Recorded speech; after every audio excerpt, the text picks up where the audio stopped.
if Height does not win this is such a missed opportunity. Yeah. Oh, but he could even lose this. 98! No, that's too much. David, I don't know what to say. I need a moment to recover from that. This couldn't be right. Oh, Whoa, Queen H1. I'm out. I'm gonna see y'all tomorrow. What a great move. And then Rook takes G3 back. And the queen's trapped. That is one of the most amazing queen traps I've seen. Oh, wait, B5. Oh my gosh. He's losing a piece. And look at him. He looks away. He can't believe it. Oh my God. Nihal trying to give checks, but actually now the pawn is moving forward. The pawn cannot be stopped. Bishop D6. Oh, you win the time! He loses on time. What did we just witness? I think that White's position is about to collapse. Yeah, but he sacrifices again, but Oh it's not a my sacrifice. God. It's a double attack.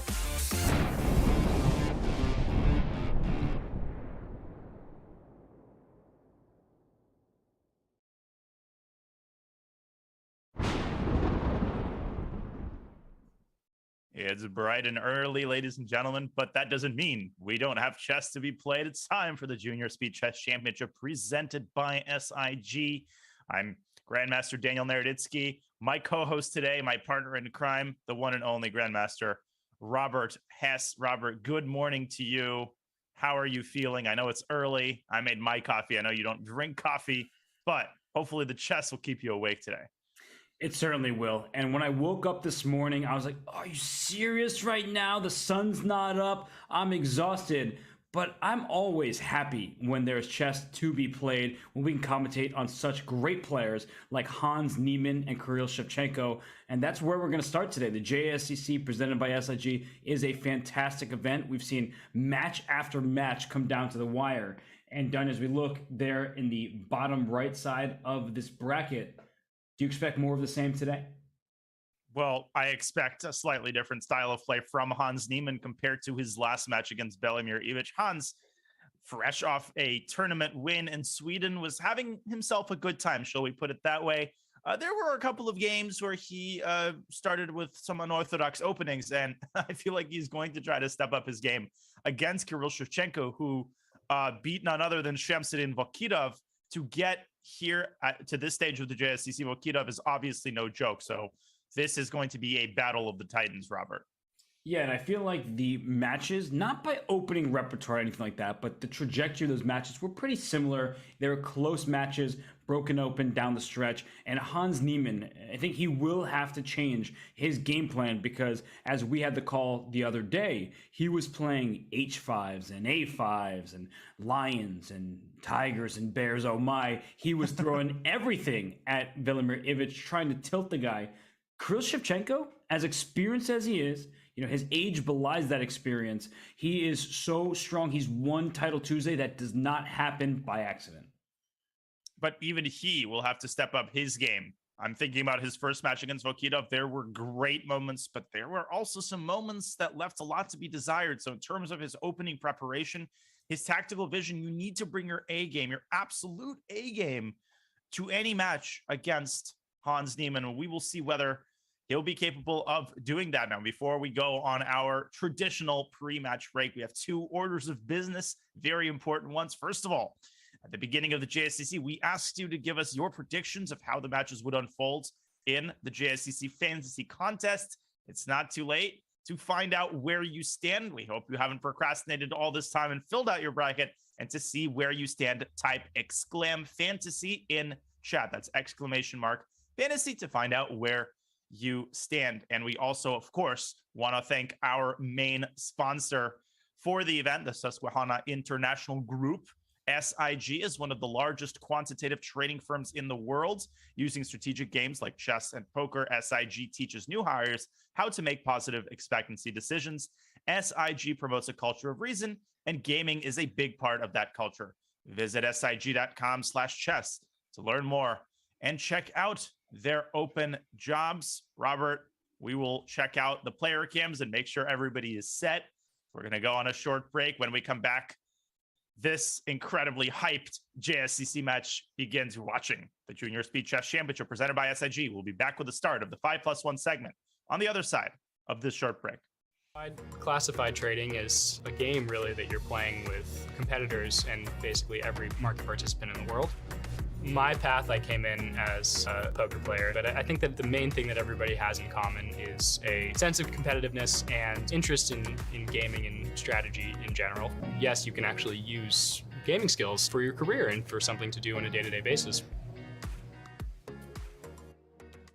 Did you know you can watch top chess events right on your phone? You don't even need to download an app. Just open any mobile browser and head to chess.com/events. You can see what's happening right now, check out top games, see results, and so much more. Try it for yourself at chess.com/events.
Can't film me in the bathroom, man.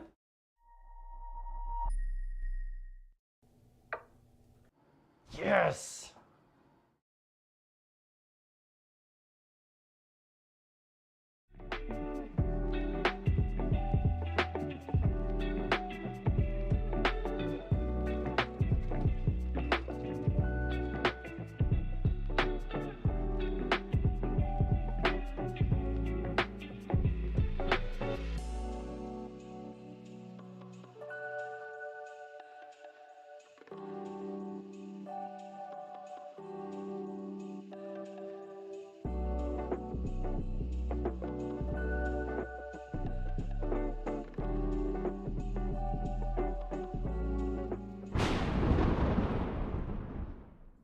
Welcome back to the Junior Speed Chess Championship presented by SIG. We have a look here at our Smarter Chess Stats brought to you by chessgoals.com. Grandmaster Robert Hess, thoughts?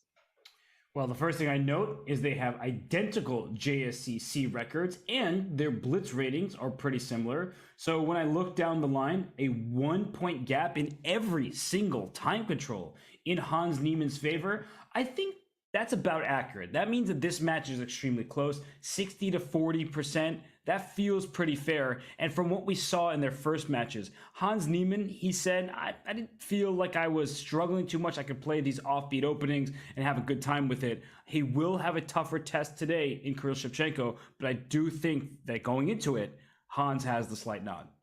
Well, Smarter Chess and accurate don't usually go in the same sentence, but this time I have to agree.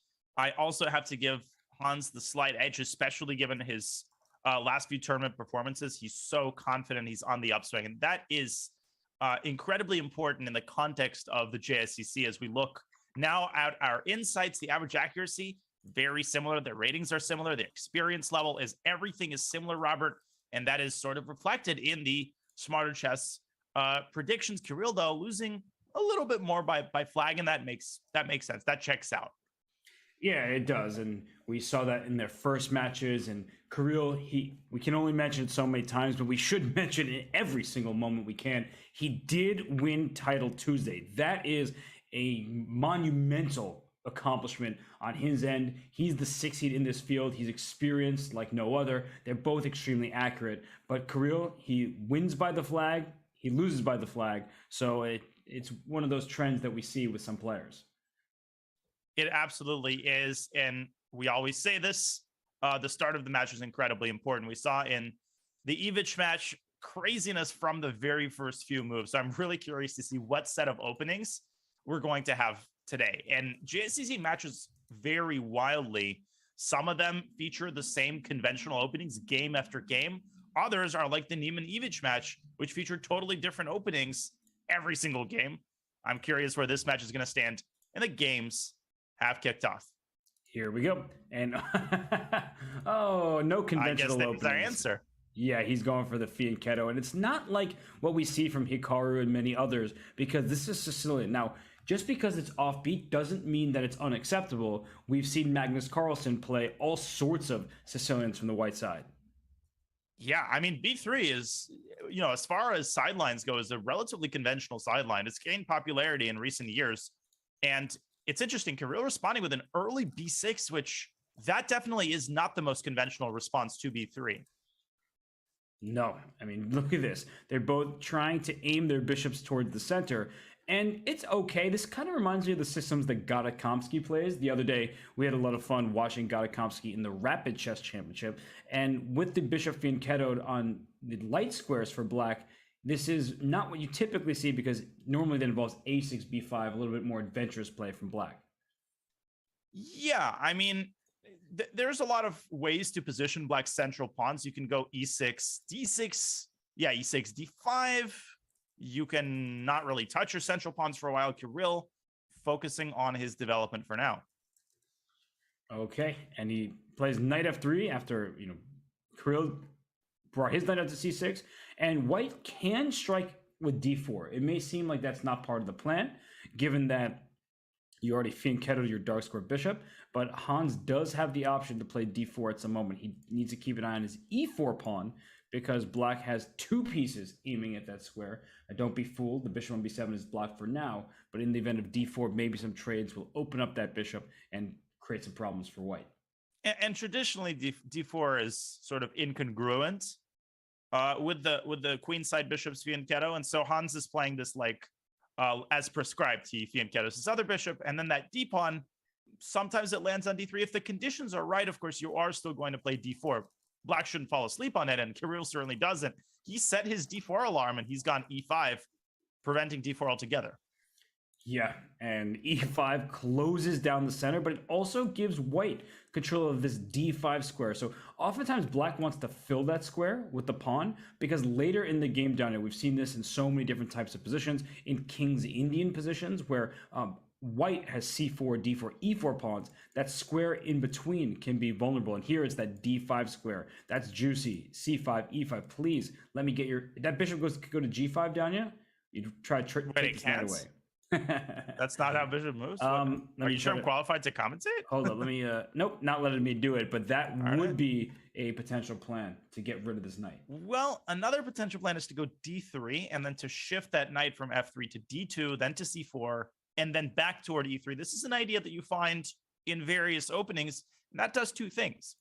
It contests the d5 square, obviously, but it also prepares f2, f4, which could be quite an unpleasant little advance. You could play it now if you wanted. And here it comes. Oop. And I was about to say, I couldn't draw my arrow correctly. I was trying to do it quickly. The bishop on g7, the bishop on b2. Who's winning that stare down? And judging by the eval bar's reaction, it's black. Yeah, but why exactly? Is it because of knight h5? And black just has a lot of threats. Queen h4, I think you're about to indicate. Bishop d4. Hans trying to orchestrate the trade of bishops, but takes in queen f6. Doesn't that win the f4 pawn? Takes in queen f6. Oh, but then queen g4. Wait, what? Oh, you I'm meant saying, the end? Yeah, at the end, after the knight moves. So you're going for this pawn, and you're saying that if the knight moves away, if a knight takes it forward, there's queen to g4. But there's a check on d4. Oh, that's so important. And the queen can slide away with check. So knight f4, if you play queen to g4, queen d4 is check, then the knight can just capture the bishop, and you've stolen a very important pawn. This is a very important moment early on as Kirill, and he goes for it. Took his time, took on f4. He's got a big advantage here in game one. Yes, and I think Hans, forgetting that queen d4 check exists to get out of the pin, he probably thought that black would play this ugly-looking move g5, which maybe defends that knight there and is acceptable, but it's not what you want to play in front of your king. But with the queen available here, white may think about king h1, But if you're playing slow moves like that, Danya, this queen can leave the pin. It can, and Han's going for the original plan. After queen d4 check, black will have to decide whether to take that bishop on g2, which could be good from the perspective of opening up the b7 bishop and then following up with f5. Ugh. This could get really nasty. This has already gotten really nasty. And you can even make this move knight b4, which is kind of odd that you're going in this direction when it would seem like you'd want to go towards the king side. But this pawn on c2 is very tender, and knight b4, queen c3 ideas do exist to pile up on that pawn. I love knight b4. Sinking that knight into the weak dark squares on white's queen side. Kirill making a very measured move, rook a8, overprotecting the d6 pawn so that in case of knight f3, that queen can sink its teeth if it wants onto c3. Yeah, it's a very good first move, and that allows for d5. So all at once, it protects the pawn, it protects the square in front of it, and with d5 on the agenda, Danya, this bishop is going to reign supreme in the position. And another important detail, after queen c3, Hans may want to drop the knight back to e3 and try to finally get to d5, but Kirill can move his own knight back, for example, to e7 and protect all of the important squares in his territory. That's right. This bishop wants to be open. The knight going to e7 allows that to happen. And he goes knight e5, but whoa, somehow that's a mistake. Well, I thought knight e7 does a better job of preparing f5. And if queen takes the knight g4 to f6, oh my goodness. Ooh. And storm gosh. clouds begin to gather around black's king. And then the rook lift, like rook f3. Uh-oh. How did this go so wrong for him in like 3 moves? And this is the like problem 1 second. with a bishop against a knight. This bishop needs to get to e7 or actually to g7 ASAP to defend these weak dark squares. You need to push that pawn back to g7. But with a light square bishop and dark square holes, this king on g8 is not happy to see this knight. Not at all. And I think Kirill has realized that he's let Hans very much back into the game. And the other problem is that after white puts the knight on f6, you can't even go d5. That knight also controls the d5 square. So it's a beast on f6. And then you can play c4 to make sure d5 never happens, and queen b2. And if this king is on the dark squares, could get in trouble. Or a rook lift, of course, knight f6. You mentioned this before, rook f3, other rook to f1, rook to h3, ideas like this. And white is just a free hand. 95 is a really, really bad move, but it's hard to tell how bad it is until you start meditating on, what's about to happen. And I love the move c4, knight f6 check and c4. Ooh, Hans going rook a1, so he wants to lift the rook through e3 to h3. And he didn't need to play that quickly, right? We've seen Hans do that in some games where he's up plenty of time and he could have delivered a knockout. Now, his position still looks good, but we see the evaluation bar just with that one move go from 1.5, 2, that down to, still stays around the same, didn't it? My vision is not what it used to be and not what it is when it's only 7 in the morning. Right. And Kirill, I think, doing what he has to do, trying to open up his bishop. He goes d5. What happens if Hans just plays ed? Is there some tactics? E5. So bishop a8 to try to play d4 is one idea. And then white could play d4 and try to bury the bishop under a pile of rubble. But then black will take and go d3. Yes, and those are situations where you'd love to have your pawn c3 already and just blockade that pawn, but d4 takes, and then as you said, d3, and then the next pawn d4. So queen g5. Yeah, I guess Hans is saying that d4 isn't dangerous because there's no supporting cast.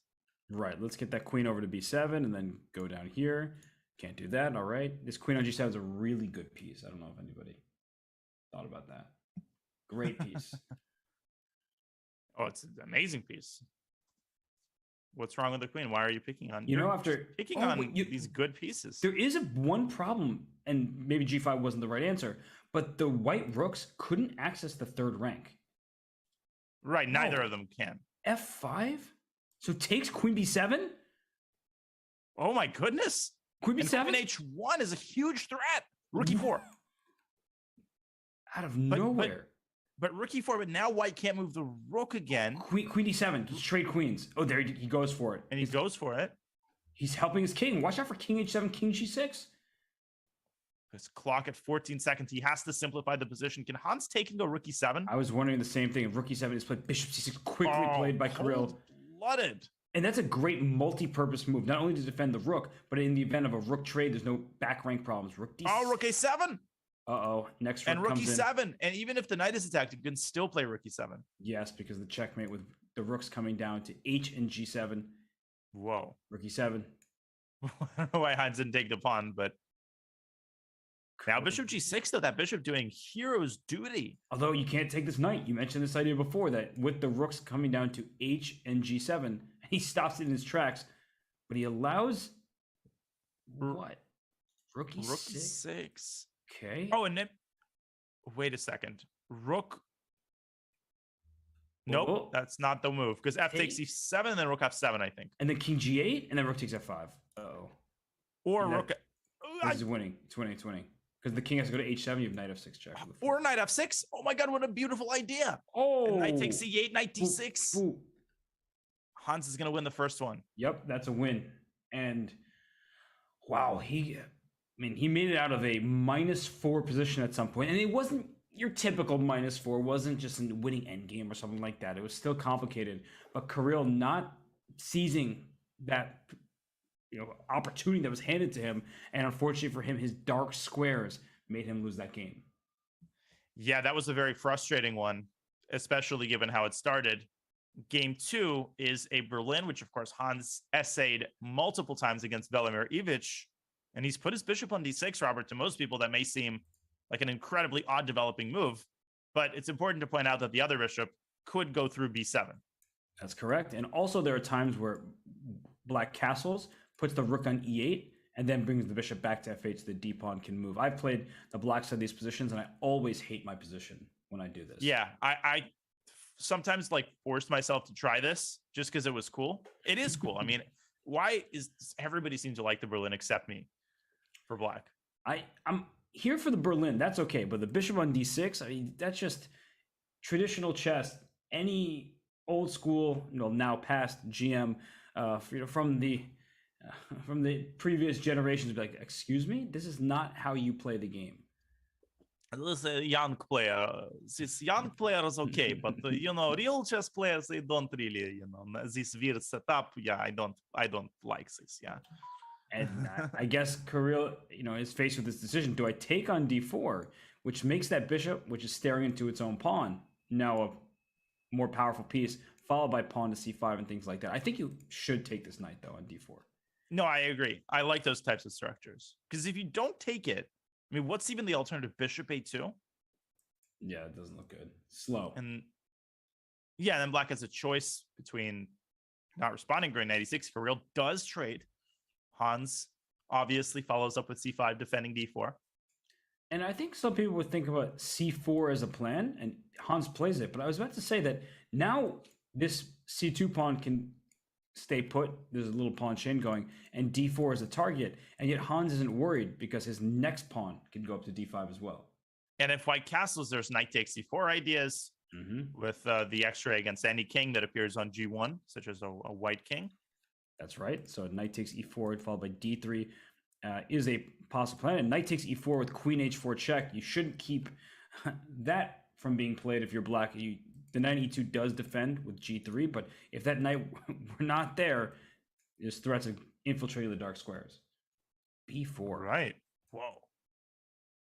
Okay. So you definitely don't want to take on Poisson. That would render totally ineffective everything that black has done. But now Hans is experiencing problems, as you're pointing out, with his center pawns. Do you want to go c3 here? See, c3, you don't want to play it because it opens that bishop, but it does keep your pawn d4 defended, and the bishop will have to go to c1. So it's wasting time for white, and yet, whoa! I told you! You did. Oh, my lands. So d takes, queen h4, there's g3, and that stops that. So d takes, maybe just bishop takes, and you made the point you can't castle with d3 check available for black. I would actually consider queen h4 check, and after g3 to drop the queen back to e7. And the point has been to induce weaknesses in white's king side, and then to go after that e4 pawn. But Hans is definitely deciding, I think, between those two moves. That's a really interesting and instructive moment to have g3 played just so this diagonal is open. Although it also opens up the second rank. So if you play g3, there could be a rook h2, a timely move to defend this knight. I'm not sure when and where. I'm just noting that that could be useful for white. No, definitely. and he's played queen h4. Okay, so Kirill now taking his time. He could move his king. That's not out of the question. oh, that looks really scary with checkmate on f2. Oh yeah, d3. King f1, d3. No, it is out of the question. So what is he thinking about? Probably maybe a follow-up. He wants to play quickly after queen e7. And what is his next move there? Could he play bishop d5? Yeah, I think he can. And then Hans trades and goes queen e4. And then that castles. You can't get d3 check still. Oh, you can never castle. That bishop on b6 is just lying in wait there, waiting to ambush the white king. Yeah. So after queen e4, rook h2, then queen d3, maybe white's getting out of this, I say, with no confidence whatsoever. Right, but the problem there is that you can never castle again because you've already moved your rook. So it's sort of a catch-22. Yeah. It's not an easy position to play. And we see it's only plus 1.4 despite the extra piece. That bishop on c1 locked in. So if the queens could miraculously disappear, then white could play f5 and get this bishop out and even castle queenside. Okay, rook e8 by Hans. Obviously now he has to prevent white from castling in a different way. King f2. Oh. Yep. Oh my god, there's queen e2 and d3 there. Did it work though? I think it did. Queen e3, d2. Oh, bishop d2. Oh my god. Yeah, and that bishop on That b6. We'll show you that ridiculous variation line. here. What we were just talking about is if the king went to f2, it looks like queen takes e2 check is good for black because d3 is check. It's also check to that queen on e2. But actually two things look pretty good. Even the move bishop e3 is available to white because you take my queen, I take your bishop. I have the promotion square covered. You'd end up a piece ahead. So that worked out for white, which is king f2 is a little risky, and he plays rook h2 and king f1. And Danya, if you were playing this game, you're up a piece as white. Are you starting to feel more comfortable? Or are you still just worried because all of black's forces are aiming down the center and this bishop on c1, rook on a1, they're not playing? Yeah, that's a big issue. And you want to re-include them. And so a move like f5 should be considered, but Kirill fearlessly taking on d4. He's trying to take the other way, just eliminate the pawns altogether. Wow, and knight f5 suddenly is a threat. Although if this rook comes to e8 and rook e1, that could end up in a checkmate. So interesting decision to get rid of the pawn, which is good for your material count and good for your bishop on c1, but maybe bad for your king. Huh? That's terrifying. Hans takes. That surprises me, but I guess he's basically saying that the bishop can't move from c1 and now rook e1 is a huge threat. How do you defend against it? The good news for white is that this queen can't join on the e-file. Look at this. None of these squares are available. So you might be able to make a move like queen takes c3 even.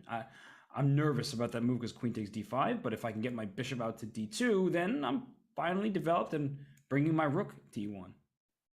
And was your point that you could take on e1 in the event of rook e1 and just get a ton of material for the queen? Yes, that's exactly right. I was going to give up my queen for the two rooks there. To have two rooks and a bishop for a queen, that's too much.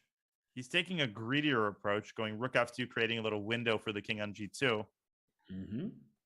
Actually, that looks pretty wise. Yeah, and after rook e1, king g2, I wouldn't say that black's play is extinguished entirely, but I don't see a clear follow-up. And okay, let's not forget that Hans is down a piece. Right, and queen takes c3, queen takes d5, queen f3, and then bishop to b2 coming. It feels okay. That's why Hans, he's like, I need to keep this pawn here. That pawn is keeping white's pieces restricted. Yeah, in fact, it's black's last hope is maintaining that pawn on the board and somehow preventing white's bishop from ever coming out. Also, the clock, 49 seconds for Kirill as he plays f5, opening up the diagonal for the bishop.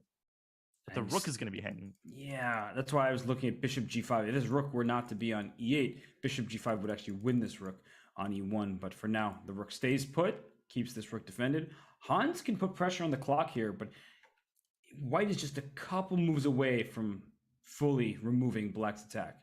This reminds me of one of those like movie scenes or scenes from a American football game where one player is holding the other by the jersey. Just barely holding them and preventing them from running away like a train. And that's what Hans is doing to that bishop as he goes king h7. Black just has to bide his time and hope that Kirill doesn't find a way to extricate that bishop from the pin. And queen f3 played. That evaluation going a bit towards Black's favor. What's his plan, though? For what? You still can't move this bishop. Oh, now you can. Bishop f4, there's rook takes f4, and then rook takes a1. Oh, little desperado action. But I think bishop f4, the point was that if this rook took first, then this queen, rook on e4 was hanging by the queen. So, ooh. Whoa. Opening up the f5 square for his queen. Okay, there's got to be something. Even h5 is tempting and played. And now all of a sudden, Black King is in trouble. Big trouble, in fact. H takes g6 is a huge threat. Hans moves his queen back to d5. Take that pawn? King takes g6 is his idea. Oh my gosh, your king is out in the open. The queen d3. Oh, no, cb! cb! Oh, and then you queen! Oh, wait. Oh, no, but then rook takes f7? Yeah. What an idea. Why is this wrong? Oh, rook e3! Oh, my blunders. goodness. It wasn't cb. That was the red herring. Yeah, CB would have been bad for Black. We can show that after this game concludes, but this game is going to conclude in Hans Niemann's favor. Wherever you move your queen, the rook moves away from e4. That king on g2 is in trouble. And now just the queen can move back to a8 or something. Yeah. You could also maybe just take it after rook d5, take on f2, and then this is going to be a queen over here. Yeah, but then rook d1, no? Rook d4 or something? Yeah, just go for this. Mop up all the pawns, rook c4, c2. Wow, what a turn What of a events here. heartbreaker. GH and king g6 and Hans. The pawns falling like flies. Okay, I'm going to pull up that last game so we can show that moment. And Kyril's had great positions, maybe even 2 winning positions. He's been unable to convert thus far, but he should be happy about how the position's going. So after bishop b2, we understand the mistake. If c takes b2, and you see the evaluation go all the way up, rook takes e1, rook takes e1, you say, okay, you take my queen, I get a new one. But the problem is that f7 is hanging at the end, and the king gets checkmated with queen g7. So that's where Shevchenko's focus was, and that was a mistake because Hans quickly realized that I don't just have to take your bishop, I can go rook to e3, and your king is exposed in the diagonal. And it's just so hard to see. And you know why? Because you've just spent 18 hours trying to get your bishop out of there. So you've forgotten about the other sources of danger, such as the X-ray. That's a common type of blunder, which, as you can see, happens even at the highest level. Hans, in the meantime, repeating his opening from game 1. Okay, so here we are. We see the fianchetto, double fianchetto for both sides. You don't get to see this very often in chess, but in this match, we may get to see it every time Hans is white. Yeah, I mean, if it ain't broke, don't fix it. Well, Black's pawn structure is pretty a little bit broken, and I don't know how to fix it. No, I feel like this is very pleasant for white. The only thing in working in Black's favor is the d4 square. And, you know, in general, Black's control over the dark squares in the center. And Black does have the ability to think about f5 here with knight d4. First, of course, you don't want to double your own pawns, but it can undouble at a critical moment. Knight d5, queen d6. Is that another theme of this match, Tanya? Unorthodox setups with queens, pieces on d6, first the bishop, now queen. Apparently so. And what do you make of this position? Because if Black is able to move this knight and put pressure on this d5 knight, maybe we can get a good bishop, bad knight scenario. But for the time being, the eval bar, in my eyes, both like White's position. Yeah, I mean, that pawn structure, you know, as long as you don't play f5, is going to bother Black. And what if Black goes like knight d4 here, trying to chase them? I guess White's knight can drop back to e3. Yeah, you can also think about c4, but then I would highly consider this capture, right? That's like maybe the ideal scenario where, let's say, White makes some random move like this, and we get this position where this knight can never be touched from d4. Right. Kirill. So instead he went rook a b8. So he wanted to make sure the bishop was protected. Oh, and this is why. White would have had e5. Right, and that would have been a game-winning tactic. e5 hits the queen, just to show what that looks like after pawn takes, knight takes e7. And then we see why that rook went to b8, because now the bishop is defended. That would only be a trade, and Black would be a pawn ahead. So really good vision by Kirill. And for Hans, he brings his knight back to e3. When you have more space, you want more pieces on the board. And that's why instead of a knight trade, we see the knight hop back. Yeah, he kind of leaves the knight on e7 feeling a little bit awkward. Can black play? No, f5 doesn't quite work. I was thinking f5, ef, and then bishop g2. King g2, knight f5, and queen d5 check, but white maintains the damaged pawn structure there with queen f3. All right, I'll show that. It's very quick. It's a nice line. Yeah. Bishop takes g2, king g2, knight f5, knight f5, queen d5 check. Oh, yes. It's just a trade. Pawn structure is great. But and then you realize queen f3 happens. And once all this is here, this king is going to be used as a weapon in the endgame to go after this pawn. White is much better. Indeed, he is. And so Kirill cannot play f5. He goes back to c6, back to the promised land with his knight. But is he going to d4? It can be chased away with c3. Ooh, a knight g4 could be really nasty if it comes at the right time. Yes, because f6 is weak and the h6 square as well. And he's just playing in the center. He's got e4 covered by the bishop. And if he can just get his pawns rolling, we'll see why these double pawns are so bad. White will have 2 pawns directly in the center here. Hans going h4. He's also improving his king side. Here, there, everywhere is what Hans is saying. Like f4, then d4, then maybe e5. Just throw everything at your opponent. And queen can come from d2 to f2.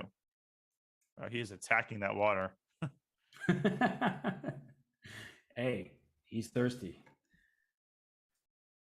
This looks really unpleasant, Robert. And look at the clock. I mean, he's up 2 minutes on the clock almost. Kirill can't let this match get away from him this early. No, but what's he going to do in this position, Dinah? So we don't like black's position, but what can black do to dig deep and give himself some chances? Well, I like b5. He's trying to carve out the d4 square for himself by going b4 and getting the c3 pawn out of the way. And that puts a ticking clock on Hans's central campaign. And he realizes it, and so he goes d4. He rushes Amazon Prime now, Prime yesterday. I want d4 delivered to my doorstep immediately. But what if black still goes b4? Yeah, I'm wondering about that. And instead he takes on d4, but yeah, b4 just trying to break down the center. Maybe there was a pawn at d5 marching up the board and exchange sack on d4, things like that. But instead we see just a trade. So this may be the target in the future. I just don't think you're going to be able to get to it. Right. Queen b4. d5 forces a queen trade on white's terms. On white's terms, and then you could move the field of battle to the c file, but Hans refraining from the queen trade, aiming at the king as you're describing. Ugh, this doesn't look right. Yeah, this feels very d5 flimsy. d5. Don't go knight c4. Do not go knight c4. That's actually really nice because knight c4 is tempting as the b pawn is pinned, but after knight c4 you walk into a pin of your own with queen d4 and then you lose the piece. Kirill establishing a stronghold on c3, which you can put a queen on in order to intercept white's queen. It's a good idea. Yeah, if black sees e5 played, then the queen could come to c3. So rook c1 still, knight c4 not available. Although there's queen d4 d2 stuff. Oh, there is. I was thinking maybe exchange sack on e4 at some point, but it doesn't seem to work. Oh, just to go maybe after it does. This king. Yeah, rook c1 and rook takes e4 there. But takes queen d2. Yeah, this knight on a5. Oh, he's going for this only move right after queen d4. Is queen d2? Yes, and I'm just thinking in that resulting position. Oh, but white can take on d2, take on c8, and try to trap that knight. It's funny because it looks like the knight should be trapped immediately. So after rook c8, there is rook d1. And then rook c3, king f2, but bishop c8 is important. Mm-hmm. Now e4 is hanging. That's right. But Hans could even play e5? No. Oh, to try to trap this knight? It almost works. No, but it takes rook e2 and then ef knight f5, but then king f8. Oh, you're getting tactical on this. And Hans wisely just retreats his knight because look at the resulting position. Double pawns here, isolated pawn on d7, pawn on b5 that's overextended can be attacked, and the knight on d2 is okay for the moment because rook d1, there's knight takes d4, and rook e2, there's knight b1, hiding on your opponent's first rank and then getting back out to c3. But, I would not have allowed that. A huge mistake. That was a huge one. I think Hans just forgot about that square. King f2, the patient king f2 would have set the noose up. Okay, rook c8, look at this. All of a sudden, black has taken over the initiative. But the clock really worries me. Hans is so tricky. Knight d1 is a threat. And if you trade and take on a2... takes in b4, maybe?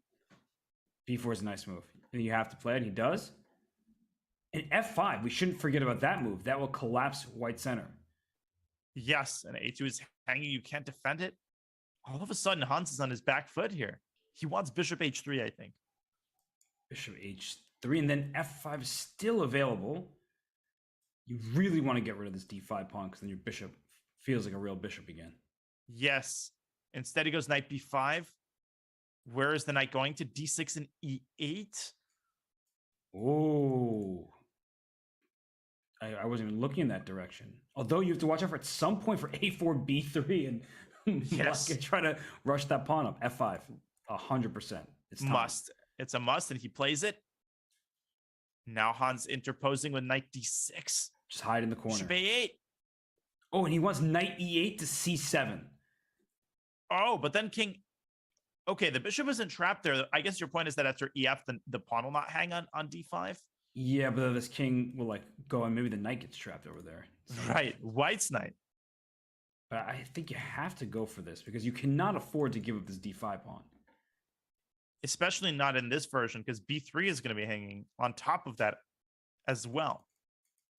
And Hans thinking he does have plenty of time. Kirill down to just under 13 seconds. He's a very good bullet player, but this position is still tricky. It's incredibly tricky. He does go for knight c7. Okay. Kirill bringing his knight back, playing so well in time pressure. And dual threats, the d5 pawn and the e4 square hitting g3.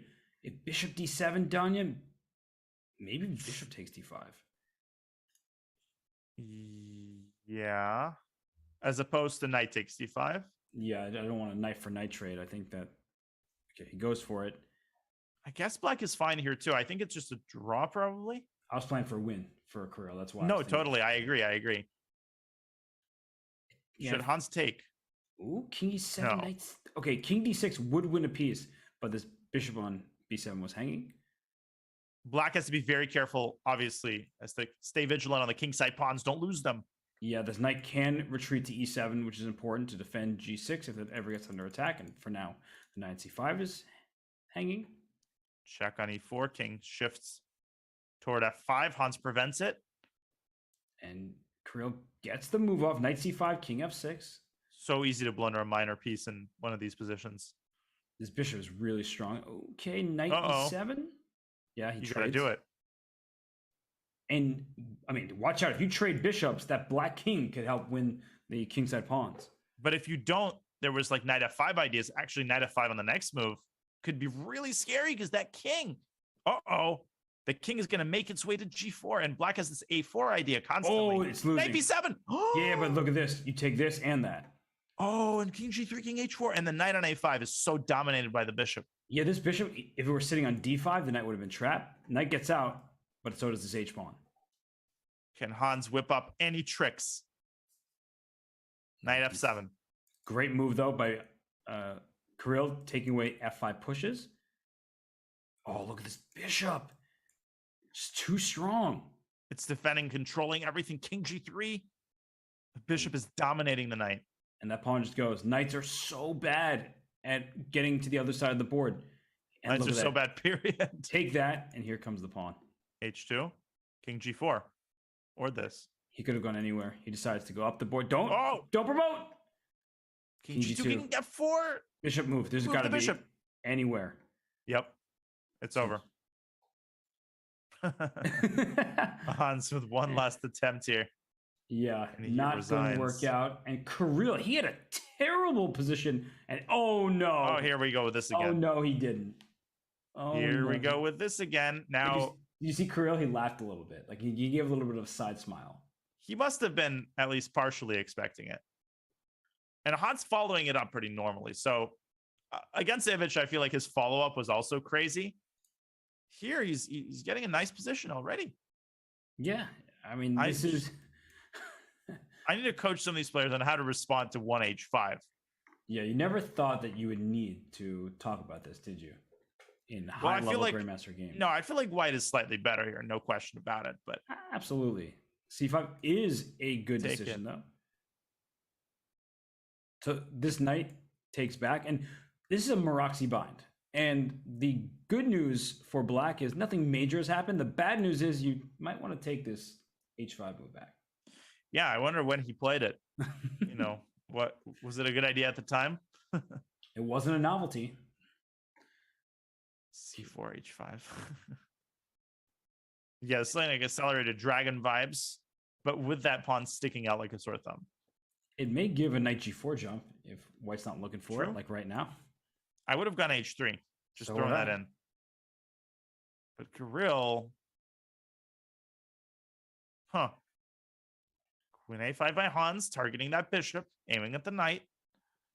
Yeah, knight D5 is a typical idea here that does offer the trade, and B2 could be vulnerable. And these knights need to figure out where they're going for black. They have D4, they have E5, and all of it looks good. Well, if you want, you can go knight G5, and then you can still go knight D4 because of the discovery. But the problem there is that E7 hangs. That's true. Can't lose sight of that. So that bishop on G5 doing a great job of exploiting the weakness of that square. Yeah, if only that pawn were on H6. Right, I know. If only you could just play H7, H6, and G6, G5 like a civilized person, you know? Well, this knight is going to come back around to E5. That puts pressure on C4 and F3. And hey, your idea. Although actually, it doesn't work here because now white gets 3 minor pieces for. Oh no, you don't. Bishop. No, bishop hangs. Ah, so there are plans for black with these knights. God, this is scary. The minor pieces are so loose, but the queen is doing a great job of defending everything.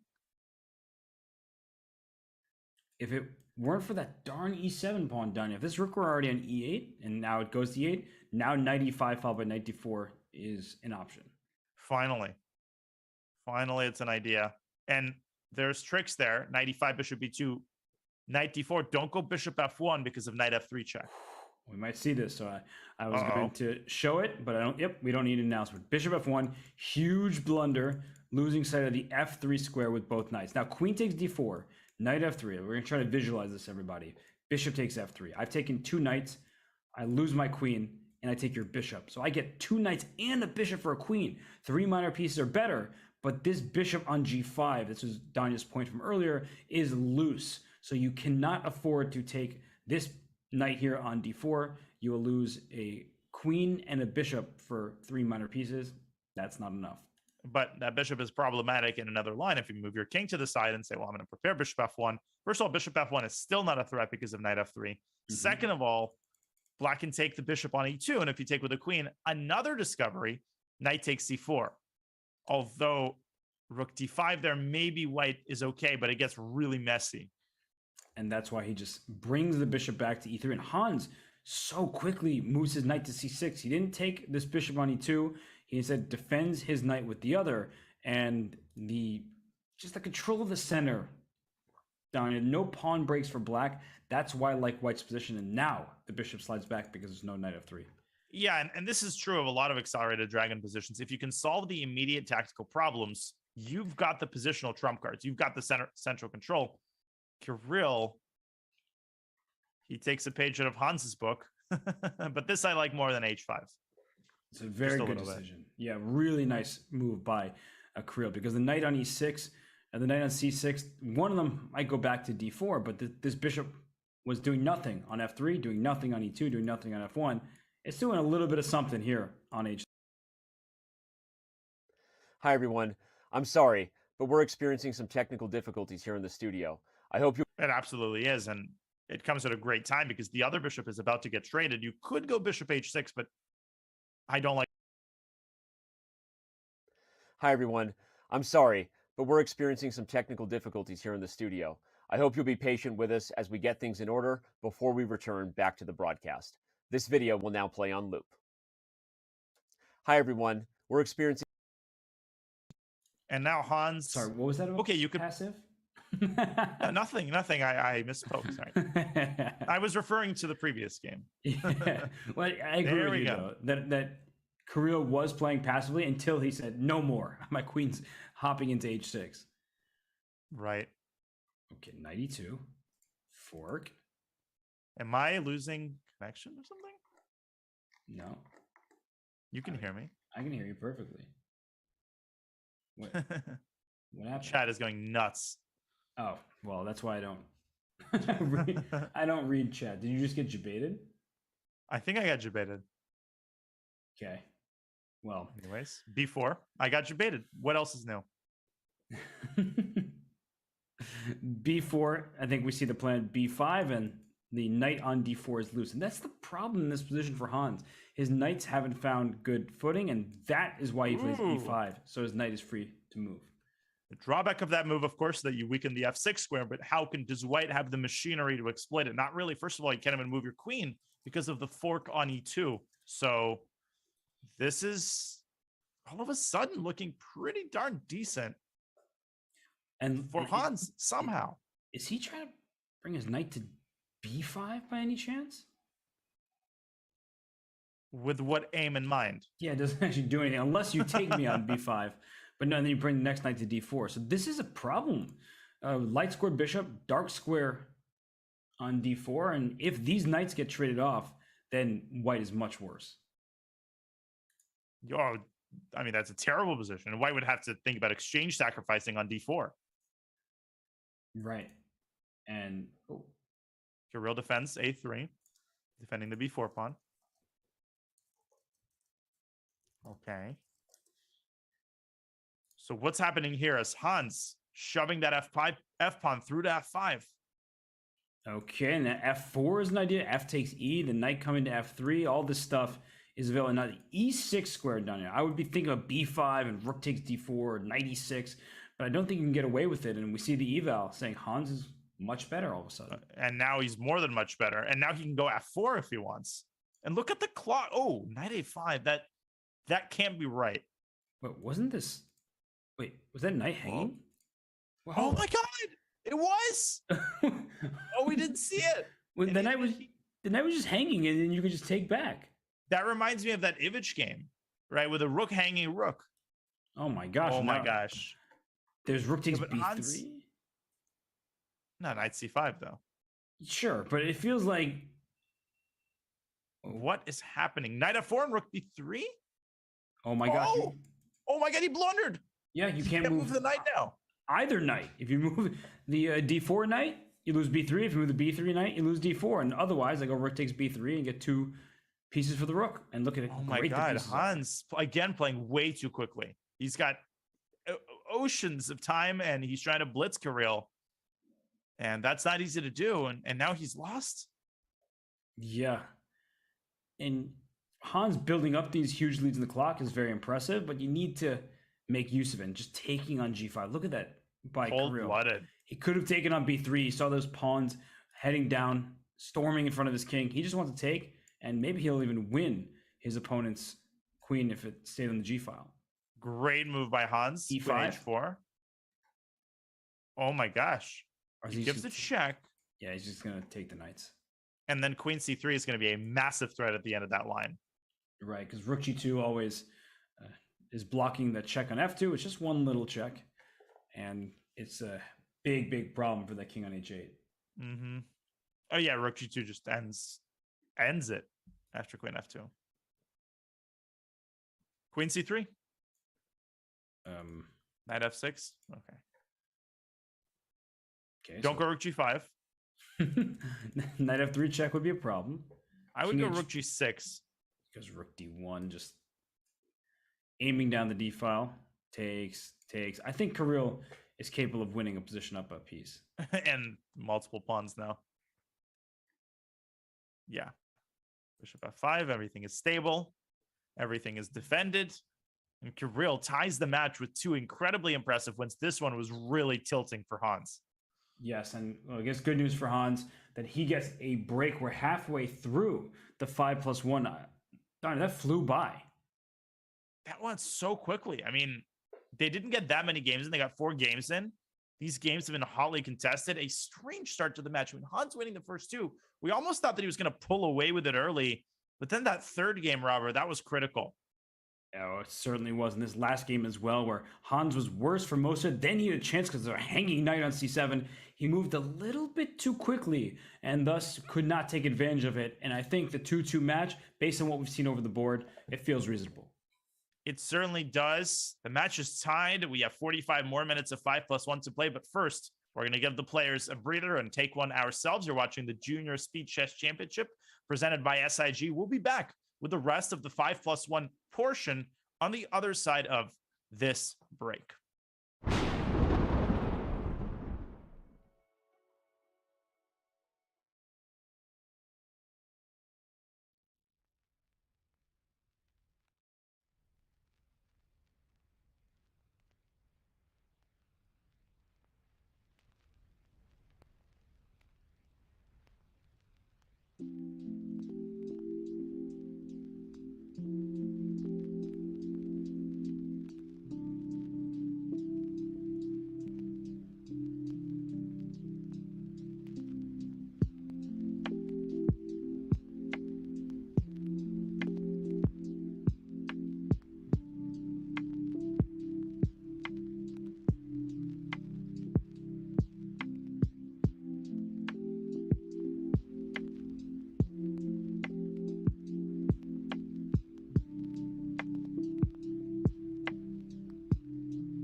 There's nothing more tilting than that, winning for 45 moves and then losing, not even squeezing a half point out of that.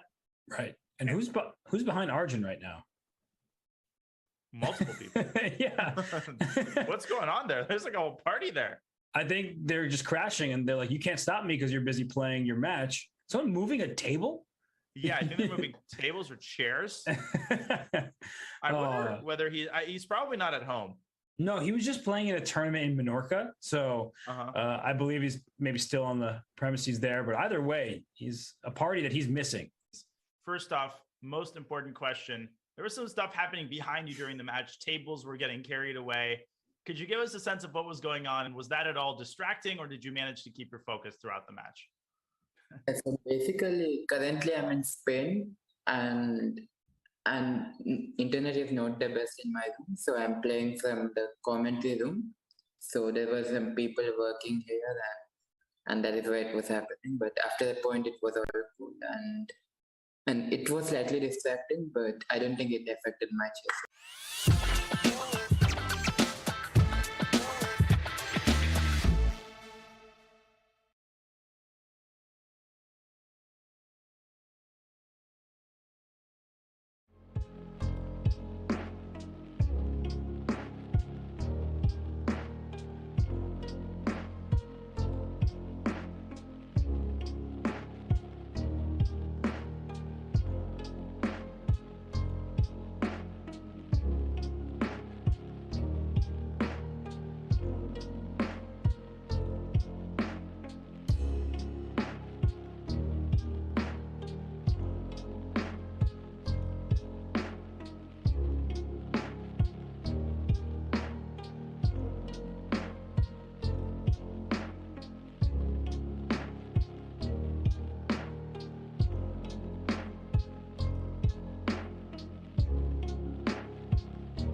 Welcome back to the Junior Speed Chess Championship presented by SIG. We are halfway through the 5-minute portion of our match against between Hans Niemann and Kirill Shevchenko.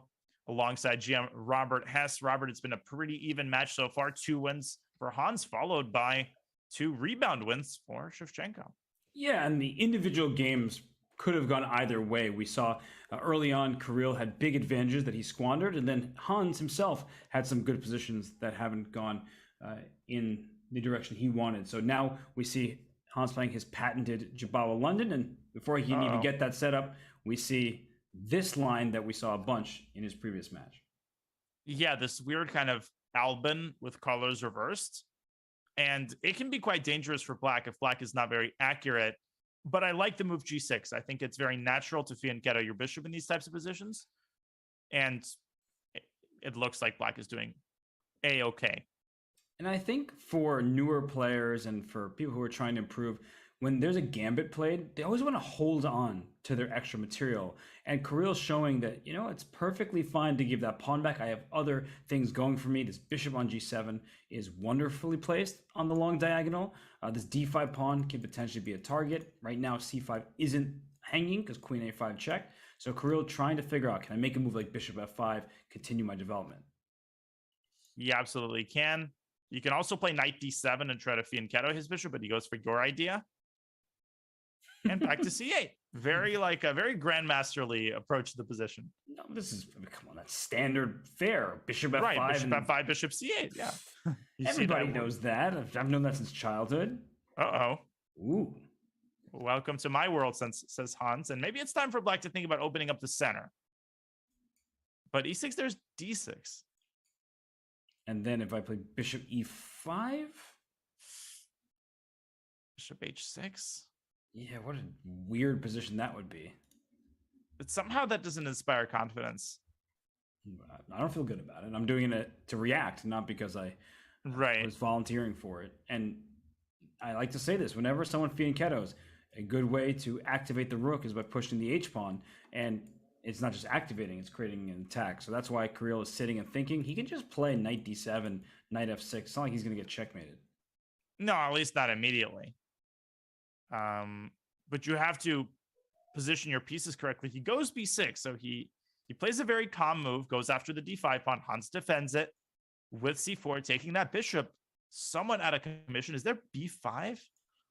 Just to chop down, he plays E6, the move you recommended earlier, and he doesn't mind D takes E6, F takes E6, even though it will cause him some isolated pawns. He's saying, give me that D4 square. My knight's hopping right in. Oof. That is a very, very juicy square. If you can get this pawn off of D5, you're grooving. And D6 still knight C6, knight D4. Right, D6, because that pawn went to C4, can't go back to C3. The D4 square is Black's for the taking. And I think this is a very instructive idea by Kirill, because when we're getting attacked, and we are here on the flank, I think a lot of players just react immediately on that flank, thinking I need to put my pieces over there to cover squares. One good method of defense is to strike in the center, because that will make white, instead of being tunneling on the king side going directly for the checkmate, now you have to watch out for e takes d5 and your whole center collapsing. So you can't just go all in with bishop h6 and hope you'll lead to checkmate. You need to calculate, because already a pawn is being threatened. And I think that's a good point. And I feel like a lot of players, they do think that when the H file is open, it's checkmate. You know, bishop h6, it's mate. Like, no, you know, there's a long time between the H file opening up and a queen appearing on H7, as you're showing. That's not that easy to achieve.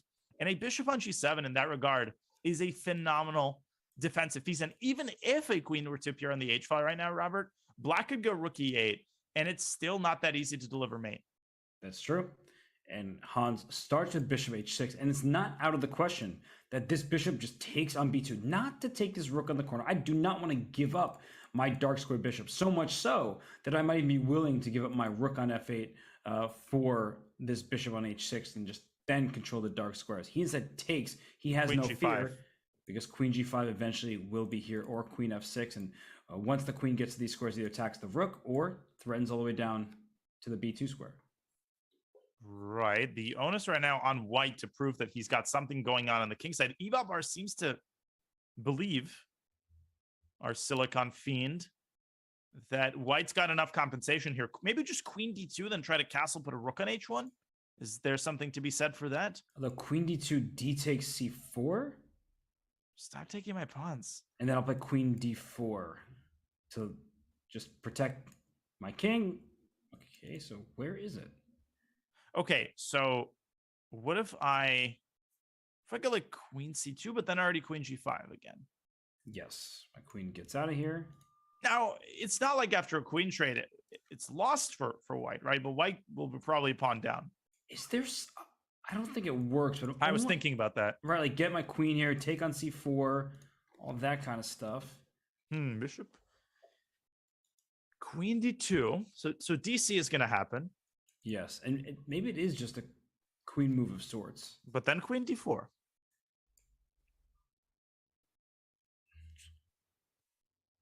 I guess maybe you could just trade on d4, take on c4, and then get this pawn back. But that's not what you want.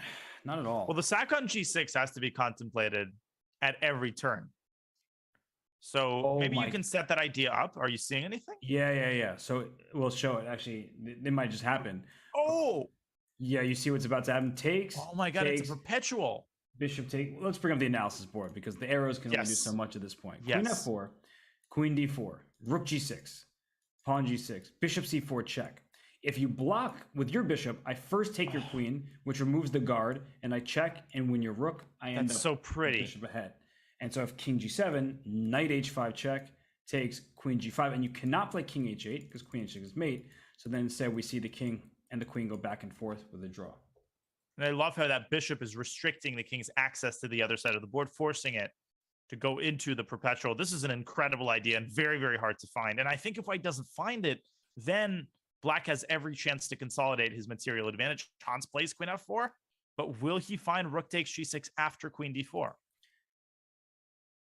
He has to, right? He has no other choice, and he plays queen g5, giving black the advantage. Actually, is not such a dumb idea. Not at all. And you're going for the rook takes g6. I think we know what Hans's plan is. Yeah, I mean, his plan is mate in a variety of ways. And knight f5, rook g6 at some point. Black can keep gorging on white's pawns with queen takes b2, but your entire queen side is undeveloped, and that might be a problem. And the one bit of good news for black is that the queen does cover g7. So rook g6, pawn takes queen g6. There would be queen g7, but there's bishop takes c4 check again, and that king continues to be hunted. So you have to be very careful. And there's another perpetual there with queen h5, queen e5. Oh, that's really nice, actually. I'm gonna that looks fun. So let's just make some random move. And okay, it's good for white, but I wanted to show the perpetual where king h8, queen h5. Only move is queen h7 because the g8 square is covered, and this king has no move, so the queen has to go back and forth, as does white's. Indeed. Kirill, in the meantime, he finally develops his queen side. He goes knight d7, and after rook d1, that may look like it skewers the knight, but the queen can drop back either to e5 or to f6 and simultaneously make contact with white's queen. A typical idea. And Kirill had to be nervous about knight f5, this jump available because the g6 pawn is pinned. But after knight f5, this queen can hop back to e7. Excuse me, to f6. I was thinking of the e7 square for this right, knight knight as well. e7, yeah. But it goes to f6, and the knight has just defended that square, so it offers a queen trade and helps this black king. What about bishop takes c4? Okay, never mind. He goes knight f5. Oh, queen f6. Is there rook takes g6 there? Oh, because I can't take. Oh my god! E7. And if FG, there's bishop c4, rook f7, no, knight h6. Oh my god! King g7 and knight takes f7. It's a you protect your queen. Takes queen g5 and g2 hangs. I think black is better in that resulting endgame. Oh my gosh! This is what we might see right now. Rook takes g6. It seems completely impossible. Not only do you have your pawn defending it, you have your queen. But queen takes g6 is not available because knight e7 would be a fork of the... Whoa. Oh, no. Whoa. No, rookie 8 check, gf. Yeah, don't go knight g4. Bishop d5 also might be an accurate defensive move. Right, because first taking away the e7 check, and now bishop d5. Okay, Kirill has reacted so accurately to Hans's very sort of sharp ideas. A lot of red herrings there, but he's not fooled, and he's going to be a full pawn up in the endgame. Wait. Rookie? No, rookie through bishop d5. So it just goes like this. Okay, but these rooks are controlling the open files. B5. This is completely winning. Rook D2. Okay, plays this way. He wants knight D2 check perhaps, and then the rooks come down. P5 and rook D2. Oh For my this. gosh, that's just clean. Brilliant. D2. Rook D2. You can never get this rook off of the second rank, and you're a pawn down. This is resignable. This king can just walk up the board. Nothing that white can do because the king can't leave the G2 pawn. I wouldn't go A4 and allow B3, but Kirill sliding his rook to B3. White's going to be even more tied down. Just take. Oh, he's going to play A4 at some point. Yeah. He just wants the second pawn. Fair enough. And you know that Kirill has the technique. He's just like, no, this is easy. Couple pawns up in a rook endgame, no problem. Well, you can get that pawn all the way down to A2 because you have the right combination of pawns. You can create a passed F pawn, and as is well known, the passed F pawn in conjunction with the pawn on A2 is a classic win. And G5. But with the pawn still on A3, I guess it's winning. Yeah, but that's okay. We're going to have to show it's going to be a little bit complicated, but I know you're doing a very instructive endgame series, so this is kind of perfect. To add on to this, but we'll wait until the game concludes before we show that point. They only have 13 seconds, so mistakes can happen, but you can see that Kirill is trying to bring his king and then hide it in the little cove on A2. Yeah, little retreat there. And if king G4, there's already A2, because then your rook will get a check. Good point. It's over. And it would be winning at this point even without the G pawns. Right. In fact, it would be easily winning. But it would not have been winning if that pawn were on A2. So we're about to show you some little endgame knowledge. And all right, here we go. As the next game begins, I will make sure to pull this one back up. Although the next game, Beginning there it is. Okay, so let me pull that game up real quick. Yeah, and in the meantime, it's a 1-point lead. Kirill leading for the first time this match. He's won 3 in a row. And I see that you've pulled up the game. Okay, so instructive moments. So what Danya's initial point is that we have 2 pawns here. And if we can get this pawn to F3 with our pawn on A2, this is a winning mechanism. So let's say G4 was not played, G3 instead, A2, and now G4. Black has moved rook H1, threatening promotion, and rook H2 check once you take on A2 with a skewer. So this wins because you have to take, otherwise black queens, and then we get this check in and win the rook. That means that the white king has to go to G2, and then Danya, your plan just wins in the spot. Yeah, you basically create a passed F1, you go F5, then king H2, G5. You don't care about the rook taking because your rook will be able to move. White's rook has to stay on the A file. So king G2, F4, let's say you trade, king H2, that's it. Rook moves, you go F3 check. If the king takes, there's rook F1. And the main thing is that the king goes to F2. Again, there's that trick. Oh, no, not here, because it loses to rook H8. You can never relax in the endgame.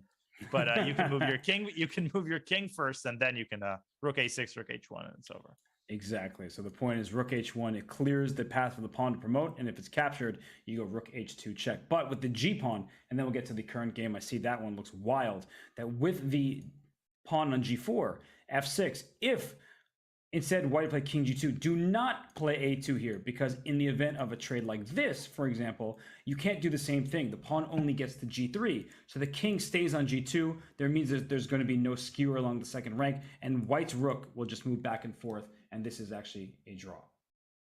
Very well explained, and that was flawlessly conducted technique by Kirill. Back we go to the current game. And what do we have here? We left these players unsupervised for one game, and look what they do. No, Hans is just blundering stuff. Knight C7. Can you grab that with either piece? Go C5, which might be even better, setting up a discovery against the queen. And how did we get here? Because it looks like rook E3. Ugh. Wait, actually, black's up a pawn. Yeah, so Kirill played this gambit line in the Berlin, which we saw, I think, Ivic play once. This bishop A4 idea, yes. And I actually played this line myself. Wow, A4. And then knight D5 with all sorts of threats here. And just pushing pieces forward. And Black is cramped. This bishop on c8 is an excellent piece, of course. And c7 already Yes. can be captured. It can be, but should it be? Or do you want to go for more with the rook left, rook e3, rook g3? And you could go for checkmate here. I mean, that bishop on b3 is cutting off the g8 square from the king. I've seen games in this line where white sacks on h7 and goes like queen h5. But Kirill going for the materialistic approach. Nothing wrong with that. I think it's a good decision here. This bishop not getting out very easily. You'd have to play b6, and that's another pawn sacrifice, and white will have a pass pawn running up the board. Gosh, this is a dreadful position for black. And again, Hans has played really quickly. What? I guess he wants to sack the pawn to give himself a little bit of breathing room. It makes some sense. Danya. You don't. You could have taken en passant, but he just takes the pawn directly because now he is passers. And where do you put your bishop? Back to c4? Because that knight can jump into d3. But if you go bishop c4, then bishop b6. Then bishop d5? Uh-oh. Okay, so somehow he's trying to get an attack. This bishop can slide back to f1, but then that knight d3 idea that you mentioned. Somehow Hans has created chances. Bishop g4, bishop f3, as well as bishop h3. All of these ideas are nasty. Maybe you just move your king to the side.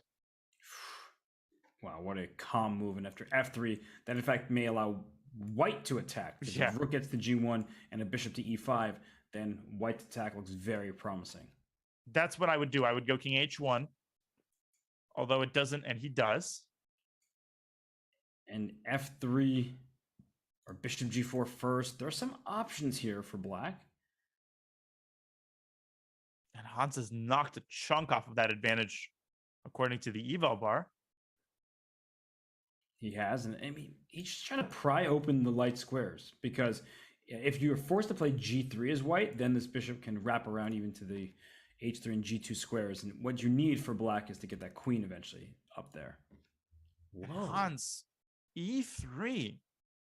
Now, here's a problem. F takes e3, you can go knight c2, but then there's bishop d3. Yeah, and then you just hit the queen, hit that knight there. Huh. Does Hans want... I'm having a hard time wrapping my head around his idea. Queen d2. What is his follow-up? Is it like... f3? Can you just... No, you can't take here because bishop h3. Oh! And then if g3, there's like f2. Yeah. Queen e4. What an idea.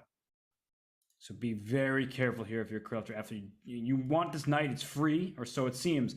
But after queen takes b4, bishop h3, you're out to see a problem where no matter what piece you take, queen g2 would be mate. So you have to block with a move like g3, and then this pawn is rolling queen e4. Oof. The clock's starting to dwindle. What do you do after f3? Are there any actual threats? I guess f takes g2. Then king g1. But wait a second. If takes king g1, there might be like a bishop h3 and a rook f1 at some point. And black keeps the pawn alive. Hans dropping the knight on c2. Bishop d3, there's knight takes e1. Oh my goodness, because of this mate on f1. Well, yeah, I was even thinking of fork, but you're right. There's mate. But you got to go bishop d3. You're going to have to give up an exchange if you're Kirill. This is spun completely out of control for white. Can you... It's maybe too brave, but can you take on f3 and after bishop takes, so king g1? Well, maybe you should. No. I guess you could just take, right? Same idea, where maybe the pawn is capturable at this moment. Hans repositioning his queen on c6. Now he threatens f3, Kirill intercepting it with e4. Right, and this bishop at some point will land on a square like e5 or d6, like right now. Like right now. And I don't think Hans should have allowed that. And watch out, because now white can be the one attacking. Okay, back to g6 goes the queen. This is so scary for white. It's been hard to wrap my head around this one here. Rook f1? Rook f1, fg, queen g2, and everything is covered for now. And then you pray. How many pawns does white have, by the way? Are you making me do this? 7 on 5. This early in the morning. Had 2 pawns for the exchange. And a great bishop on e5. And he's played rook f1. And Kirill has shown I think he'll back me up on this, an excellent ability to survive time pressure. He has not panicked even once having gone down sometimes 2 more than 2 minutes on the clock. Rook f7 by Hans. H3. H3. Fantastic move. Oh, bishop h5, g4 traps the bishop. And where do you go, he asks Hans. If you go back this way, maybe even take this pawn on f3.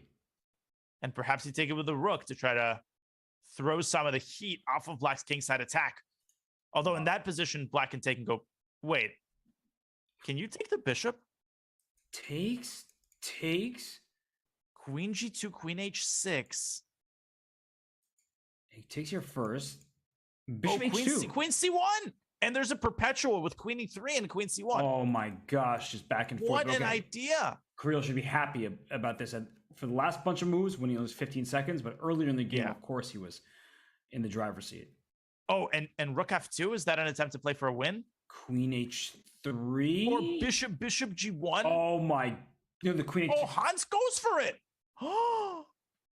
Are you sure about this, Hans? No. These bishops are about to come alive. He's taking pawns. But e5, here comes the pawn. Oh, then queen f4. You're trying to march it. 7 seconds. Bishop d3 played. Good move. We'll see how Kirill Shevchenko's bullet skills hold up. Queen should have been on e2 originally. I guess he's trying to keep all the entry squares protected. And Hans trying to mix things up, create difficulties and time pressure. And he might play queen d5. And, watch out for h4. Oh, but queen h4, king g2, hg. There's mate. Mate and what? Oh, no! Queen d3, and white is like 1 move away from consolidating. Let's bring that up again, because that was checkmate in 1. It was, oh my goodness, what a... what a heartbreaker for Kirill. And Hans, unbelievable. Oh my gosh. Just at this point, as you're saying, there's one huge threat. The other squares, the other points of entry are under white's control. So queen d3 was necessary to take away mate in 1, and then this queen can come over to a g3. But we understand queen d6. It attacks the rook. Queen h2 to trade queens is next. Unfortunately, there's a teeny little problem. Checkmate in 1. That's not a big deal. Come on. Stop making him out of a molehill. But as a result, Hans has tied the match. And what a ridiculous game. I was sure Hans was going to go for the draw instead. A ridiculously gutsy decision is rewarded. The score is 3-3, and he's castled short despite playing h4, repeating the line from their previous game with these colors.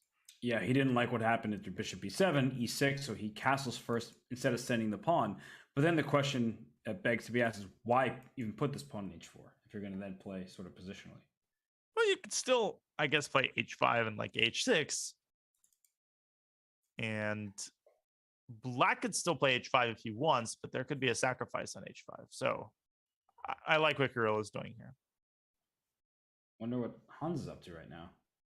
Maybe he needs to charge his computer. Let's see. Or his phone, I guess. Oh, okay. That's probably his. Yeah. Just sort of casually. It's a 5-minute game. Plenty of time. No rush. Yeah, Hans has not had a problem on the clock in this match. In any of his matches or classical games ever. Yeah, he just moves instantly every single time, except for when he's plugging in his electronic devices. Right. This might be the longest think that he's taken all match before playing h5. Please store your electronic devices. The plane is taking off now. Right. Please discontinue the use of at this time favorite phrase rather than now. Yes, at this time. It's right. This bishop initiating our landing procedure. This bishop is amazing. Queen g3 is not a threat, or it is, but it's not as big of a threat as some people may think it is. Right. Queen d4. But Kirill defends against it, or Hans defends against it. And we learned what Hans was doing actually. So all the players, no matter who they are in these competitions, have multiple cameras just to make sure that fair play is being upheld. And it seems that Hans's second camera went off, and he was just trying to fix that. So maybe he needed to charge that. But either way, he's back at the board, focused, and e6 played. And oh no, I don't like D at all. Is there about to be some kind of checkmating attack? There's definitely about to be threats against White's king that are made. You could also take the slower approach and go like 95. I guess we're not worried about bishop d4 cd, are we? That seems to be a decent path forward for black to then reinforce that pawn. Not particularly worried, no. The question is, see, the problem with moving the knight to e5, if white trades on d4, you kind of want your knight on c5. So maybe queen c6 from that perspective is more flexible. Because it does force the pawn to f3, because you're not going to be putting your bishop on f3 when this rook is going to sack and deliver checkmate. No, no, no. So the question is inducing f3 beneficial for black? And if so, then queen c6 is a must. I guess queen c6, f3, and then maybe shift the queen over to d6 and tickle that knight on g3. I'm not ticklish, though. No? No, actually not. And that's... I mean, everybody has their spots, you know? But have we talked about this before? How it's actually... I don't think we have. It's worse to not be ticklish because the people want to prove that you are. So instead of just tickling you and you laughing, they start like digging into your skin. They're like, if I tickle you and if I hurt you, then you're laughing. I'm like, no, I'm laughing because otherwise I'm going to cry because it hurts. Like, I'm like, stop it. That's not laughing. That's pain. I hurt, like, I don't like getting tickled at all. It actually, it is a weird kind of pain. So I hate it when somebody's doing like stop and then they continue doing it, just trying to be like funny, but it actually is uncomfortable, like a very uncomfortable sensation. I feel like you're extremely ticklish. You just have that vibe. I am extremely ticklish. Yeah, I admit. I'm not at all. So are you trying to embarrass me in front of thousands of people? No, I'm just trying to say that we're quite different, you and I. Yeah, no, I mean, what else is new, you know? Stating the obvious here. Well, something new is this king being in line with his queen. I don't know if that's going to amount to anything, but I'm just looking at that. Like, what about queen c6, rook G? You have to go rook g1. That's box because f3, knight g4. Oh my gosh, knight g4 is such a... Oh, he blundered it! Oh, that is nuts. And he immediately had to turn away. He couldn't look at the position anymore. You just spoke that into existence. Oh my god. And I had no idea that Hans would actually miss that after rook g1. It's very uncomfortable, but it's still a game. Wow. Yes. That is a... He had been relying on f3 for so long that he just went on autopilot. And the problem is this is check to the king and the bishop. If that knight was captured, it's checkmate in one move. So you're losing the bishop on e3 in the game. So it's all of your pieces. Too much. And we do have the next game. It just started, so we didn't miss much. It was a Pierce. No Pierce, an Austrian attack with f4. That is the most ambitious response to the perk. We love ourselves a good pawn chain towards the center. And we love ourselves a semi-open F file. Yeah, just gonna put those moves, and it was an exchange on first e5, then on c3, and this does look really good for white because of the potential for an attack on knight g5. The queen can slide over to e1 and h4, but look what Hans is doing. He's just trying to hunt down white's center. Yeah, I mean, that's what you have to do with black, because white's going to go like queen e1, queen h4, and time is, the clock is ticking, literally and figuratively. Hans doesn't care about the literal clock, but the figurative clock is more important, more concerning here, because white is like 3 or 4 moves away from creating unstoppable threats against the monarch.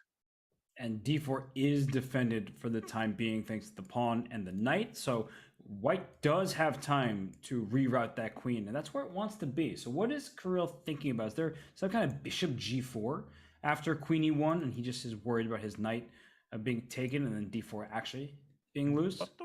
Okay, but bishop g4, I think you can still go queen h4.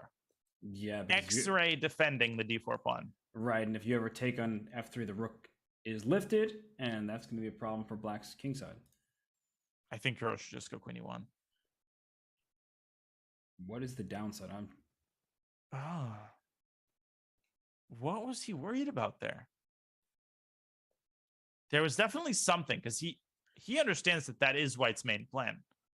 There's something about it he didn't like. Bishop e4 is not, a tragedy. I mean, that's a perfectly decent move.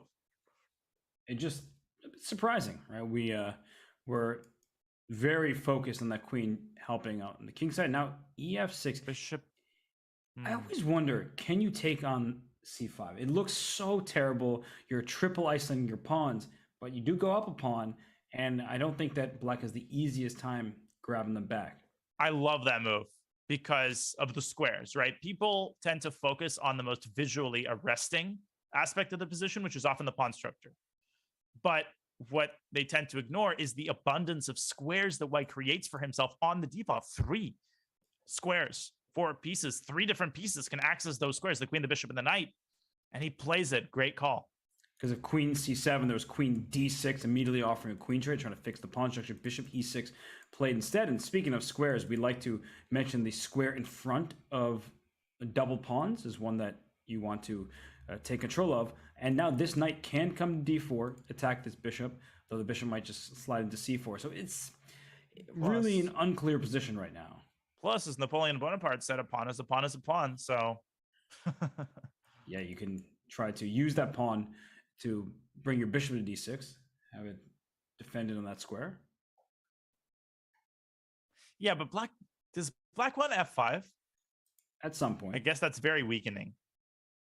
Yeah, it's a double-edged sword, right? f5 gives the g5 square, for example. Yeah, especially after like bishop d3 already, knight g5 is a very, very nasty idea. Hans trading on d1. What will white take back with? He takes with the f rook. Yeah, keeps his a2 pawn defended. Probably going to stick a bishop on d6. And he doesn't even need to do so right away, right? The rook takes c5 was not a huge threat because of this idea, but it's going there anyway. You might as well. Knight to d4. He's starting to make some progress. Yeah, and there's no good discovery. This bishop is loose in e4, but a move like bishop takes a2 would have backfired because once the rook takes, the a5 knight was hanging. Exactly. f5. Hans opening up his bishop. Uh-oh. Oh, it's that simple. No way to defend. Look at these squares. No, no, no. Uh-oh. Down goes b7. Well, maybe you can try b6 to give that pawn away on your own terms. Right, because c6, you might have to take on d4 just to get that pawn. No, you definitely have to take on d4 of c6. So white's decision here is between cb, c6, but there are other moves, as you're pointing out, like knight b5, which I really like. Yeah, you're going after this, maybe a knight c7. CB, AB, the rook hits c3, even though b6 is loose. This is messy right now. He goes c6. So Hans is almost certainly going to take on d4, because if you don't do that, then white shoves that pawn potentially down to c7. And then the opportunity train has left the station on winning that pawn. Although if you go to c7, there could be a bishop e4. Wow, he takes that pawn. Ooh, fearless. Why? I didn't even realize that pawn was hanging anymore. I didn't either. I completely forgot about it. I moved on from it. C6, C7 wants bishop e5. Right, and that actually trades the bishops, and then down goes the pawn. What should white do? How should white coordinate his pieces? Bishop b4, maybe? What about rook a5? Oh, no, you didn't. And then just rook a1 and things like that. Just a positional continuation, mop up all the queenside pawns? I'm thinking about it. I kind of like it. I'm trying to think what other move. It's rook a4. You threaten rook takes c4 and bishop d5. Not sure if that's actually good. Kirill pushing c7. So what does he want against bishop e5? You cannot afford to lose that pawn if you're white. Oh, what if... Oh my God, there's... Knight f5? Yeah, there's tactics with the discovery because of rook d8. Wait a minute. Yeah, that works. Right? Knight f5 when, though? Right now? No, but gf. Yeah, and then you just take on e5 like rook d8 check. Rook e8? And then rook d... rook takes e... right, we know it's right there. We know there's something there, but what? Knight c6... Knight I like how we're like not finishing the... Yeah, we know it... Oh, he wrong. Okay, we got to show it. We got to show it. So... we know that knight takes f5 was the move. Gf5, bishop takes, rook takes. You were right. Check. And after rook e8, this is the question, like, where is the follow-up? And I guess it is rook d1. That makes sense. And it would seem like black can defend because the threat is rook takes e8 followed by rook d8, but it's also rook takes c8 followed by rook d8. That is what I didn't realize at first. It's a fork against both of the rooks, and white is on the cusp of being winning here. Now Yes. Kirill's going to lose. Uh-oh. This is turning around as you're suggesting.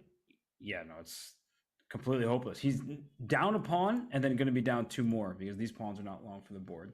Wow, that took a 180, like a complete 180. And I think part of it's the clock situation. Hans have 3 minutes. It's unbelievable how quickly he's playing.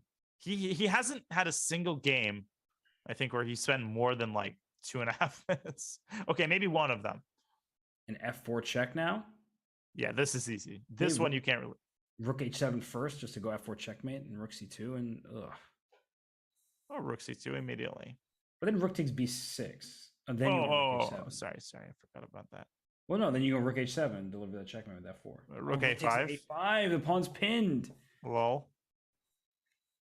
Rook d4 by Kirill. He's trying his best here. Right, But this is totally hopeless. Hans moving very, very quickly and accurately so far. Great move by Kirill, all things considered. Nah, this is over. Rook c2. Yeah, that's pawn hunting 101. Pawn Snatcher's anonymous, and he's going to snatch another one on g2. Oh, Kirill trying to set up some sort of stalemate, but you have no chance of even giving away all of your pieces here. Although he's trying. But there's no, even if you take, right? You're right. There's no tricks. And smart move by Hans, though, to make sure that the king could run. And the flames of resistance are extinguished. The match is tied again. It's 4-4. Mm-hmm. How long do we have in the match? We have 9:30. So this, given the pace of Hans's play, I would say this is unlikely to be the last game. And if I'm remembering correctly, Smarter Chess had it as 5-4, and that is potentially what could happen if Hans wins a long game here, and this is the last one. Then Smarter Chess's predictions would be accurate. I hate to say that out loud, but I know sometimes you got to concede the point a little bit. Now this is a relatively quiet, boring-ish line that used to be very popular in the late 80s. Karpov Timon, I remember, used to have a lot of games in this line. Yes. And so Yasser also had some games in this line. And white has very good control of the d file, and in particular d6 square. Black has some pressure later down the c file and is fully developed. It's just odd play, though, right? There's knight on the rim over here. The control for white, it feels like white should be better. By odd, do you mean bad? Because then I would agree with you. Although, based on knight a6, I expect this knight to journey towards the center. But this looks terrible. Knight b5. I mean, if you can get these positions out of this English, I mean, Magnus Carlsen is going to flock to this line. Oh, gosh. I mean, all of white's pieces are just perfectly placed. It's not like white even had to do anything major. It just... No, white just opening goes his pieces. Yeah. And if we just go back to how we got here, it's because black has prioritized, some of the queenside development here, and then d4. Once this strike happens, white already controls this file. The bishop came out to f4 to make sure that this pawn on d7 is kind of stuck in place. So it's nothing major, just good piece placement by white. And now Kirill deep in the think tank, and this has been a theme of the match. Yes, Hans plays quickly, but part of it is that Kirill just sometimes seems like he's floundering right after the opening stage. Yeah, and then he's spending loads and loads of time, and he has gotten out of these situations with remarkable consistency. But obviously, there are games in which he gets burned for his time management, such as the one where he blundered the May. That really feels like it was a big momentum shifter, and he can't let that tilt him. Wow. Okay. Bishop d6. He's relying on rook d8. And sometimes you can even get that Lasker compensation for Love that. The queen, right? You get a pawn, minor piece, and rook for a queen. That's 9 points on 9 points. And in a position like this, I could see that being good for white. But Hans decides to avoid e5, which was going to win a piece, and play bishop g5. Now, you could also go h6 here and sack the d6 pawn after bishop f6, bishop a. But Kirill doesn't see the need in doing that. He goes rook d. I'm not sure about bishop g5. I feel like that move is a little bit superficial, and somehow it doesn't seem like black is in such trouble anymore, or in any trouble at all. No, objectively, black should be okay. And if black can ever strike with d5, then you know that there are no issues. Of course, you're not going to do that with the rook and the queen on the same line, but d5 can be a possibility. Yeah. Kirill first trades on g2. He shifts his queen up to c6, preparing rook ac8. Hans can play b3, right? You're not losing the c4 pawn, but at some point, you have to start being vigilant about d6, d5. Exactly. And you also, if this knight moves away, there could have been a bishop coming to f6, but Hans going for a one-move threat, and Kirill seeing it and just retreating his queen. And Hans will probably retreat his queen too. It's sort of in the way. Good call. d5? Maybe it's time? No, it's not time. No, and he's going to play a6 to kick this knight out. And he's just bringing his piece towards the center. Is there some kind of like knight e4, knight g5? Knight g5. Typically, Always want to make is. that happen. Ooh. Kirill is taking over the initiative. Now you have to drop the bishop back to d2 because you can't go bishop d4. I guess you can go bishop d4, e5, bishop takes c5, but you're already hanging by a thread there. Yeah, playing with fire. So it goes back. Ooh, that's a good piece now. Don't miss queen h1 and knight f2 in some positions. If white's queen appears on a forkable square, there might be that. Oh, I love those tactics. And b5, he just strikes here. And now he's going to get d5 without even a trade. Yeah, but before by Hans, can you play bishop c3, knight f2, and knight e4? I was looking at the same stuff, right? There's all sorts of tactics here. And knight takes f2 is available with bishop c3 and knight e4 in mind. But there's got to be something. F2, bc5. Just knight d1, maybe. Maybe just going for two pawns against two pieces. I like it. Rook and two pawns against those minor pieces and an exposed king. It's important to note that queen h1 would not be checkmate because the king could then take on f2. There's a problem, though. Yeah, starting with knight f2, there was king f2 and then bishop c3, bc. But he starts with bishop c3, which I like. He wants knight takes f2. And even if you play like knight a4 and pawn d5, I could see black just trying to clamp down, but you don't want to leave this bishop on the long diagonal either. So knight takes f2, if it works, is just an excellent move right now. Knight e4 also looks very good, but then you realize white has bishop e1, dropping the bishop back, protecting f2, and those knights could get pushed out of their dominant squares real quickly. For sure. So Kirill thinking, he goes knight takes f2, and if bc5, knight d1, we saw this coming. And now the question is, do I take on c5 with the pawn and get them next to each other, or do I take with the rook to keep both rooks on the board? I think you take with the pawn, opening up the d file. And Hans quickly says, no. I want no part of the rook here. Watch Bishop out. g7? Yeah, I was about to say, watch out for knight h5 ideas. Bishop g7, king g7, knight h5. And then there's knight f6, queen h7 coming. Oh, gosh. But Kirill completely fell asleep on his king side. Like, that king side was really exposed. He should have probably made a move, some sort of defensive move. I'm not sure what, but somehow Hans's pieces are perfectly positioned, perfectly poised for a lightning king side attack. Yeah, and he needs to take care. Instead, he went b4 playing on the other side of the board. And after queen h7 now, queen g7 check becomes a threat going after this pawn. I mean, queen h8, queen g7, queen h6, knight f6. I see all sorts of attacking options, but somehow the position is level. It's equal. I don't know if this is defensible in the context of a human game. Because queen g7, queen g8 take on f7 is the direct threat. What do you do? Rook d7? Rook d7, queen g7. King e7. Rook takes this and king d6. Oh my god. And all of a sudden black is safe there. This was not the move. Check here. No, but then rook f7. He wants the same kind of thing. But it's an inferior version? Way worse version. Oh, wait. Is there some sort of... Can you avoid the king running away entirely? Like queen takes... Yes. Oh, rook f7. Yes, and rook f7. No, but queen h6, king e8. But queen h8, king e7, rook takes f7, there's king d6. Oh my god. But And there's no checks. I'm just going to show this quickly, that the point That's a here brilliant move. is after king f7 here is queen g7 and knight f6 checkmate. So we're just trying to, Right. this king has nowhere to go, it's mate. But in the queen h6, king e8 was in fact just played.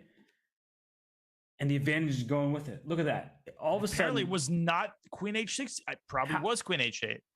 no, it's Oh my queen god. g6. Queen g6. No, if you play queen g6, you're immediately removed from the competition. There's just no chance that what you is play. even the idea? What What is is the threat? I think that there's just maybe no moves. Yeah, and after queen b7, queen takes h6 check. What the heck? Like, is it? There's no. Get this out of here. Yeah, that is okay. Okay, well, I don't blame anybody for not finding queen g6. Are you kidding me? Ridiculous. And Han's actually taking his time. Knight f6 check looks like it's mate, actually, but just king e7. The king somehow worms its way. Oh, queen g5 is a nasty move. You can't go king d7. Because rook f7 check. And 18 seconds. You push your f pawn? He pushes his c pawn? That wasn't the move? That looks like a problem. Knight g7. Knight g7 wins! Oh, because knight e6 is a fork. Goodbye. King d7, rook f7. You give up your queen, you give up the rook. If Kirill resigns, he gets another game. He gets another game. 8 seconds remaining in the match clock. And that means smart chess is wrong no matter what. That's exactly right. That's Either why Hans Kirill will be up by 2.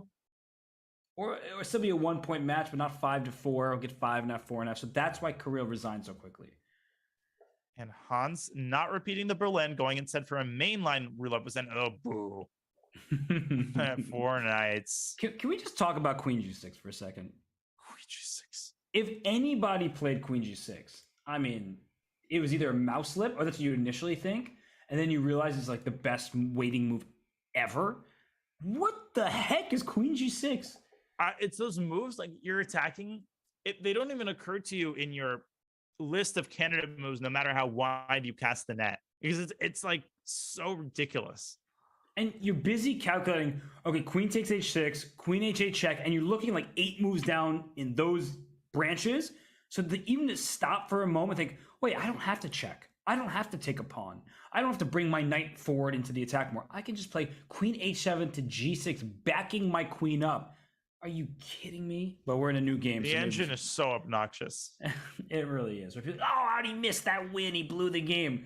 Queen g6. Try finding that yourself. I like Kirill's position in the early going. He's got that open f5. He's got that Italian-y type of play. But Hans just says, hey, where is that knight going? And he can also park his king on g7 to support the king, the pawns on g6 and h6. And one really good thing for Hans is if we look at this pawn structure, on the dark squares, you have a light squared bishop. And so the bishop will cover the light square holes, while the pawns will cover the dark square issues. Imagine if these knights, a pair of knights get traded. Now there's nowhere for the other knight of whites to infiltrate to use as an outpost. So I like the foundation of Hans's position. Yeah, me too.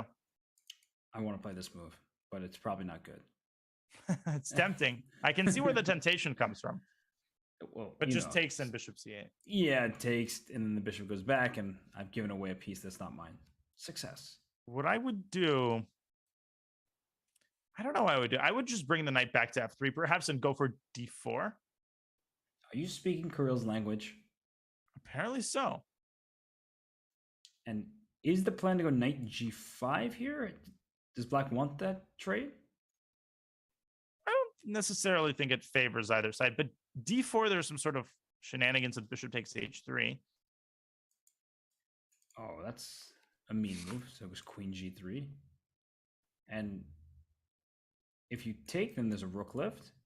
All of a sudden, we have a very positional struggle here. King h7. Oh, there's a cool line down. I think. Well, no, it doesn't actually work. But if we get a queen trade here, I was thinking of rook f6. You want to plant your rook on f6 and rook bishop f1. f5. But bishop f5, there is knight d5.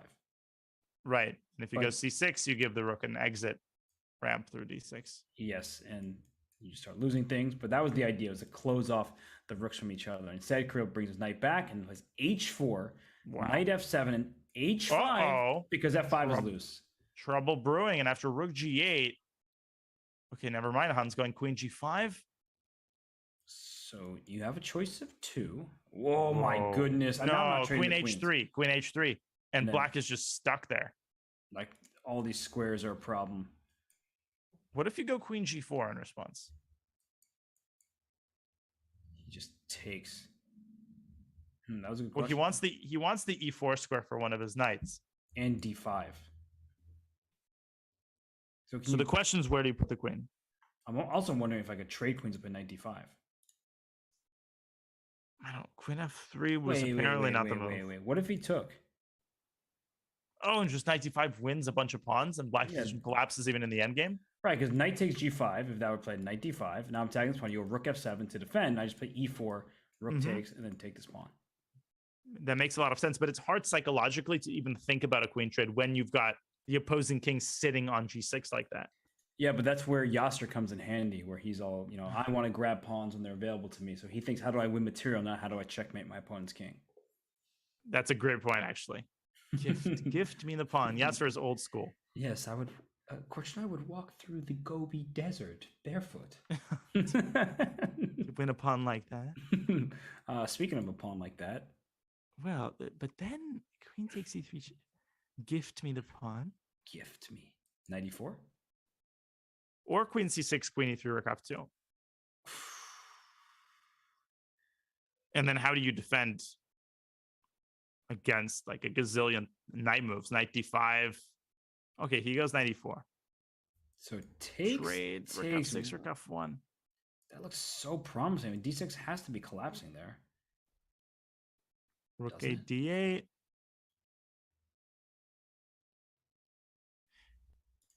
I don't see an alternative. Like, I think you kind of just like, you have to go for this endgame, whether it's really good or not quite as good as it appears. Do you have any alternatives? Not really. I'm just trying to find a win at that point, and it feels like it's there. And look at the eval bar plus 2.7, and just it does feel like it's there, but where is it? It's overwhelming. So that's the thing: is what if white passes the turn? What's black's next move? Kirill does something of that nature, but he still hasn't created a threat. But black cannot move, right? This knight can't move, you lose d6. The d pawn can't move, you lose c5. But Hans is getting his bishop back to g6. He's going to pressure the knight on e4. He's going to threaten to capture it, and if the knight from e4 moves, then his knight is going to jump to g5. Oh, he says you still can't move. Wait, there was a fork, but I guess it didn't work due to knight takes c5. Just no, you can't move. I guess now this rook is free to go, but then you still can't move because then maybe a4 just to go a. Get the b6. Oh my goodness! Bring the second rook up. Getting the other rook up to f6. Oh, I just saw that in a Michael Adams game yesterday. That's really cool. This idea of stacking the rooks on a rank rather than a file. d5 by Hans. He's not going gentle into that good knight. Oh my goodness! Like we can bring our knight b6, knight a4, and this pawn's hanging. Yeah, I think that's what you have to do. That is the weak pawn, but Kirill going another way, going out around through a5. This rook is going to be under attack. This pawn's going to be under attack. Although the rooks on the same rank are sometimes really awkward. For example, after knight takes c6, you'd like to play knight e7, but then the rook would capture because once this rook takes, the rook on f6 is lose. Yeah, they're like Siamese twins. I mean, they have to defend each other at all times. So, wait a minute. Yes, Knight. Takes, oh my god, this position's so disorienting. Knight takes e5. Oh yeah, you could just play knight e5, or you can even play it now on the next move. Right now, play it. And knight e5, rook d6, and the d1 rook is hanging. That's actually critically important. Otherwise, knight takes g6. Right. Knight e5, rook d6, knight takes g6 would be good if not for that rook there. No, that's easy clap. And then, yeah, to channel your favorite sound. He also did a little finesse by going rook g6 and forcing the king over to h7. The king just farther away from the center. Okay, the eval bar dropped a lot, but it's still +4. Yeah, knight. I think he should have gone through g4. Because now the knight is hanging, you would like to play rook takes c4. You can play rook takes c4 even here, and he does. But now that Yuval Bar continues to drop, why is it dropping so much? Is it? No, mage knight takes b2, Knight c5. and then rook. Whoa. No. This ain't gonna cut it. No. Takes. He just wants a pawn down endgame, which is probably lost. Yeah, but his pawns are terrible there. Yeah, they are really bad. Oh, he wants to take and go rook e6. Yeah, but then rook d2. That has been really sloppy. That's not what you want. Not at all. Black just starts mopping up the pawns. Kirill down to 13 seconds. Rook c3. He can still revert back to the old idea, but he's helped Black's king get closer to the center. Don't play king d6 because rook d3 is. Oh, he blundered it. Rook d3. I tried to warn you. Forgot about it. Like, Hans's reaction is exactly how I would be feeling in that situation. Right. His reactions are very relatable. Yeah, he's like, what is wrong with me? Like, of course I have to see that. But he was playing in his opponent's time trouble and trying to hold a pawn down bad endgame, and now it's just over. That's a question I ask at least 5 times a day, and not only in chess-related environments. D4, it's easy. Yeah. D4. And this is actually, if they keep playing, which I don't think they will, or maybe, I was going to say, if the king went this way, it'd been a good illustration of how you distract the king with a potential pass pawn and then bring your king to the other side of the board. Make a move. Ooh. Why? I mean, that was unnecessary, but I guess he wins. A5. Oh, very nicely done. And the pawn promotes with check. Beautiful. Yes, because if this were not check, it would have been... Actually, it still wouldn't have been... Well, if you took, it would have been... No, but then he would have taken the pawn. Maybe it would have been winning with a white king on d4, but this is just easy. And he's got a mate on f1. And Hans resigned. And the fact that Kirill resigned that game when he did, Robert, that turns out to be huge. And I just want to show that quickly. That a takes b5, here, king g2. It does appear that it's a win for white, but only because this king is so close to the enemy king. Because in most of these positions, you don't get to win because the king hides in the corner over here, right? And I guess at this point, once the queen comes to a2, king g1, king e3 wins the game. That's actually very, very pretty. If this king were anywhere else over here, the game is a draw. But because the king is so close, you get to deliver this wonderful checkmate that you don't get to see very often. But Kirill, he goes for the clinical approach. He wins the game. He ties the match at 5 apiece. It's been entertaining, high level. Both of these players have stepped up their game in comparison to the first match. Hans, he'll be mad at himself for the amount of blunders he committed, but his time management has been great. He's played good creative chess. We will see who can keep the momentum going into the 3-minute portion. But first, a short break. You're watching the Junior Speed Chess Championship presented by SIG. One segment is in the books. We'll have an hour of 3+1 coming up on the other side of this break.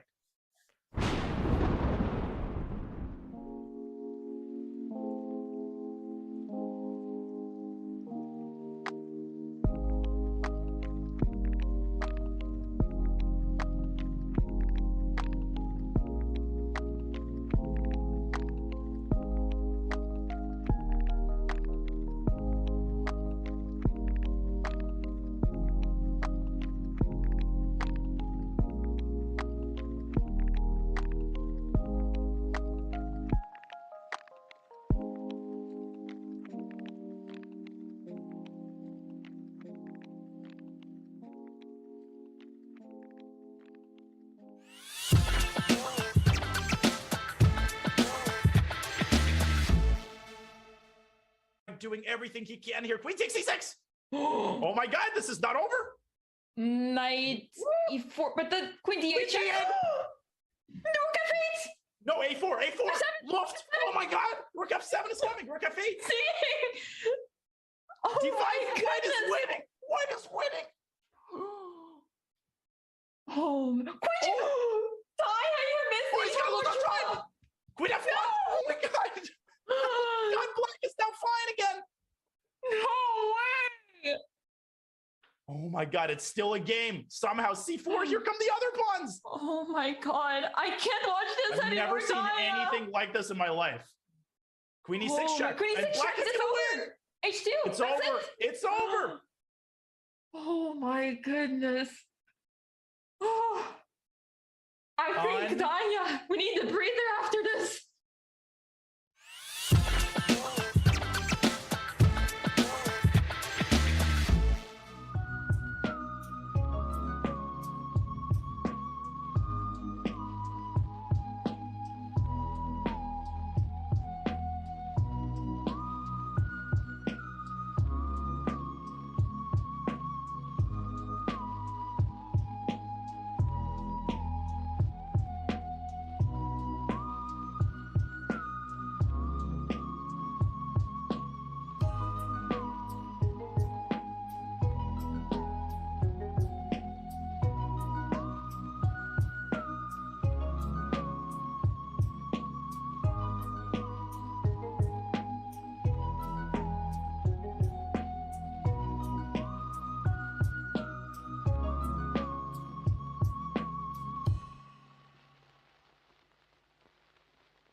Liang 2 is stretching a little bit, while you can see that some of the other players are clearly still in game. Oh, Jan Ponish is about to have a guest. Is that?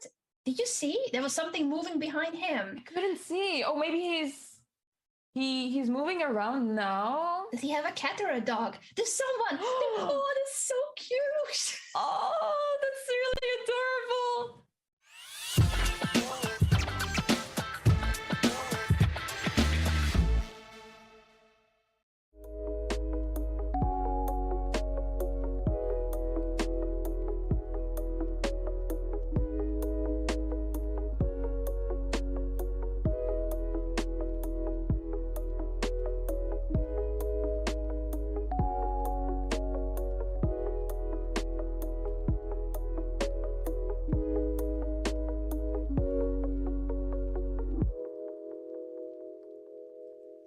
Chess Kid is proud to present a charity simul exhibition with GM Anna Muzichuk in benefit of Ukraine. The three-time world champion will play 15 lucky members all at the same time. For more details, head to go.chess.com/Anna Simul and tune in on May 17th at 9 a.m. Pacific, noon Eastern, right here on chess.com. But we hope that you've been tuning in this morning, watching this JSCC matchup presented to you by SIG between Hans Niemann and Kirill Shevchenko. Grandmaster Robert Hess, it's tied 5-5 after the 5-minute portion. Who has the momentum right now? Well, Kirill did win that last game there, so he should be feeling pretty good about it. But Hans has had the lead on the clock every single game. So as we get to the quicker time controls, what I'm always curious to see is, will Kirill speed up? Because when you have 5 minutes and you're a 3-minute blitz player online, you just feel like you have all the time in the world. So you spend that time in the early stages. Now that you're in your more comfortable time frame, it feels like Kirill will probably play much faster. Yeah, I mean, I think you called it. That's generally what tends to happen. Kirill's a great bullet player, so it's in him to play fast. And we have another weird Jabava London, both players blitzing out a ridiculous line. Hans is down a pawn. So queens are off. White is down a pawn, but white is very active. Knight f6 check. Whoa! Is it a draw or something? No, but the king can't castle now. I think the idea of this for white was to deprive the king of castling rights. Okay, so if king goes to e8, you're saying you're not going to go knight f6. Whoa! Girl, what is going on? There wasn't like a bishop c4 with the knight on d5? I thought there was. I guess knight a.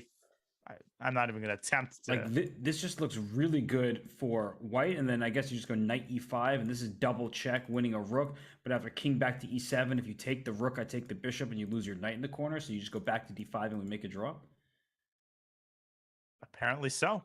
And I wonder if this is Hans's analysis, because he's got over 3 minutes, and the EVA bar seems to approve of everything that white has done so far. 95, good move from Black. I just barely understand what's happening. That's why I'm taking that really deep breath. So h3, g4, bishop g2 kind of ideas potentially. So can black play h5? And one of the things about h3, I love Kirill's reaction, because I was about to say this, Danya. h3, I think we were looking at g4, but maybe h3 was played to stop that knight from going to g4 at some point and things like that. So it may have been a defensive move that also seconds as an aggressive one. And what in the world? What in the? I mean, this is amazing. Yeah. So there's trade rooks and the king. Okay, there's always f6, which is good. Also, I have a very astute observation, which is that material is now equal. Appreciate that. In case anybody didn't know. And somehow black is out. I don't think black is in any trouble here. I mean, f6 defends the bishop, as you said, if necessary. Knight takes d1 might be a huge blunder. Ooh. And all of a sudden, he takes with the rook. So you could take on c3 if you want to. You could also play h5. There's no g5. Bishop f4 check will grab that pawn.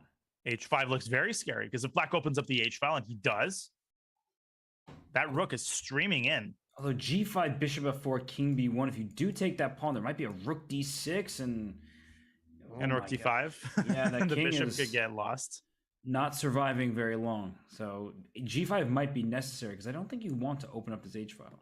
Whoa, he takes a7 though. And what Hans is basically saying is that after hg, hg, his bishop is anchored to that f2 pawn. So rook h2 isn't as dangerous as it may appear. Rook h4, though, well, maybe that's dangerous. If he wanted to draw, he could have just taken opposite colored bishops, put a rook on a8, and done all that. Instead, both sides playing for a win. Draw playoffs. Talk about playoffs. Bishop h2. Rook e1 check. And then I move my king, aren't I? I'm just going for your g4 pawn over here. Do you just move it back to d7? That was my plan, yeah. Oh, and of course, rook h1, there's a check discovery. Mm-hmm. Don't play here because my bishop can move and give you a check. Yeah, bishop h2 is a lovely move. What's the downside? Because he's thinking a long time here. Well, I guess rook e1 check, rook d1 check, and rook d4, but that's incredibly awkward. You've got to try bishop h2. You got to have to keep your foot on the gas pedal here. And now Hans is up over a minute on the clock. We've said that a lot today, and we are going to keep saying it. The only time we won't say that is in bullet. You have to forgive me. I've been holding this chocolate bar that I got from the lobby for the past 5 minutes. I told myself I'd wait until the break to take a bite of it, but I don't have the resolve and the strength to do that. So talk for a couple seconds. I'm gonna mute myself. You can eat chocolate. You are a child. It's 8 in the morning. I'm looking at you. I'm watching you eat that chocolate bar. Well, I can take over for the moment. So the bishop comes to c6, protects this pawn on f3, bishop on e5. Everything in black's position is defended. That's really good news for Kirill. And the potential bad news now after knight to c4 is that the knight is going away from the king side. And there it is, Daniel. There it is. If rook h1, you're not going to be able to take on h4 because you get an outside pass pawn over here. But black does have king, let's say f7, followed by bishop d. Oh, the knight attacks the knight. I didn't even realize that. Now, he didn't have to rush that if he didn't want it. But black is definitely playing for a win here, right? With that pawn phalanx. If he can get f5, f4, and I mean, white has to prevent black from creating a passive bishop g5, though. Bishop g5, which is really important because if you were forced to take me over here, rook h4 is now, I think, rook h4. It wins. Oh my god, he just wins the whole spot. You can't stop the pawn. Or wait, can you? Takes in bishop c5. But then the king just walks in here. Oh my lands. King walks up to h3 and then g2. What a position. I mean, you can't avoid the rook trade and then you lose. Because now don't play h3. No. Kirill brings the king in first. Bishop d8 might be a clever move because king h3, there's bishop takes f6. So how do you... Oh my gosh. h3, f4? And look at Hans, look at him. And that's his standard reaction. When he doesn't see something and he's mad about it, he just turns around in his chair, tries to regroup, but that's why this f6 pawn was so important. It shuts down the bishop on the diagonal, and then this f4, h3, h2 game. Amazing. And opposite colored bishops, Kirill doesn't care that h-pawn is promoting, and Hans resigns, giving Kirill a 1-point lead once again. And 2 wins in a row now. I was about to ask if this was his first lead, but he was up 4-3, so he has previously had the advantage in this match. And now we get a French defense with a lovely pawn chain here and a pawn sacrifice. Ooh, these variations are fun. Yeah, they're always very fun. White sacks a pawn, tries to get the attack going. Rook c8 by Hans. Leaving the tension between pawns. And knight d2, allowing this capture on c3 to ruin your pawn structure, but also open the b file. Yeah, that's a very, I mean, unless you know this idea, it's very hard to come up with a move like that. Right. This does not feel like over-the-board inspiration. No. And when do you play, I mean, c takes d4 is not played. Finally, we have a resolution of the tension. h5, though, bishop b3, as you're indicating. This looks really juicy for white. After knight, can you go knight d4? Where's this knight going? Leave it stranded. We'll have to go back to f5. Don't go queen g4, okay? Oh my gosh, queen g4 would have been a terrible blunder. And now queen g4, the bishop is defended on h4. That's actually very important because otherwise queen g4 would hit the bishop and hit the pawn and black would collapse. And so now after queen g4, black has knight takes e5, queen g7, bishop f6. So white prevents black from castling. Yeah, maybe you're going to park the bishop on d6, but this bishop can also go back to e7 so that black can castle. Which it probably will right now. Although castling, your problems aren't solved there because queen g4, rook e3, and your king won't find true shelter. I agree completely. That's a very commonly misunderstood concept. You think, oh, I castle, that's it. right? My hands are, I've wiped my hands of the problem, but no, you've not. Knight takes e5. Is that a threat? Yes. Although then that rook can come to g5 and it's, you know, maybe there's some threats, but I do think that you have to watch out for knight takes e5. Oh, in fact, you're absolutely right. Rook e5, rook g5, and if g6. Oh, but then there's queen f6. Right, queen f6 is that saving move in that variation if this pawn is captured. But right now, Kirill thinking, spending a bit of time, down a half minute on the clock. Oh yeah, it's white to move. Yeah, I didn't realize that. Grandmaster. Yeah, Rook maybe, e3, knight e5 is the line we were discussing. maybe you should take another bite of that chocolate. Okay. I don't need to be told twice. I'm just glad I could, you know, help you do what you wanted anyway. So right now, Kirill is thinking here. He could throw an h6, and then black plays g6. So you close down this bishop on d3, but you also pry open the dark squares. And I don't think Kirill wants to make this move because it's very committal. And what is the likelihood you're going to get a queen to f6 and into g7 with checkmate? Not very high. And in which case, you're sort of restricting some of your, or eliminating, I should say, some of your other options. And that's a good example of one movitis, right? Just making a move which looks good, threatens mate, but closes off all of your attacking opportunities. And there's no denying that black is better. We see the eval bar. But look at this. The bishop now can stare on this diagonal forever. The rook is coming up maybe to g3 or f3, depending on how black reacts here. And the extra pawns on the queen side. So it takes a while to start mobilizing those pawns. Black first needs to make sure the king is safe, and then we could see those pawns thrown up the board. And the classic defensive method here is to shove the king to the corner, king h8, rook g8. Dig yourself a little hole there. A little cocoon, f5. Big That decision. is spicy. Give me the Tabasco. This knight needs to be on e5. That knight on b3 is so bad, yeah. And you don't have time to get it there. Knight d2, there's already e5. Well, rook g3, bishop f8, you do have knight c5 afterwards. Right? Because the bishop is overloaded. You can't, yeah, exactly. And he goes queen And f8. that is why Hans goes queen f8, yeah. He's playing super, super well because now the f2 pawn is targeted. E5, that hangs a piece, so don't do that. But rook takes Super well and super fast. Once again, bishop d6. Also, rook f2, there's just maybe queen g6. So sneaky by Kirill, hanging f2, but that way it allows the queen to get to g6. Good move by Kirill, getting his queen off of the x-ray because e5 was a huge threat. And that's what black's main weakness here. And by the way, we welcome Anna Maya, who is a French expert, lifelong French player, in the chat.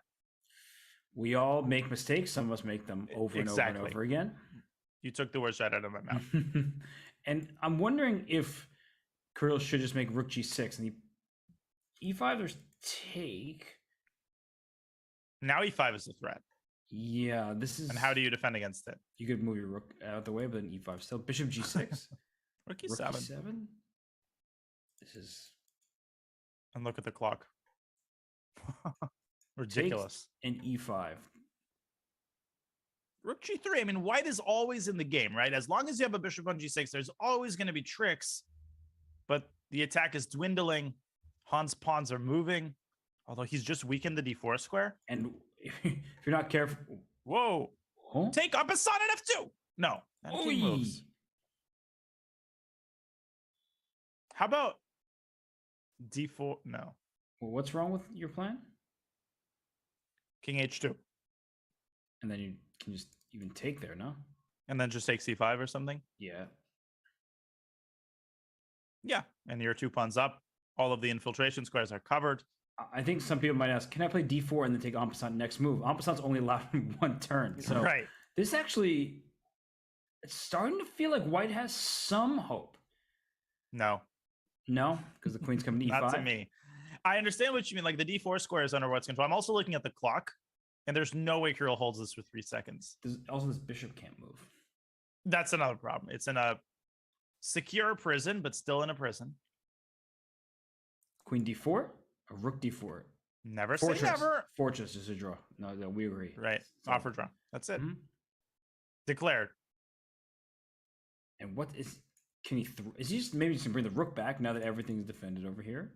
I'm regardless of the games, I'm impressed with the way Kirill is playing with like 1 second on the clock. It's not easy to play this quality of moves for this long. I haven't been looking at his clock. He has 2.8 seconds remaining. Right, and he has had that amount of time for like 10 moves. Okay, E3, rook E2. He probably wants to bring his king up eventually, but I don't think he'll get there. I guess there's no rook E8 ever because the bishop's here. King F2 always walks into a fork. You'd love that king to be on E3. Here it comes. E3 though. E3 just rook E2. Bishop B5. Oh, bishop B5. Ah. What, you think I was just nonchalantly pushing that pawn? Yeah, I did. Wait, he could have brought his king up. You know, I would throw in G4 to For prevent white from going G4. Hans playing slow. Oh, he wins B5. He's playing, what? Sloppy? No, I didn't say anything. So do watch out for back rank checkmates because the bishop on G6 is here. So if you, for example, rook C2. Oh, and somehow the king gets back in time, but it doesn't. Oh, no, Ooh, but he doesn't have anything other than that pawn. Right, exactly. Let my rook lose. Now, Hans's rook is not getting to the first rank quickly. No, And Kirill? This is going to lose the endgame, though. You want to trade rooks if you're black. Yeah, too many extra pawns, unfortunately. D4? 4 seconds for Hans. Oh my gosh. Oh my god. Oh, and he stopped D4. Rook C2 back. Rook C7. Rook C7. Oh my gosh. Oh my god. Oh my gosh. Oh my god. Oh my god, he's winning. Rook E7. No. Rook takes B7. Rook B8. Rook B8. He wins the bishop. Oh my god. Oh my Look at Hans's face. I jinxed him. Hans, this was absolutely and utterly unbelievable. And the lights just went off behind Kirill. All right, it definitely darkened. But the light bulb went off in his head. How did he do that? Oh my gosh, he just got that rook in, and then with no time on his clock, Hans couldn't find the accurate way forward. He was up like 3 pawns. Can you blame me for saying it was over? He had 45 seconds to Kirill's 2, and he was up 3 pawns for no compensation. But I told you, it just felt like No, that bishop on G6. There was some chance. That was phenomenal defense by Kirill. He just did not give up. He kept his legs churning. He kept finding annoying ideas, and he got Hans low on time. Hans does not like to be low on time. Mm-hmm. And, well, we know he plays instantly throughout most of the game. And finally, he had to take a bit of a think, and he could not find the correct path forward. And now, Kirill opens up a 2-point lead. He's obviously feeling better about the match than Hans is. And Hans needs to somehow settle down. Right? He's 15 minutes away from the next break. And his match could hinge on whether he can play this game as if it were the first of the match. Yeah, he needs to. That fire is getting extinguished. He needs to throw some tinder onto that fire and know, you can't talk about Tinder on a broadcast. No, but you said hinge. So wow, I didn't even realize what was happening there. So you just no, but Tinder means wood. No, I know what it means. I was making a joke. I didn't realize I said hinge before that. Right. Stop bumbling about my it. joke hinged on yours. Oh. That was good. I wasn't bumbling. Yeah, well, we just entertain each other, I guess. So what's happening here? This e-pawn is a potential target. Black could think about playing e6 at some point. Swiping a white's pawn on d5. But I think that black is swiping left on white's ideas here because it does seem like black can get away with g5, for example, maybe even throw in g4 at some point and then push your pawns forward. The question is when, because yeah, g5, g4, bishop e2, e6. That bishop on b7 has won Kirill a game previously, that game where he played queen c6 and knight g4. And again, look at the clock. He's down a minute again. He's a glutton for time trouble. Oh, Hans is also a glutton for playing instantly. And a glutton for winning positions. I'm just trying to understand the coordination of black's last moves. Queen c8 and then bishop a8. So he wants some kind of, I think e6 at some point. What's going on here, Don? Explain this to me. I don't understand why Kirill didn't go for that G5, G4 idea. Instead, he sort of drops his pieces back. He was trying to come up with some sort of regrouping, which clearly has failed. Hans, I love Queen A4, Queen B3. Now Kirill goes G5. And now I think he's going to go G4 and E6. Yeah, so better late than never. He goes for the idea, but only after he weakens his queen side. And right. Whoa. Bishop E4. Knight E4 and F5. Hans making some strange decisions. Yeah, I guess he's counting on this B pawn being loose. But you could even throw in B5 and play like Knight E4, Knight E4, B5.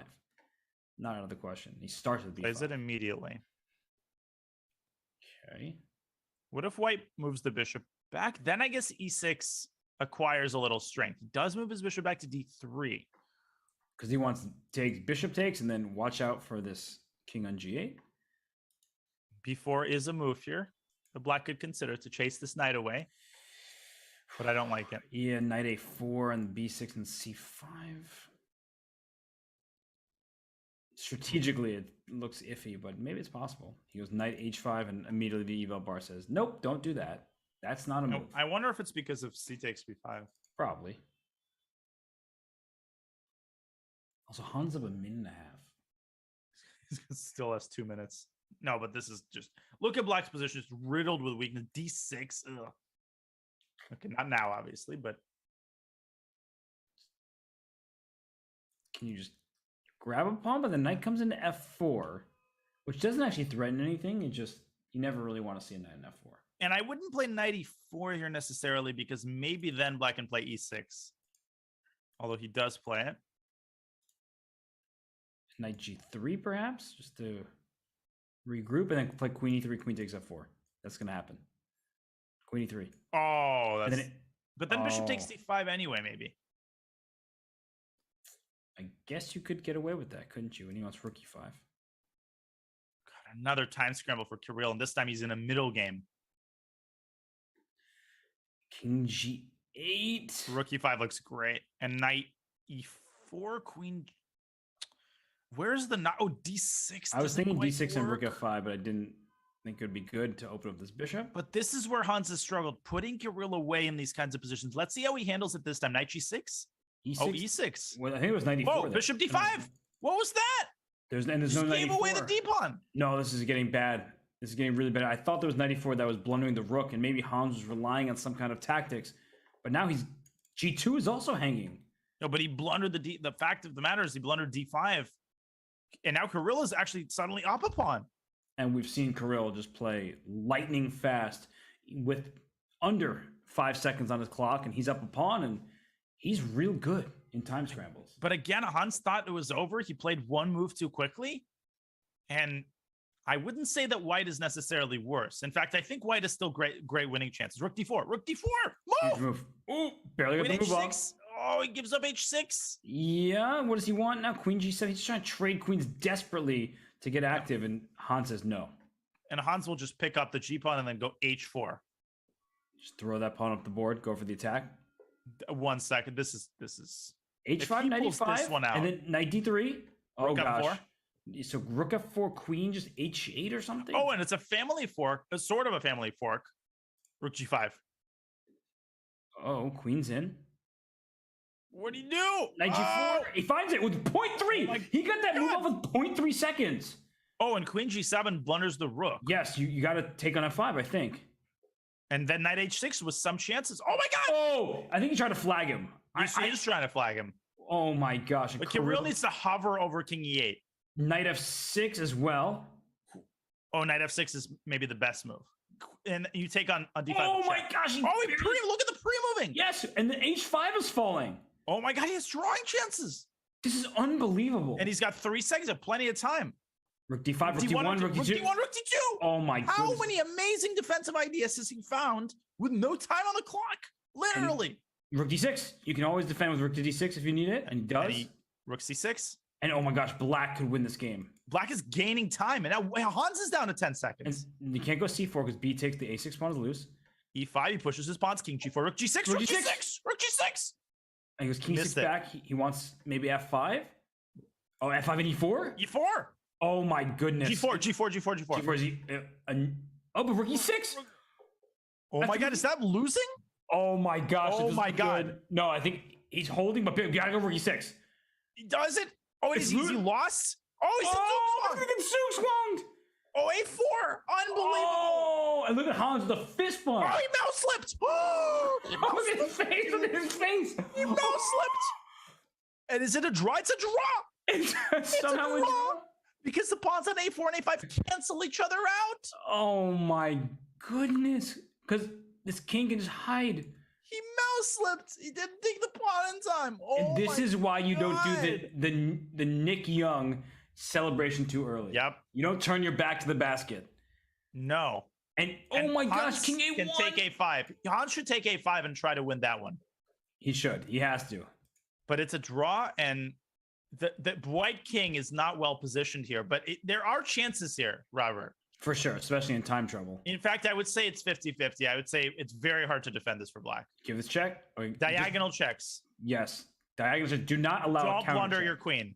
Mm-hmm. Queen. Don't go king D6. Ooh. Queen D7, king A6, queen here. There's queen here. Yeah. Check. He's barely getting the moves off. Queen B7. Queen B3 is almost mate. Yeah, that's what I thought. No, it's like one literally almost mate. You don't check on a square like E6 ever, because then No, the he queen understands. blocks. Sundial. Yes. It's a sundial. But the king can go to B5. Oh my gosh. Oh, it's a draw. Oh my Kirill goodness. betrays a smile, and he takes a sip of water. You know what that means?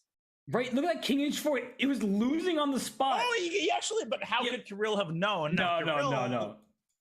Kirill was expecting king takes G4 and the pawn going. King H4 was one of the worst mouse slips possible in the game of chess, and Kirill was already bringing his king the other way just to have any faint hope of survival. How did that happen? I mean, I would be so tilted in this situation. And look at Kirill. Like, I think he's the one who's stressed out and trying to Kirill, gather move. himself. Oh my god, you can't take 20 seconds Did you on see what he was two. doing? No, because I have one monitor right now. He took his glasses off and like wiped his eye. Like he was just trying to like start a game of chess. He wasn't Okay, thinking. well, I can't really blame him. Yeah, he was like, I need to just. I'm freaking out here. Oh, And Hans is. You can see the fury in his eyes. He's hungry for some wins. But this line is bad for black. I've fallen into this many times. Black is worse here. yeah, Bishop Hans was F2 is shocked. bad. Hans went, and then he like zoomed in. Look at his. Oh, you can't see because you're one monitor. No. I'm toggling between the zoom and the. Got it. Yeah, no. board, but I'm seeing it now.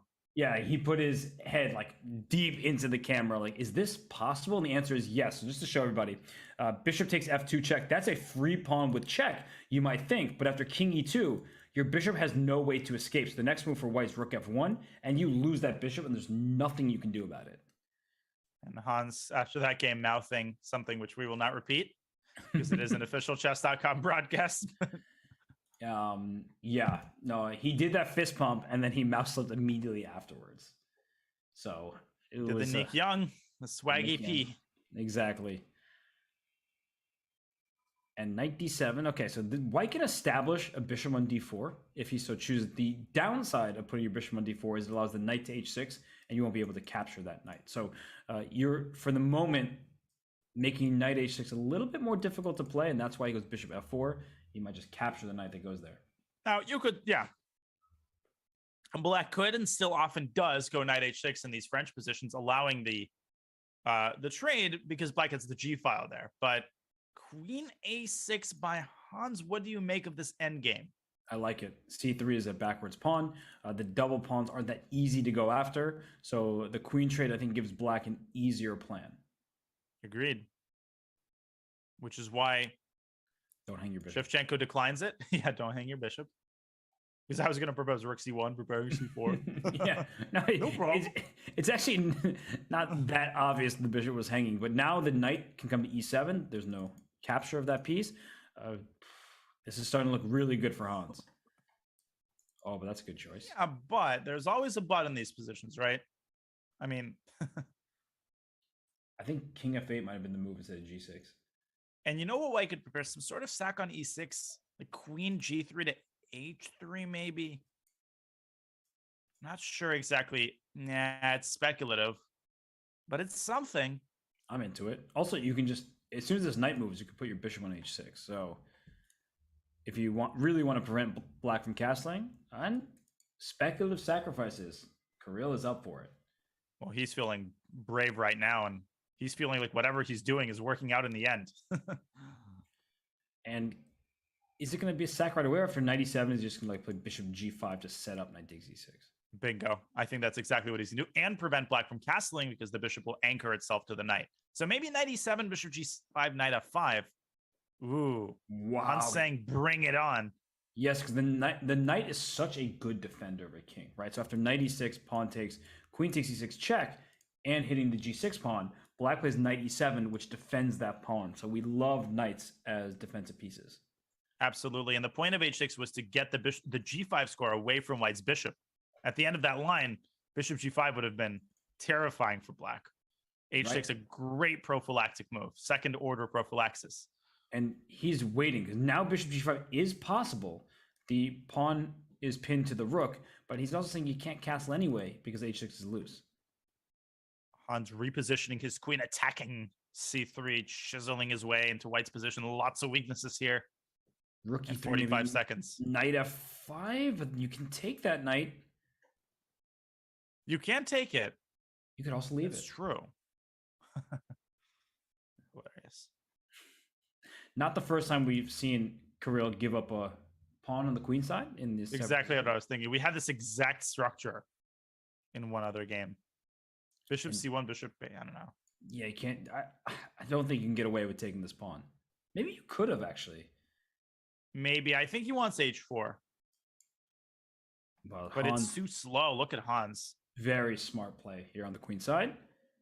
Rook h3. What? Nah. Nah. This is not going to cut it. Bishop d8. Does that trap the queen? No, this is queen g3. I mean, a4. Everything looks good here. Good move, queen e2 as well. Hans is mad. He's like, I'm not letting this game slip away from me. You can grab a pawn if he wants it. Yeah, everything is collapsing. And then a4. Oh, gosh. Everything is about to fall, as you're saying. This rook does protect the knight. Right. I get what Kirill is doing. He's like, please take on c5 with your knight so I get the f6 square. But Hans with the correct move order to kick that queen out. He's not yielding an inch. Like, he's taking all of Kirill's pawns and not giving him any squares in return. How many? 3 extra pawns for black? Yeah. I don't think it's enough. If you castle, though, bishop h6 could be a bit annoying. Back to c7. Oh, defending the f7 pawn. He's really not giving anything to Kirill, who's trying to get his way into the dark squares. But he's got no pieces left. Queen e4 is tempting me. You want another pawn, don't you? I just want to trade queens. Oh? Ooh. What was... Oh, we could have taken on c5, taken on d8, and taken on f7. So that was actually a very important pawn. Rook b1? Rook b7. g4 or something. Castles. Finally. Queen h6. You got to go for it. Here's g4. Queen h6. There's just no follow-up after this. He's so slow, and Hans is just shoving his pawns down the board. It's over. You need takes here, rook d4, and then rook. You just need all your pieces. 17 moves, yeah. And here comes. Although he's not as far away from it as it might seem. b2, queen h6, and if you go b1, Hans should not allow promotion. Hans should not allow it. Yeah, nice. He doesn't. Nicely done. Okay, take it on rook a7, or immediately rook a7. Game. Queen. I think the break is about to come at a perfect time for Kirill. He has a lead still, and you could just tell at the start of this game when he was wiping his eyes, like, I mean, he's all over the place emotionally. Yeah, I mean, you can't really blame him after those ridiculous time scrambles. And he's still trying, still doing his best, but he's going to flag. The game was over for a while now. And Hans, that was a huge game for him, Robert. I mean, after that incredibly tilting series of games, to come back and play a classy, good technical game with the black pieces is not an easy thing to do. No, it was really nicely done, and his queen was offside over there, but he was able to concentrate his pieces at the right moment on White's queen side, win a pawn, and then make use of it and win the game. So Hans cuts that deficit in half. He is facing a just really tough Kirill Shevchenko. And in those time scrambles, Danya, that's where Kirill has been making his mark. I mean, he had 1.3 seconds left with a decision of hovering around the king or the queen, knight f6 or queen f6 check, and he was able to just survive that game. Incredible skill in those time scrambles. The quality of play today has been incredibly high, and I think the best part is still yet to come. It's only a 1-point match. We have half of the 3-minute portion still to come, but first, a short break. Ladies and gentlemen, you're watching the Junior Speed Chess Championship presented by SIG. We'll be back with the second half of the 3+1 segment in just a couple of moments. Classified trading is a game really that you're playing with competitors and basically every market participant in the world. My path, I came in as a poker player, but I think that the main thing that everybody has in common is a sense of competitiveness and interest in gaming and strategy in general. Yes, you can actually use gaming skills for your career and for something to do on a day-to-day basis.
Indeed, Anna, and you gotta be careful here to not give a stalemate, as in you place your pieces in such way. No, as I was saying, that just happened. Anna, you jinxed it this time. It wasn't me this time. It was you. We are so good at this.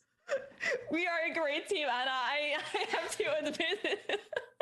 I was just about to say you do not want to allow the stalemate.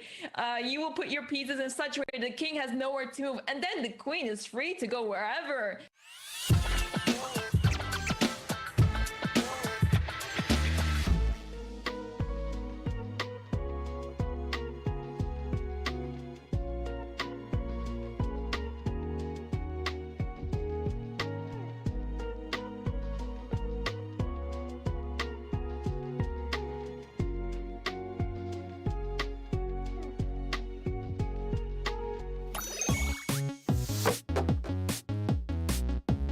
Welcome to my world. Time to attack! A knight on the rim is grim. Are you sure you know what you're doing?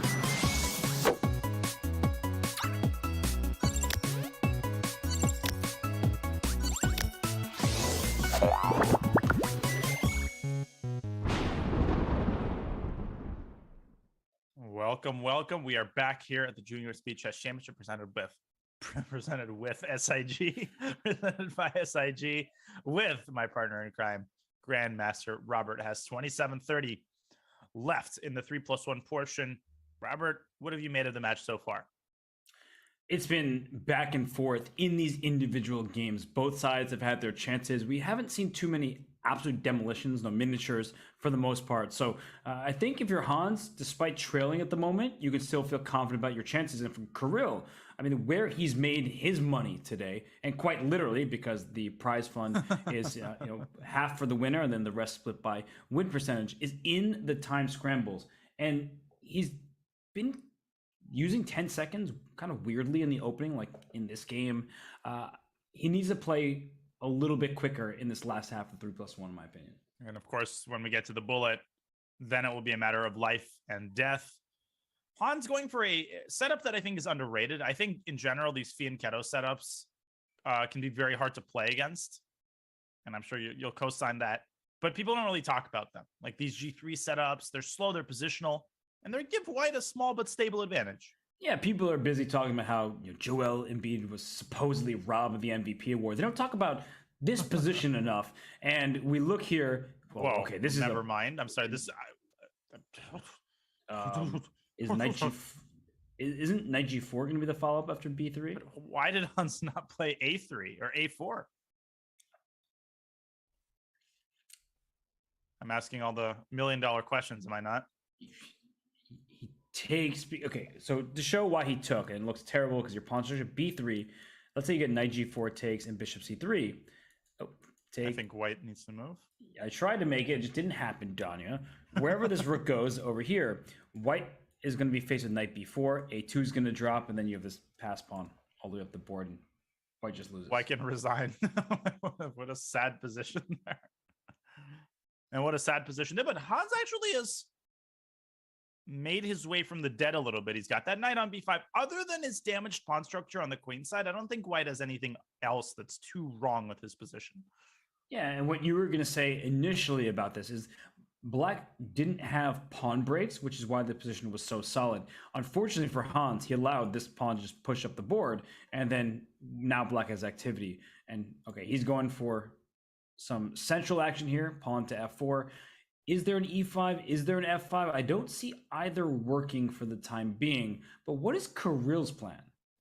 Well, he could consider knight H5 with a double attack against the rook and the G3 pawn. The problem in any such position is that white can sacrifice the exchange and take out this all-important bishop on G7. But Kirill, he starts with D5, and then he goes knight H5. It looked like I don't know if I like that. Had trapped the piece, but the knight would have jumped into G3 and back over to E4, I guess. So now it's turning out pretty decently for Kirill. Rook A3, Rook making left. the most out of his pawn structure damage. Yeah, maybe at some point that rook will go to E3 and there could be some problems. Maybe. Knight takes, good bishop. Knight Watch out for G5. Like right now. Yeah, knight takes B5 is a free piece. Maybe the knight F7. I wasn't even looking at that. And He Hans goes for it. Yeah, because leads to a crazy position, but one that looks a lot more fun for white than for black. yeah, because after bishop takes D5 check and the king goes here, there's bishop C5 check. After A takes B5, there's bishop C5 check, and that's a problem for black's king. But black basically has to take on B5. You're in too deep. And after knight B5, knight F7, maybe you move the what do you do? Maybe knight E4 here. Whoa. Maybe. That's Right. actually a very astute. Oh, but then takes a knight C7. Yeah, but I mean, I'm so worried about my king after knight B5, knight F7. I mean, I'm worried about my king there as well. And the eval bar, look at it. Unfazed. Another day in the office. So what's the plan? So king at F7, bishop D5 check. Is it king E8 and then like knight E7? There's like rook E3 check. Okay. Where is the equality? King F8. Yeah, what the heck? It is king E8. Oh my gosh. So if yeah, but look at this position.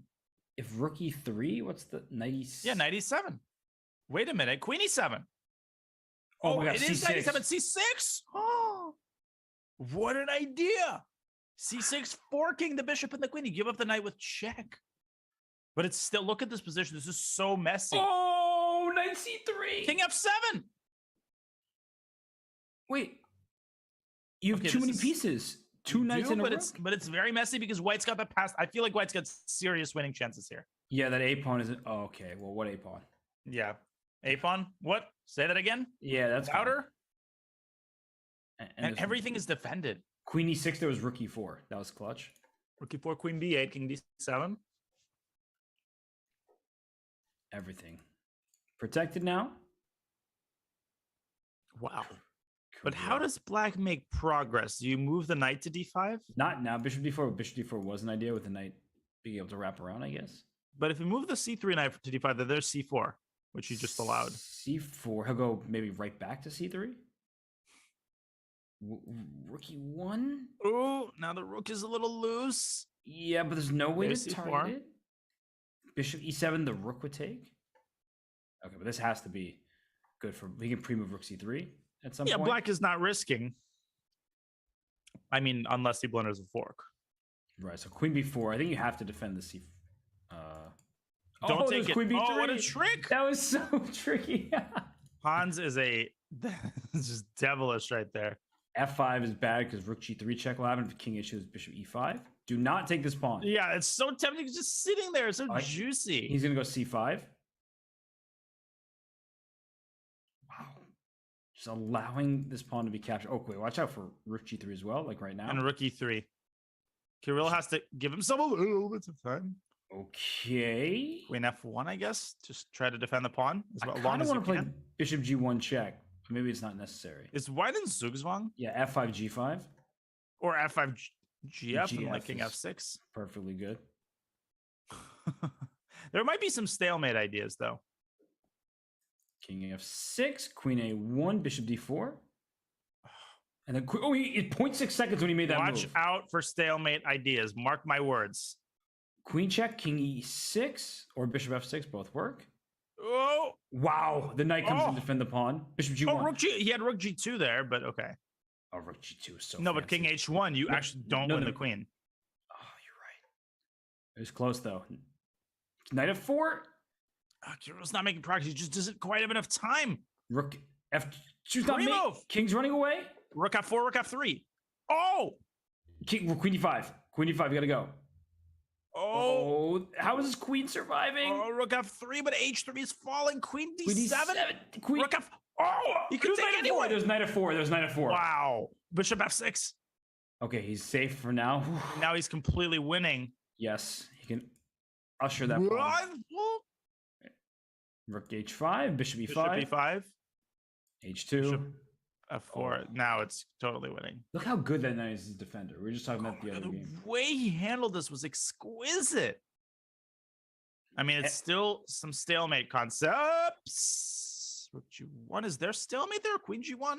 Oh, gosh. There's got to be a checkmate, right? Rook G3 mate. No, there's King H2. Oh, my God. Oh, and then you move the... Careful, don't repeat. Go Knight G6. Go Knight G6, Rook G3. Bishop F6. Knight G6, Rook G3 was available too? Yeah, but then King H2 again. Oh, and then Rook G5 or Yeah, H5. yeah, exactly. I win the Oh, my queen. God. So you... H1 queen. Oh, gosh. Oh, H1 was made in 1, but this is good enough. Oh, my God. He does this every time he's in time trouble. Like, he is unbelievable with under 3 seconds on his clock. No, honestly, so impressive. So impressive in time pressure. How many games has he pulled out in those types of positions? Those sharp positions, too. Not, like, easy to play. Now we're getting into some world championship preparation. So, yeah, this is a very, very popular haunt among super GMs. And Hans thought, and then when knight takes e5, because he didn't like a pawn takes bishop d5 ideas, so he wanted to make sure to avoid that. And black is aiming at the center. White, at some point, could throw this move a5. It's one of these really annoying moves that if you're not looking out for it, could cause this b4 pawn to be very overextended. Absolutely. And another interesting maneuver to consider could be knight d4, knight f5, just accumulating the pressure on the king side. I kind of like White's. I mean, I'm kind of biased because I play the Rue Lopez, but I like White's position. For sure, especially after that knight coming to f5. Oh, Bishop f7 F8 being prepared. F7 is a little loose. Right. If only you could get to that pawn, like queen b1, queen a2. Ooh, it's time for a Rubinstein maneuver. Yeah, the bishop f8, queen d7 would defend that pawn. But just because it looks nice, Yes. still, I wouldn't be able to resist. If this pawn were on a5, there would be no queen d7. Oh, speaking of bishop f7 and queen b3, that bishop on b7 is now undefended. Right. Hmm. Knight f5. Don't mind if bishop f8. Is there bishop f... it didn't quite work. But bishop f7, queen b3 check was appealing. Yeah, no, that's definitely something to calculate. Even here, like king takes, queen b3 check. You have this move d5, But otherwise, that king would just be hunted immediately. Without it, would have been winning. Now, knight c4. Knight takes e4. Oh my god, this is such a headache. I don't know if white has enough pieces staring at d6. F3, knight g3, rook e8, queen e8, knight d6. There's just bishop takes as a queen e3 check and mate at the end. What about rook e4? Oh, you would suggest that move. That's the Daniel move. What would Daniel do? What would Dan do here? Right. I don't know if it works. So what if I take it? Knight c d6. Wow, he's going for it. Knight d6, bishop d6, knight d6. The rook goes back to e7. And then queen could just jump into the party. Yeah, I mean, you're not even really in a hurry. In such a hurry, yeah. Unreal. What an attack, but it's so hard to say like how good this is. Is this enough compensation? Is this overwhelming? The evil bar seems to like it. That's all that's important, really. And you kind of have to take, right? Because with f7, e8, e4 all under attack, you take Bishop f7. Now, what do you take with? Because you can actually take with either. Probably the bishop, actually. Yeah, because bishop d6 is bishop g6, but that might give black some good drawing chances. No, definitely. I think Hans found one of the better options, but somehow white has lost a lot of his advantage. I'm not sure where he went wrong. I think knight takes e8 was better there. Oh, so he should have gone for that. Yeah, just this move. Very Queen difficult e7? to make that. I mean, who has this configuration very often? It's just odd. What do you mean? We'll have it all the time. But this knight can get out of there, and the black king isn't exactly thrilled. So we saw bishop takes and all these trades, and all right, Uh-oh. b4 is threatened. Hans has kind of backed himself into another corner here with that pawn.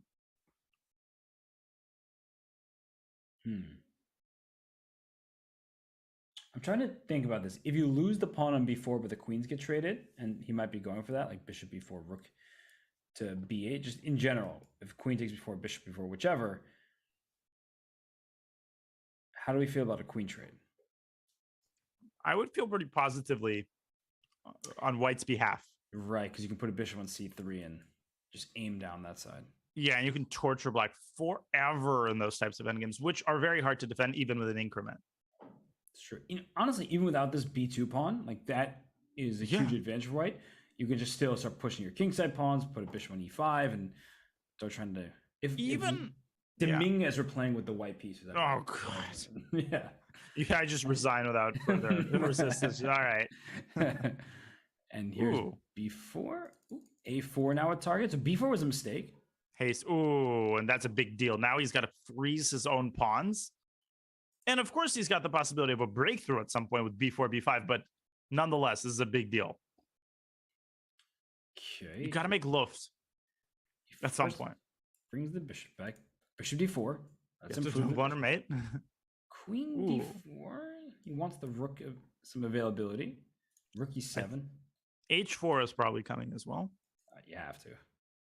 Or h3. He's playing. Maybe he wants g4. Where's this rook going? I thought c8, but rook c8 would be less than advisable. What about rook c? Okay, trade it. Yes. And bishop e5, f4 is possible. The rook is going to come to b7, but you can't even take on b4. That's the problem for black. Is if you ever take this pawn over here, then white gets the 7th rank, which is even a 3-on-2. Even a 3-on-2 with the white's rook sitting on the 7th rank presents pretty good winning chances. Now, I'm not sure that white doesn't want a rook trade even. How are you going to win with a rook trade? Oh, no. What am I? Yeah. Sorry, Don't that was trade a very rooks. dumb statement. Yeah, do not trade rooks, and he doesn't. He might sack. It's not out of the question. Oh, bishop f1? Oh, goodness. Uh-oh. That's a huge problem. No, he had to sack, or did he? Oh, he's got this. The rook is nowhere to go. Rook b7 is coming. Yeah, that's unbelievable. You think you're winning pawns, but you're losing the game on the spot. Oh, you're actually not even taking a6. Yeah. You're just winning tons of material. Because your king has to eventually walk into h8, and then there's a discovery. Simply rook g4, rook d7, whatever. And you win the piece. And another win for Kirill. And he has his biggest lead of the match. 3-point lead for Kirill Shevchenko. And I had this matchup ready when I did my fantasy lineup. And I'm, not to brag or anything, but yeah, I knew this is where you were going, so go ahead. I'm going to tie for second place in the fantasy challenge. So I needed to go check. You take control. You start talking about the chess. I'll be just looking at my lineup to see how I'm doing here. Well, you've got my eternal admiration for your performance. It is reflective of the highest quality of understanding of relative strengths. And here we have another Philidor. This time Hans varying and playing a slightly different line with the bishop on f4. He's broken through in the center with e5. So it's one of those positions where, yeah, black has kind of a ruined pawn structure on the queen side, but that's both a good thing and a bad thing. It's kind of a good thing because black gets the b file and can try to attack down that. There we go. Rook a b8. Hans playing a3, preventing queen b4. Have you find it? Satisfied yourself? No, I don't know. So I'm going to ask the team. Wait, what exactly are you trying to find? Your bracket, original bracket? Yeah, I want to know who I predicted winning this matchup. I think it was Kirill, but I'm not positive. Yeah, I don't well, no, I don't even think I said that this would arise. So I'm never good at brackets. It's okay. I forgive you. You're good at other things, and that's why we have you on the show. I don't think Kirill is a very good position right now. Yeah, this looks pretty bad for black because of these double isolated C pawns, isolated A pawn. So if the queens come off the board, black is just lost. And his main hope is the semi-open B file. Yeah, and he's trying to do whatever he can given his amazing queenside pawn structure. His phenomenal, well put together pawns on the queen side. And so look at that move, bishop e2, bishop f3, rerouting that piece from d3. I like what Hans is doing in this game. This is not a game that he can afford to lose. He just cannot afford to give this one away. And h3, is he going g4 or he just stopping pieces to g4? I definitely think, no, I think he's trying to play g4. I mean, he still wants to attack black's king side. And of course, surprise, surprise, he's up a minute. Oh, no, that's the first time all match. Right. What? Really? Hans up a minute? Okay, I think we understand what Kirill is aiming for. Funny comment in the chat. He has transformed into God Shevchenko. Oh, gosh. Rook a5? Is that what you need to do? Oh, that rook is on its last legs. Oh. Or not. Wait a minute. No. Rook takes a4, knight d5? Oh, and then you take c3 and you claim that you're... Oh, and then c4. Oh my God, that might have been winning. Yeah, it is winning. All the pieces are flooding in. Oh my goodness, how did that happen? Instead, rook a6, queen f3, and the game continues. That could have been a match ender almost. So there's plenty of time left, the whole bullet segment, but you can just feel that Hans emotionally is just barely hanging in there. Yeah, another game would really strike a blow at the heart of his hopes for resistance. And look at these rooks for black, just aiming all at white's king and bishop e5. So how does black untangle the knots of white's queenside pieces? Do you move? Gosh, such a hard position to make heads or tails of. I was almost looking at bishop g4, and after h takes, because your bishop is not easy to defend here. It's going to fall, but I don't think that works. Yeah, it actually looks very interesting. I can't refute it at the top of my head. He goes back to d7 with his knight. I'm going to cheat just because, no, it definitely wasn't bishop g4. Okay, just checking. But now it definitely wasn't this either, because bishop g7, bishop d7, and knight c5. Oh, so bishop... Oh, but look at what Kirill did. Oh, sorry, we have moves. Knight e7, trade, queen 7, and queen d4, threatening queen takes b2 here. Oh, and a rook e6, and now you don't have time to take it, and Kirill has compensation rook for the f6 pawn. at the end. No, rook e2. Wait a minute. Queen B3. Does he like infiltrate or something? He's doing it. Oh my god. Wait. Oh my god. Rook E6. Is there like some ridiculous? Oh no. There's just Rook Queen B2. You can't move the rook from the second rank. And Queen A2 is a huge threat.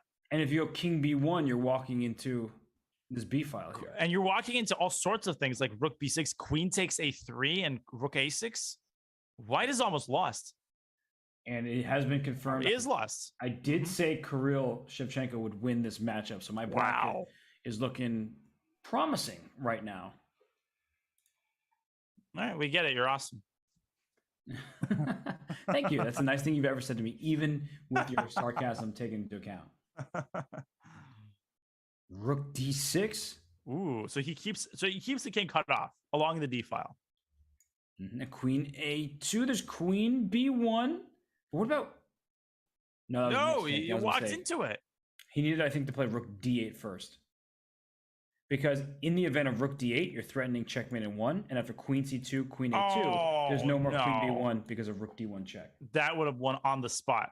Good call. Just to finish this variation, the king has to take, and then the king is no longer protecting the queen. That would have been devastating. Instead, they're repeating moves. Hans is accepting the repetition, and Kirill is not. I think Hans, I was going to say, I think Hans has to go back. And if I'm Kirill, I'm up 3 points. Yeah, just take it. Just make the draw. Take the draw. And he's got 10 seconds. Right. Trick or treat. 10-7 is the score right now. And we have to see what Hans plays. Because I'm waiting for Hans to throw in like an H5 and A5 again. Right. He's been surprisingly tame after that one game at the start. And then Nimzo India, just pretty much conventional openings. Right. Double pawns. I always feel like those are bad in blitz, but I also like a bishop pair. And it's Kirill's turn now to has he turned into Hans Shevchenko? G4, G5. That use that pawn as a hook at some point. Yeah, this is a little bit more conventional in this kind of position. But he hasn't moved a single minor piece. He's moved a wait. How many times do you move a rook before you move a single? No, he has moved his minor piece. Right, he's moved his knight. And D5, Hans' idea is to play knight A5, B6, bishop A6, go for this pawn on C4. Is that in time, though, Danya, with G4, rook G2, G5? Yeah, but G4, I think there's this knight H7 and F6 idea that can be incredibly tilting. So I have to time that perfectly, is what you're saying from White's perspective. Well, but also, even if White does that, it doesn't mean that's the end-all, be-all. You still have sacrifices on the king side to open it up. But I think Kirill needs to balance defense and attack here, which is what he's trying to do. So he went bishop d3 so he can play knight e2 eventually and not hang this pawn directly. So he might want this knight to jump into the f5 square. But Black's plan, very clear. The c4 pawn is weak. Yeah, and that's what makes the Nimzo such a good opening in blitz. The plans are often very clear and not vice versa. For White, it's just not obvious, you know, what the recipe is for success in a position like this. Maybe I guess knight h3, you could potentially take on h5. But I was thinking that if I start with knight h3, then I can really thrust g4, g5. And he does that. He gives up the h5 pawn. I think it's a very good practical choice because knight h5, g4 is not even out of the question. No, because a lot of real estate has been opened up on the king side. I would absolutely go g4. And if queen h4 check, very important detail, there's knight back to f2, defending the rook and winning the game. Uh-oh. This is looking really scary for Black. Uh-oh. You don't like to take pawns in front of your king because it opens files? And rook a h2 and then g5. Ugh. Oh my gosh, yeah, and you could sack this bishop on h6. Like bishop takes h6 is not out of the question, followed by queen d2. He plays rook g2, knifing his way into Black's kingside g5. This is the chance. He's got one chance because Black will play f6. Yeah, and what's he thinking about? He plays it? Bishop h3. Oh, no, for this. No way. Takes an f4. F4, queen h5? Oh my god. But there's f6 and the king might be able to slither out over there. I don't think so, though. F4. Don't go rook h2. I think a lot of people would automatically go rook gh2. But then Black plays f6 and escapes. You have to see f4. Right, f4 is a huge move.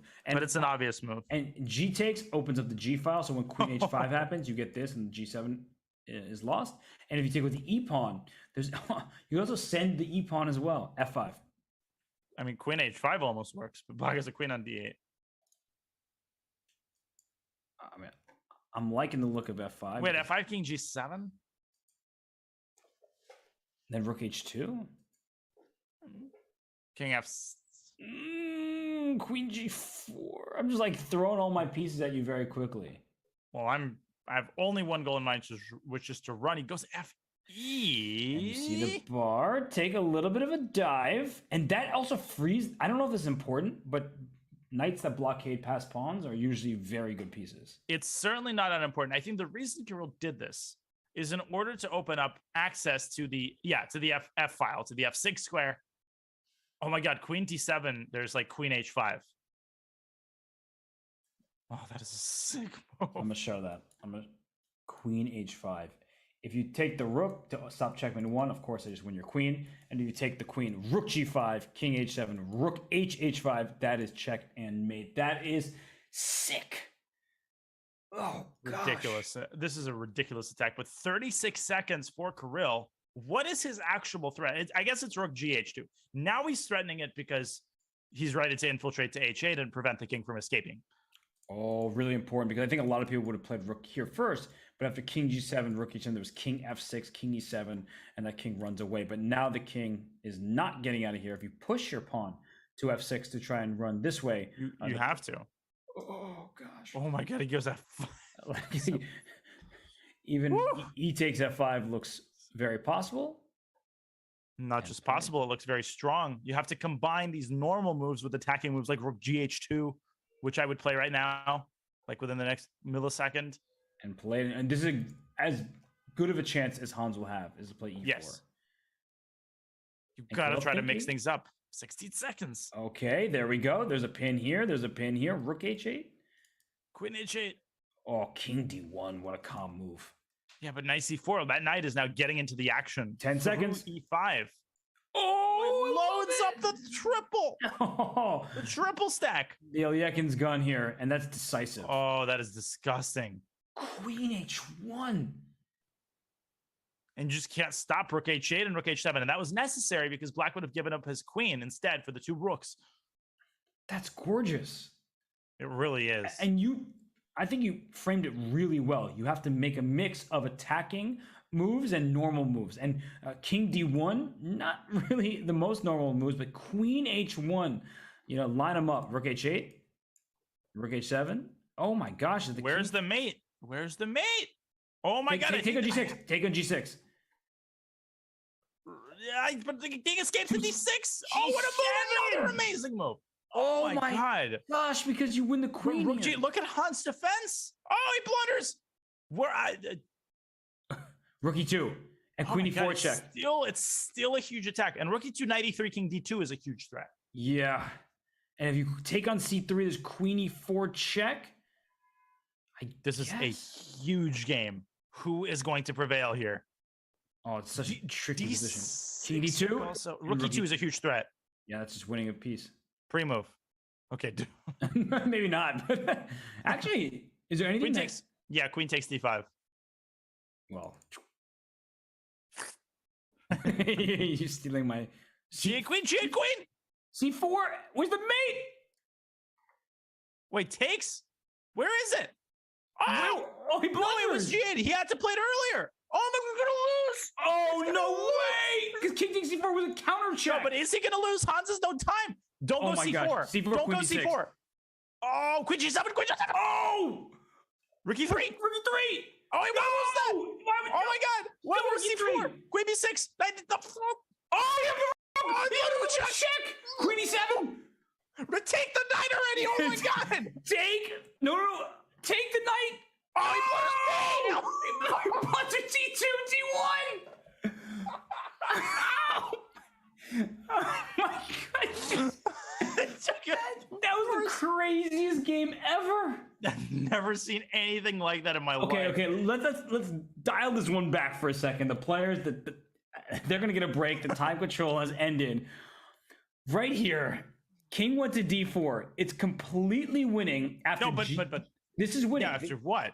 Queen h3, very, very difficult move to play. Retreating moves, right? Queen h7 threatens the rook, threatens checkmate, but Queen h3 threatens checkmate and threatens this knight on e3 at the same time. So rook d8 stops mate, but it hangs the piece, and white wins. There's a king on d4. So this was understandable. And then look at Hans go, because bishop c4, there's king takes c4 with check, so you can't win this queen. The king goes around. This is just craziness. Queen f4 played. That's a mistake. I mean, look at this position, right? The king on d4 is out in the open. You probably need to defend this pawn. How would it make a calm move? Good luck. Queen f4, queen g7, queen g6. The knight. He doesn't take it. This knight was queen g6, the most random move ever. Yeah. Queen g6. It doesn't even. It threatens this pawn over here. But he took it. I mean, it ended up being a great idea. Yeah, he gets this pawn, and there are double checks. There's everything happening here. C takes d3. It hangs the rook with check. Right. And then take the knight. Just take the knight, girl. Any move. If he takes the knight now, the d3 pawn hangs. The problem is, especially now, but not when he did it. He walked the king up to defend this pawn so that the queen is going to deliver this check. He can't take the pawn, check, and then the pawn promotes, and then black wins. I can't believe he led the king up to c4, and then okay, now let's take the knight. Oh my god, what an incredible time scramble. And Hans gets the match to within 2. Ridiculous. And that's why it's so much easier to commentate than play, because we get to see the eval bar go up and down, and we're laughing because that was just wild, chaotic, and we didn't even know what was happening there. But it is a 2-point match, Danya. Hans Niemann has a chance. Yeah, we're not laughing at the players. This has been such an entertaining match, and it has set us up for an amazing showdown in the last half hour. We've got 1+1. We've got 1+1 coming up. This is going to be amazing, and we will take a very short break before we do that. So we'll be right back. Junior Speed Chess Championship presented by SIG. We'll be back with a bullet. Just a couple moments.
Classified trading is a game really that you're playing with competitors and basically every market participant in the world.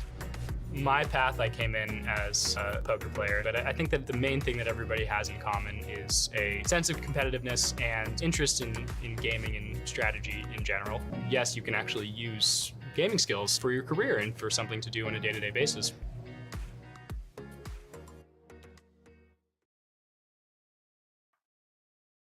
SIG is a global quantitative trading firm that uses strategic games like chess to improve their decision-making skills. From corporate chess teams to podcasts to blog posts to collegiate chess sponsorships, see how SIG employees bring their love of chess to work every day at sig.com/chess. And our SIG question of the day is, which chess skill do you think is most helpful to you at work? Is it 1, strategy, or 2, being tactical, or is there a third one that you can come up with? Well, Kirill Shevchenko and Hans Niemann have been coming up with some incredible moves. I don't even know what we're watching right now, Robert, but this is setting us up for an epic showdown in the bullet segment. Kirill is right too. And in bullet, sometimes you don't have time to be strategical or tactical. You just got to move on the fly, and whatever happens, happens. Pre-moves galore, put our rooks attacking other rooks that are mutually hanging, just because our opponent might not expect that decision. So Kirill Shevchenko, he enters the bullet with a 2-point lead. I don't know, Danya. I feel like he's been playing extremely well without too much time on the clock, but we know Hans is a fantastic bullet player himself. And Hans doesn't even need to change his style of play, he just needs to play the same way he's been playing the whole match. Whereas Kirill obviously needs to speed up considerably. Yeah, that's the good thing about Hans' style, right? Is that he's already playing bullet even in blitz, and so he doesn't have to worry about his clock management so much. Yeah, it travels well across time controls. And we have another Philidor, which Kirill has been dabbling in throughout this match. This time a more conventional Philidor. Right. And we see a quick castle, and both sides are playing the start of this game instantly. I don't mind this from Black's perspective, but I am looking at the ratings, and Hans does have nearly 100 points on Kirill. Yeah, it seems to me that both of them are underrated. I know Hans has been over 3,000, over 2,000. Kirill is more than, I mean, just the way that he played in Time Pressure is already an indicator that he should be a great bullet player. But right now, Hans is working on gaining domination over that d5 score, and he's attacking a6, as you're indicating. Yeah, this bishop on e7, not a very good piece. And this is exactly, knight h4 also has or just a free pawn. Yeah, take it while it's hanging. And the problem is this bishop will never find a good space, right? Where's it going? It's just going to be stuck behind his pawn. And the d5, this is a disaster. The d5 square, if white gains control of it and puts a knight there, I mean, you won't want to look at your position. So Kirill doing the right thing, keeping the dark square. But he has to maybe try to go f5. Maybe now, I don't know. And I'm waiting for some kind of knight d4 idea as well, and bishop f6 to follow. He starts with bishop f6 so he can play knight d4. Yeah, and trade knight d4. Yeah. Ooh, Hans going the wrong direction. Now d5 is nicely controlled by Black. Still really bad, obviously. Yeah, I mean, look at this control by Hans. Everything protected, although rook e8, a bit of a scary threat, especially with its diagonal. Hans doubling on the e-file himself to keep e4 protected. I can't do it. Right? That's where Black needs that bishop. Yeah, absolutely. And then f5, which is also illegal. I appreciate the thought, though. So queen d3. So solid, and d4 is hanging, and white will take it if given the opportunity. Takes, queen takes e1. Unfortunately, wait, rook e4, queen e1. Is that what he's looking at? Oh my god, what a tactic! I think that's what he's looking at. Oh my gosh, was that available? I don't think he saw it. It was available. That endgame was worse for Black, but a lot more defensible than this position is. He's going for g5 though. Great concept. Black has to start counter, but g5, queen f3. Goes queen f3 immediately. Yeah, and you can't even. The bishop's hanging, the pawn's hanging. Bishop h4 is a threat, sort of. Bishop e4? Can you grab that thing? Now you can't. It's too late. f5 was a threat. Oh, queen takes f4, it. queen trade, bishop h. Knight d6. Yeah, d6 is hanging. Okay, fix the pawn structure. And now the bishop. The bishop finally. Bring that piece but the out. pawns. Look at the pawns. b6 is hanging. Oh, Hans pushing a5. Might have to trade. Yeah, rook c7. Okay, this gives some chances to Black. But this looks so nasty. Rook A1, Hans controlling the A file. Bishop F6 G5. I think you need to do something like this. Hans is going to push his B pawn. Yeah, very easy play for Hans. But Bishop can... Nope, not anymore. Rook C6 and B6. Oh, but then Bishop D8. Don't push too soon. Don't go into prematurely. Hans is ultimately trying to get his king, I think, at least to the center, but maybe even to the queen side. How does he get his bishop off of C4 now? He's kind of dug himself into... Oh, bishop F7. Bishop F7. Bishop F7! Bishop F7. But then Rook God. B5. No, but bishop G6. Yeah, the whole king side collapses. Oh. It would be easy to not pay attention and still go bishop G6. Right, but the rook did come to the rescue. Bishop C4 resigns. Or not, D3. Oh my God, Rook F2! Rook F2! Oh, no, Rook no, F2 it didn't work. No, it didn't work. Oh, because Rook F7 and Rook back to F1? No, just King E1. Oh, it's that That's simple. Not the same thing. Wow, that would have been so cool, though. It's still not over. Kirill is like somehow... C5. Oh my God, there's almost mate. Oh my gosh. Kirill has gotten a blockade. Rook F7, King E8. You're walking the king toward this side of the board. And C5, if White can go C5... Which... He does. Oh, yeah.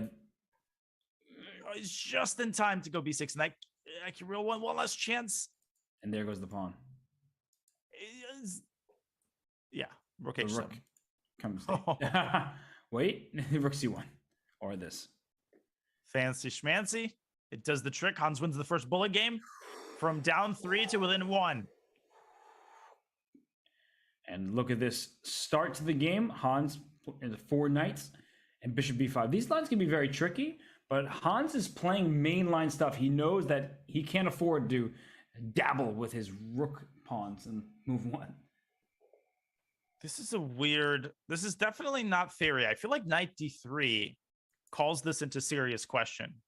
Because if knight E4 just castle? Castle and just tear you up. Ooh. Oh gosh. This bishop is hanging and rook E1 is about... Isn't it just losing? Yeah. Why is it only +2? D5? D5, even knight takes D5? That looks terrible. Okay, then I resign. Queen D6. No, D5, knight D5, queen D6. Maybe I can still hold on. Well, Hans is down 20 seconds for, I think, the first time this match. Yes. And rook E1 is a big... Oh, no, that's not going to cut it. And no, but I don't like bishop F4. Knight B4. Knight B4. Oh, I do like bishop F4. It's a great move, as I said. I heard you. Don't worry. Right. That's a really nice way to win this game. The knight from D3 gets up to D5, which hits C7 and E7, and black is not able to defend himself. This is exquisite play by Kirill right out of the opening. And now bishop C6, knight C7. If you're Hans, you just resign?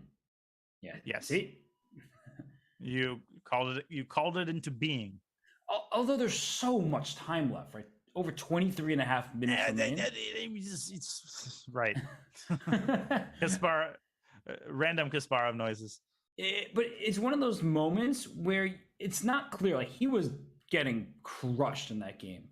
But obviously, you can't even survive a game you've already resigned, and there's still plenty of time left. I'm not sure if it was the right decision, but I think Hans shows that he's well aware of the match clock. But speaking of bad decisions, I was going to point this out. Takes an E6, and then if you take E6, you get mated in 2. Right, Queen G6 takes pawn. But Queen B5 now? I think Queen B5 is the key. Yeah, the king will run that way. Queen B5, Knight C6, Queen B7, and then Knight... No. You could go Knight BD7 here. King also. E7? No. Queen B7. I think Knight BD7 is fine for black. Oh my gosh! And at the end of this, all you charade. Yeah, I mean that's okay. None the worse for wear. We went from like a checkmating attack to okay, we just played into an end game. If you just saw this position, you'd have no idea that anything tactical and wild. Yeah, this is just a normal symmetrical endgame where black is slightly better. B5 maybe, push the queenside pawns a little bit. It's like an exchange French. Taking way too long on this move. Rook E7. He's going to go Rook E8, and then. There's no bishop G3 check because the bishop defends. Hans pushing his kingside pawns. Hans pushing his pawns.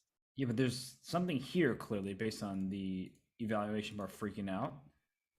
It might be something more positional though, like H5, carving out the light squares on the king side.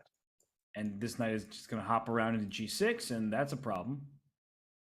thought Hans might want to go f4, f5. Obviously. What? What? No, what? What? What? And Kirill's look at him. He laughs. First, he's like, "What am I doing?" And he What laughs. was that? He thought the king would have to take, and then he would take the knight on There's a e2. knight on e2. Oh gosh! And now it's a tied. Oh no, it's not time. Excuse me. Kirill's still up a point. But wow, that was a total howler. complete breakdown right there. In a good position, in a position that he certainly should not have lost. Certainly should not have lost. Oh, and this is another French defense where this tension remains. There is no CD, knight D, queen D, and bishop check because the bishop's on D7. So rook G8. Bishop H7 draw. Back and forth. I think he's gonna. No, he's not gonna play it. But it wouldn't be it would only be a repetition, I think, the fourth time, right? Because you lose the right to castle, so that's technically a change in the position. Oh, it is? I never knew that, actually. I was wondering about that. I think if you had the right to castle and you lose the right to castle, it counts as a new position. I see. And watch out for this. But watch out for knight takes e5 and bishop f2. But not now, because white gets 2 pieces for a rook, and here that's really bad. Yeah. But if white goes knight g3, then knight e5 will be enabled. Ah, because I'm hanging my knight here. Han's now taking a very big thing. He doesn't see a move. He's thinking about knight takes e5. Rook b1 is also on deck. Oh, good point. But he certainly plays it. Huh. You have to go for it if you're Kirill. I guess at the end of the line, he doesn't have to rush with bishop takes c1. Maybe there is some move there. Some moves there, yeah. Something. Okay. Oh. But the square's covered multiple times, and queen h2. Not knight h2 because bishop g3. Wow. Okay, but even the endgame, black has 3 pawns for the piece and a huge initiative and a massive center. Whoa! Kirill and his bishop moves. Bishop b2. Is there? Oh my god! There's like crazy tactics. Bishop e3. There's queen takes. You can't take with the king because rook h4 is made. Oh, that's a problem. Rook f3. My gosh, what a weird position. Bishop d3 back, maybe? Oh, I like that. Reinforcing the queen. Bishop c6 could be tried. Hans withdrawing his bishop, and Kirill does the same. Yeah. Is g3 a move? I would be worried about bishop c6. Oh, rook h4. It's a double attack. You walked right into it. Hans was roasting that like rook h4, coffee. And that's that. Unbelievable move. Queen g5, the recognition to spot the undefended pieces. LPDO. Loose pieces drop off. And now Hans is about to tie up this match. Kirill looks none too pleased about this. And is there a chance that there's no checkmates back here? And bishop e5, rook takes h2 is mate. And he resigns. And the match has not been tied for a while. Hans was down by as much as 3. He's come back. He's outplaying Kirill in the bullet, and Kirill just seems more nervous. He seems like he's playing nervous. He is. And Hans spent 5 seconds. I wonder if he was checking the match clock or something, because it's not like Hans. They both just spent 5 seconds on that move. Yeah. Kirill's like, all right. And Hans spent another 5 seconds on the next move. What is, I guess Hans trying to evaluate, if he wants to go for this variation over and over again. And it's changed. They're giving a sneak preview of the rematch, which will happen 70 years from now. I was gonna say this is like a potential world championship in the year 2029 or whatever. Right. Okay, these don't look good. This bishop looks terrible. No, but Kirill walking right into Hans's wheelhouse. Of course, he has a course on this. He knows this well. But Kirill, I love queen b6. It's less about the pawn structure here and more about getting the queens off the board. Yes, and a2 is hanging. Don't lose sight of that. He plays a3, and now g6. This bishop does get out. e3 is not dangerous because of f3. Right. Here comes the... What's the... Okay, I can't even count. 1, castles. 2, 3... I'm sorry, 1 second. 1, 2, 3... 7 pawns for black and only 6 for white. E3, so, f3... Therefore, black is up a pawn. Bishop b5... rook d2. Plant that rook down there. But you could, in some cases, end up losing that pawn. I like bishop b5. Knight d4, there's e2. Right. And knight actually, c3, e2 is... There's still e2. Yes, because you bishop d2 and... Yeah, rook e1, you just drop your bishop back to a6. So do you take first and play e2? Oh, you could take play e2 and then rook e1 like bishop d2. Yeah, that's exactly my plan. And look at Kirill, just always so patient. Rook d2. Do. Oh, just c2, bishop d2, goodbye. And after rook e1, bishop d2, rook takes e2, you take on c3. Oh, great point. More precise. This is rook completely d8. winning. Rook d8. Don't take on c3 first, because you allow rook e1. Oh, what is he doing? I guess he no. What was the purpose of that? But it's still winning. Permanent bind, right? Just he's all the freedom. E5's coming after bishop d4. The king goes up. Yeah, but how do you actually win this? I feel like in trying to win this, you might let white out of the bind accidentally. I'm looking at the match clock, and I just have to remind myself that this is not near the final game. Could you imagine this taking up all the remaining time and then you lose? 16 minutes. Okay, bishop can't go to e6. G4. Okay, there's another avenue light now. squares. Pawn very weak. Ja, rook f8. And that wins this pawn here. Rook g1. Just take f3 anyway, maybe. King h4. Bishop e1. Oh my gosh! And Hans got his king into the game. Hans found a way out. Yeah, but the rook is traveling around to a6, taking a3 and then going to a1. Anyway. Rook a1, yes. And rook f1. Rook a1, rook f1. But the rook is defended. Oh, he played h4 in time. Yeah, how is he doing this? This is black magic. And oh my gosh. Oh my god, is he gonna win? Okay, bishop d3 is a great move. No, but the lose. Oh, 4 seconds. Okay, rooks are so bad. He lost e2. E4, just throw that pawn up the board. I feel like he's gonna lose. I feel like Hans is definitely playing for a win now. Yeah, he is. Bishop g5 check. Watch out for that. Repeat. Oh my gosh. Turn the vacuum cleaner on. He's up a pawn. How is this possible? Rook c5 is gonna be up 18 pawns. 18. Rook c5. Oh, he missed rook c5. Yeah, bishop d3. And this should be a draw. This is jaw dropping from Hans. b4, he's gonna take and all right. We're gonna get rook and bishop versus rook. That would be absolutely wild, but I don't think we definitely will if Hans blunders king e5. That actually might take up 16 minutes. Yeah. Okay, good defense by Kirill thus far. He just shouldn't allow h7 under any circumstances. Yeah, his bishop and rook are covering it. And the problem for white is even if you got your king somewhere at h7, you would have to trade the rooks in the process. I feel like Hans is going to win this. Oh my gosh, this king is... Bishop, he did have bishop b2 there. He still has it. Check. King c3. Does bishop b... Oh my gosh. There's he keeps coming down 1 second. Can Hans set up a mating net of some sort? It looks very close right now. Bishop f8, maybe. I don't know what it does. Oh, but the king's running away. The king is safe, and that's good news for Kirill. Oh my god, how long is this game taking? How many? There's already 13 minutes. Oh my god. It's the game that never ends. Right. Literally. Just back. Whoa, careful. Go back and forth. He allowed. Oh my gosh, checkmate! Oh my, almost. Oh goodness. Yeah, but now the fortress has been broken down a little bit. Let's checking back. Yeah, be careful though about allowing this. Yeah, but now white has to be. Whoa! You allowed h7? Oh no! Take king g8! No. Bishop h6 first, and then king g8, and you intercept the rook wherever it goes. Oh my gosh! Bishop h6 check. Woo!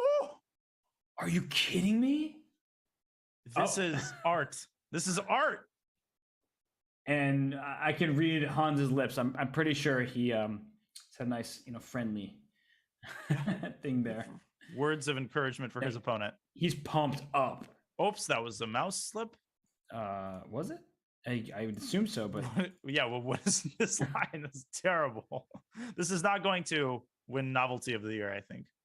No, it will not. Bishop g5 is possible here. Take the bishop. He says no. Bishop here. Bishop can always go back to g3. Take this bishop and c3. It's not white is equalized. Yeah, exactly. It's not bad, but it's not impressive. White has succeeded in his goal of equalizing against the Ruy Lopez. I cannot believe Hans won that game. And the fact that he took on c3, Robert, not to harp on that, but that was a big moment. He thought it was over. Wow. Okay, knight back to e3, defending the c2 pawn. Knight back to d5. They're just kind of going back and forth. Knight c5, playing on is Kirill takes, rook takes, knight f5. I start liking the look of this for white. Well, he's got slightly better pawn structure, but instead he bails out. No, this is a complete bailout. And now, I mean, it should just be a draw. And you know what? Time is now a consideration. 11. Okay, still plenty of time left. But he can't really afford to lose another one at this juncture in the match. He could lose this game. Yeah. But the way the momentum is going, he needs to hold this endgame, make a draw. Okay, he's gonna go g4, h4. That's his idea. Maybe he's planned for a win, yeah. But rook e5, he should have blockaded that. Yeah, and he could have. Or should he have? Tricky situation here. Can you take it? And then after rook e5? Like just trade like king e3. Takes f4 and rook e2. Why is he allowing that? I had a bad feeling about this. Uh-oh. Uh-oh. Rook b2. Rook b2, king e3 check. Okay. Oh, he's rook f3. That's... Oh, very nice recapture. Away from the center so that he can defend along the third rank. Yeah, also very fortunate. Take... yeah, I mean, you'll play king g3 in the end. Maybe he wants h5, but you don't have time to do that. No, you don't. Rook e3 check. So rook f3? Go. He plays it. I see why he left the pawns here. He's like, oh, if black takes me, I can go up here. Is he still playing for a win? Yeah, h5 is a classic idea, fixing the weakness, but he's saddled with that horrific pawn on b3. Okay, don't. Oh, rook d6. Oh, now it's double A. Oh my gosh. Oh my gosh. Oh, take h6, rook h8. Yeah, I think you. But then the king will hunt the pawn from behind. Yeah, black is not worse there. No, black is not worse, but I don't think white is worse either. h6, king h5. Oh, h6, h7, rook c7. Okay. But actually, isn't white in danger of losing this game? Very much so. Very, very, very, very, very good move. White is still in danger of losing this game. Oh, in fact, I think white will lose this game. Unless he finds a way to get active quickly. a6, a7. He should probably drive that pawn up. That's going to hold him this game. Oh, it's close. Still close. King d4, c3, king d3. And then a6, a7. And then black king can never move away without allowing either check or white to win the g-pawn. Yeah, a6, g4, a7. And if king g2, you have rook g8. Phenomenal defense. In fact, this is like a Zugzwang. Don't go king f2. No. Phenomenal defense. King g2 makes the draw. This also gives the pawn up and makes the draw as well. Rook g8. And for Hans, do you just play this out? I think you was going to say, you absolutely. If you want to play it according to the match, you play it out. Right. And he is. And there's nothing wrong with that. You got to, at this point in the match, you got to play the clock. Absolutely nothing wrong with what he's doing. No, it's bullet chess. You just and it's a match, right? You got to do what maximizes your chances of winning. For sure. And if that means making 50 moves in rook versus rook, you do that. And that's what we're going to see. So it might not be the most exciting, but it is intelligent play by Hans Niemann. He's just wasting the match clock. We're at 8 minutes remaining. That's plenty of time left for Kirill. But Hans has looked the better bullet player between the two. And if you're annoyed, you should ask yourself, like, do you want the players to, think of maximize their chances of success? I feel like matches are most fun to watch when that happens, even if this particular segment is not going to be fun to watch. Right. And it does show that the players, they know exactly what's at stake and they know how much time is remaining. They're aware of all. Also, I'm getting worried for Kirill is playing really fast. He wants to get to the 50 move rule ASAP, but he has plenty of time. Like, this is not going to take more than another 30 seconds off the clock. Right.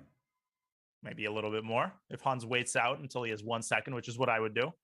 Yep. How far from the 20 seconds? He's maybe looking back. How far away am I from the 50 move rule? I see rook takes g4 is move 62. Ooh, plenty of time. You can take another minute off the clock almost. Smart. Rook check. Oh my God. And I think the next move is there it is. It's a draw. So 7 minutes remain. And Kirill, I can't believe he lost that game where he had that pawn e2. That was a heartbreaker. And we have another one of these reverse Albans, which we had in all of the segments. And again, this h4 line. But I would take it. No, take it so you have white. No, but Kirill should take the draw there. Maybe he judges that he's not worse in this position, but I think he is worse. What? Knight g5, gaping hole on e6, exposed. God, I guess white has to play bishop c4. Uh-oh. d6 is coming. Even now. Danya, this looks really bad. Grim. d6 takes, knight f7. Queen e8. Oh gosh, it's like a rookie. Rookie 1. This looks real bad. This is a disaster. Can you take and go d5? The bishop's g5. almost trapped in here. Yeah. I know it sounds extreme, but I would already consider resigning. With 5, under 6 minutes remaining. A couple more moves should be played because this is definitely not totally over. c4? Especially now. Oh, but what do you do now? a6. Keep the bishop locked out. Oh, that's huge. The bishop is blocking the rook's path on a1, and now. Oh. Yeah, interesting how knight e4 was a bad move. I guess there's queen d5. Well, because Hans is going to redeploy the bishop through b1, and d6 is also going to be weak. So he chases it away, but now the bishop coming around to d4. f4 and f3. No, his position's collapsing. A b rook a7. Ugh. Oh, great play by Hans here. Now he should resign. Yeah. Like right now. Right now. He just lost a piece. He resigns. Plenty of time for Kirill. Yeah, you need to be able to start the last game with 1 second on the match clock. There's 5 minutes here remaining. He does have time, but he needs to win this game. He has no other choice. And he was up 3 with the last game of the 3-minute portion. He's down by 2 now, and Hans blundered. Oh D5. my gosh. Whoops. And oh my god. That's not just a pawn, that's a piece. It's 2 pieces for a rook, so it's not, especially in a bullet game, 2 pieces for a rook can be good for the rook. Yeah, but this was an accident. Oh, complete. I was like bishop e4 even. Just to keep everything defended. You could just take one of these minor pieces as well, but Kirill's spending time. The good thing for him is he just needs to get that one last game off. So if he wins, he'll have time, and that means he's correct in calculating right now. Is knight d4. Oh, he's going to establish that knight with c3. Queen e4. Oh, rook d8. Take my queen, please. Take my queen. No, but still c3, and it's just a piece. You need to move the bishop, move the queen, and then play c5 all at once. Like 5 and 1, like the like those body washes. Exactly. Knight d2. Oh, one last chance, but it's not going to cut it. Queen e1, queen f3. Oh, watch out for checkmate. Bishop d5. Don't go queen f4. Oh, queen trade. Yeah. I would go knight f1 and bishop for e3. Sure. It forces the queens off the board immediately. Knight f1. There it is. And bishop e3. So you're forcing the queens off. So this one's over. It should be. And with 3:23 left on the match clock, Kirill will have to win the next one too. I'm wondering. So I know Hans is playing it out because he's ahead and there's not that much time remaining. But I almost wonder in situations like this if you should actually resign on the early side in case an accident happens in the next game, or do you want to just ensure that at minimum you get to the tie breaks? I think the latter. And the reason I think so is because Hans was losing going into the bullet. Psychologically, Hans is still the victor psychologically if he gets it into overtime. So I think he's doing the right thing here. That's just my opinion. Of course, any strategy makes sense. At the end of the day, you need to win a game here or there. Oh my gosh! Oh my goodness! Would he be able to win that without the pawn? I think so, but it would have taken 700 moves. Right. Oh my god! Why did Hans not take it? He's just moving quickly. And he might have to mate with knight and bishop. Oh, I don't know. Why is he doing that? What is Kirill doing? He's so eager to sack that pawn for absolutely no reason. Oh my gosh, this is gonna. He might not win this, and then he will lose the match. He's getting this pawn. But Robert, the next game will start with like 2 seconds left. If he, okay. Well, if he even makes it 2 minutes left. He got that pawn. Knight a7, knight b5. Oh, big deal. But he'll have to mate with knight and my bishop. God. Oh my God. No, I think he can avoid it. I think he can avoid knight and bishop by eventually putting a knight on c6. I trust Kirill, and he's got the great setup here because if the king goes to a6. Wait, what? Resigns? Why would you resign there? Nuts? How do He you went resign? all that way, almost forced Kirill, perhaps even to fail. I mean, Hikaru couldn't do it with 10 seconds, for goodness sake. That may have been the worst decision in the match, and it may not come back to bite him. But Hans resigning? No. That was atrocious. Now, this is going to be the last game of the match. Kirill has to win this endgame. Good luck. Yeah, against Hans, who has been playing incredibly in the bullet, and he has to avoid those blunders which have plagued him in the bullet segment with 1 minute to go on the match clock. Okay, that knight comes into C. This is already starting to look c6. It looks good for black from the point of view that you need to win the game. Obviously, objectively, white's fine. There's some holes in this position. You can always throw an h6. I don't like this, though. 53 seconds left. Hans is so solid. He doesn't have any targets. Bishop c5, h6. Now he wants that e3 square. Okay, bishop e3 is going to be a big threat. Is it that big of a threat, though? Whoa. Bishop f2. Sticking it in that hole on f2. He took away the h4 square. Oh, my God. This is the last game. It's official. Okay, so bishop f6. GF. Yeah, GF, I guess, with the d6. Well, because the problem was the knight would have been kicked and rook d6 check would have hurt. Hans is so low on the clock. He's down 10 seconds. G6. Restrict the knight. And get the king some safety. b5, hitting the knight, protecting the knight. And then G6 to restrict the other one. Yeah, although then there's going to be rook d6. Yeah, but it doesn't create a rook d6. No, but there's a knight on. No, but b3 I meant, and then rook d6. Oh. So maybe move the king back to g7 to that hole. Yeah. Or this. That's a good move.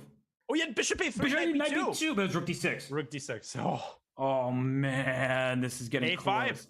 This is starting to get really good for black. Yes, it is.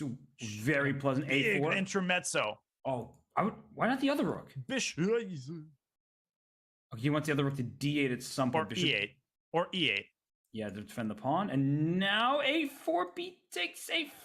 Back to c5 he goes. Knight goes out to c3, chasing the other knight. Bishop d4. Oh, king goes up to f6. I don't know about that move. Yeah, I'm a little nervous about allowing a check on d6 and some a4. Oh gosh, if it takes, there's b4. Rook b8. Don't play b4. Don't play b4. Hans with an amazing defensive move. And here comes the second rook. Oh, he's going all the way back to b1, but Hans is, he blunders. Oh my God. It's a whole piece. It's a piece. It's over. It's over. Knight d7, only chance of rook takes d7. He's got to go knight d7, though. He has to try it. He's got to move. My goodness. This is on the, and Hans, a draw is sufficient. Yeah, he might just play b4. But look at his clock. Knight b6. Knight b6. And then there's check on a4. Oh my God. No, but king g7. He's still in the game. Knight b5 coming, another pawn. Oh, he's got 1 second. Oh, he's panicking. Knight b5, another pawn. Knight d6, rook c7. Take b5 and rook d7. It's all over. It's over. Rook f7. He's gonna flag. The king is escaping. He's trying to not get mated, but remember, Hans only needs a draw, and he's gonna mate him. Rook d8. There's nothing happening there. Bishop h6. Kirill somehow keeping himself in the game. Oh my gosh. Oh, king g4. Oh. Rook e8. No, knight f6. Oh, good catch. King f3. Oh, rook g6. Everything is collapsing. Oh my God, 7! That was bishop g7. Oh my gosh. Wait. Oh, he's still trying. But he's down to 800 points. It would still have been bad. Just force knight f6. Knight f6 and rook g4 mate. Oh. Hans Niemann. Oh my gosh. Niemann, the speed demon, takes down Shevchenko, and Kirill just at the end there, he couldn't find his way in these bullet time scrambles. That was nuts. That was absolutely nuts. And ultimately, his time management does come back to bite him.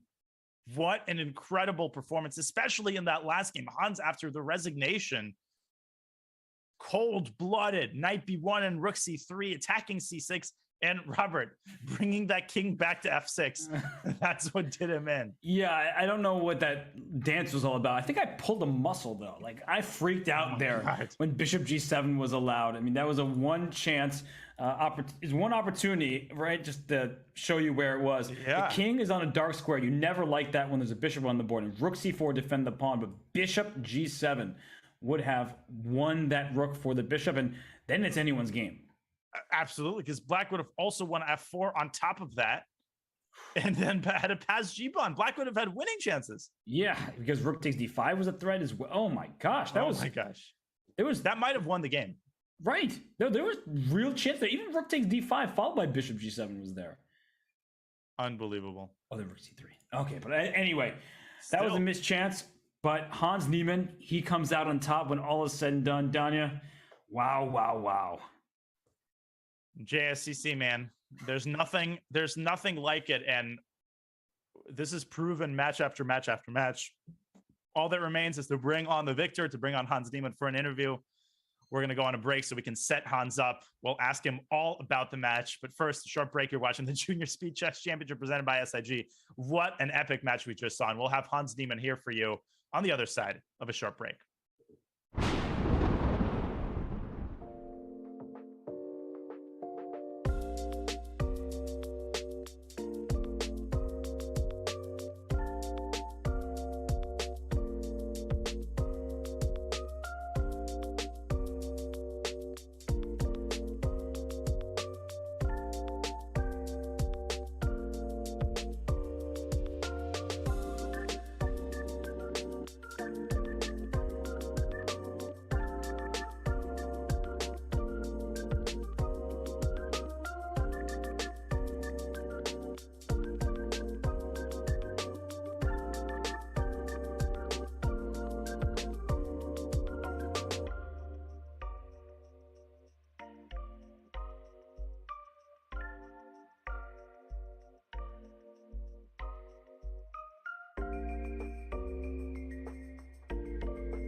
Welcome back to the Junior Speed Chess Championship presented by SIG. We have Hans Niemann here in the studio. Hans, congratulations on an incredible win. You were down by 2 going into the bullet. You had quite a few frustrating games that didn't go your way and time scrambles. What did you tell yourself going into the bullet, and how confident were you that you can turn the match around? I definitely, maybe I wasn't as confident as before because the scrambles were just ridiculous. Like, I think he was just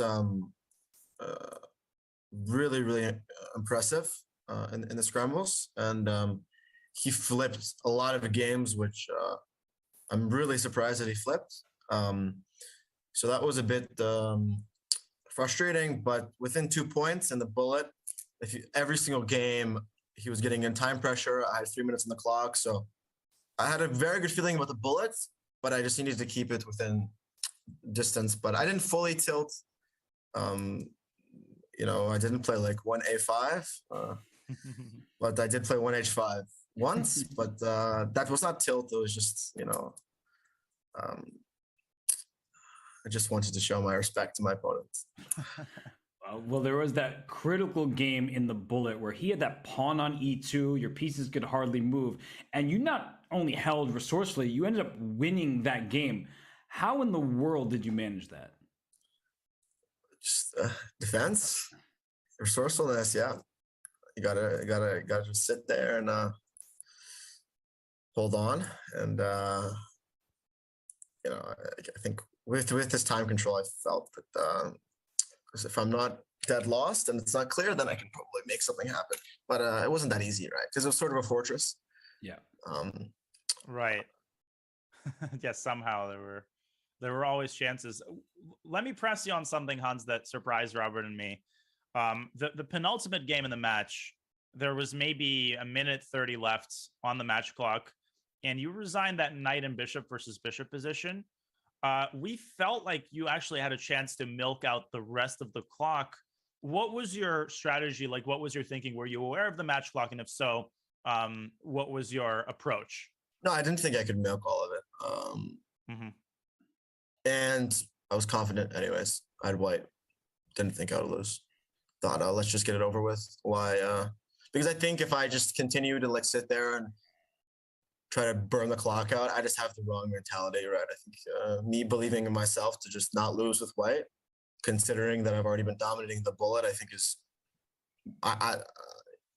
maybe I didn't evaluate how much I could burn, but I don't. I think that me trying to like begging to burn and then getting 10 seconds would just lead to like more stress in that case. So I thought, okay, I'll just resign, reset, and start a new game. Oh, it's a very fair point. And I guess related questions, how often were you checking the match clock? So at that point in time, did you know exactly how much time was left, or were you checking before the games and then checking again once the new one started? No, actually, I wasn't really checking the clock or the score. In the bullet, I just went on focus mode and didn't even look at the score. So I was just playing chess. So I was confident. I just didn't want to look at the score, look at the clock. I just wanted to focus on playing good chess because I knew in bullet that I should have a very big edge, especially like his time in the 5. I was playing 5+1 and 3+1 like it's 1+1, right? Like the amount of time I'm having isn't really changing my time management. Okay, 1+1 should be a big edge. Hans, last question before I let you go rest. You're in the final. How are you Sorry, you're in the semifinal. Are you more excited or more nervous? And what sort of specific adjustments do you envision making going into the semifinal? I don't even know who I'm playing. Who am I playing? Is it decided or? It's not decided yet. Not decided yet. You're facing who are the winner of Arjun Erigaisi and Mohamed Muradli. Okay, I wouldn't say I'm nervous. This has been pretty, although, I don't want to insult the prestige of the Junior Speed Chess Championships, but it's been pretty chill. I think maybe the last year I was a bit more disappointed when I lost to Christopher Yu in that way, but I literally just don't care. I'm just having fun. No, that makes sense. Like any good chess player and content creator, you literally don't care. You heard it here from Hans Niemann. Well, Hans, thanks so much for joining us. Congrats again. That was a really exciting match, and the finish was spectacular. So, keep on going, and we'll see you for the semis. Thank you. Thanks, Hans. Congrats. Okay. The match is over. Another one is in the books. He hasn't made it into the final yet. I apologize for that, but he has defeated Kirill Shevchenko with a final score of 14.5, 12.5. Grandmaster Robert Hess. Yeah, no, that was a really awesome matchup, and we see Hans. He wins by 4 in the first one. Then this one neck and neck throughout, and Hans is able to defeat Kirill Shevchenko. He gets to face the winner of Arjun Erigaisi and Mohamed Muradli. Muradli, the biggest surprise of the entire tournament. He made his way into the field by winning a qualifier that he probably wasn't even the favorite to win. And then in the matchup against Raunak Sidwani, he stormed back after facing a 5-game deficit. Danya. In the bullet. I don't know if we can count Muradli out, even though Arjun Erigaisi is an absolute beast. No question that Arjun is the heavy favorite, but so is Raunak Sidwani. And if Muradli makes a couple of specific adjustments in the blitz portions, he is a beast. I mean, let's also not forget his performance in the qualifier, where he 8-0'd somebody in the last round. So he's a very dangerous opponent. He's a dark horse. And obviously, he's the last remaining international master in the field. So yeah, it's going to be a super exciting match, as is, of course, Nihal Sarin's affair against the Wonder Liang. And that matchup is going to happen a long time from now. Is it in July? Yeah. I think around August. The hour is nigh. Is that something that they would say? The hour is nigh. It's happening today. It's happening in an hour. It's happening at noon Eastern, 9 a.m. Pacific. Ladies and gentlemen, you will not want to miss this match. It is today. It is in an hour. And we will have another commentator finally replacing you, Robert, but it will be a capable one. Sad occasion, but Grandmaster Jeffrey Zhang, will be joining me in the studio to cover that match. And even before he joins you in the studio, and as I say goodbye and welcome Jeffrey, he's going to welcome all of you to some Blitz chess. So some lucky people here in the chat will get to play against Grandmaster Jeffrey Zhang and some fun Blitz games before the next JSCC match. So I'm going to say goodbye. You'll say hello to Jeffrey, and he'll probably say hello to your rating points, or it's probably unrated. But either way, good luck against him. It's not going to be an I don't know if match. I'm playing him. No, not you. That's on the chat. Oh, you're talking to the chat, because I will go grab me some breakfast and get some more coffee, and I'll leave Jeffrey to crush some unfortunate souls. So I will be back in about an hour for the next match. Can't wait. But Robert, thank you so much too. This was a lot of fun. Nothing wakes me up more quickly than a nice JSCC match in the morning. Nobody I'd rather commentate it with. Jeffrey, love Jeffrey, of course, but I really appreciate this. So thank you to everybody. I'll be back in an hour. And for now, you were watching the JSCC presented by SIG, and other matches in the books. And the next match coming up in an hour, Jeffrey Zhang will have the intermission show for you on the other side of the break. Classified trading is a game, really, that you're playing with competitors and basically every market participant in the world. My path, I came in as a poker player, but I think that the main thing that everybody has in common is a sense of competitiveness and interest in gaming and strategy in general. Yes, you can actually use gaming skills for your career and for something to do on a day-to-day basis.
And we are here, and by we, it's myself, Grandmaster Robert Hess, and Grandmaster Jeffrey Zhang. And Jeffrey's already playing, so I kind of hope he mutes me at some point, but I know he's listening. He's pretending that he's focused on his chess game. He's playing as Carl JWK, but he's not quite as dazed and confused as his username may make him seem. So Jeffrey, how's it going?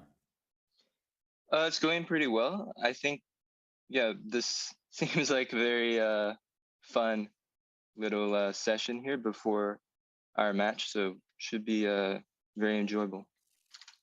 Well, you're playing a game. I'm going to distract you as best as I can. And, Carl was playing pretty well, but now I'm counting the material and I think there's a rook gone. Yeah, I think earlier on, he definitely handled my nonsense effectively, but at some point, let it get out of control. Well, now you're in cruise control. I'm actually paying attention to chat for once. This is a huge shock for most. And Jeff, I don't know if you know about this about me. We've only commented a couple times together, but I never read chat during shows, ever. Yeah, I never either, but mainly because I'm kind of new at this. So for today, I'll try to pay attention as well. Well, I think checkmate next move. That may seem like I'm helping Jeffrey. He struggles with ladder checkmates, but that's why Carl resigned. Yes, thank you for pointing that out. How many challenges do you think you have waiting in the wings right now? Well, I saw 3 pop up. Actually, there's some still popping up. So maybe 10 or so pending. But hopefully, my opponent knows that the game has started, so we can keep things rolling. I don't see a move from Strantz here. E4. I'm just seeing if Strantz is listening to the show. I'm like just gonna follow my advice. Yeah. Maybe he's waiting for suggestions. Okay. Oh, B5. Of course, Jeffrey. Serious preparation only in these blitz matches. The most serious, yes. But actually, I think when I was watching your stream like few months ago, and you were also playing something like this, right? I play the hippo. Okay. It's my favorite blitz open. Well, it's my second favorite blitz opening, besides the pterodactyl beefeater. Wait, how does that one go? That's D4 G6, C4 Bishop G7, Knight C3 C5, D5 Bishop takes C3 check. Yeah, wait. Oh, so that's pterodactyl? I thought that was just the beefeater. So every time I play it, it shows up as the pterodactyl beefeater, which is honestly the coolest name of an opening in chess. Yeah, I might want to make an account with that name. I think people will just refuse to play you because they think you're not actually Grandmaster Jeffrey Zhang. They'll think you're just some weird troll who has strange fandoms. Yeah, but at least they'll have the advantage of knowing what opening I'm always going to play. True, unless you're misleading your opposition. Okay. And what's going on here? I see a G pawn up. This seems like standard French fare, which make it sound like I'm talking about food, but I'm not. Although I'm getting I think I'll probably be playing G5 or G4 almost every game. Okay, well that's good for people to know because then you're gonna have to do it, and they can start with like H4 is white, and then you said you're gonna play G5. So... Wait, so I can't reserve the right to change my mind? You can. I cannot force you to do anything. I'm just saying you said that you were gonna play it in every game, so you just lied. That's what just happened. Well, I haven't lied yet. That's true. But I'm just saying I put you in a bit of a tough spot here. So I might also be in a tough spot in this game, but we'll see. Well, that's your fault. Don't blame me for that. I'm here to distract you. I'm here to talk to the chat. Did you eat breakfast today? Not yet. I just woke up actually. Wow. So you woke up like this? more or less. Yeah. Okay. Well, just checking. And you stole that e5 pawn. You're not a nice guy. People think you are, but they don't realize the truth. He has a good move here. Let's see if he'll spot it. Yeah, I'm not going to say anything because That was a pretty good move, actually. yeah, I like that move. Your opponent only has 1 minute left, though. Yeah, it is. I do have that going for me. Great question in the chat from No Go Jules. How will this game affect Zhang's legacy? That is a great question. I mean, now if you lose this game, I feel like Actually, now I've wait, I blundered something. Maybe even a move before, and he does see it. So let's see if I can salvage wow. Rook f5, cutting off the connection of your queen and your knight. it. All right, let's see if I can make some magic happen. What odds would you give me in this? Oh, I'm you're still the favorite. Really? Okay. Yeah, you're the favorite. I mean, he's played a phenomenal game. Yeah, but I was explicitly told that I have to compliment you every chance I get, so that's okay. So you don't actually think? No, I also think you're the favorite in this game, and then it's kind of hard to explain to people like what's the difference between different strength players. But right now you're down a piece for you have 1 pawn. Yes. But I have faith in you, Jeffrey. Okay, I'll try not to mess this up, or I'll try to salvage. I've already messed it up. Has distracted Jean for the viewers. I am absolutely doing that. Development at long last.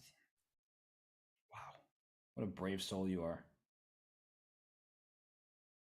Yeah, I'm hoping my king will still be safer on c8 compared to e8. Yeah, looks perfectly at home over there. I'm not too worried about you. I'm worried about your opponent's clock. Ooh, spicy. Yeah, spicy indeed. Oh wait, I'm still down material, unfortunately. You're down 1 pawn.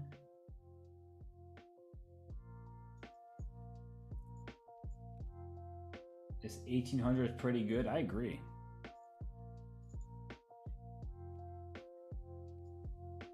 Your opponent's playing extremely well. Yeah, but now let's see if he can manage the clock situation. Yeah, you're just gonna be a dirty flagger, aren't you? The dirtiest. Oh gosh.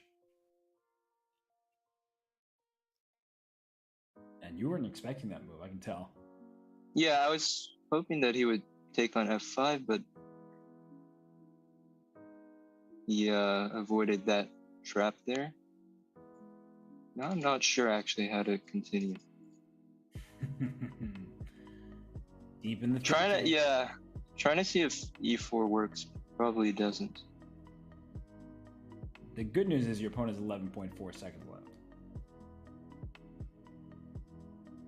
Well, it's actually very hard to find a move. Uh-oh, we've got somebody. I'll have to do it anyway. Jeffrey on his toes.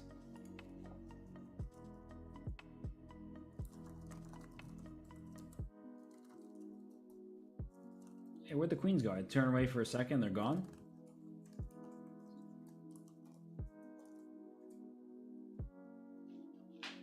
Oh, you're a little swindler over here.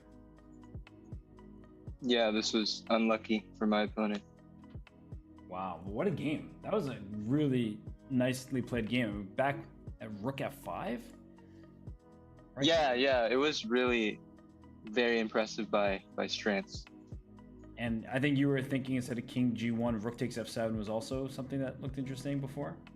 Right, I saw rook 7, but actually long castles was fine. I'm wondering if rook f5 there might also work. Wasn't sure, but king h1 I think rook also f7 very strong. Castle's long, you said? Yeah. My gosh. I don't know. I was about to say, I don't know what you ate for breakfast, but you told me you haven't eaten yet. But that is castling queenside. That move wasn't even on my radar. I didn't even think it was legal. Yeah, I think, but I mean, I have to get it out of there, right?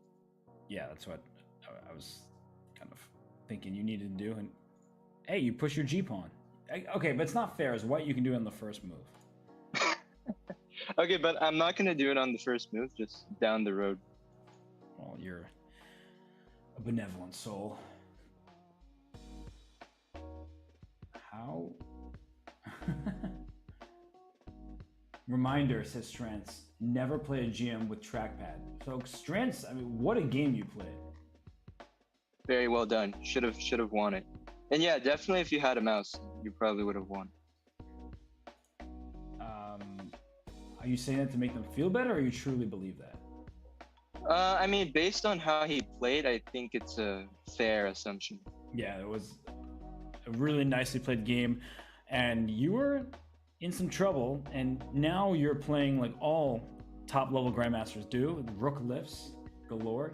People never know when to time their rook lift, so I'm glad you're showing them how it's done. Oh, thank you.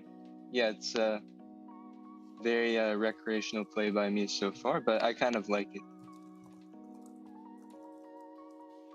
Okay. Should we talk basketball? I think that's going to distract you more than me just talking about your chess game. Oh, sure. We'll see. You know, your Mavs are playing tonight. You're a Dallas guy. They looked really good in the last game, I gotta say. That was impressive. Oh, that's all you're gonna give me is just a laugh and really no more acknowledgement than that. So. Well, again, I've somehow misplayed the position. That's why I kind of, couldn't really go banter too much now. Well, someone in the chat goes, we should give Jeffrey a break and let him play someone easier, like Hess. Dang. They're coming for me. Yeah, that's why maybe you didn't want to re-chat in the past. Yeah, that's exactly the type of thing. Although that's just funny. I appreciate it. Yeah. No. Well, yeah, I mean, as for the Mavs, I think, okay, the thing we have going for us is we've really dominated at home. So it feels like a home series, but that last game really was somehow, I have a bad feeling about tonight. Well, you are playing the best team in the league, so there's that. Oh, are they the best? You don't think they're the best? Whoa. I mean, I saw how New Orleans kind of actually gave them a run for their money. Yeah.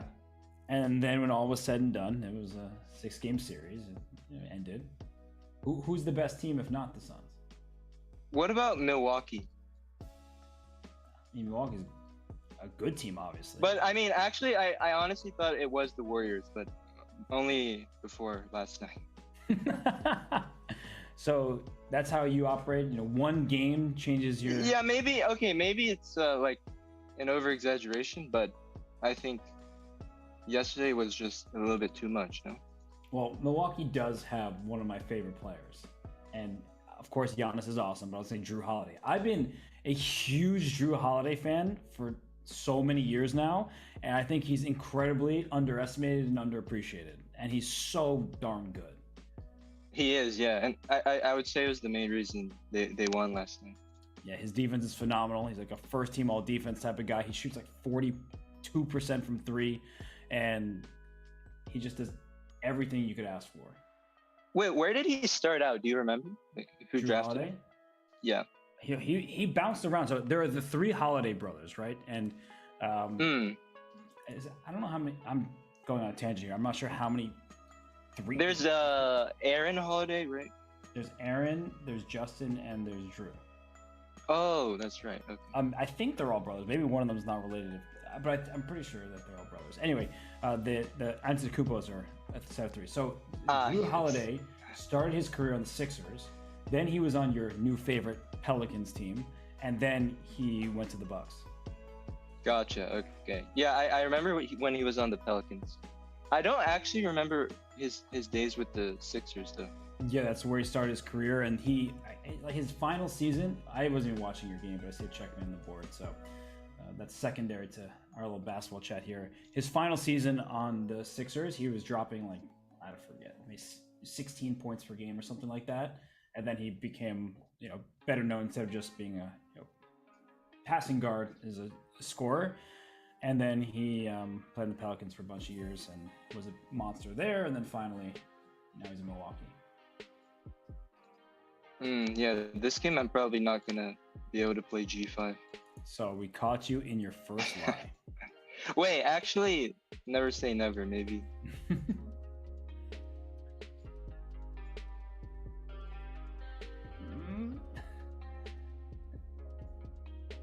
It's hard to, yeah.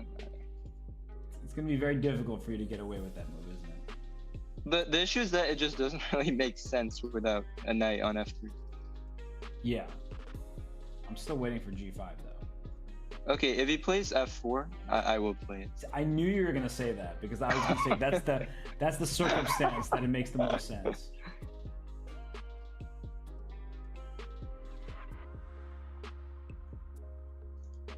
What happens if you don't listen to the brain in that game? Hand and brain, you have to listen to the brain. That's the point. Hey, wait, so what? Yeah, I did manage. So what do you think of this Bucks Celtics series then? I was busy watching you win that night on D4. What do I think of the series? I think it's been fun, really hard fought. Games have been close throughout. Bob Williams not being there isn't great for the Celtics, but Al Horford has turned back time. That's the main takeaway from the series. Yeah, I did always enjoy watching Al play on that Hawks team. I've always liked that Hawks team back maybe like 6-7 years ago, but the team they could never, that was the top seed in the East and didn't basically every year, but they would never make the finals. I think it was always like either they ran to the Celtics or LeBron team. Yeah, no, that team was really fun. And you know where Kyle Korver is now, by the way? Yeah. Oh wait, he was a Buck, right? I know he was a Cav, then he was a Buck. He's retired from playing. Oh, okay. So it's kind of a trick question, but he's like a shooting consultant for the Nets. Oh wow, okay. Yeah, and you know where some of the other players are. I mean, some of them are no longer playing, but there's what's his face, Paul Millsap, just riding the bench in Philly. People forget. Yeah, I remember Millsap. I remember Josh Smith also. Yeah, people forget that Millsap was in that Ben Simmons trade. They think it was Simmons for Harden. No, it was Simmons for Paul Millsap. People just don't recognize. So that team, they also had Dennis Schroeder. Oh yeah, that's right. And they had oh my gosh, I'm just trying. I know exactly who I'm talking about, but his name is escaping me right now. Is he a starter or no? 1 second, yeah, he's a starter. Do you prefer Jeff Teague? Jeff Teague. Yeah. Jeff Teague, yes. I couldn't for the life of me. I was like, this guard, he kind of wasn't in the NBA as long as you'd expect, but Jeff Teague. So, do you prefer that Hawks team or the current Hawks? What do you mean by prefer? Like, okay, both, yes. Well, I think Trae Young is incredibly fun to watch. I really like the Hawks team in its current iteration. Yeah, they're fun. Like, I was high on John Collins even when he was in college at Wake Forest. Mm-hmm. And so the Hawks, so the Knicks. Okay, I'll have to bring this up. Breathe. The Knicks typically don't draft particularly well, right? No shock there. And the Hawks, 2 years in a row, did a 19th overall pick, and they got John Collins and Kevin Huerter. And I'm like, the Knicks can't even do that. They can't just find some 19th pick, and John Collins is really good. Kevin Huerter is like good. He's a person you want on your team, for sure. But the Knicks cannot, for the life of them, draft well, and I just want them to be able to draft middle of the first round and get somebody who will be there past their first contract. True. Yeah, I've always wondered, like, I mean, it's certainly a huge part, the teams that can kind of find these really more or less like not so well known and basically transform them into key players. Yeah, no, it is good to see the Hawks. They have DeAndre Hunter as well, so when he stays healthy, he's obviously great for them. But the Hawks are a fun team for sure. Yeah, I watched Herder play at Maryland, and he didn't seem all that special, but I think he's a very solid player in the NBA. Shooter's gonna shoot. And I haven't looked at your game at all, so let me open that up. And you are, how many pawns are you up right now? Only 2, I think. Only? Is that not enough for you, Jeffrey? I prefer 3 or 4. Was that a mouse slip? No. Oh, okay. Just checking. I see what you're doing. You're getting good at setting your opponent up. Well, I didn't actually think he would fall for it, but and also I wanted to cover, E5 and G5. I think you saw your opponent's username and decided that you wanted to attack this way. Perhaps, yes. Wait, so Robert, do you follow any other sports? Hockey? Hockey I don't follow very closely. I mean, I know what's going on in the playoffs, but I don't, know.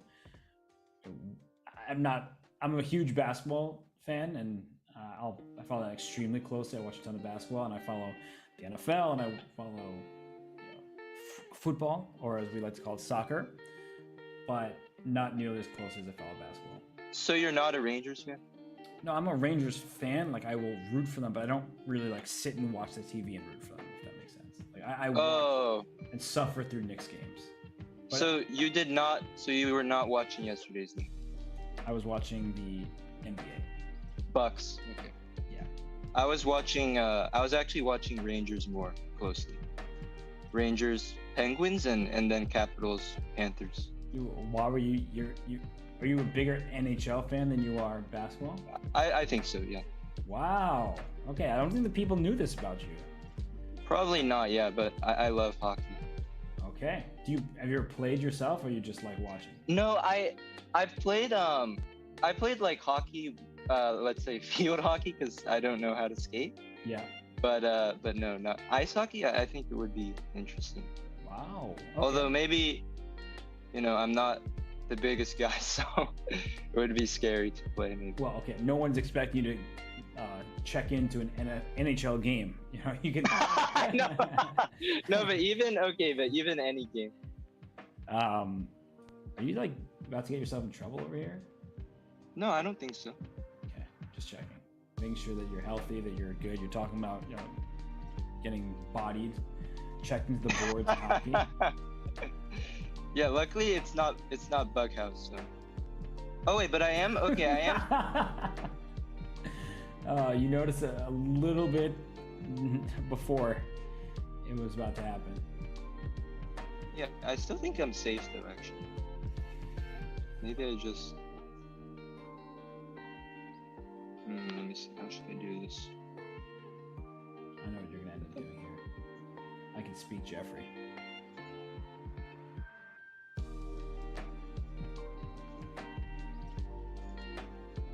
So do you say you follow the Rangers results or not even that? I know how I won't follow game by game, but I'm always more or less on top of what the standings are and things like that. Gotcha. Okay. But I do not watch much hockey now. He tricked me here, but he didn't go for Rook B8. Oh wait, actually, this Rook B8 would have made this unclear because I forgot he would have this past H pawn. Yep. So that was very fortunate for me. And I forgot I can show things. I'm so involved in this conversation that I'm not impacting your board. So Rook B8 check, Then only legal moves knight b7 after rook takes, king takes, knight c5 check is a fork of king and rook. And Jeffrey was saying that he forgot that this h pawn would still exist for white, and that could be a problem. Oh wait, he only has 2 seconds actually. Isn't there increment? Oh, there is, yes, but he's still 2 seconds. Yeah, but increment. No, see, 2 seconds. Also, was your opponent live on Twitch? I saw their avatar said that. So.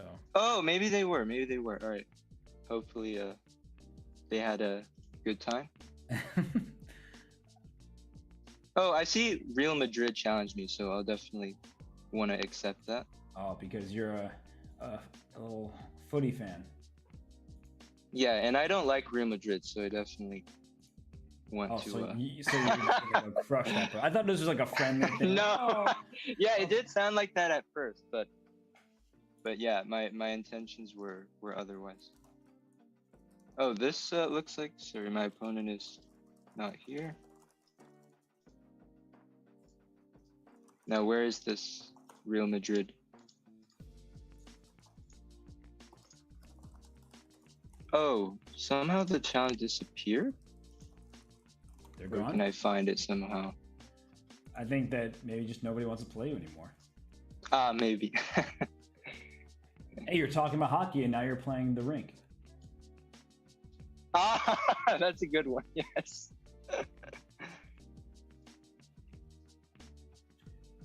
I had a thought that I went. Oh, have you seen Ted Lasso? Yes, sort of. Not for you. Not completely. But yeah, I have. Okay, I've heard of this. Okay, so I was just trying to figure out if you watched a show that's a little bit about your third favorite sport. How does soccer, as we call it, football, rank for you amongst your? Oh, not very high. Not very high. So hockey's number 1, basketball number 2. Yeah. Okay, where does chess rank on all this? Down the list. I do love Ted Lasso, so just gotta say that clearly, state that unequivocally, that no matter what your opinion is, Ted Lasso rocks. In fact, Danny Wrench loves Ted Lasso, so much so that he was rocking a mustachioed look in honor of Ted. Wait, Robert, can you show that last moment in my game? I think it's instructive. That bishop takes would have been very good there. You mean just instead of f takes g6? Instead of f takes. Okay, look at you. You're turning commentator while playing. So bishop on g6 defends the h7 pawn, keeps it closed. f7 also defended for good measure, and vacates the f5 square for the knight. Leaves the 5th rank for the pawn on g5, and why the f5 square is important for the knight. If white is to play f4, trying to defend this g5 pawn, then once the rook moves later, knight f5 will happen. And yeah, that's a good call, Jeffrey. I think it was actually counterintuitive that even I didn't kind of understand that at first, but then when I noticed it, it seemed really strong for black. Oh, good find, and still some interesting play being had right now. Are you a fan of golf? Yeah, sure. I follow. I mean, mainly when the Masters rolls around, then I'm locked in on it. But otherwise, I kind of just, check it from time to time. Tennis? Tennis, big. Yeah, tennis, I like a lot. Okay, I'm just gonna start throwing out less popular sports. Lacrosse? No, but no, I'm actually, this is a big moment that I'm really trying to calculate. So this I should distract you, or I shouldn't? You can, yeah, but it's so. Because, obviously I just queen d4, but I don't want to play such a move. Bishop c4, queen h7, long castles, so many moves. The world is your oyster, Jeffrey. Too many moves, too many options.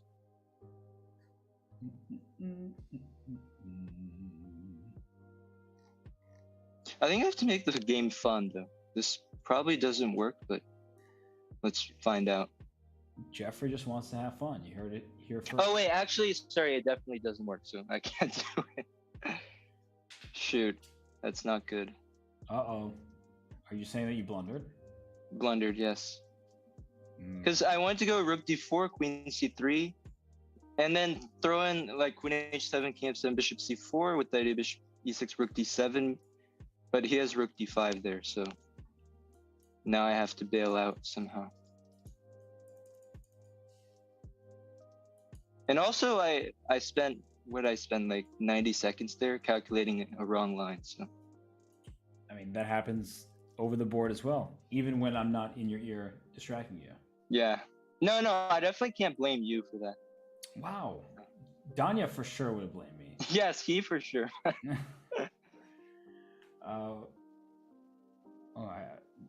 Nihal Sarin and Wonder Liang coming up in a little bit. You probably played both those players many times.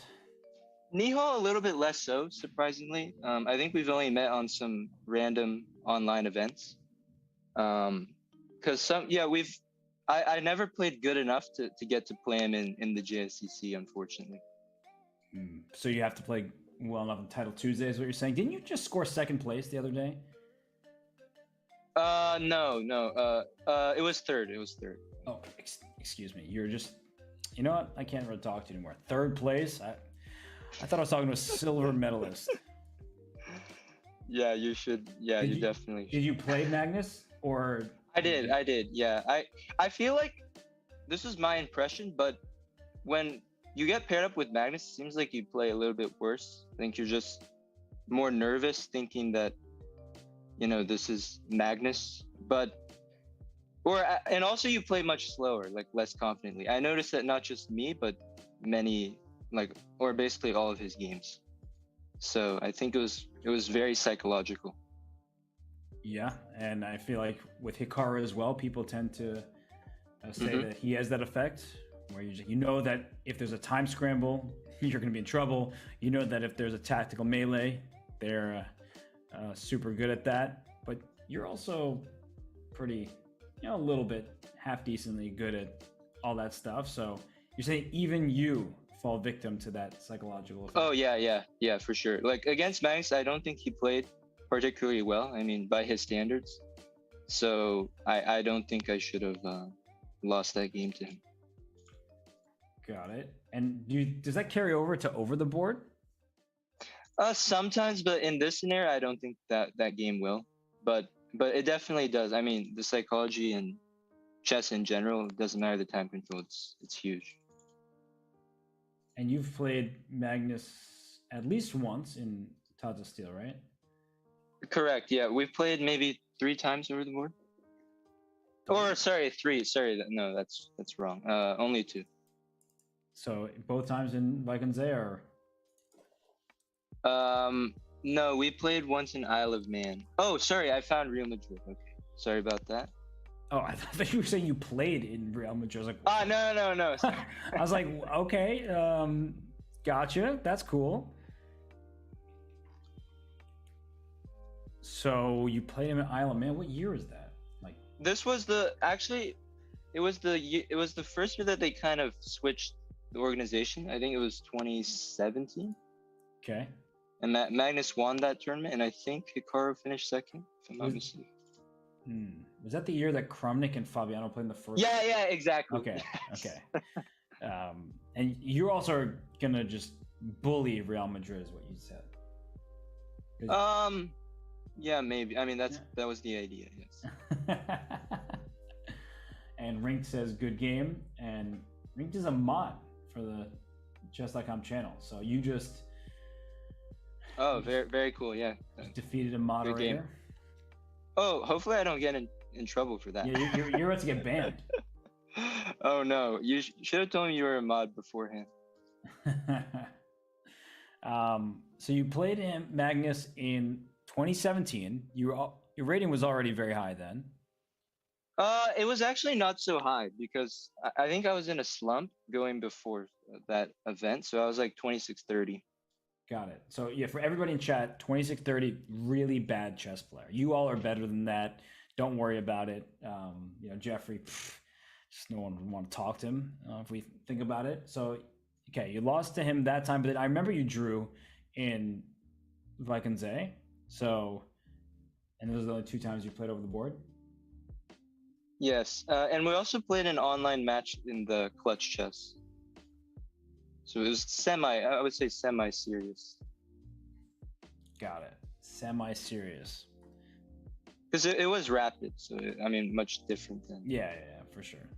And I guess actually that's a good question for you because when Pragnananda, for example, beat Magnus in that online rapid event on the Champions Chess Tour, and when Magnus, when you beat a superstar like a Magnus or a car, like, do you still hold on to those memories dearly, or for you is it something like, okay, I'm very happy I won, obviously, but then you don't? Is it not classical, so you don't value it as much? Like, what's your? Yeah, I think that second answer is pretty spot on. Yeah. And I mean, I assume you've beaten some of these top guys. I mean, you definitely have in rapid, but you're saying that you don't take that win and just are grinning ear to ear and. Yeah, I don't think anyone does, to be honest, because everyone understands that like rapid. First of all, chess in general, the margins are so small. So when you throw rapid into the equation, it's like, anybody can blunder, anyone can beat anyone, really. So. Got it.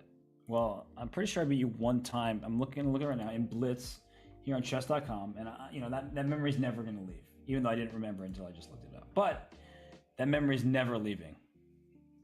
Wait, sorry. Can you say that again? You said I beat you 1 time in Blitz on chess.com, and that memory is never leaving. Okay. Even though I didn't remember that it happened. We've only played 3 times. I remembered one game from Title Tuesday. I remember another game also from Title Tuesday that I played this A6 B5 that game. Was that the one I lost? Or? No, you lost when you played B4 in the first move. Oh, so it was the reverse. Yeah. I mean, this game meant a lot to me. So, thank you. Wait, can you check the other game? I don't want to check the games I lost, Jeffrey. No, I'm just curious because like there was a game that you were white, right? And I played A6 B5. It was a very interesting game. Let's see. No, this one's D4 Knight F6. Was B5 ever played or this not? was some Banco game. Oh, what? Oh no, then okay, my memories. You crushed me. I don't want to look at this game ever again. Okay, that's fine. But my memory was completely flawed. Yeah. And then the other game, I played a French, and you played an exchange French. Oh, Jeffrey. Oh yeah, sorry. Okay, let me apologize for that. Yeah, you should apologize for it.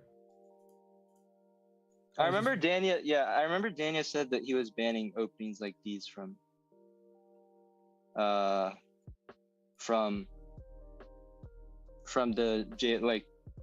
future all chess.com games. I mean. Yeah, sounds about right. I can't believe you played the exchange French against me. Who are you? I mean, okay. All right.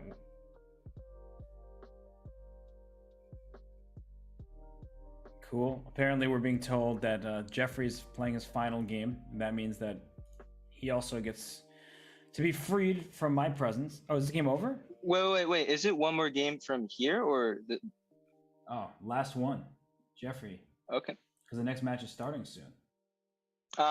Too bad. It was really fun. Yeah. Sorry to everyone who sent out challenges. Maybe we can do it again some other time.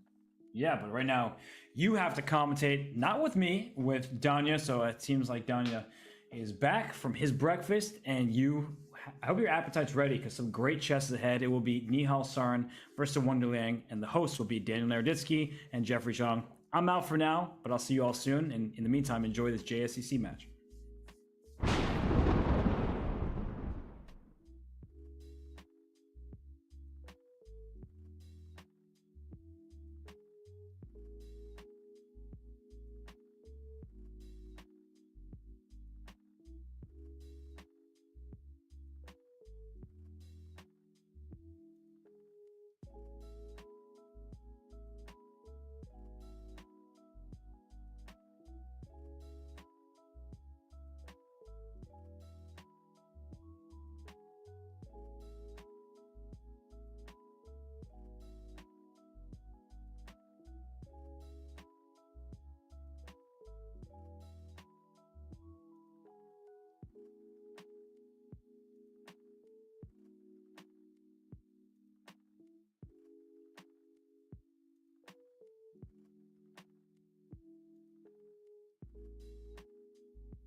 can't film me in the bathroom, man.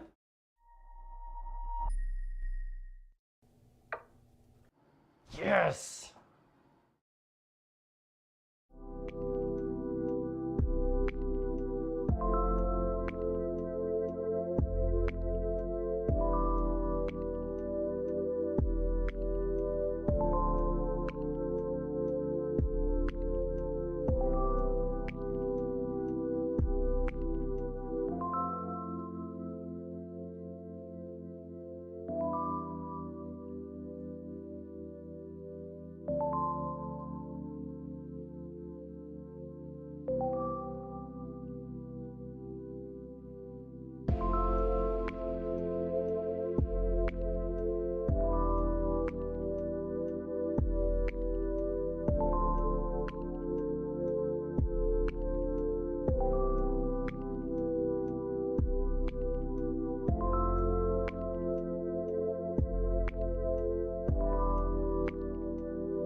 If Height does not win this is such a missed opportunity.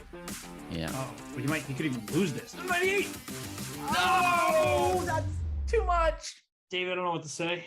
I need a moment to recover from that. This couldn't be right. Oh, Whoa, Queen H1. I'm out. I'm gonna see y'all tomorrow. What a great move. And then Rook takes G3 back. And the queen's trapped. That is one of the most amazing queen traps I've seen. Wait, B5. Oh my gosh. He's losing a piece. And look at him. He looks away. He can't believe it. Oh my God. Nihal trying to give checks, but actually now the pawn is moving forward. The pawn cannot be stopped. Bishop D6. Oh, you win the time! He loses on time. What did we just witness? I think that White's position is about to collapse. Yeah, but he sacrifices again, but Oh it's not a my sacrifice. God. It's a double attack.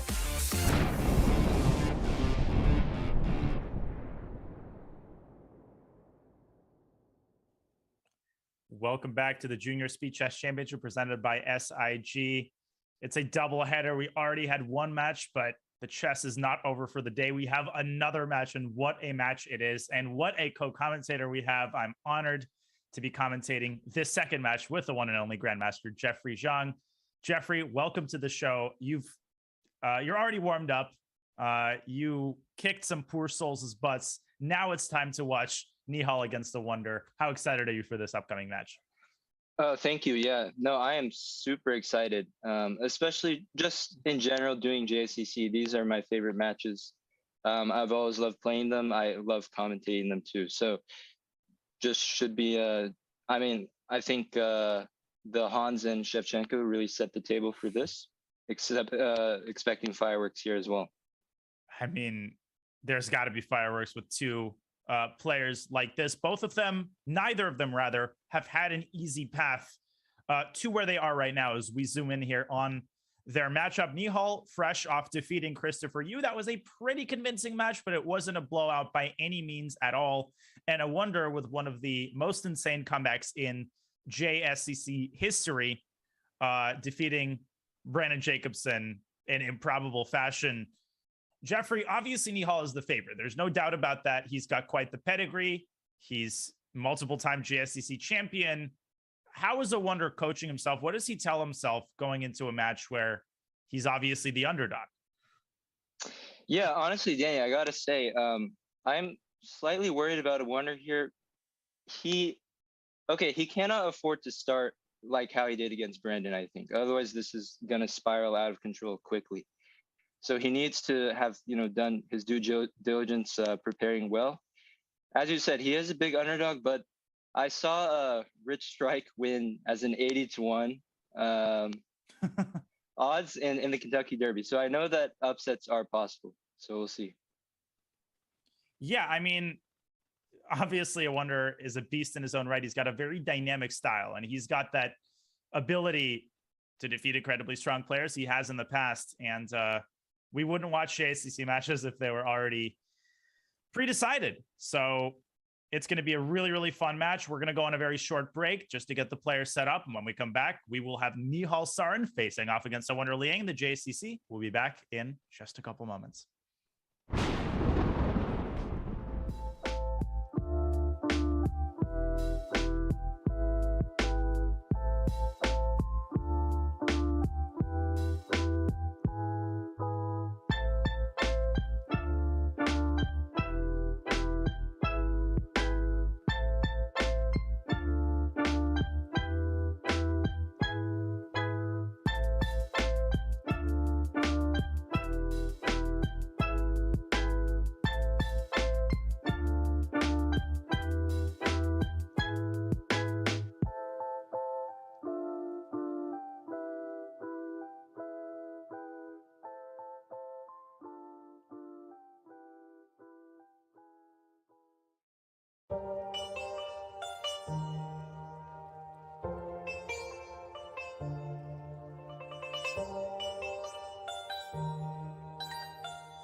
This is going to be a real-time breakdown of Danny Wrench's games all time on chess.com. That's cool.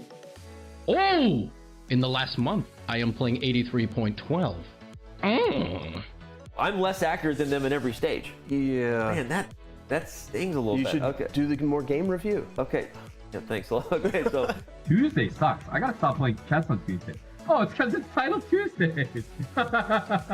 Look how many blunders there were back in December 2020. And now December 2021, 1,600. Don't look at this number. look at this number.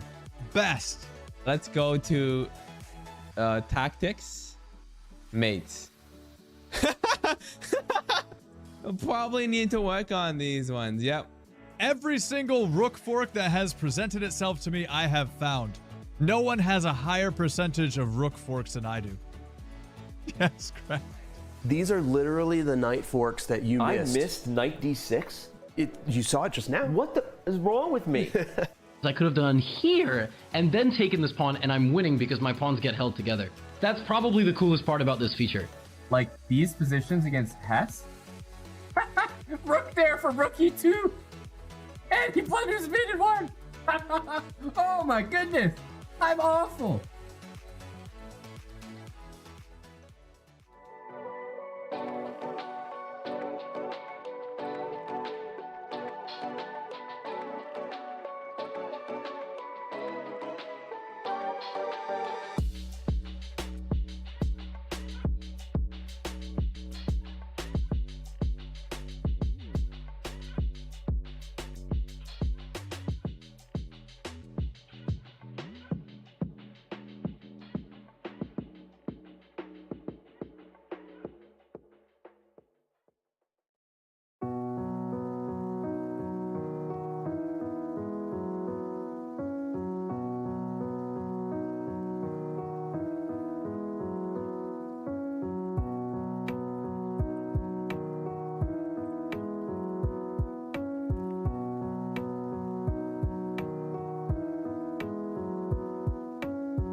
Classified trading is a game really that you're playing with competitors and basically every market participant in the world. My path, I came in as a poker player, but I think that the main thing that everybody has in common is a sense of competitiveness and interest in gaming and strategy in general. Yes, you can actually use gaming skills for your career and for something to do on a day-to-day basis.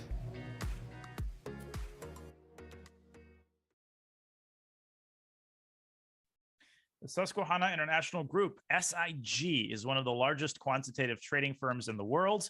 Using strategic games like chess and poker, SIG teaches new hires how to make positive expectancy decisions.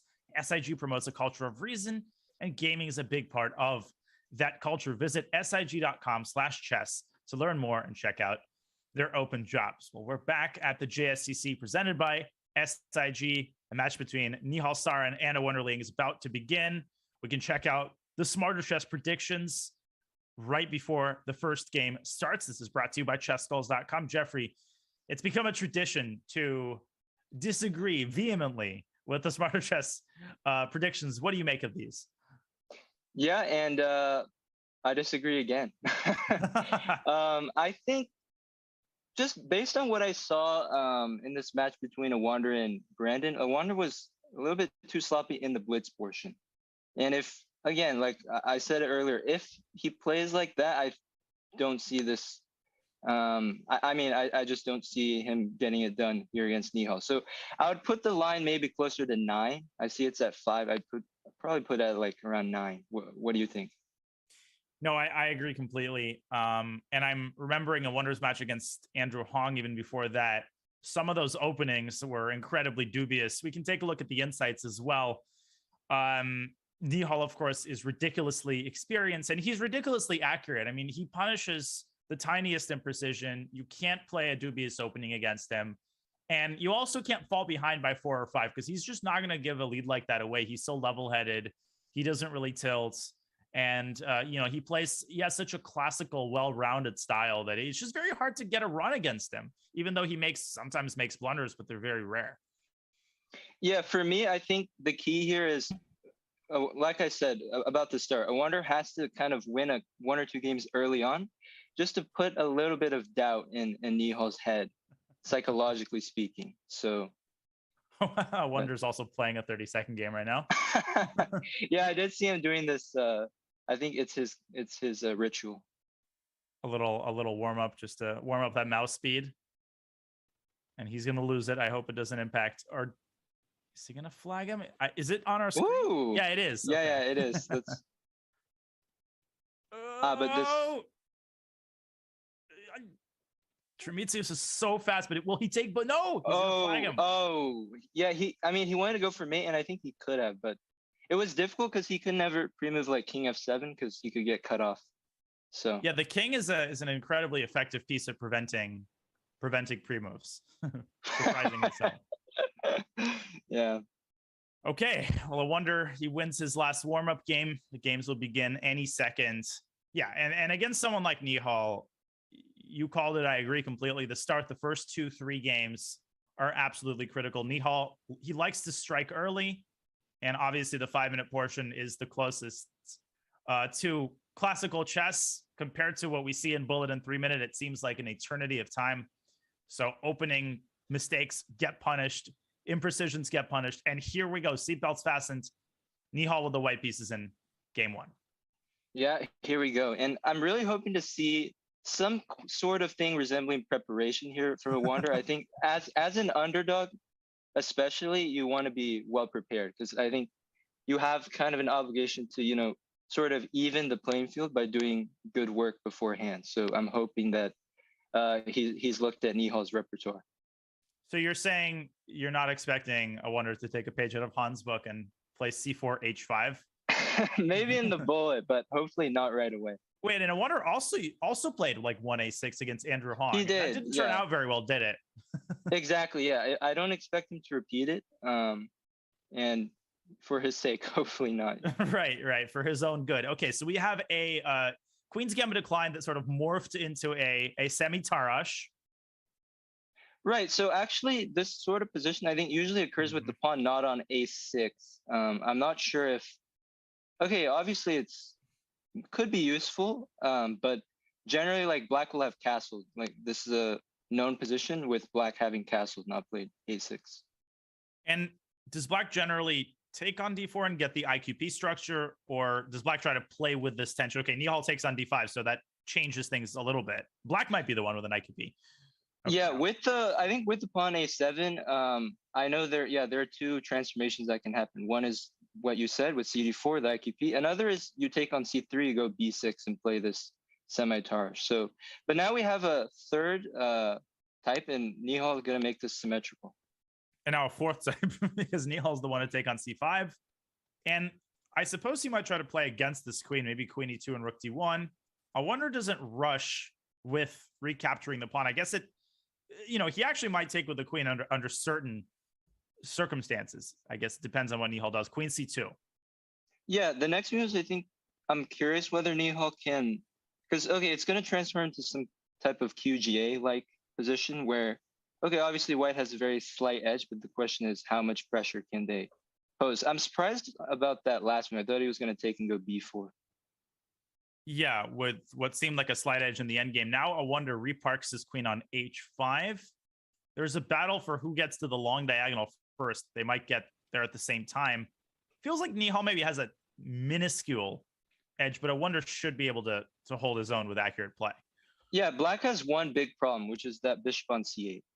That's the only main issue with Black's position, because this bishop is always going to be worse than its counterpart. So all of these type of endgames are going to be slightly annoying. Is there a case to be made for E5? That does seem extremely committal. It weakens a lot of these central light squares, but I wonder might also lose his patience with that bishop. Yeah, he's considering like E5, and then White might try to go like bishop E4 and bishop B2. And it's difficult to assess whether it's worth opening the bishop to create an additional target there on E5. I wonder taking quite a while here. This is a very important moment. There's a lot of different developing moves as we're discussing that can be made. Bishop F6. Of course, you could play B5. That loosens the knight.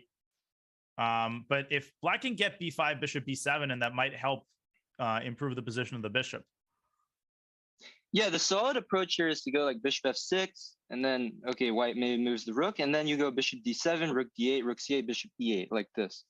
The question is, I mean, it does look passive, but it's, I mean, it's a kind of standard approach in this sort of position. And ultimately, he decides on b5. So there's a clear sort of strength and drawback. On the one hand, he's probably going to improve his bishop, but then the other bishop is going to get a little uncomfortable. Now you can't go bishop f6 anymore. And obviously, white has this c5 square that he could occupy if this bishop ever leaves this diagonal. Nihal is doubling on the c file. So maybe he's trying to put pressure on the knight with an eventual bishop e4. Yeah, they look like a very natural move. But for some reason, the engine sees something for black, which I honestly don't. Could it be, well, rook fd8, rook fc1? I'm always trying to make a5 work, by the way, in these types of positions. Uh-huh. Because, yeah, if I can chip that structure, then I liquidate the situation. But, yeah, you had to calculate. I'm not sure if it works.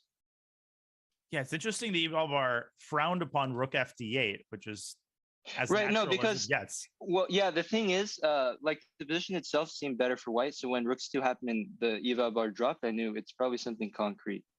Like likely A5. it was. Yeah, I think it was a5 because you couldn't take on b5 due to bishop f3. You're absolutely right. It was a5.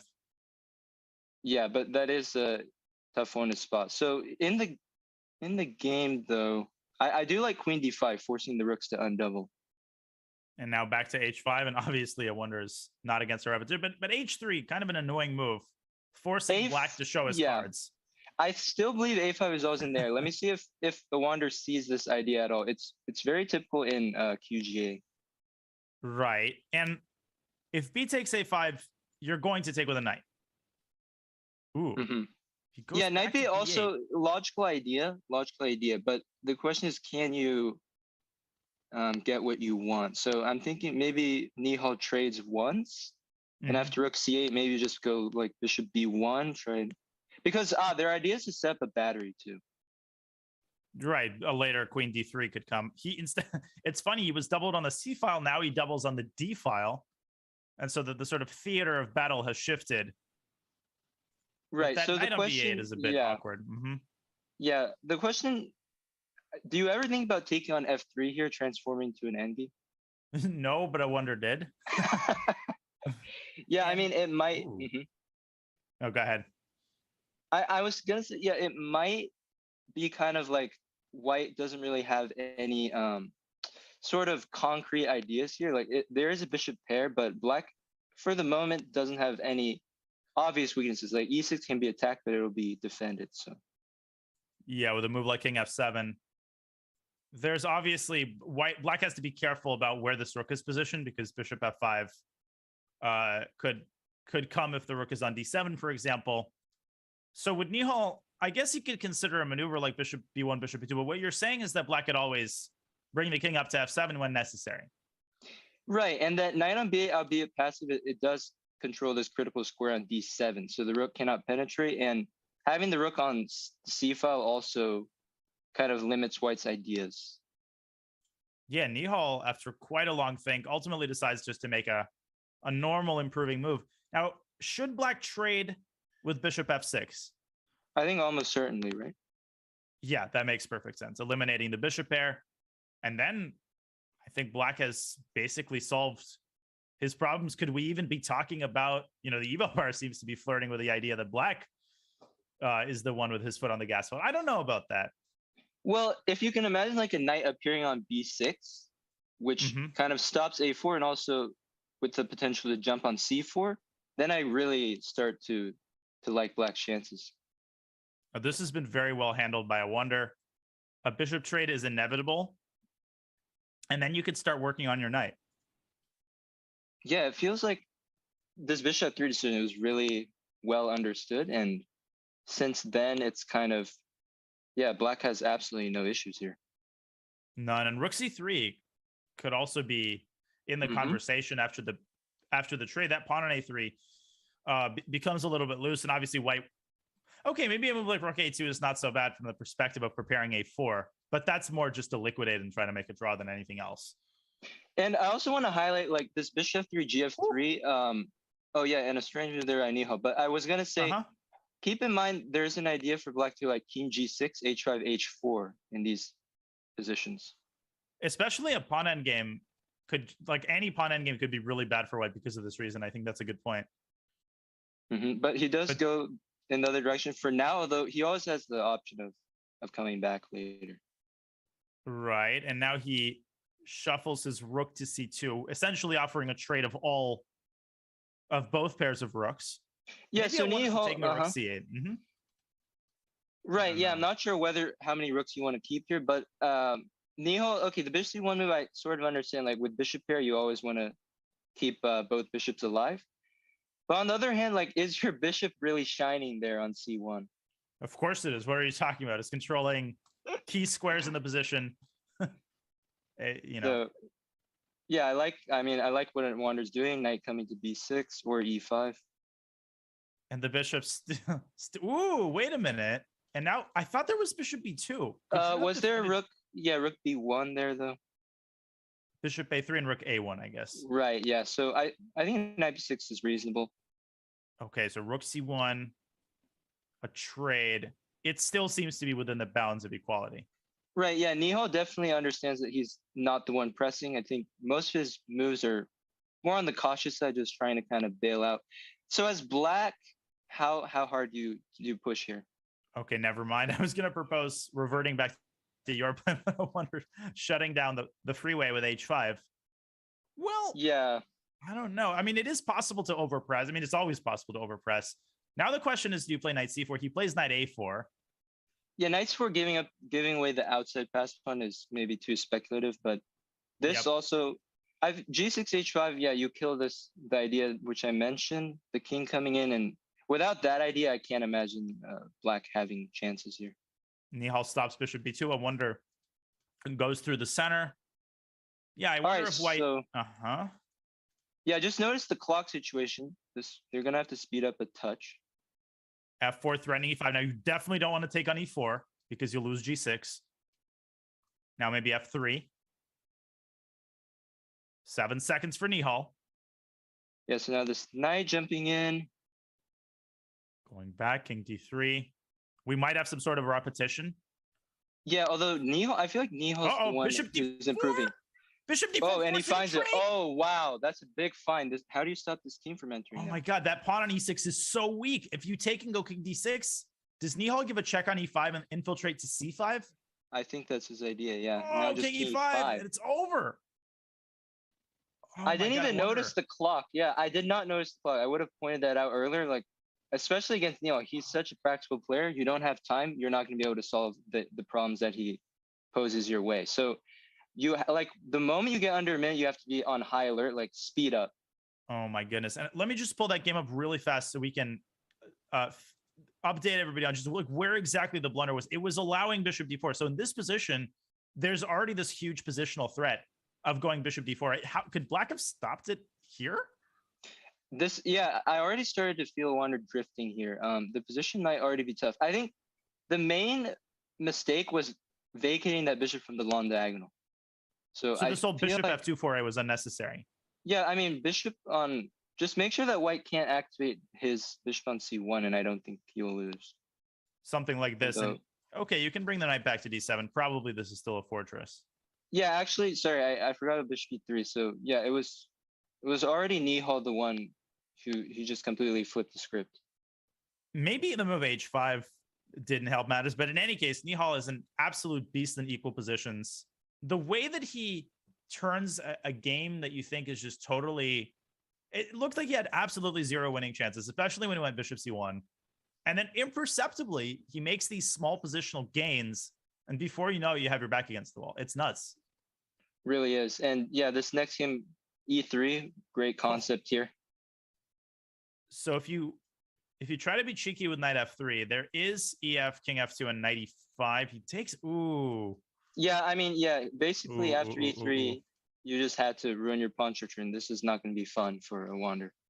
This was a Rui Lopez that went really wrong. Nihal's already better in the endgame. Much better. This is a forever weakness.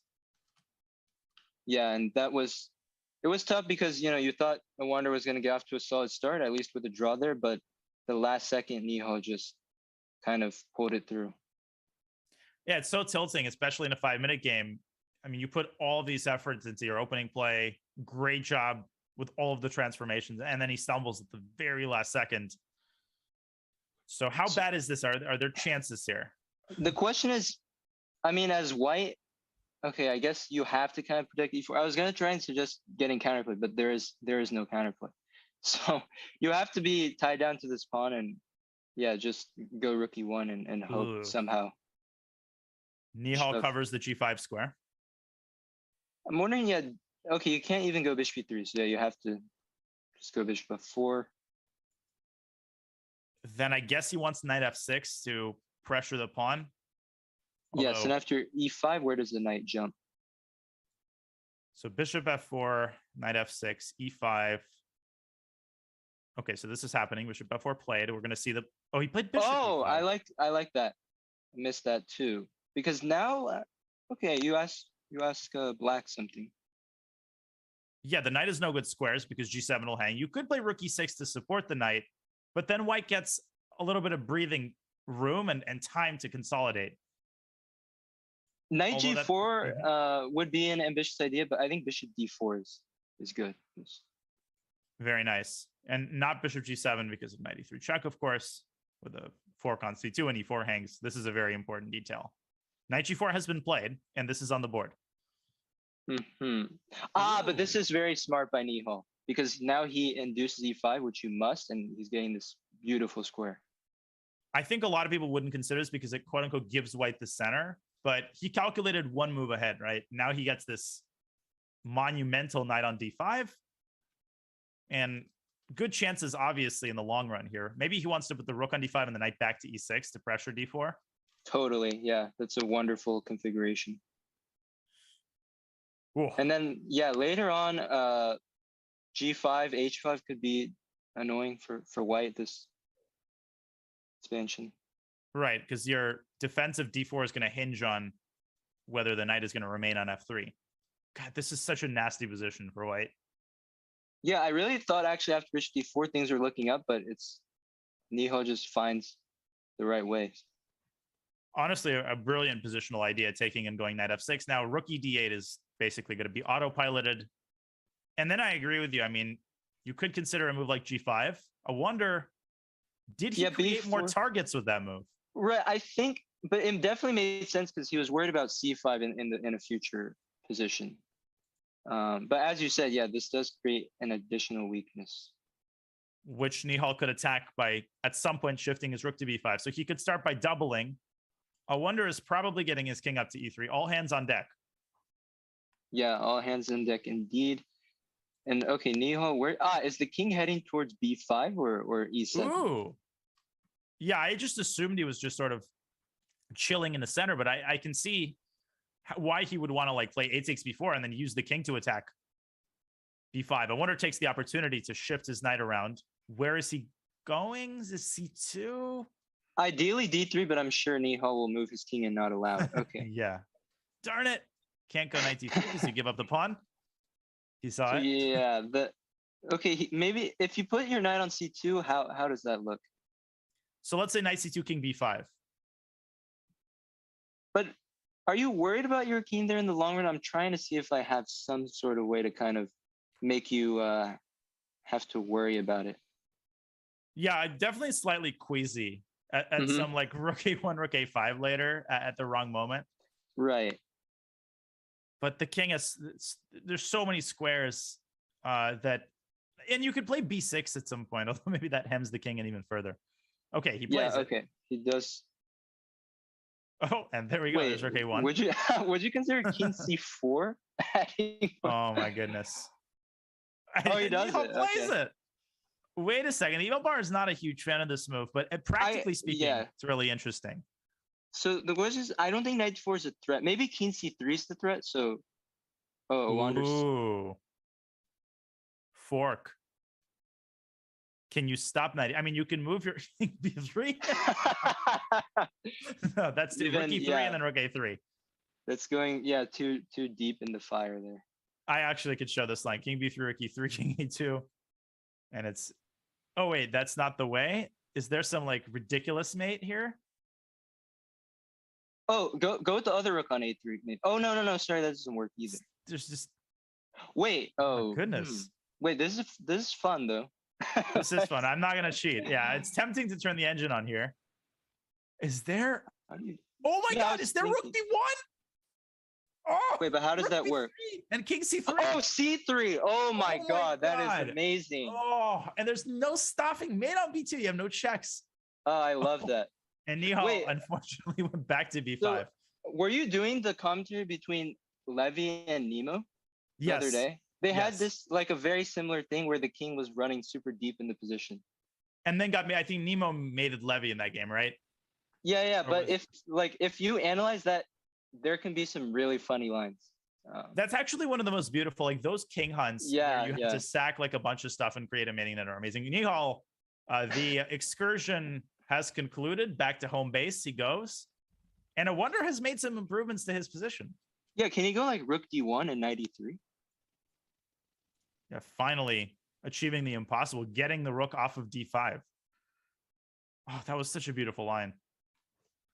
That was just awesome. So, but now as Nihal, it feels like it's slipping a bit. And the problem is if you play C6, this is tilting. The knight can actually get around potentially to D6. Maybe right, exactly. Exchange, yeah, still. That's why. I mean, you want to play C6, but you don't really want to play C6.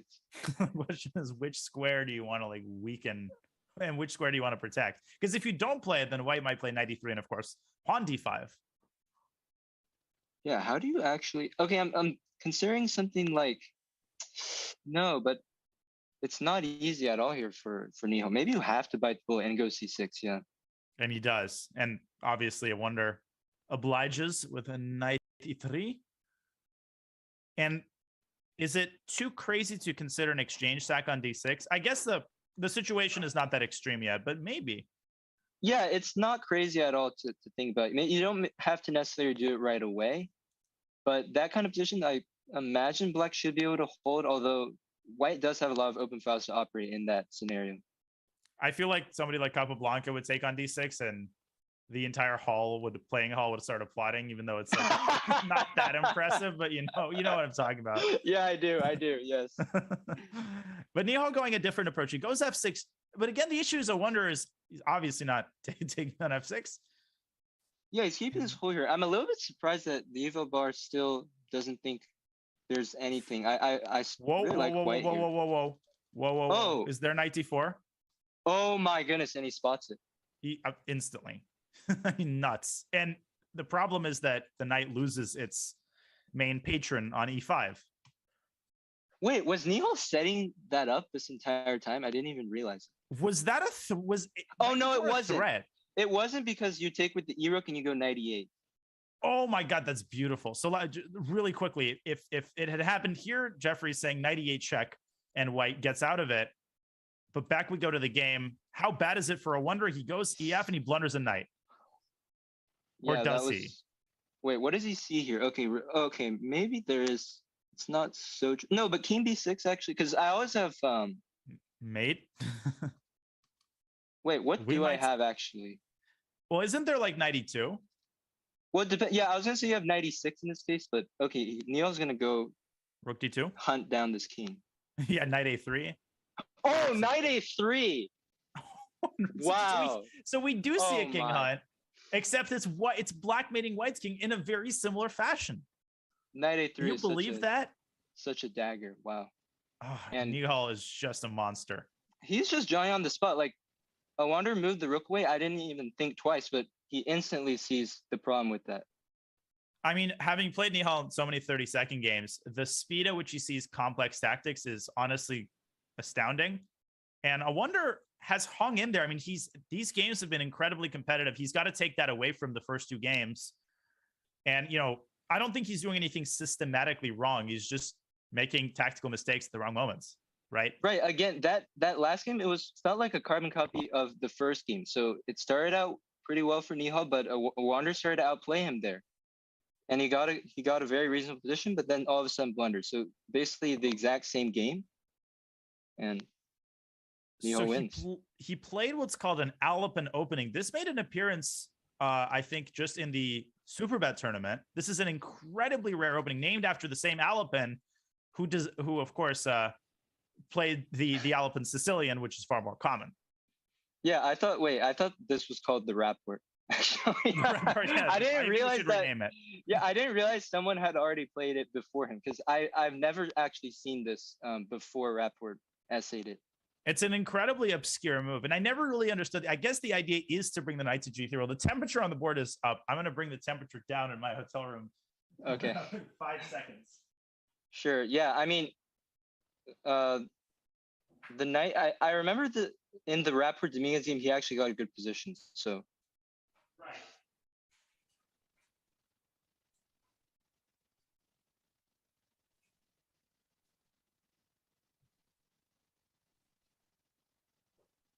All right. Now I've cooled it down sufficiently. What's going on here? So we have a trade on b3.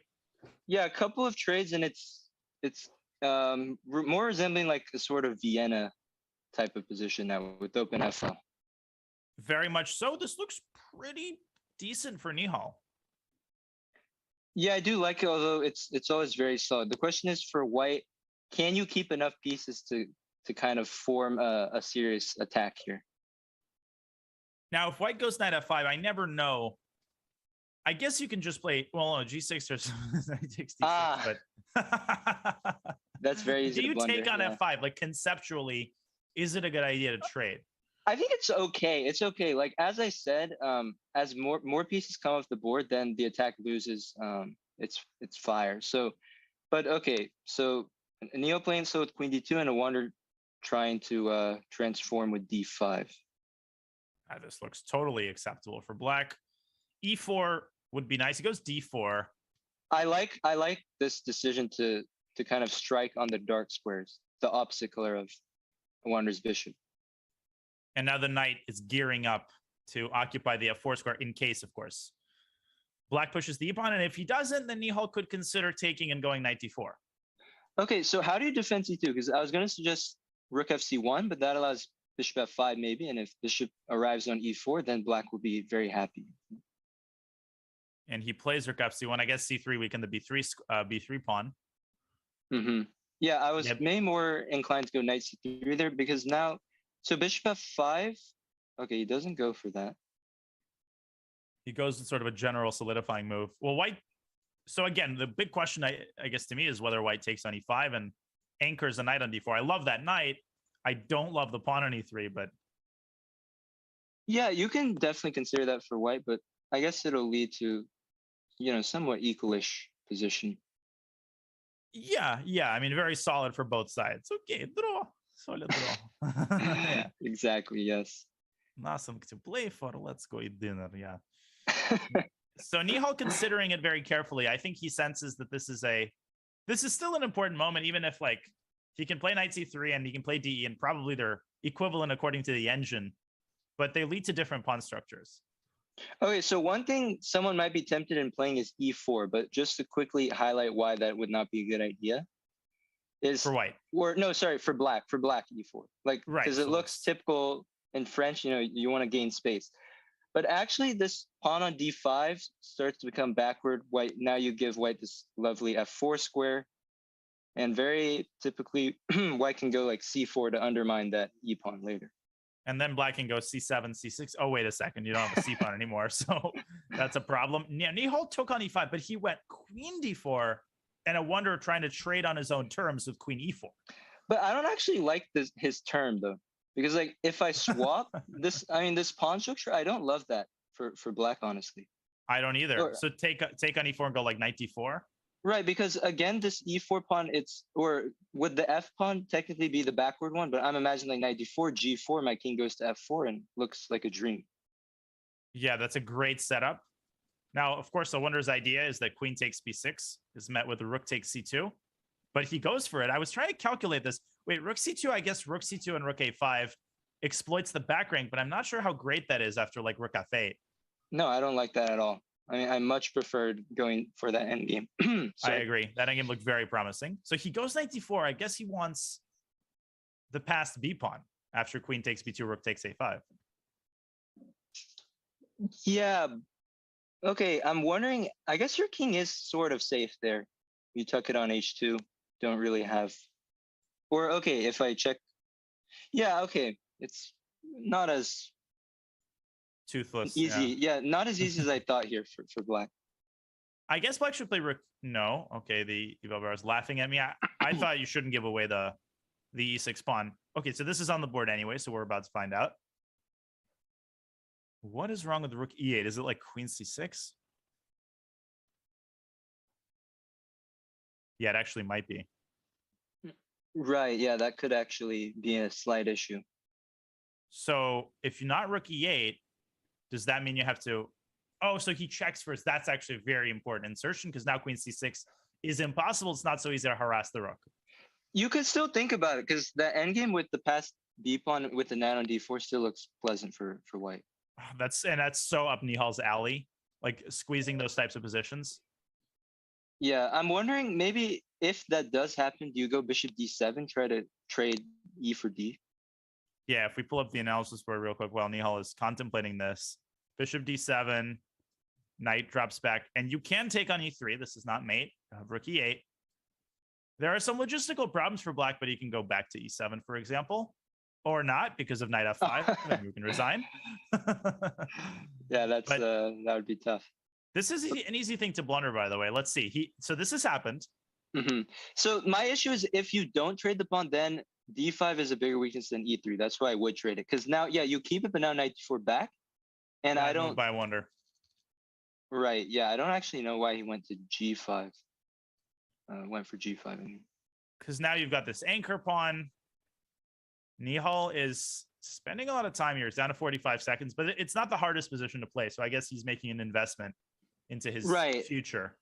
Yeah, I don't actually... It is a very easy position. After he's probably thinking, should I go b4 or knight d4? Both look decent. The other awkward thing about g5 is that if you go b4, bishop d7 would... Okay, never mind. I was going to say potentially walks into a fork. But Nihal taking a different approach entirely. Rook a7, stopping bishop d7. And bishop f5. Right, because of knight e7, Forkovich. So... And b4 is ready. Oh, yeah, that pawn is actually really fast. Like, I was going to suggest king f8, preparing bishop f5, but maybe just ignore it. Go b4, b5, b6, b7. Close your eyes and let whatever happen on the king side, and you're going to promote pretty quickly. Wait, what does the wonder do?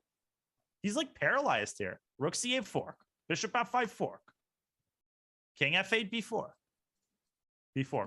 Right. Okay, you as a warner, you can think about a move like d4 even, like sacking a pawn, but I just want to get some activity and maybe get bishop d5. Well, there are more forks. You could go like rook c7 there, but that's more just a one-shot trick. No, I really like that because rook d7, the bishop has that entire diagonal to evacuate to. Mm-hmm.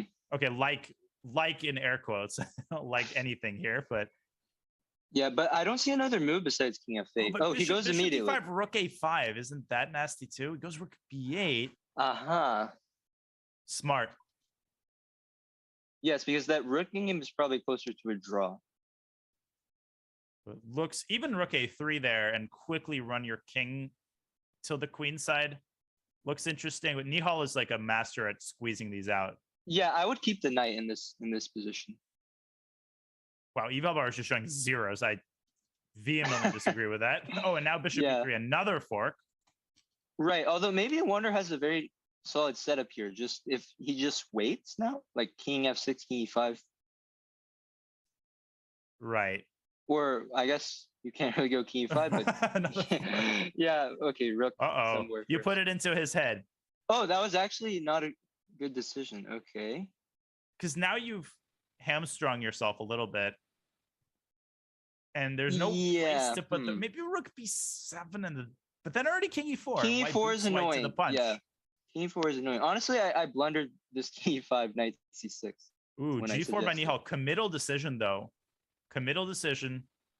Yeah, not sure about that one. So rook b7, that's a good move. There's Okay, king still go e4, king 4. Can you go king e7 here? and he does, and that was a good move. I guess. King Okay, e5 wait, could be attempted. whoa. Wait, Nihal only has 3 seconds. I need to pay more attention to the Oh, clock. and rook before check. Okay, Oh, I Warner's wonder- probably, yeah, he should save this game due to the clock. I mean, this is also just, I think, an easy draw. At this point. Nihal can yes. make no progress. King True, e5 true. and rook a5 check. You just go back. You just dilly dally back and forth. Yeah, I totally forgot about the clock, actually. Wait, king f2 would have been a devilish trap because rook g4. There's rook a4. Oh, yes, it would have been. Yes, it would have been. I think this is all I'm good at is finding these traps. I mean, your opponent might think like you intended king f3. That was the mouse slip and just grab without even hesitating. No, totally. That would have been worth a shot. I'll show that after the game. Rook f7 is a draw. Takes king h6. King g8. Okay, making sure. Okay, so I think it's worth showing that. Yeah, sure. Show it. Yeah. We can bring up the analysis board just so nobody misses that. So in this position, yeah, king f2. Now, this doesn't do anything. You just go to f6. But if you take g4, after rook a4, the rook is trapped. You have to trade. And then, I mean, you might be in the I'm too lazy to count if you're in the square, but you are in the but square, even if you are, even if you White's are, I king just collect. takes the pawns. Yeah. Wow. Okay. Anyways, so a great hold by a wonder. The bad news for him is that he's still down 2 points. Okay, so Nihal, I think he plays 2 openings for black, if I'm not mistaken. One is e5, one is e6. So when Nihal does play his French, though, I'm really hoping to see a Wander, display some attacking power now. Ooh, f6. Am I crazy to say that this is not familiar to me, or not that familiar? I know f5 is an old move. Right, both are moves. Yeah, I think f6 maybe it's more modern. I think I've seen Juma Bayev play this line for black. Yeah, I mean I'm a knight d2 lifelong knight d2 player. Okay. So I'm one of those. So yeah, I mean, this f6 it does feel a little bit off, but if you can get away with it, it has some benefits.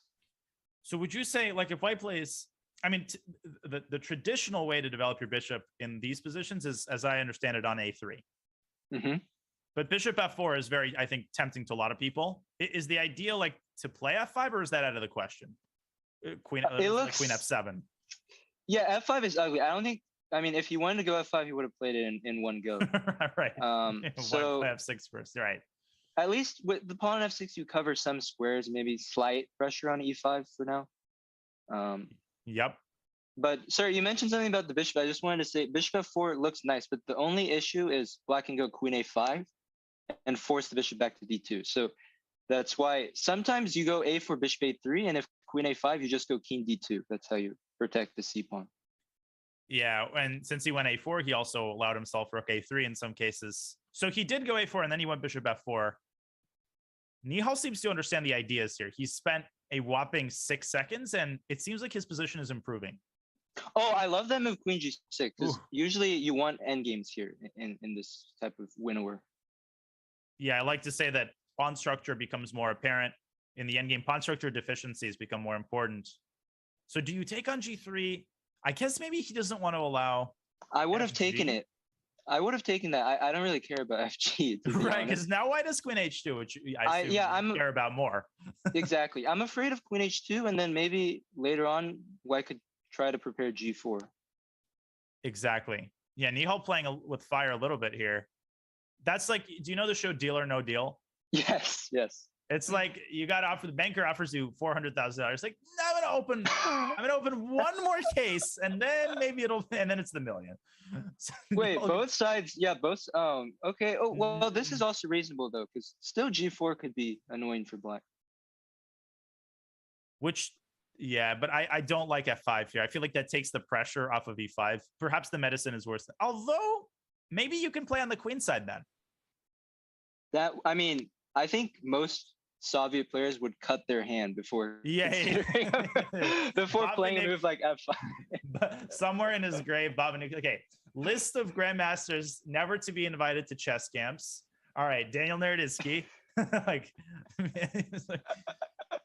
But no, I got what you were saying. Like sometimes when an idea is so concrete, that you are willing to make such big positional concessions. Huge positional concession, like the G5 square. And yeah, but Nihal going, so he takes and goes knight G7. Now, of course, he has the F5 square, which he will Yeah, this is occupy. very sound because you can't actually touch that knight on F5, which is annoying. And now you wait. Is there rook G7 and EF? Oh my god, that is wait, but then knight H5 and knight E5. Because basically, yeah, if you only have to second exchange, having these additional squares is huge for white. What a beautiful idea. So just to show everybody, if we take on F6, bishop E5 is crushing because you take and then the knight comes in. This is overwhelming and there's just nothing. Black can't coordinate his knights in time. No, yes. I thought he found it, but it looks... Oh, he found it. There we go. Now he did. He takes it, and this is a big chance for a wonder. He has to catch this in. And knight H5, knight E5 is another important detail. Yeah, I think Wonder was just making sure that he was getting a piece back, and this looks amazing for white. Yeah, great call by you. And is there, I mean, how does black just avoid losing? Do you play a move like in a knight E8? Yeah, but I mean, then white has a very pleasant choice, which piece to capture there. Or even, yeah, even knight G5. Even the rook. So yeah, how do you actually keep the game going here? Because the engine says it's bad, but not like catastrophically bad. How bad is like knight GF5? Knight E5. King E8. Oh my god, there are all sorts of ridiculous ideas here that I'm going through. Yeah, you don't even have to take the piece. Yeah, just play like a rook G7. No, of course it doesn't work, but gosh, this looks so juicy. I mean, you could take on E7. Maybe you should just be sound and take. And then just like rook G7 is crushing. I mean, just look at the domination. Anybody who thinks that, you know, you can't checkmate in the end game, like try a line like this on size, and then you'll be convinced otherwise. Anyways, that's actually probably not as good because of King F8. But anyways, knight G5 played. All right, so we might see this. We are seeing something very actually, similar. King F6, was that playable? I'm wondering, like King F6, Bishop G5, King G7. Is that playable for black? Bishop E7, King H7. Because yeah, if I'm not losing there right away, maybe. But I mean, it's so hard to go into that. It was definitely something to calculate. Nihal goes, and here I wonder, I think has to avoid spending a minute. He should just make a practical decision probably within the next 15 seconds. Yeah, he's having the exact same thoughts as us, I think. Like there's got Where's the mate? Super juicy here. He's like Bishop H5 and Rook G8. It doesn't work. Okay. Great decision making. Mm-hmm. So wait, can you just, does white have a like clear-cut threat? Maybe you take on A4 or something? Pretend that nothing is the matter. Might as well grab a pawn if you can.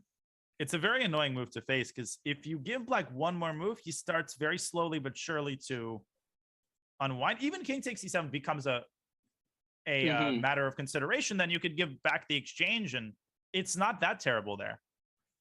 Yeah, I'm trying to think maybe bishop takes A4, bishop G5. So bishop G5 is the idea, because then bishop F6 and set up these mating nets that you showed earlier. Okay, Nihal takes with the king, so he does go for the counter exchange sacrifice. Right. This is also. But wait, I keep my H pawn, and having the bishops with that H pawn looks good. He goes the other way. I wonder not trying, and how tons of people just automatically go knight G6, but I wonder understands that the knight is incredibly valuable in this position. And I think you have to, you have to go to D6. King E8, bishop F6 is devastation. King E8, bishop F6 is essentially either checkmate on G8 or checkmate on H5 or both. Both. Right, bishop H5 and then rook G8. Okay, anyways. So he does go for this. Wonder is chasing him around. Yeah, this was smart by Wonder because you get the king far away from the king side, and now the H pawn's harder to stop. Great point. And the bishop sort of unroll the red carpet for the pawn. Rook G6 can be thrown in at some point. This is totally lost. yeah, king difficult. E7, yeah. Very difficult to find a way to slow down White's H pawn. Okay, you might as well suffer for a pawn. That actually is a great practical choice because Nihal, you know, will at least have something to bargain with. Yeah, but it can be dealt with rather easily. Right. It's a little far away from promotion. But how do you actually get this pawn forward? So yeah, I think as you mentioned, rook g6, bishop g4, I think is very logical here. So rook g6, I'll go back to d7. You'll go bishop g4, and then you want to take my knight. I think I do, yeah. Or like before or after going h6. Got it. I wonder, by the way, down to 20 seconds. Oh, Sleep again, on that. yeah, I mean, I really need to start paying attention to the clock. There's a huge factor. Okay, starts bishop g4 first, which is fine. Still, yeah, if you take on h6, that just should be good enough. And then like rook g7, h7. And you're right, the distance of black's king to white's pawn is of huge importance here. I mean, maybe Nihal will just start pushing a5. It's got a long way to travel to the other coast, the other hemisphere. Right, and I don't think Nihal, yeah. Exactly, this is what I meant. Yeah, this is what I meant by dealt with easily. Right. It's like you work so hard to get the pawn to a3, and then white makes one move, and then resign. Absolutely. So, yeah, Nihal, he understands that probably bishop f5 h6 is game over, but you can't do anything about it. That's not a good feeling. You just know exactly what your opponent's going to do. He tries. He goes back to g7. He tries to keep his knight alive, but he's going to lose like all of his pawns. Yeah. Now the bishop e6. Okay, knight f6 is his idea. You know, f3 would be the Soviet way. Yeah, it would be. It really would be. Okay, guys, bishop f5. So yeah, rook g6. Okay. No food until you stop all threats. Takes an h7 there, then knight f8. Oh, that's one. Mistake. Yeah, that's one way to mess things up. But here you can simply, taking just bishop g5, dominate everything. Total dominate. Oh, and you bring the king up to g6. Beautiful technique. Beautiful.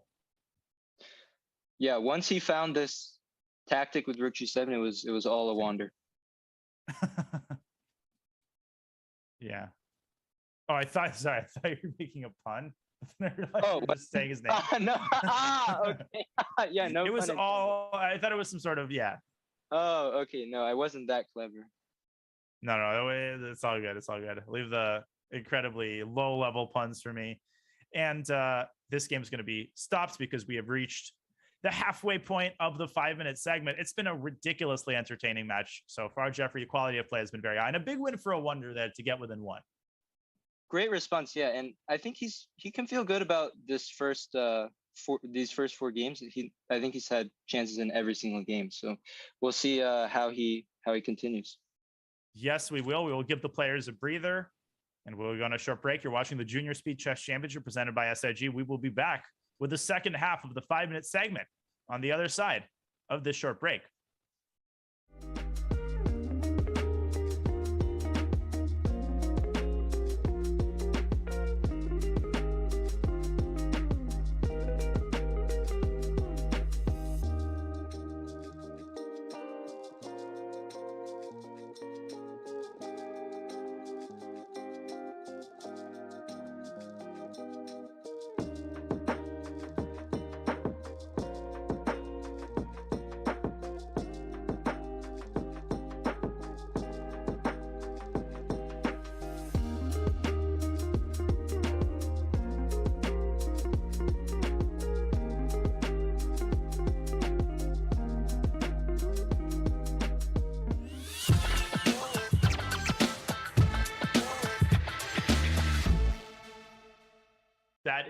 There's nothing more tilting than that, winning for 45 moves and then losing, not even squeezing a half point out of that.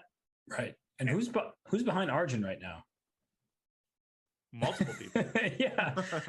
What's going on there? There's like a whole party there. I think they're just crashing and they're like, you can't stop me because you're busy playing your match. Someone moving a table? Yeah, I think they're moving tables or chairs. I wonder whether he's probably not at home. No, he was just playing in a tournament in Menorca. So I believe he's maybe still on the premises there. But either way, he's a party that he's missing. First off, most important question. There was some stuff happening behind you during the match. Tables were getting carried away. Could you give us a sense of what was going on? Was that at all distracting, or did you manage to keep your focus throughout the match? So basically, currently I'm in Spain, and internet is not the best in my room, so I'm playing from the commentary room. So there were some people working here, and that is why it was happening. But after that point, it was all cool, and it was slightly distracting, but I don't think it affected my chess.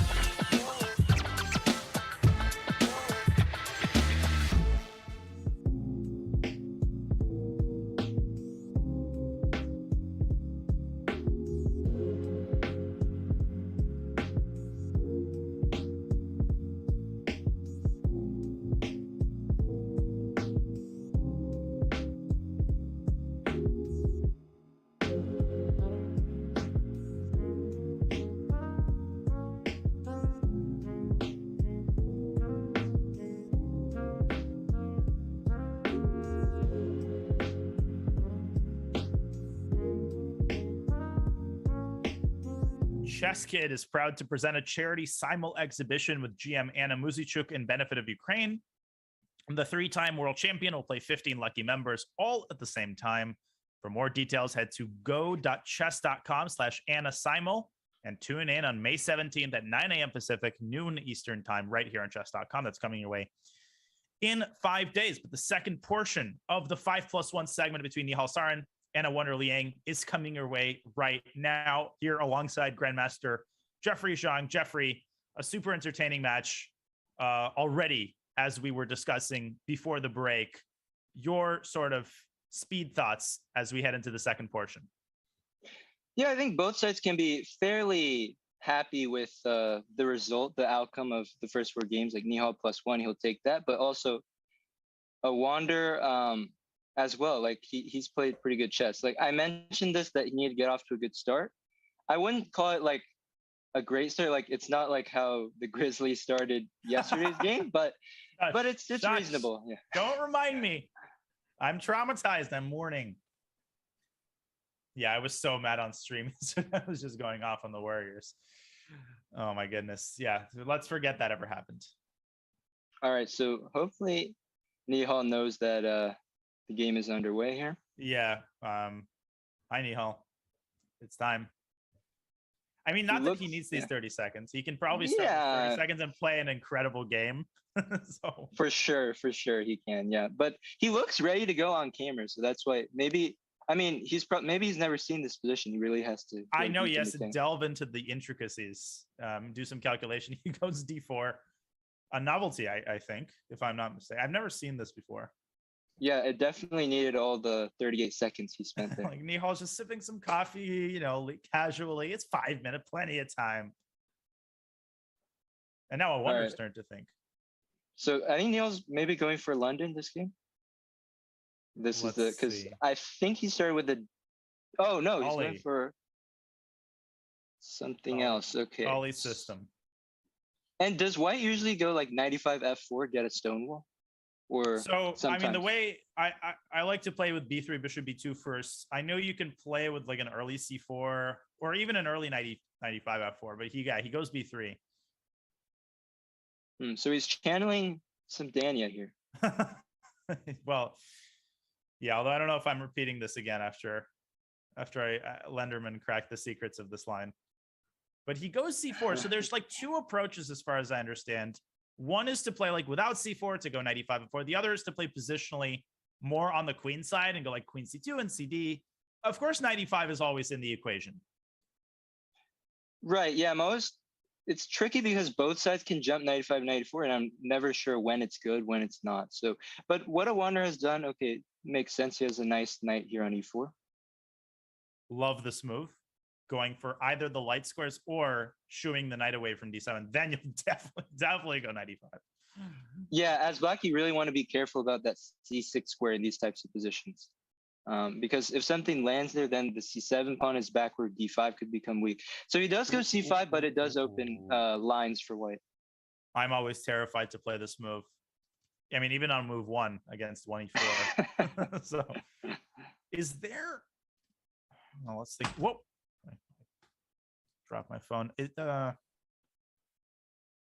B4. It seems Yeah, like it is. There's something here. I was looking at that as well. That's why I'm trying to figure out if it's worth it to pave the way for that d4 square, and I think it actually is. I agree. So if we, yeah, B4, CB, knight D4, and you've got, I mean, black would probably not take on B4, but there's plenty of compensation here. Nihal, though, he takes a different approach.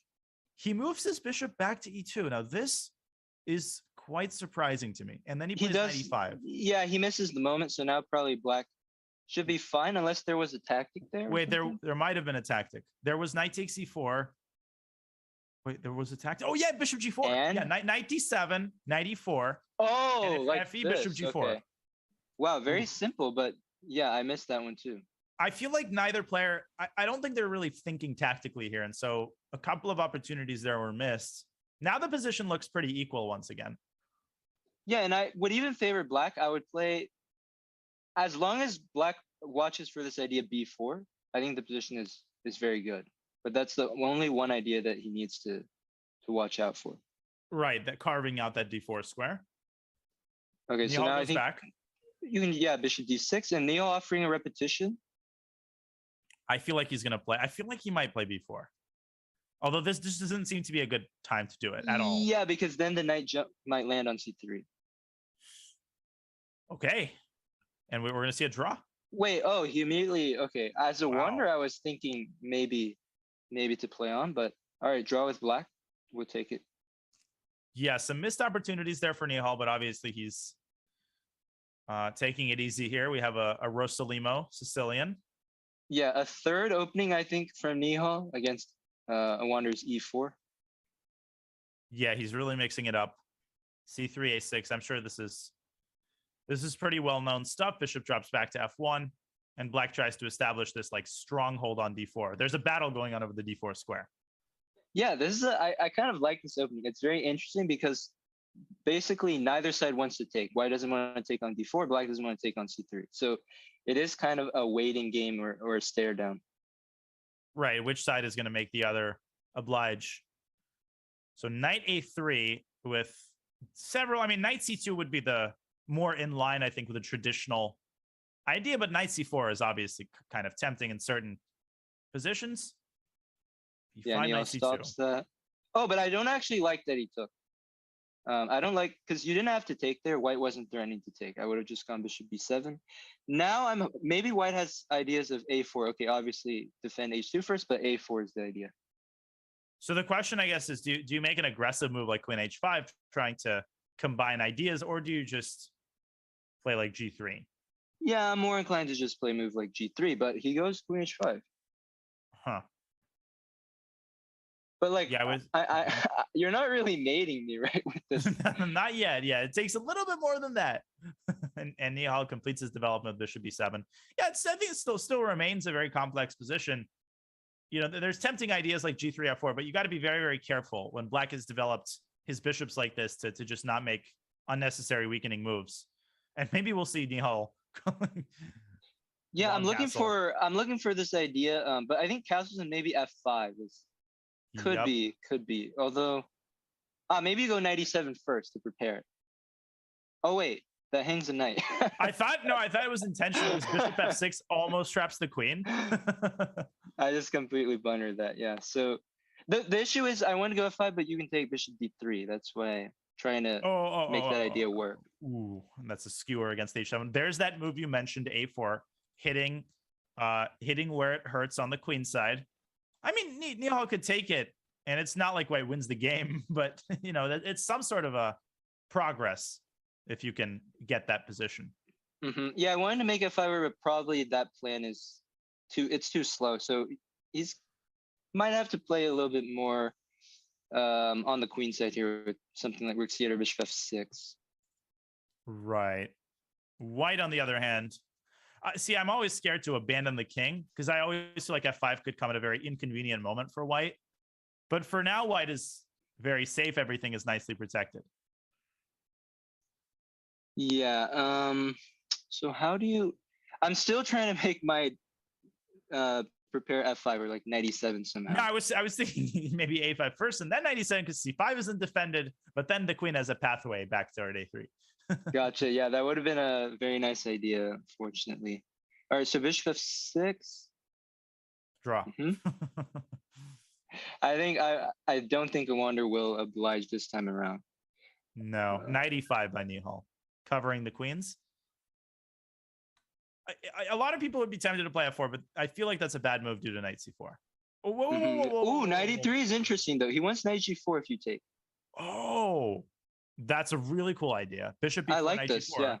And all of a sudden, all black's pieces are like bowling pins. Everything, literally everything is hanging. Yeah, that's a great comparison. It's nuts. So that's actually a trap. Something tells me Nihal will not fall into it. Is there queen c6 here? Take with the queen? I was just thinking that exact same thing. Rook a5, queen e4, knight. Queen e4. There's knight t5. But is there knight c4? Still tricky. At which point? Like after queen takes e4. No, but knight d5. Oh, knight d4 for white. Oh, both are really strong. Yeah. Yeah, both look really good. Yeah. Sorry. So, knight d5 also. Nihal down a little bit on the clock here. This is a very complex. Knight e3 was an excellent move, I wonder. At least practically speaking, I think. And knight g4 is a threat. I mean, that's a no laughing matter. Maybe you have to go like d6 here, just take care of the pin like that. Great minds think alike. Okay, so still bishop e4 does now still you work. can consider it. Knight g4, you can now move the knight, so you can take on g4. So now this is really a sacrifice from a Wander. Yeah, knight g4, rook e4. I wouldn't say it's all peaches and cherries there, but c5, a different approach. So he wants to clear this darn diagonal so that he can play knight g4. Wait, do you think a Wander blundered e4 or he saw this idea with c5? That's a good question. I think he might have missed. He might have seen it in the time Nihal was thinking. Right, yeah. I think he actually forgot about it, but I kind of like what he's doing, honestly. But you know that thing you do and you like forget about something and then immediately you tell yourself, yeah, you like nod your head. Oh yeah, no, I saw that, right? No, because after B5? Like b5. I was gonna say bishop c3, but b5 might just be working. Yeah, that's because it also really threatens nice bishop idea. a5 and he plays it. And there's also the score. So many ideas. I didn't see any of that. Well, because otherwise, like d5 would have been totally fine, but now maybe that's not even the best you can do, but at a minimum. Oh, knight g4, because you uncovered the pin. Knight g4. Oh, that's all right. Thank you for reminding me. Nihal, bishop d3. Oh, that looks really shady. Wait, how do I? Actually, it's not that easy. I wanted to take a knight g4. Does that work? Ooh, what an idea! Because you're attacking the knight. Wait, that looks so juicy, actually. Oh my god! There's like rook lift at the right moment. Oh my god! There's all sorts of stuff. No, wait, no, you gotta play it. Like it doesn't even matter. You just play it because at the very least. All right. I mean, this is very bug housey. Like I wonder, he's an amazing bug house player, so for sure he couldn't resist such an idea. I mean, this also happens to be completely winning. That helps. Yeah, that helps. So basically, yeah, go ahead. No, I was just going to say, I think white has multiple things to do, but I was just looking at like this and then this and this. At a minimum, this is crushing. Oh, wait, no. But knight f3? Oh, rook g7. Oh my god, but it said queen f3 and still queen f3. Okay, I saw knight f3, of course. Yeah, I wanted to go queen h4 instead of rook h4. Probably, yeah, much, but that's just mate on the spot. A little bit better. Nihal goes bishop e5. Yeah, he had to give a piece. Part ways with the knight. Maybe it's not even. There's like rook e5 and knight f6 and queen h4. Yeah, because if you take on d3, maybe Nihal takes on c5, takes on b5 at least. Still kicking. The last thing you want to do is give Nihal like unnecessary chances. Yeah, I actually think rook e5 might be the way. And then that talk about bughouse. Oh yeah, 100%. He's looking for that knockout. I could sense it. So you take with the knight here as black, I think. Maybe like f5 is the old desperation move. I feel like that's a Nihal move. Well, but I mean, knight h6, rook e6. Yeah, I think it's too much. Oh, but he does play it. Wow. Oh wait, I missed something. So if you go rook e6 either here after knight h6, there's knight takes c5 with like a fork. and it's not that trivial. Oh, no, it's white's got a lot of hanging pieces too. All right, so how would you go now as a wander? I guess you can. What if you put your like bishop a5? Just throw in. Who takes more queen pieces? c5, It's like the start of the Hunger Games, you know. Who can? Yeah. Yes, exactly. Who can take more stuff? Gave me Pac-Man vibes, but bishop a5. Wait. Yeah, what does black do? I just like take your rook. Yeah, that's good. No, and he finds it. This is hanging. There are like 6 different things that are hanging 8 different ways. Yes, Queen f7, indeed. knight h6. Yeah, I would throw. Yeah, do you throw knight h6? No, you don't have to. No. I would go by a simple principle, which is that white starts up a piece, and then white Ah, starts yeah. up a rook on a piece. As long as you keep capturing, you can never be down on material, basically. Yeah, let's invite the resident professor, math professor. I'm sure there's a law to describe this. No, but white is up 8,000. I just moved rook b4. Yeah. Don't. I'm sure he wants to go knight e5 and c6, but don't even flirt with those ideas. Yeah, just rook somewhere. Rook anywhere. I mean, b4 is the most. Oh, maybe Wander's worried about the back rank, because the funny thing is, once black takes fg, you can't really make a luff that easily. So, okay, so he wants that rook on the. You called it, and Nihal resigns. Yeah, this is totally lost. Resilient there, defense by Nihal, but you have to give it to a Wander. That was a lovely game. Yeah, that was really cool. Like improvisation or not, knight e3 followed by c5 and then b5. I mean, if he shows that kind of form, this is going to be a much closer match than I anticipated. Yeah, that was a terrific attack. But Nihal also, in this JSCC, he's had a couple of starts. I wouldn't call them slow starts by any stretch, but he has sort of gained steam as the match goes on. So I wonder, he has to keep his foot on the gas pedal. Totally agree. And now, all right, very dry position here. Oh, and I love this maneuver here. Yeah, I think e4 is a very timely move as well. But yeah, it's not a huge deal. Just trade everything. Yeah. This is very, very dry. And maybe Nihal, that's part of his strategy, is to get a Wander into these kinds of positions. It did work out the first 2 games. Yeah, that's true. Yep. Kind of a London grind, not necessarily going for an objective advantage. But these positions can get annoying if you allow the knight to get to d4. I've definitely lost my share of these kind of quote unquote equal positions. Sometimes black considers a move like c4, locking up the d file and getting that d5 square for the knight. Absolutely. I would have liked that idea more if you put the rook, if you went rook fd8, so that I could go rook ac8 to support that. But right, all right, we get this. This gives me Gadakamsky vibes. This kind of position. Yeah, luckily I have never been tortured by God in such position, but I've definitely seen people on the wrong end of that. Ooh, but is that is there 94?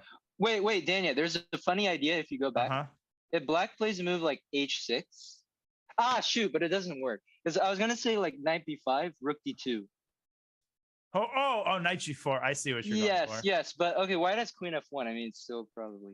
But this is the idea that I want. Jeffrey is saying, yeah, rook d1, and if king h2, there's a forced mate, knight g4, knight f2, and rook h1. And I played h6 so that you don't have king h4, king g5 in that line. Oh, wow. So there was actually a method to the move that you chose. But this is pretty much a balanced endgame. Now, that's a really, really nice line. So what happened in the game is queen c5, queen e2, queen c7, queen f3. Yeah, not much for both sides to do. Again, we have this kind of stare down here on the D line, but it feels like it's going to liquidate. Yeah, very, very balanced position. I suppose black could go ace. Okay, he does. Yeah, I think goes back to e2. A6, b5 definitely doesn't hurt. And maybe, yeah, you have ideas of going queen b6 and b4.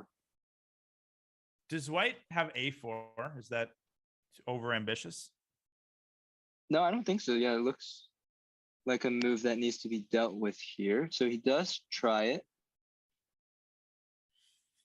So obviously the threat is AB. I guess as black, you can simply just protect it, like queen b6.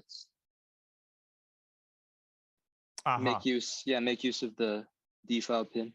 I was also thinking about, this is a little more brazen, but BA trying to induce queen a6 and then to go back to that 94 idea. Okay, he goes for your idea, queen b7. So 94. Oh wait, but what exactly are you trying to do? Because you allow like 96 there or something.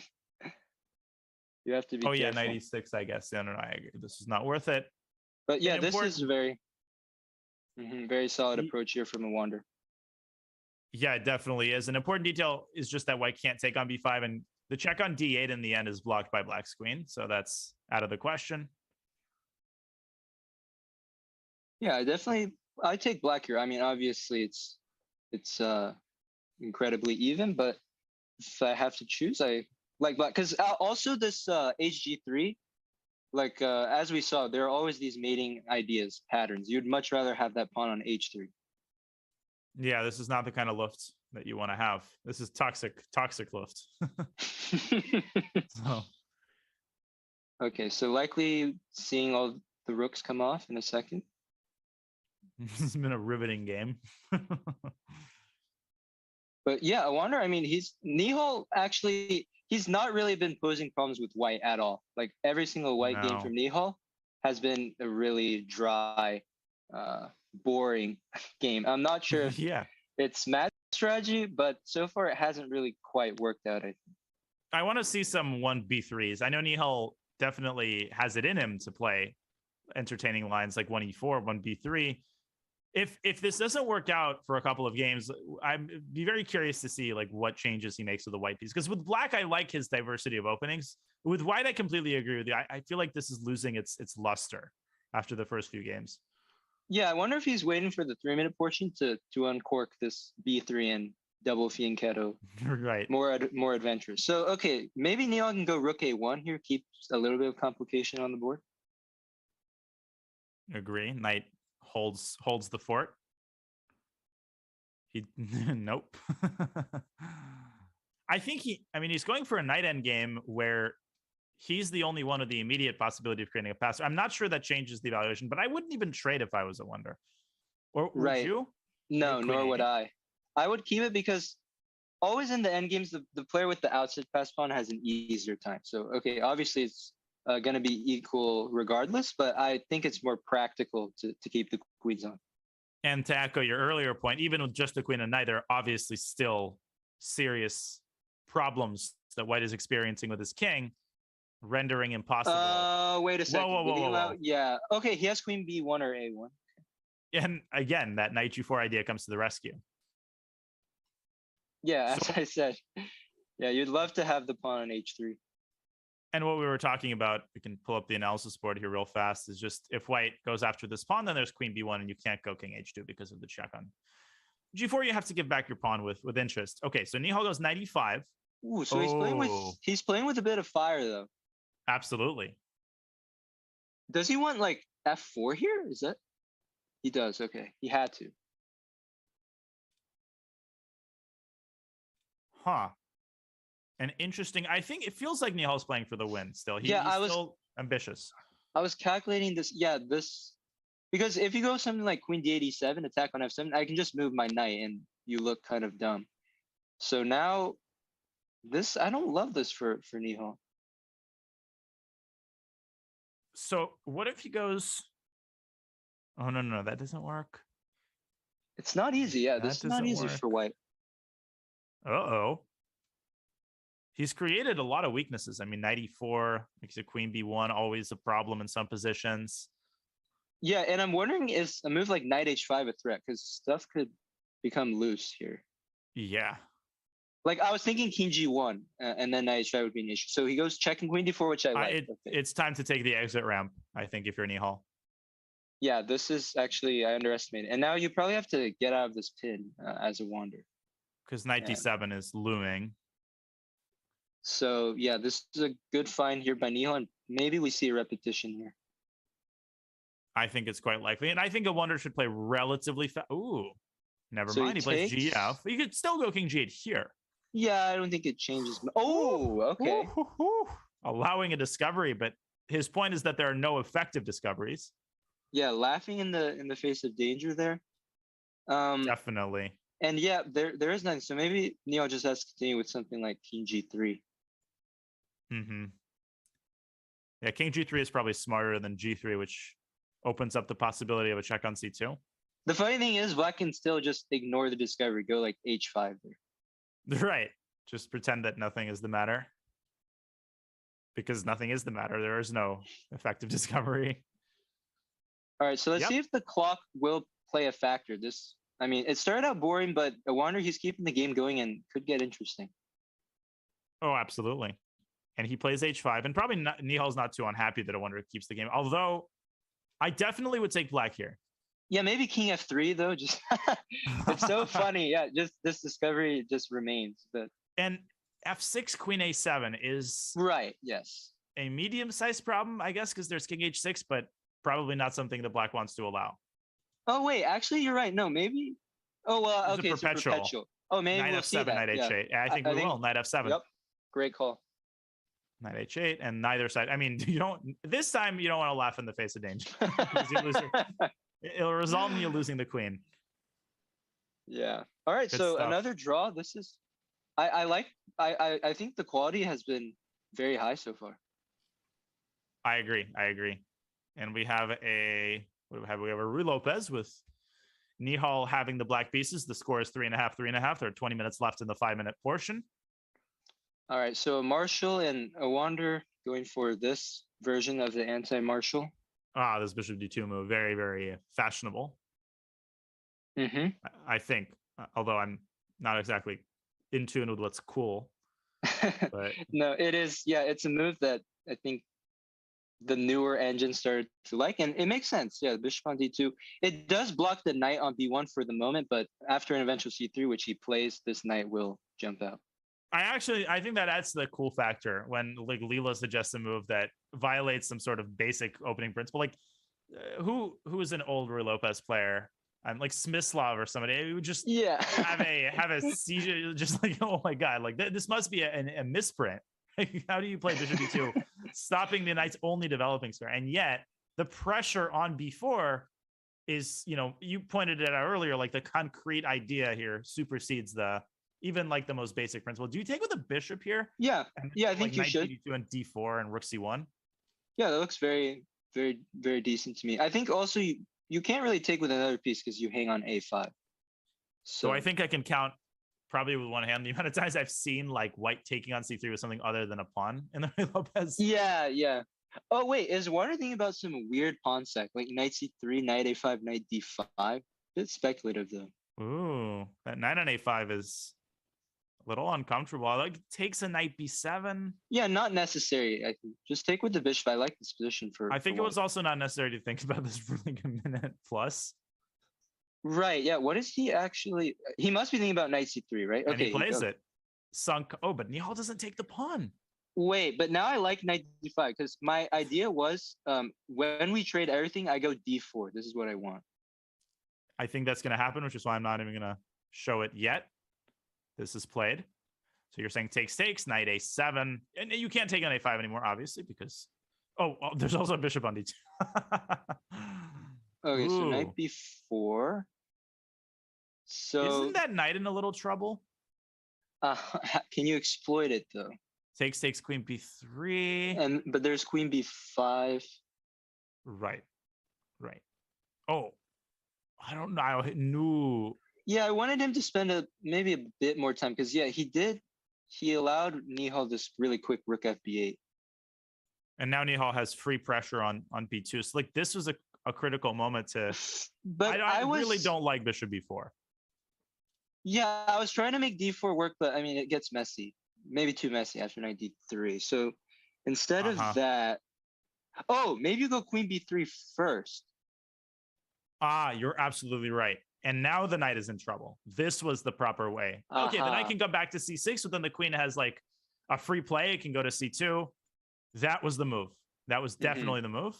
And but now, although it looks good for white with that rook on c6, it does white's look got good for white. So many weaknesses, and rook b5 is a huge threat. Oh, rook b5. Okay, that's the key. Yeah, I totally forgot about that. Oh, but I wonder think- is dropping so many pawns here. I think a wonder also. Okay, I mean, optically speaking, it does look nice with rook on c6. You tie down the rook on a and bishop on d8. But somehow, I mean, black's only active piece, the rook can just clean up shop and wipe up these pawns. It's pretty good at handling a vacuum cleaner. Right. And okay, so but as Nihal, you can take on b2 or you can go rook d4. What do you? Yeah, which pawn do you take? Because rook b2, there is knight c4, and then the knight is able to swing to e3 in time to protect the. Oh, I have an idea. So rook b2, knight c4, you go rook b5, and then you go rook b3. No, but then you want rook a3, but then again the knight comes to c4. Yeah, it's a funny dance there. So maybe. Yeah, white's worse, obviously, but still defending all the other pawns. The d5 pawn is the most important pawn for white, though, because with that gone, then the rook on c6 loses its kind of security, and you can walk the king to d7. Great logic. That's the linchpin. Yeah, and that's what Nihal targets. Yeah. So now, how does the wonder? Like, he has a nice rook on c6, but he has limited time because this king is coming. Can you make a threat in the meantime? Also, f5 looks pretty darn nasty because you can't even go to c3. You drop another pawn. He might have to try, like, he needs to get the knight to b4, but he's not. Now there's no time for it. Yeah, he'll have to go through the Cape of Good Hope, but that takes a little too long. The storm is coming. Yes. So now, is there any way to fight? Wait, it's only one pawn, but the engine's showing like -5? -6 almost, yeah. Wow, okay. It's a very important pawn, I guess. Yeah, but it does not look like +5. I mean, it looks like a +2 position. I guess the engine is basically saying that once the king gets to d7, the pawns start rolling, then the other white weaknesses are going to start getting targeted. Drops. Yeah, the engine can see into the future. Yeah, black's saying, all right, you've got a few days to live, but once I start going after you, there will be problems. Okay, knight c4, but yeah, knight e3 is just one little threat. White's not in time to do anything. Yeah, this e4 has been working well for Nihal. He did get a good position in that first game too. It was not a marshal. He played some weird knight e7 g6, but expect Nihal to go play e4 e5 now every black game. Yeah, and it seems like a wonder mismanaged this time. He took a long time on that pawn sacrifice when the other option was plenty good, and then he felt the pressure to play quickly in a critical moment and misjudged that knight versus bishop endgame. Okay, another fascinating opening. Fascinating, yeah. So similar to the first game, although this is a better version for a wonder. b5 bishop b7 should have been played there. I know as a QGA player, that's the ideal setup you want.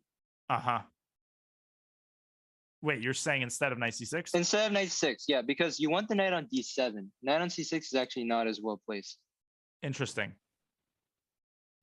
Because we might get something reminiscent of game 1, where that bishop on c8 experiences problems. Exactly. You might get also very symmetrical position after b5.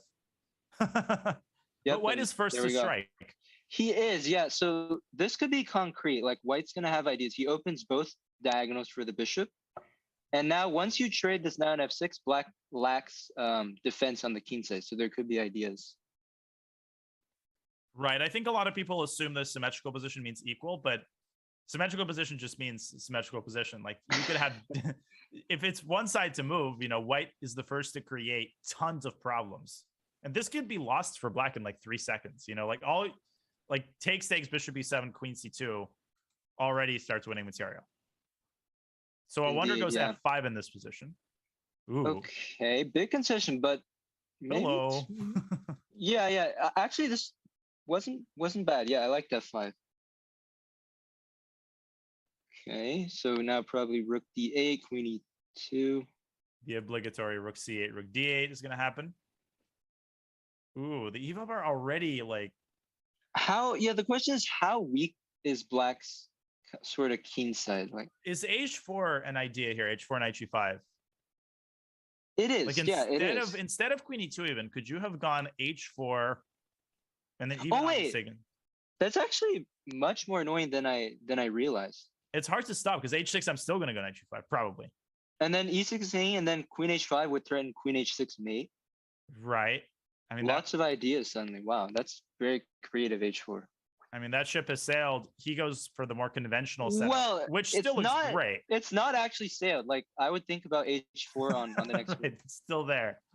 Yeah, Like now? yeah. H4 now. I think you'll find it now. Hop aboard H4 cruise lines. Yeah, the train has not left the station. In fact. Yeah, that's like when you miss your flight, and then it turns out the flight. I had that once. Where I Me too, overslept actually. my flight, but it turned out the flight was 3 hours delayed. It was one of the happiest moments of my life. I was in Paris. Yeah, me too. I once also like I thought I was running super late. I was running like at full speed there, and I found that like actually I still have 45 minutes. So, but knight g5 now. Yeah, there's a general relief to finding out that things are starting later than you anticipated. That's always a great feeling. Yeah, So. true. Wait, so what Knight is g5? Oh, rook f6. Maybe he wants to cover like this: rook f6, queen h5, rook cf8. Aha. Use the towers to cover all the important squares. Okay, And so actually, rook f6. Yeah. How do you increase the pressure as white there? Well, bishop d5 in that position might be a paper tiger after rook cf8. Right. It's actually hard for either side to improve their position. Maybe like rook c5 trying to double. Ooh, Okay, goes knight looks d8. Wrong. That queen looks really shady. Queen h5, he has to stop queen g6. So I guess he wants to go like maybe rook c1 first. Oh, maybe you take on c8. I would take, so you can take on d8. Oh my god, queen e8, exactly, rook d8. Oh, whoa. No, I didn't actually see that. No, I saw. Yeah, it's nice. Also queen 8, rook d8, but rook c8 is it was important to include that move. And he didn't. And that gives now Black rook a chance c1. to take. Yeah, rook c1 now. Wait, rook c1, queen g6 anyway? Oh my goodness. Wow. I don't think... Double rook sack. Wait, but let's look at that. No, it doesn't work. It doesn't work because rook d1 and then queen g5 and rook d6. Oh, rook d6. Yeah, that is a party pooper. Yeah. Sadly, I mean that was. I feel like Nihal is just sort of playing conventionally. I think he's gonna win in the most conventional way. So he could have had this line with bishop on b2. The good news for him is maybe it doesn't matter whether the bishop's on c1 or b2. The 4 other pieces are already doing an amazing job. And you can also play bishop c1 and b2 on the next move. Right, yeah. It's hard for black to really untangle. And you made a great point. Queen e8, the simplest win here is to take, and then go knight f7 with a fork. Oh, but he just blunders queen g6. But yeah, I think it was already lights out because if you had gone a move like queen f6. Wait, sorry, I thought I saw something, but maybe I didn't. I can pull up the game. No, actually, he should have played queen f6. Sorry, he should have. Here. Because I was gonna say like, black can never untangle, but he does have the idea of bishop c6, bishop e8, like the one he wanted. Right. So bishop b2. Now bishop c6, and you're still hanging by a thread, but still in the game with bishop e8. Right. So actually, it was. I shouldn't have said that. It was over. It was not. It was just kind of a one-move blunder there. And that was sort of a classic win by Nihal. It wasn't perfect. Like he missed slightly more precise moves at various junctures, but you know, he seems to understand these QGA positions better than a wonder. Right. So this game, I think it was a 4 knights, and we have Nihal plays this funny looking move, bishop d6, but later on, I think he wants to go c6, bishop c7, and finish development like that. And he does. You called it. Is there? I'm always worried about d4 in these positions. Yeah, I was not sure if Nihal, maybe he should have started with knight g6. Because now d4, you have to worry about it, right? So I guess he has to take queen d4, bishop c7, but then e5. So yeah, Grandelius crushed me like this once. Just like 15 moves. d4, e5, it's just over. Wait, but this knight g6, I didn't. Okay, he wants to go h4. How scary is this? Wait, it is annoying because where do you put the knight? You have to go to h8. And then d4 could be even nastier. I like this from a wonder. Okay. How about no? What do you do here? And now h5. I mean, I was trying to make knight f4 work, but white gets. Oh wait, no, it works because if you take an e5, I can take. And then queen no, and then rook. Wait. Queen e7 and d6. Oh no, there's queen e2. Oh, then d5. But no, but that is very. I mean. So what we're discussing, the question is like, what does black do here? Now, obviously, you can go rook e8 and then move your bishop. The problem is that you're losing a piece. It's just that white's driving this wedge into the center. Mm-hmm. But no, what is the engine see here? There's probably a tactic, but this is like you go d5 first, but bishop b3. The problem with you want to go d5, but then you don't have d6 anymore. That's the issue. I honestly think it might be simply like rook e8 and just like move the bishop in d5 or something like that. Oh, and that position's actually good? Okay. Well, this is on the board, basically. This is literally on the board. Yeah, it looked good for white, but now I understand it a little bit. So you go d5, and then maybe you're in time to go bishop g4 and eat h5. Yeah, and white has a bit of an issue about where to castle, because you don't want to castle kingside the h5 pawn. No. You don't quite have the time to prepare queenside castles, because then already black can go d6. Okay, wait, I like bishop e2 here. Bishop e2. A very elegant move, covering the pin. Lovely move. And then I guess knight d5 maybe? Oh, wait, but that looks kind of suspicious. Huh? I agree. Trade and queen d2. Wait, actually, why is this not good for white? I go bishop e2. Knight h7? Okay. Maybe queen... And then d6. Oh, because you chip the center, and I'm not really in time to kind of reinforce it. Although you do take f4. But then I guess I'd take and go like knight g5. Ah, knight g5 is important in that line, yeah. So the knight, basically, what we're discussing, we can pull up the analysis board real fast, is in this position, yeah, white wins the pawn. It looks great for white. But after knight g5, white can't really, as Jeffrey said, reinforce the pawn on e5. And black's bishops are really, really good. So ooh, king f1. I like that move too. Knight g4 instantly, and the knight can be supported from behind by the bishop. So like rook h4, knight d6. Yeah, e6. It's kind of annoying. I feel like something should work for white, but it doesn't. So you can just go d5 here. Okay, but do you think about a move like f6 as Nihal? Blast open the f-file? I was actually going to say, is he going to propose? I was going to ask you if you'd think about it. Yeah, I think it's good. f6 and like rook f. Oh, well, okay, just go f6. Yeah, white just has this one move that looks intimidating, but you can just move the rook. Yeah, that looks very strong for black. And Robert talks about this a lot, but the knight on c3 getting dominated by pawn on c6, that knight wants to involve itself. Maybe knight e2, but I don't think you're quite in time. f6, fe5. Yeah. This is very likely to be the last game, the 5-minute segment. 2-point lead for Nihal right now. Big game. Yeah, big game. Big indeed. So, yeah, not quite as big as the next Mavericks game. Yeah, actually, if Nihal doesn't find f6 though, then knight e2, I would take white. So I'm wondering, does he just not see the idea, or is he worried about something? Right. I was also thinking about c5, but that I really, really don't like, because it lets the knight back into the game, as we were discussing. White could just play dc. But I could see how somebody could get tempted by that move. I can see how Nihal might be getting tempted by c5. Oh, and he does. Yeah, you called he it. Plays it. Oh, maybe it's not bad. Knight b5 is, yeah, it's definitely not bad. It's certainly still sharp. If black can CD.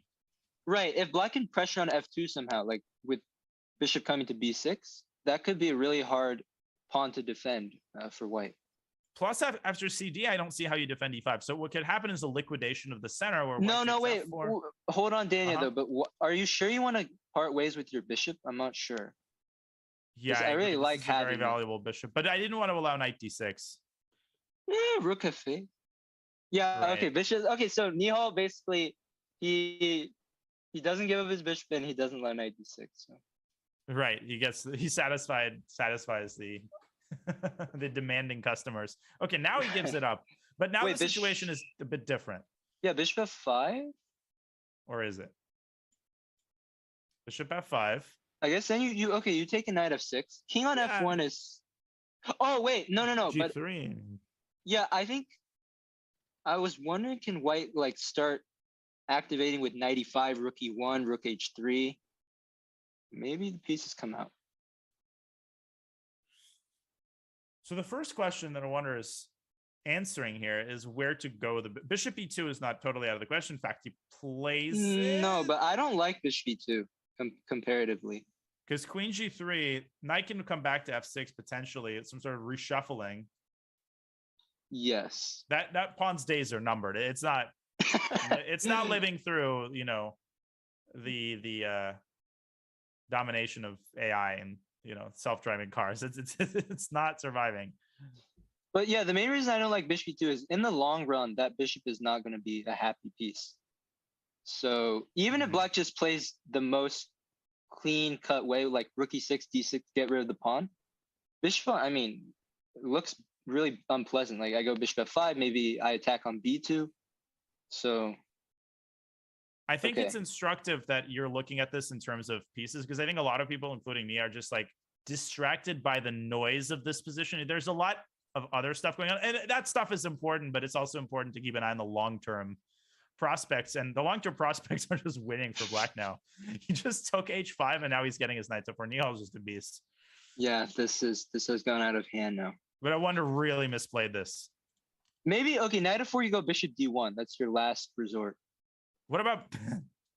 Oh, does bishop c4 work? I mean, I'm just throwing it out there. I don't think it does because of bishop f3. And then just, yeah, and it's just ugly. Yeah, it's just bad. It's just queen d6 in the end. Wait, maybe bishop d1. I want to, because if you take on d6, wait, whoa. Okay, does this actually work? This can't work. No, bishop e2, king g1. I wonder his point is that if the rook moves, you lose the knight. I mean, worst case. Okay, I guess you can't. Can you take on d6? Yeah, queen g5 also. I mean, I'm sure you can probably take on d6 too, but queen g5 is. Oh, whoa! Oh! It's an amazing move. That is an amazing move. Finish. Queen g2, rook g4 wins the queen. King g2, rook g4 either mates or wins the queen. And knight e4, knight e1 is a fork against f3. Was that the last game? Oh wait. I think they ended with 1 second on the clock. Let's see. I might be mistaken, but I think the judges. I think the judges have determined that was the last game. Okay. But we can give them that. Yeah, that we get confirmation that was the last game. What an incredible finish! Knight takes g2. Nihal with his biggest lead of the match. Jeffrey, a wondrous finger slipping from the ledge in the last couple of games. I mean, I feel like this match was tied a second ago, but wow. So a 3-game run here by Nihal, starting to take control of this match. Yeah, what makes him so good, he just does not let up. Like every game, he keeps his foot on the gas pedal. He doesn't always find the best solutions, but he has this incredible consistency about him, and his tactical vision is incredible. Awonder has a lot of coming back to do. We will see if he is up to the task, but first, a short break. You're watching the Junior Speed Chess Championship presented by SIG. We will have an hour of 3+1 on the other side of this break.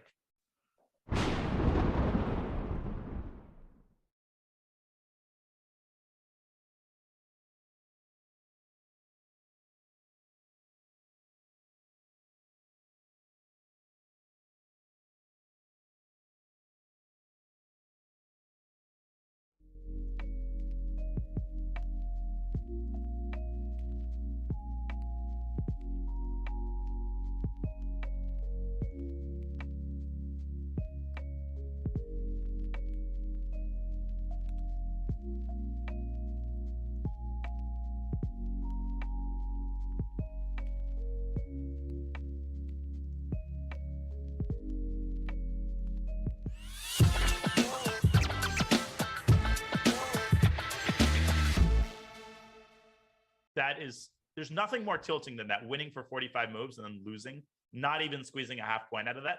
Right. And who's behind Arjun right now?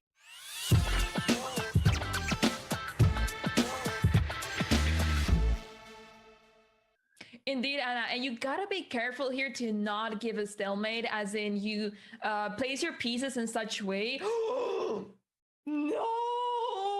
I was saying, it just happened! You jinxed it this time. It wasn't me this time. It was you. We are so good at this. We are a great team, Anna. I have to admit it. I was just about to say you do not want to allow the stalemate. You will put your pieces in such a way the king has nowhere to move, and then the queen is free to go wherever.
These days, the chess action is non-stop, and well, this match is still ongoing, but after this match ends, you won't have to wait long for the next one. The next match in the I Am Not a GM SCC is between two very well-known players, two personalities, James Canty III and Kostya Kavutsky. That is coming your way tomorrow, May 13th at 11 a.m. Pacific, 2 p.m.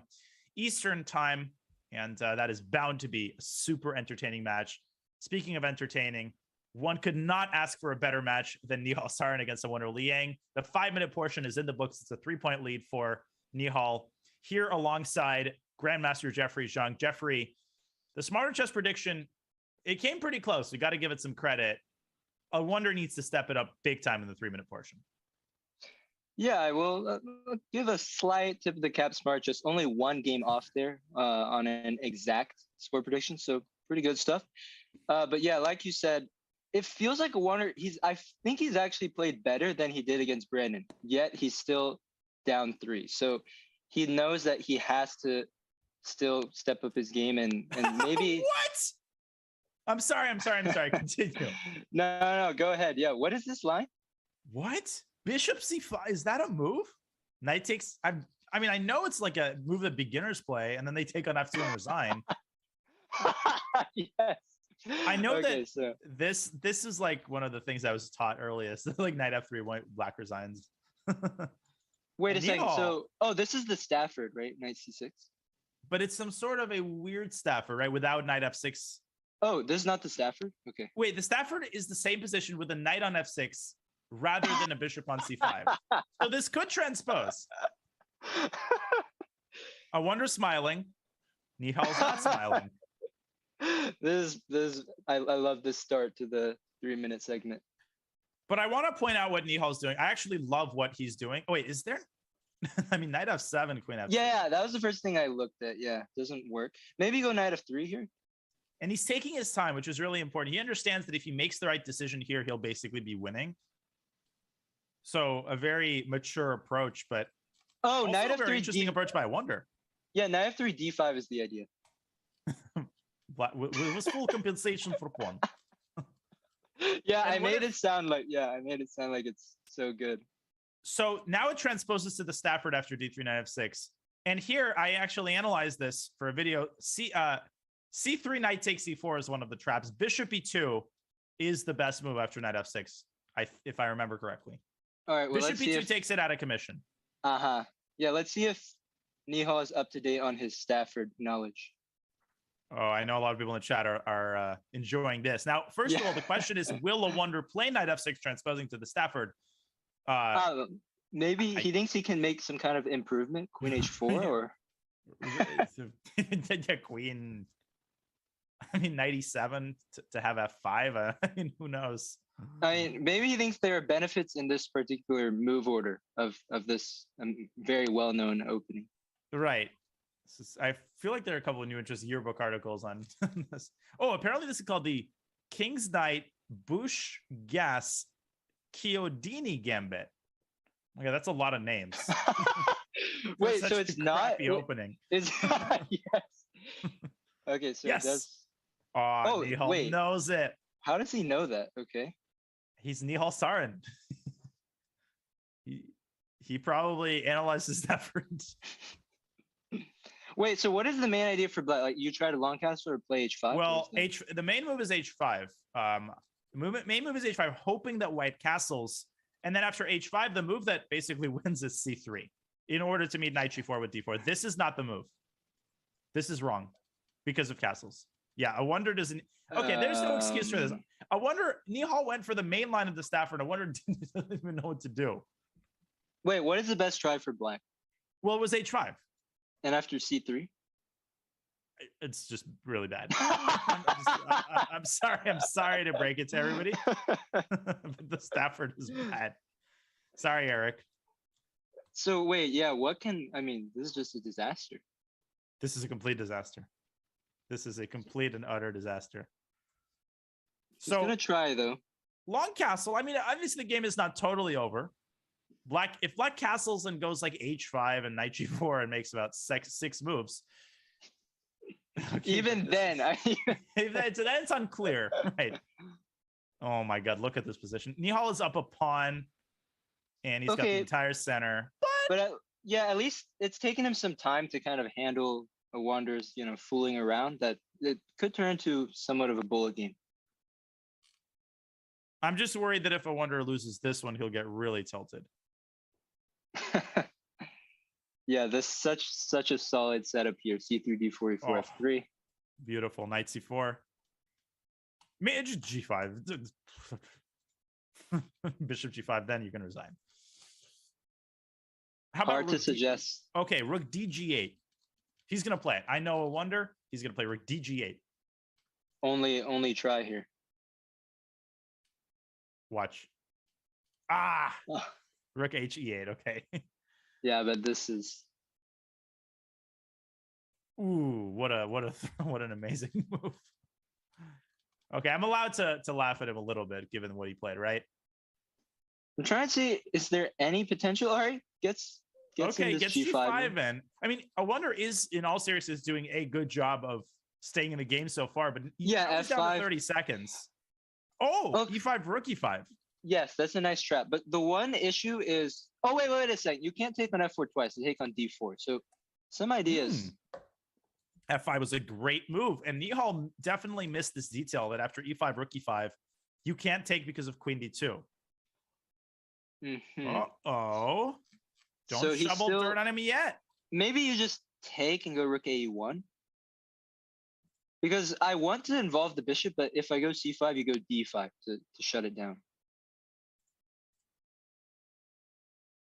20 seconds. Yeah, I agree with that. He takes. Takes, but C5? Okay. Yeah, C5 is in the air. Now. You could play it now. I mean, black is still in trouble. Make no mistake. Yes. But he's gotten into a time scramble, and he's gotten some activity for his pieces. All right, but you gotta just keep playing here. Okay, h5. I mean, I would play g3. But TikTok, gotta worry about the clock here. Yeah, TikTok goes the ooh, I don't know about trading. That's kind of a concession. Okay, now c5 is a threat here. Watch It's out. a very serious threat. Yeah, I'd go c5. Get this bishop. C5 might equalize. Wonder playing a very position, both sides. No, you gotta improving their go. king position. Yeah, gotta go c5, c4 ASAP. H3's gotten himself the G3 square. That doesn't really give you any. Oh, C5. C5. Yeah, no, well, maybe C4. I don't want to give you. No, C4. you're absolutely right. Yeah, you got to open the bishop. Why is he not going C5? C5? Yeah, you can't play with this bishop for the whole game. Eventually, White's. Oh, now C5. C5. Oh my Please. God. Oh, jeez. B4. Okay, neither of them. C5. I mean, yeah, neither of them see this. Okay. And he plays finally. it, but now DC and Queen C5. No, Oh no, my no, God. no. Oh my God. This is Oh my good God. for Oh my black. Wait, Queen God. is. I wonder if it's getting better. into H. No, I mean, I think he'll win the game. Queen getting into H2. I jinxed Nihal. And 1 second, he's got to go back to G1. Good yeah, move. he can't. Yeah, he needs to. Okay, so you can just take now. This is a huge opportunity. I wonder needs to capitalize. Queen C5 is coming. Winter is coming to the White King, but Nihal is holding on. Queen E1. How do you make progress? Yeah, you can keep this together. In the long term, Black's plan needs to be activating the king, but that is still. Yeah, so now go like, oh no, but don't trade. Oh, wait. No, it was a trick. Oh my God, I didn't realize it. Oh, wait, but is this winning? Bishop D7, he ties himself to the pawn? Wait. Is this winning? No, it should be winning. Should be winning, yeah. I mean, you get a pass C pawn. Yeah, and then you walk all the way around. Okay, White has to go G4 or something. And he does. No, but it's over. It's over. Wow. It's over. What a game by Wonder. And when did it go wrong? It went wrong when he allowed F5. That's when things started taking a turn for the worse for Nihal, right? Right. Yeah. Well, maybe the Stafford is just too good of an opening. Who knows? Somewhere Eric Rosen is feeling very happy right now. He is proven me, and the Stafford proves me wrong once again. The commentators distrust it, and they enter. Well, I've entered the wrong side of history. Yeah, we might have called that one too early. Like it looks so bad. But it was completely winning. To be fair, it was completely winning. Okay, now this line is also, isn't this very drawish? It is. This is supposed to just almost be a draw. Like I know some people when they make a prearranged draw, they play this line. But okay, they do keep the queens. Don't castle. I think a Wonder will want to go long again. G3 first, preparing bishop. Oh wait, why do you allow bishop? Oh, no, but queen E4 F3. No. Wait, bishop F4 was good there, right? It was great. And bishop takes D6. Sloppy moment there. Yeah, Nihal maybe a bit rattled. I would be too after that last game. He's still up by 2. This is a big game. I wonder if could get this to within 1 with a win. Wait, but he gives the E file too. This is not the most precise, like giving up the E file. Yeah, but So I assume the ideal placement for Black's light squared bishop is now the long diagonal, but B6 there's bishop B4. Which apparently. Wait. There's an idea of queen D5, queen E4 here. Oh, and you win the pawn. Beautiful. Queen D5, rook B8, queen E4. Now the point is that you have to play G6 and you take H6, you win a pawn. The game is not over, but no compensation there. And now Nihal seems to be doing totally fine again. Yeah, Nihal is very fortunate there. He's definitely been sloppy so far. Two tactics that he's allowed. 2 big chances, but you know what happens when you don't take your chance, seize your chances against Nihal, and nothing good. Well, here's still, I mean, if White gets in bishop D5, still could be annoying. I was about to just like rook takes D4, but okay, it's maybe too much. Okay, positional sacrifice. You have light squares, but okay. I feel like that's something, Tal would do, and then they'd award him 2 exclamation marks because his opponent would defend terribly. Yes. And play like F4, Queen D5. I think, wasn't Alekhine the one, like, he wrote an autobiography and he always gave himself, like, huge accolades, like, triple exclam for dubious moves? I know Alekhine. Alekhine was, I think, the originator of that. I know Karpov, there's a joke that in his, like, best games collection, his opponents did not make a single mistake is the joke. And yet he won all of the games in his best game collection. Like Karpov would do the opposite. He would like heap praise. Oh, he did it! Whoa, he did it! Whoa! He would heap praise on his opponents. Like, here my opponent played a brilliant game, except somehow I won it in 30 moves. what a genius I am. Okay, obviously he is, but he did it. So yeah, he did it. Nihal deciding that the light squares are worth it in the long run, and it makes sense. I was thinking, so like queen d3 here though, because if I just go like queen d5, I have f3, so you need to show something.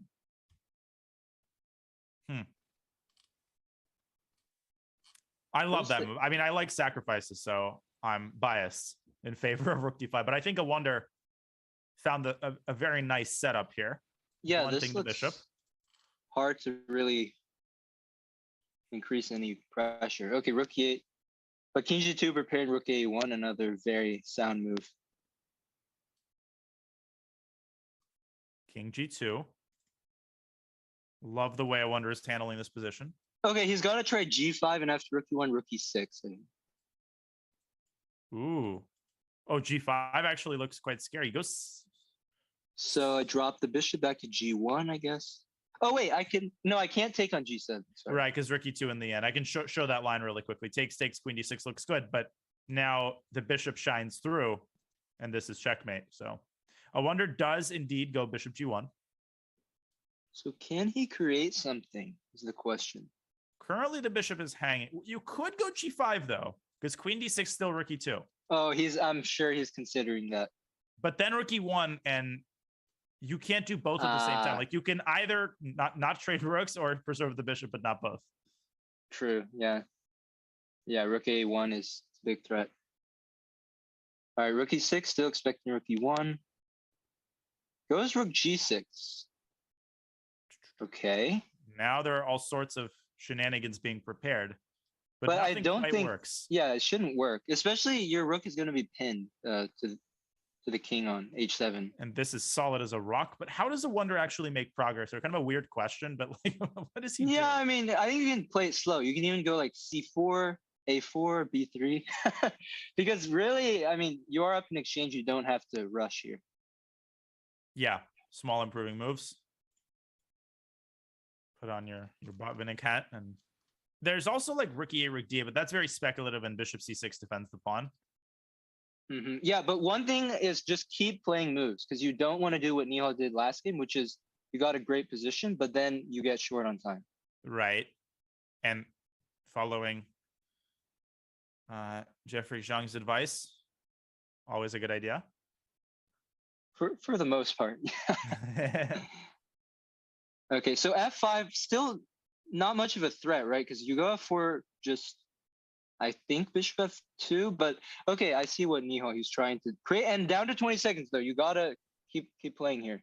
Gotta keep playing dynamically. He doubles rooks on the e file. The queen is fulfilling the very important duty of defending, but here comes Nihal with his f pawn.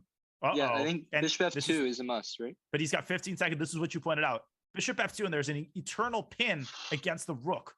Wait, what's he thinking? Go, go, go. Bishop f2, force. You got to defend the pawn. He doesn't see it. He doesn't see a way. He plays it. I mean, it's still hard for Nihal to drum up stuff here, but what if he takes it with queen g5? Yeah, see, like, I don't, 7 seconds wouldn't be enough for me. But now h4 first, he allowed. Because queen h4, queen g6, but then oh no, oh my goodness, time. 2 seconds he made his move. FG. Wait, and bishop g3? FG? What is the idea? Bishop g3, why is it plus? Whoa. Okay, he runs the king. This is good. Okay, this is good for Wander though. Now he's getting to safety at least. But I would argue that after queen g2 and queen takes f3, the end game is actually very unclear because of the two passes. It is. Yeah, it is. It's going to be anybody's game. It's going to be a time. Oh, b5. Whoa, b5. Okay. Oh, so he wants c4. But, or does he? Wait, and now Nihal thinking after that? And now it's an all-out time scramble. 5 seconds for Nihal. Yeah, got it. Okay. Back to g5, he goes c4 now. Oh, but now d6. Wait, queen d2 though? Go. Oh, rook d6 no, is mate. Rook d6 is mate. Wait, what was wrong with queen d2 in that position? Wait, let me pull up that game. That was nuts. But too much of a nervy conversion there from Wander. He just burned way too much time for no good reason. Wait, that's the wrong game. Just a moment. This is the right game. So you were saying queen d2 here? Yeah. Yeah. I mean, you had to give yourself the c1 square. Mm-hmm. Bishop f3. Well, I mean, I guess Nihal could now take on d2, but obviously he's already given up a pawn on the queen side. Okay, at the very least, yeah, it's completely unclear, this position. Yeah, you called it very, very early. If we rewind, we're spending way too much time on a only move, Bishop f2, or what we thought was an only move. And yeah, I you think, just can't give Nihal that kind of ammunition. Yeah, they both kind of lost in the same fashion there, these last two games. So let's see which side increased the pace first, because I think they both should play a little bit faster. And that was a huge blow for a wonder, because he rattled Nihal with that Stafford game. He had a winnable position, and that was a very clear turn of the momentum. Yeah, could have got within one, but here we see was this a Berlin or like an exchange where Lopez? This was a anti-Berlin. Okay. Bishop c6. So we had this opening. Fast forward now to the position. Oh, Bishop a3 is coming. Yeah, definitely white for choice here. Opposite bishops, but white the one with the clear pressure and much more space. And a well-timed c4 could be nasty, like in response to Bishop e6. Ooh, yeah, this is also nasty. Knight h4 a little bit left field. I like c4 a little bit more. You could still play it, and he does. Because okay, the knight, he's not really gonna jump to f5, right? So I don't know exactly what the knight is doing there. Okay, but now that it's locked, okay, now they'll start playing on the king side. And the knight on b6 isn't exactly, conquering the world. Yeah. Uh-oh, rook e3. I feel like a wonder is tilting this game a little bit. It is very unappealing, but maybe, I mean, if you just hold it together, I could see a scenario where white maybe plays f4 and then e4 becomes weak. I would have seriously considered playing g5 for black, because now f4 looks, to me, f4 looks really nasty because the knight can never really reach e5. I think Nihal will play f4. But I take on f4, I go knight g6 if we... Oh, no, I can't go knight rook g6. Yeah. Knight g6 and rook g6. So, no, definitely. I think this is a big opportunity to go f4. You're right. Yeah, g5 needed to be played. I missed that tactic. That king is being like squished on h6. Yeah, and that bishop is going to go back and sacrifice itself on f6. Uh-oh. And there's no actual way to... No, but bishop, you have to keep it as is. You can't move the rooks away because they have to guard g7 and f6. So this is just atrocious. Yeah. I wonder, he needs to rein it in. He had flashes of brilliance really throughout this match, but he can't seem to find that consistency. And this is bringing him down. Queen d8 still in the game. Yeah, so as Nihal, how do you kind of finish this off? Well, one idea is this positional idea of going knight f5, then taking with a pawn and trying to stick a rook on e6. Yeah, but I don't find that so I wouldn't be my first choice. Somehow I want to keep as much on the board. Totally I looked at it. probably not enough fuel there. I want to get in g4, g5. That's my long-term idea, but it's kind of hard. Queen h6. Wait, actually. Wait, Queen seriously or no? Wait, seriously. Hold on, seriously. Queen h6 threatens rook g7. Wait a minute. Wait, yeah, let's bring up the board. Wait, even now. Queen h6 especially. Oh my god. Did he play it? No, he didn't. No, okay, sorry. I thought he played it. Sorry. No, he hasn't yet, but I think he might. Apparently, it's rook g7, apparently. Oh, rook g7. Equal. Rook d6 takes. Oh, I didn't play it. He played knight f5. Oh, okay. Darn it. Oh, man. That was so... I'm sorry. I faked you out. Yeah, no. That would have been unreal. But, okay, so Nihal, he's going for this approach that you mentioned. I don't know if he wants... Oh, he wants just a concrete mating assault. Oh, Queen h7. Is that unstoppable? Oh, because h6, rook g7. Oh. Rook g7, this works, I think. Wait, so bishop 6 wins the queen, You could also you could also load it up with rook Yeah, maybe you g4. should load it up. Actually, sorry. Yeah, this is. Yeah, rook 7 maybe jumped the gun, but rook g4 might force a move like. Actually, wait. How does black? Oh, rookie. No. I think rook g6 might also work. Rook e6. Wow. But it's on totally unnecessary complications. I No, feel no, like wait. But why not? Oh, and Nihal running low now on the clock. Yeah, he sees. I think he knows that he has multiple wins here, but he's trying to find the cleanest. He's definitely calculating rook g7, which was my first instinct. But Oh that's my not god, clear cut. I just found an incredible mate, but none of it works. But I just got to show you after the game. I'll wait for Okay, after yeah, the game. 15 seconds. Let's. Okay, rook g4. Yeah, we'll I finish don't know. watching. How do you defend this for Wander? No, That's I the don't think you do. 15 seconds, yes. Rook e5 is total King desperation. h7. Oh, and this was king h2. What a call move. Preparing bishop c1. Oh, wow. Now, that is just sick. I mean, I was In a good looking at way, rook obviously. g7 and bishop f6, but this is much, much better. So rook e1, I guess, to stop bishop c1. But then even... Yeah, the e1 rook hangs then in these lines. So maybe you can, at the very least, just take everything. Or maybe you can keep trying to make rook g6 work and then never... You should. Yeah, keep... Oh, wait, there's an amazing idea after rook e1. Should I show or also wait? Yeah, Okay, we can. bishop I guess we can wait until Yeah, the game. Then I'll show mine. You show yours. Yeah, I'll get in line. I'll cue my line. Right, but now Nihal is getting in line to take on g7, which he's going to pre-move. And if h5, he'll finally be able to go rook g6. Yes. Okay, there we go. Goodbye. Yeah, it's mate. Beautiful. GG. That was nicely done by Nihal. And all right, now it's showtime though. Let's bring up. It's showtime. We'll bring up the analysis board, which will have the live position from the next game. So I'll be quick. Now this idea doesn't work, but I think people will appreciate this mate. Sorry. So if we go back here. Yeah. So in this position, I set up this mate where after h6, you go bishop c1. None of it works again. But after rook e7, I was thinking rook takes g7. And if king g7, there's queen h6, rook h4. Oh, it doesn't work because I played the wrong random move. You played the wrong. You have to play a move like b6. Always play it when. And the reason it doesn't work is because of bishop h5 and rook h7. But you get the point. That it's nice. It's nothing special. But now I'm more excited in your idea. Oh yeah. So I found the knockout after rook e1. I'm sure there are many, but I want to just use the rook like being hanging. So let's say after king h2, rook e1. My idea is I go bishop takes f6 here. And my point is, queen f6, rook g7, and now the rook on e1 hangs at the end. But that's not right. Yeah, that's not even the main point. The main point is if you take with the pawn, I take and go rook g6, and again your rook is hanging.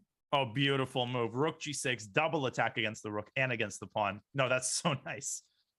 And that could have actually happened, unlike my idea. So well done. Nihal wins. But yeah, we get another very symmetrical game. But this is just very, I mean, Nihal will love this. Yeah, he's just slightly better for black due to his superior minor pieces. It seems like he's just sort of starting to impose his will. Yeah, and a Warner might need to start taking some chances. Maybe try and, muddy the waters. Definitely, because you're not really doing a 5-point comeback in bullet against Nihal. I mean, I was surprised that he managed it against Brandon, who is a pretty good bullet player in his own right. But Nihal, that's another whole different animal. Right.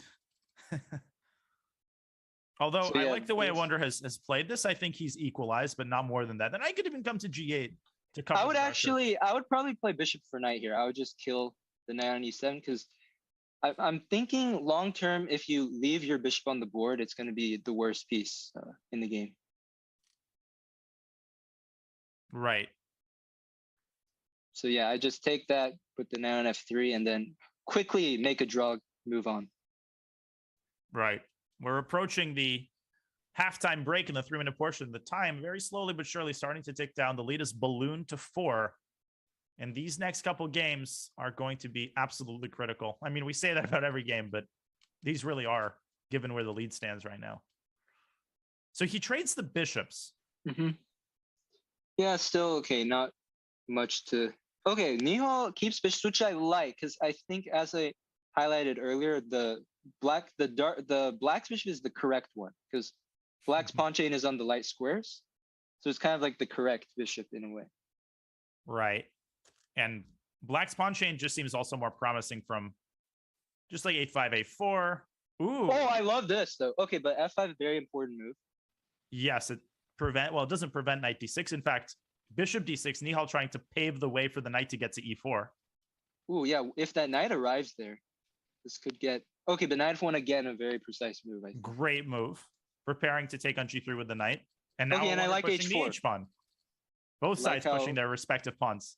Now, I think you start with queen f3 here, and then maybe you will follow up with either h5, maybe g5.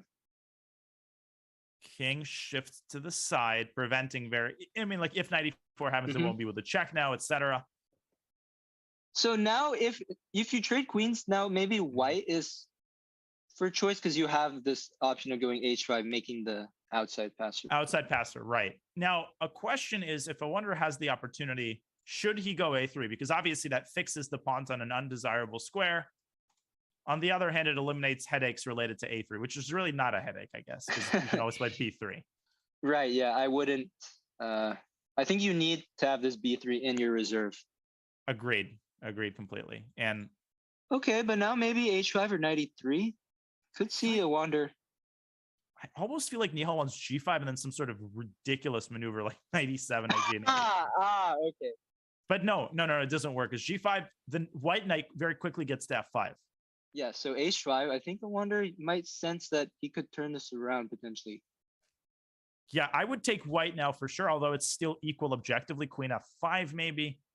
But then a queen trade, as you said, could be in the cards. So bishop h6. So now, yeah, knight h2 looks the most logical. Goes queen f3. Okay, this is also... Oh, wait, but knight e7 is annoying. Now black activates somewhat. Ooh. And if knight h2? Knight f5, knight g4, bishop g5 could... Hard to evaluate. Right, all sorts of knight forks there, like knight e5, knight h4 is who blunders first. Yeah, but a wander lower... Yeah. I feel like, yeah, time has been a really major factor so far. So you've got to pick up the pace now for sure. Nihal's like a really good DJ. He knows when to play the, the quick music, when to play the slow dance. He has a great sense of just like what will cause the opponent the most angst. And yeah, that bishop on the diagonal, I'm about to say, bishop c1 comes. And can you even... Queen d1. Oh, queen d1. No, but then there was a check on e4. But okay, maybe it's still... So, okay, anyway, b3 though. I mean, Nihal... Still tricky. Very tricky. I wondered... I really like the way he's played the stretch, but again, he's so low on the clock. Right, yeah, that is my biggest concern for him as well. But actually hard to find come up with an idea here for black. That's why Nihal also deliberating here. Actually, I don't even know what to suggest. Maybe I have to go back like bishop g5. Right. Yeah, no, I like that option. Just going back, reconsolidating. But now look at Nihal's clock down to 28 seconds.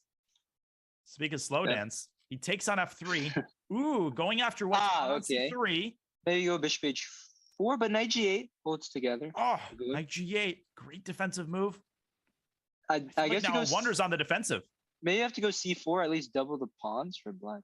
But I'm not sure about that. Move your king back 6 seconds. Okay, king. Oh, yeah. Wait, no, just move. 2 seconds. Move. Make a decision. Yeah, if takes, maybe h6. You can king draw g6. This. And h7, just draw this. Oh, and then knight f6, and you have. Oh, you have that fortress. Yeah. Yeah, I think this is. He sees it, and then okay, this is fine too. b3. Bishop b4, I guess we'll have, and then you have this to idea h7, of giving the h pawn for the f pawn, and then white cannot make breaks. Great defense there for one, but c5 in the end. c5. King c2 Wait, though. King c2, bishop a1. Oh my god, bishop a1, king b1. Oh no, it's. Oh, then he takes on d4 and he wins. Oh no! Oh my Oh goodness! my lands! He can take on d4, and the black king makes it in time to defend one of the two passed pawns. This Very is unfortunate, but so good by Nihal. I mean, and did he see everything to the end? No, but it's just the fact that he always chooses the most uncomfortable option at every turn. Incredible. And it's a 5-point lead. I guess, and we're headed towards the break, right? Yeah. Yes, this game's going to be aborted. I'm trying to think, how should you have played after c5? Maybe if you move the bishop, let's say to e7. Obviously, I'm very worried about. Yeah, I'm worried about c4, but maybe it's. At which point? Yeah, here, bishop e7. c4. Oh, you want a b4? Right. So yes. c4. But this looks. I mean, I wouldn't know if it's holding or not. Oh, and then the black king. You're gonna try to start this. I think in blitz, maybe. I mean, maybe 50-50, but. Right, something like this. Oh wait, there was another way. Sorry, can you take? No, you can't take on c5. Sorry, no, you can't. Oh, because bishop f6 stops the bishop e5. Wait, Yes. can't you go b4 here? Oh, this holds. Oh my god, this is amazing! Look at this idea: b4, then c7, and then because the pawn is on a light square, you keep it on a light square just enough to get your king to c6. How did a wonder miss this? How did he miss that? I mean, that's so obvious. He had so much time, 2 seconds, right? Like, unbelievable. The ideas that we've seen in this match have been incredible, but Nihal Sarin, he's a beast. And like we discussed, he's stepped on the gas pedal. He's blown open the doors, and a wonder he needs the match stretch of his life. We will see what he can bring to the table. But first, a short break. Ladies and gentlemen, you're watching the Junior Speed Chess Championship doubleheader, the second match of the day presented by SIG. And we will be back with the rest of the 3+1 portion on the other side of this break. Classified trading is a game really that you're playing with competitors and basically every market participant in the world. My path, I came in as a poker player, but I think that the main thing that everybody has in common is a sense of competitiveness and interest in gaming and strategy in general. Yes, you can actually use gaming skills for your career and for something to do on a day-to-day basis.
Did you know you can watch top chess events right on your phone? You don't even need to download an app. Just open any mobile browser and head to chess.com/events. You can see what's happening right now, check out top games, see results, and so much more. Try it for yourself at chess.com/events.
Welcome back to the Junior Speed Chess Championship presented by SIG. We have another epic match in the works here.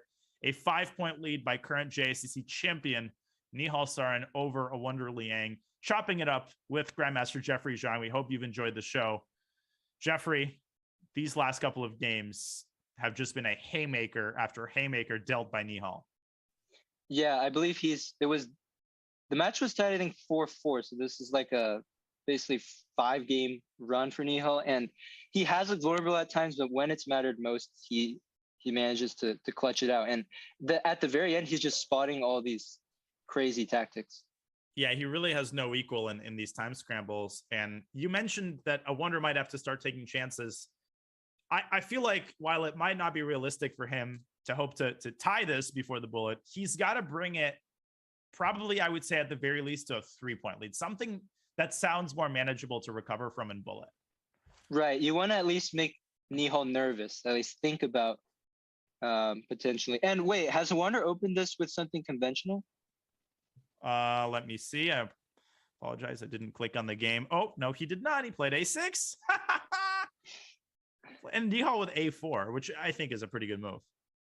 Yeah, okay. So actually, I think it's the best move. Yeah, I mean, I was playing this. Uh-oh. I'm sorry. Wait, so knight f7, bishop f3, knight d8, and you just win the house. Wait, but he didn't go for it. He missed it. Wasn't that just crushing? Well, you win the house, but right. Okay. Okay, yeah, actually it was crushing, yes. And we do have the benefit of the eval bar kind of screaming, so we know for a fact that if it's +6 in that position, it's got to be knight f7. Ooh. And I wonder actually, when all is said and done, has gotten himself a very serviceable position. I mean, reasonable considering what it could have been. Bishop e3 still, yeah. Yeah, A6 he has played against Andrew Hong, so I don't think he did well against Andrew, right? No, it was like every time he got a 3-point lead, he played it and then got crushed. So I don't know what is the idea behind it, but I guess okay. Right, exactly. We'll let it be that as it may. So yeah, maybe you go queen g4. Oh well, okay. It's not. You really can also castle, threat. right? I mean, white isn't actually threatening anything. Yeah, just play the position. Yeah, rook d8. Yeah, sort of improving moves. Although okay, queen g6. So he has decided to withdraw his queen from the center and X-ray the g pawn. Actually, I'm starting to warm up to Wander's position here. I like the sort of pressure he has, but this is a good decision by Nihal. Yeah, a great position. It takes the teeth. It's not like dangerous for black, but it takes the teeth out of any potential attack. It's really annoying.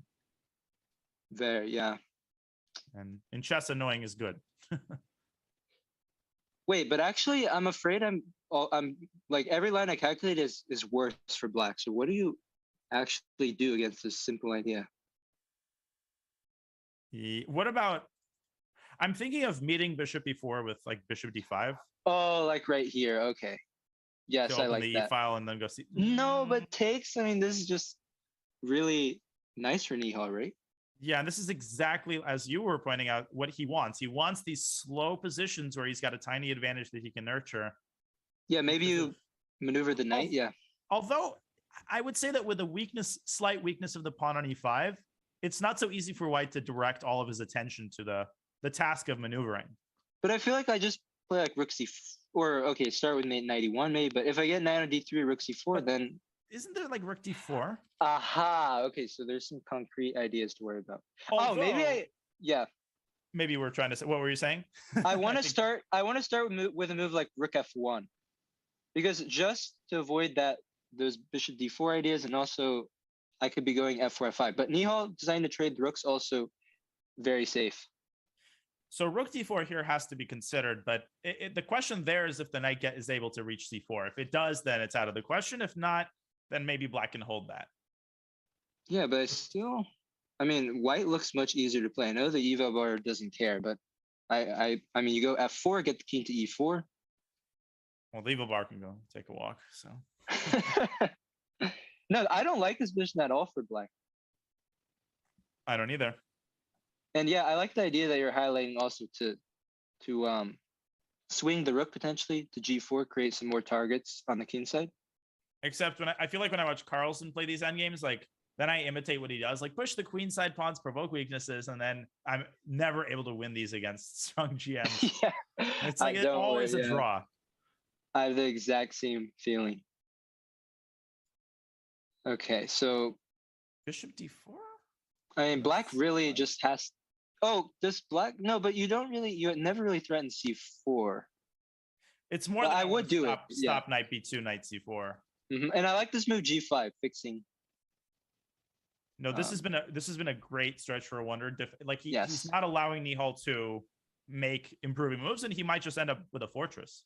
Yeah, I don't like how Nihal played these last moves. I think he needed to have gone f4, like h4, h5.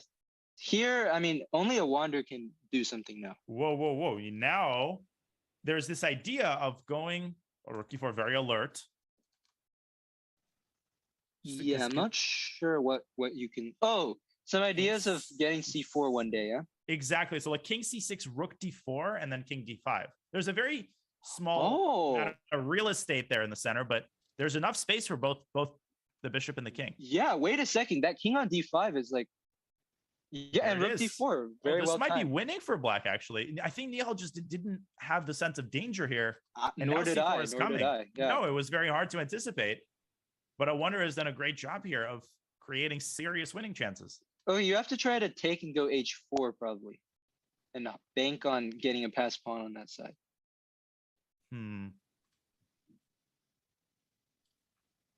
Because like gf king f4, king d5, and h5.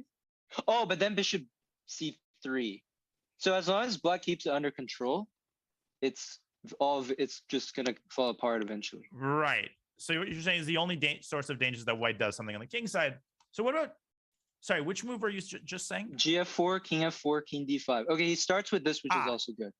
And then but fg and h5. That endgame should be winning because you can undermine the pawn on h5. You're gonna break it up with f5, right?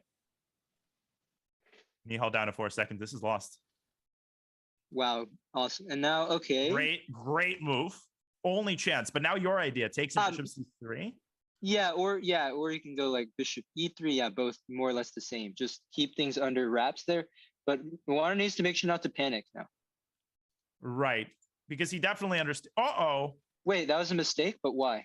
But does it allow the knight to get to c4? Oh my god, now you can't take because of g5 and white wins. No, but king d4, okay. But then knight takes c5? Oh, shit. Oh my god, and knight b7. No. He's got 2 seconds. This He's is out of panicking. control. He's lost. Yeah. King e2. No, king e2. Okay, wait a second, though. But Nihal, I mean, let's not forget, both sides have no time. Oh, he had 0.2 seconds. Oh, and Nihal winning. A-pawn. c4, okay. Who's winning? What's going on? a5, king c2. Both what sides is going on? All right, both sides promote.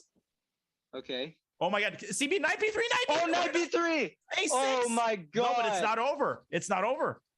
Nihal with another trick up his sleeve. But what is this? How do you win this? Queen c4. No, but you can win the same way. I think that you win. Like the bishop is futile. It's like totally a spectator. Yes. Queen c3 and king e2. Oh my goodness. Nihal's gonna win.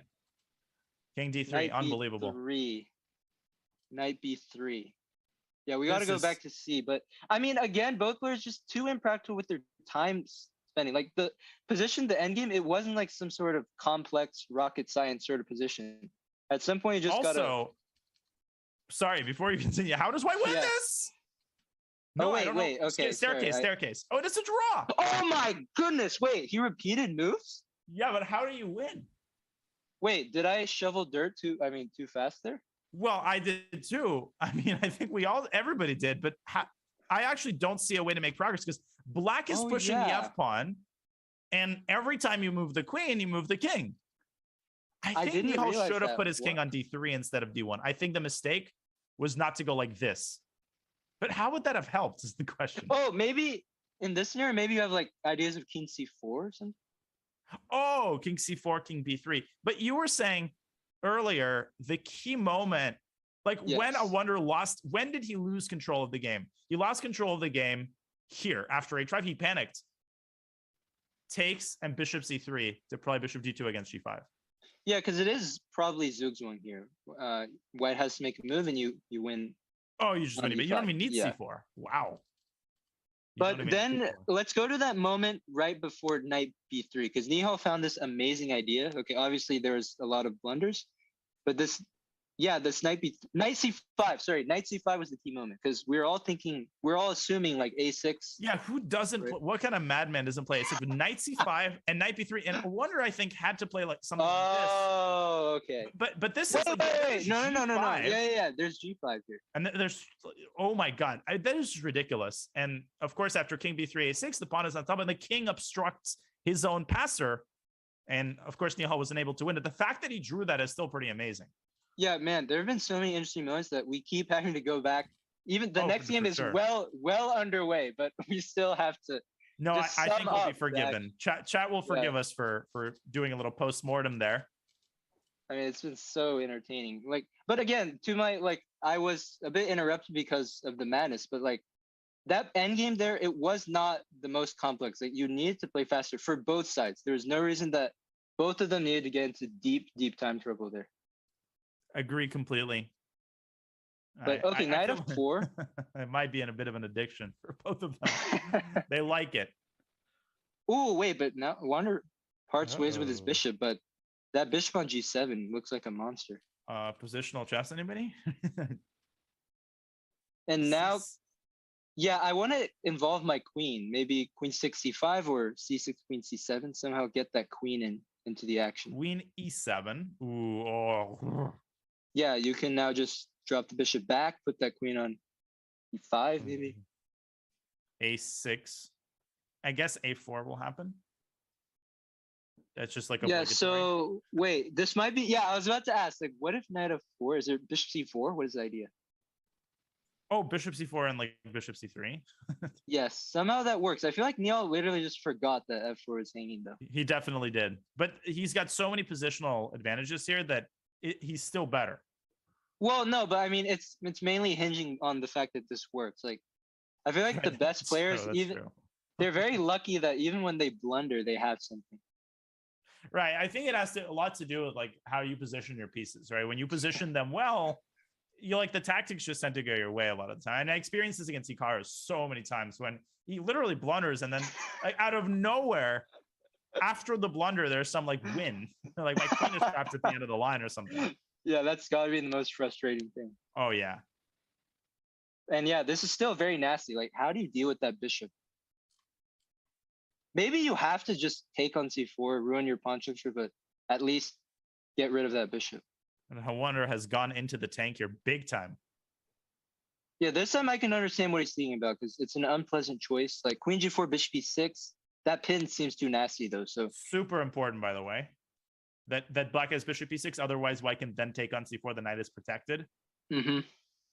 Yeah, but he lets this bishop remain on the board, but now just bishop drops back. Can you go like something ridiculous like b5? I wanted to open up the b4. Yeah, that could have been an idea, but Nihal just going for now he goes for it now, which is also very strong. It's crushing because he's threatening d4. If you take it, then rook takes d5, wins the g pawn, and just look at this. Yeah, I mean the g5 pawn is the least of White's problems here. This is where Hess would make his like slurping noise that I can't quite repeat. Right. Right. Wait. Nihal doesn't even go after the g5 pawn. He wants f3 instead. And then e2, and then c3, and then b2. Yes, the whole thing collapses like a house of cards. Right. Oh, yeah.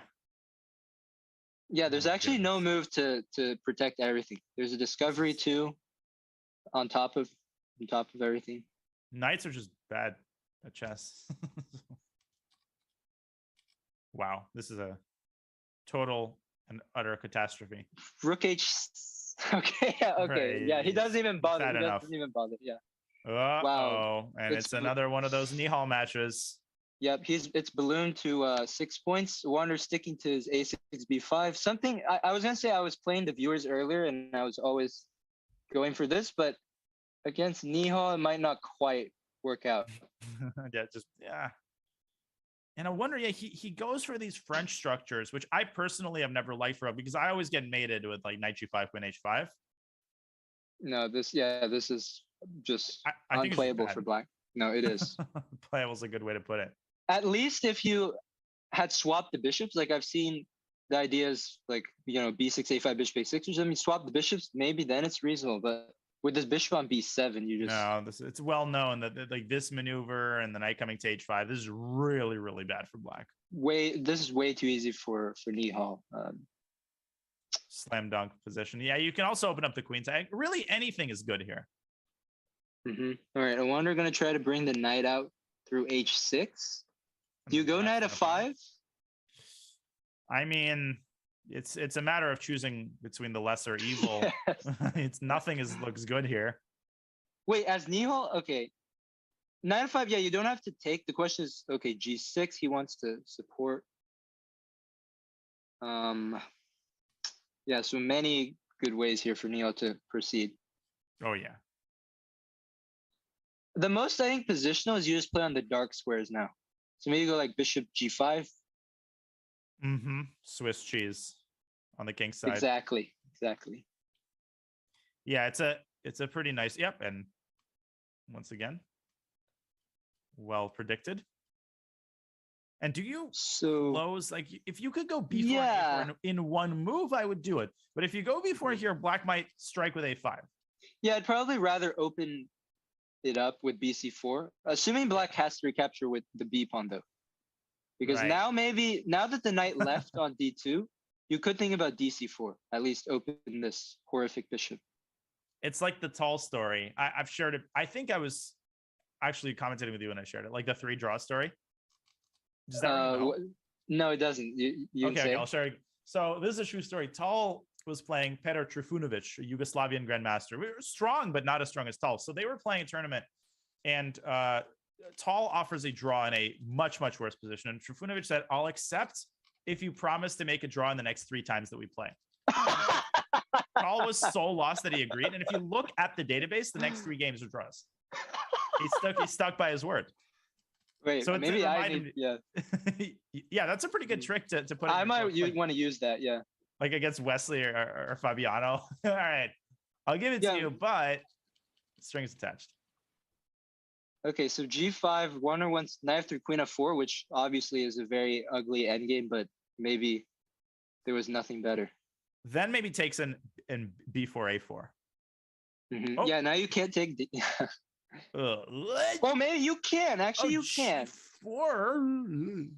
I mean, this isn't exactly. I mean, you can play bishop e4. Yeah, this is a good practical try for Rwanda though, compared to BC. Sure. I mean, at this point, he's got to win like 1 or 2 more games. Like he has to bring this to 5 or 4. He's already made a 5-point comeback, so at least he can hang his hat on that. But man, the way Nihal's playing right now. What about rook e4, g4, and then knight f3, and then hg? Yeah, forcing queen. Yeah, but at least you open the h file. Maybe some operation could exist, but we might see that. Yep, Nihal going for the concrete approach.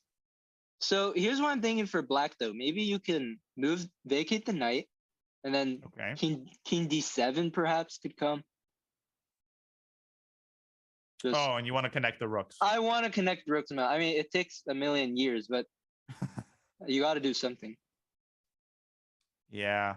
Well, what if you could go like hg and king d7 immediately. Wait, no, but then I wanted to first open my bishop. So now it felt like, I just don't think I'm going to be in time. Like I want to take a knight a5. Maybe. Okay, but what's he thinking about? Because h4. But if you're gonna go knight a5, you could also play it first to try. Oh wait, sorry. Yeah. No, you should do that. Yeah. I think that's a phenomenal move. Could not agree more. What a find. That is lovely. It's so practical. Absolutely. He's just a monster, and he's down in exchange to look at black strokes, and he keeps all of the files closed. Yeah, that's the key. That's the key, really. And now a4 looks good. Oh, is there knight c5? Maybe that's the idea. Goes bishop c6. Not sure what the point is after king f8. I think he overcooked it a little bit. Can you go knight c5? This is my... Oh, knight b3 is threatened. Yes. And he might sack the other exchange. Like, why not? Right. If you've said A, you might as well say B. Exactly. Yes. Oh, that would be ridiculous. Actually, it's like if. Actually, why not? Maybe. Yeah. What else? Actually, what else do you do? Because I don't really want to. I don't really want to get up the A pawn for nothing. I have this. No, I was trying to make this like G6 idea work in like knight G5, but I don't feel like okay. So he doesn't go for it. So after knight A4, maybe G6. Yeah, your idea.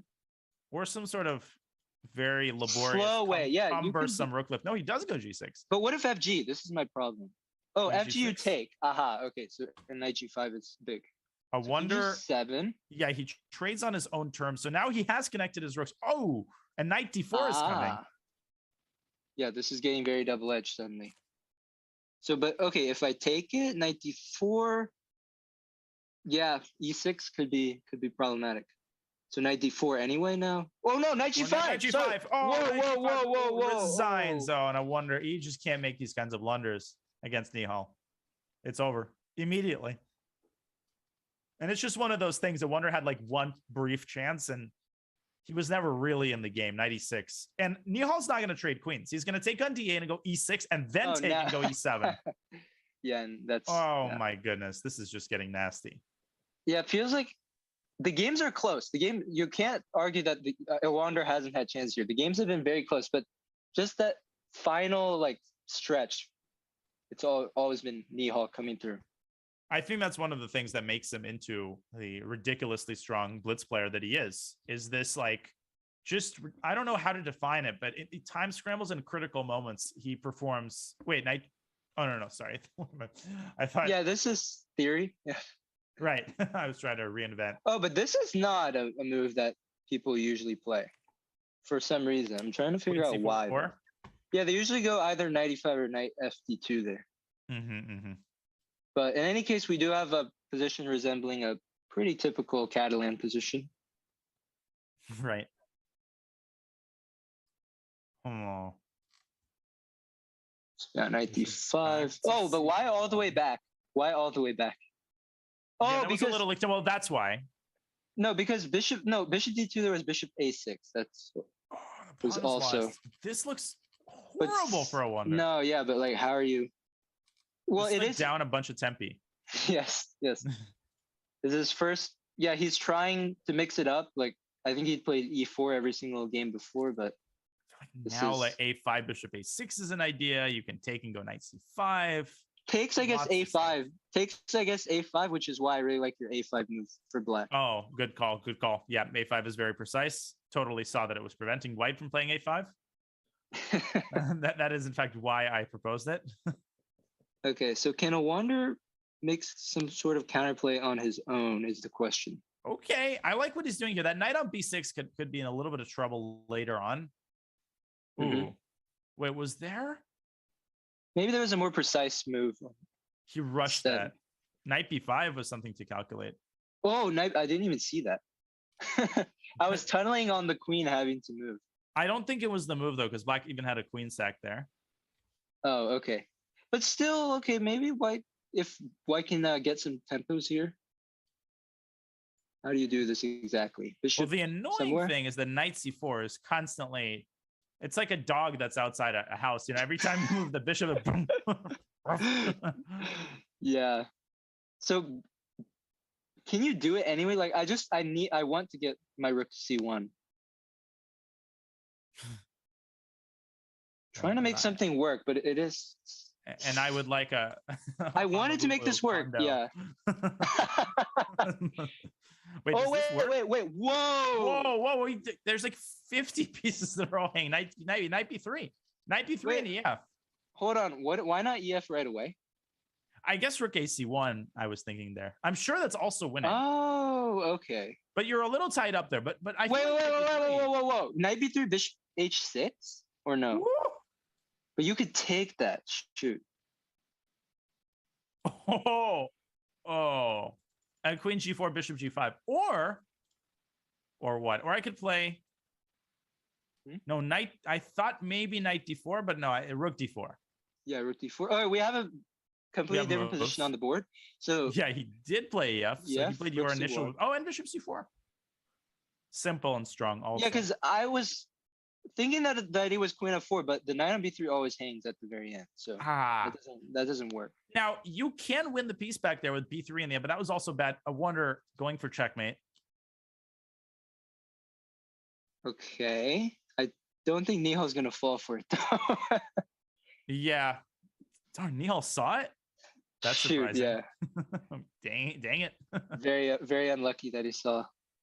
Okay, is there no? But I don't even see any tricks here for a wonder.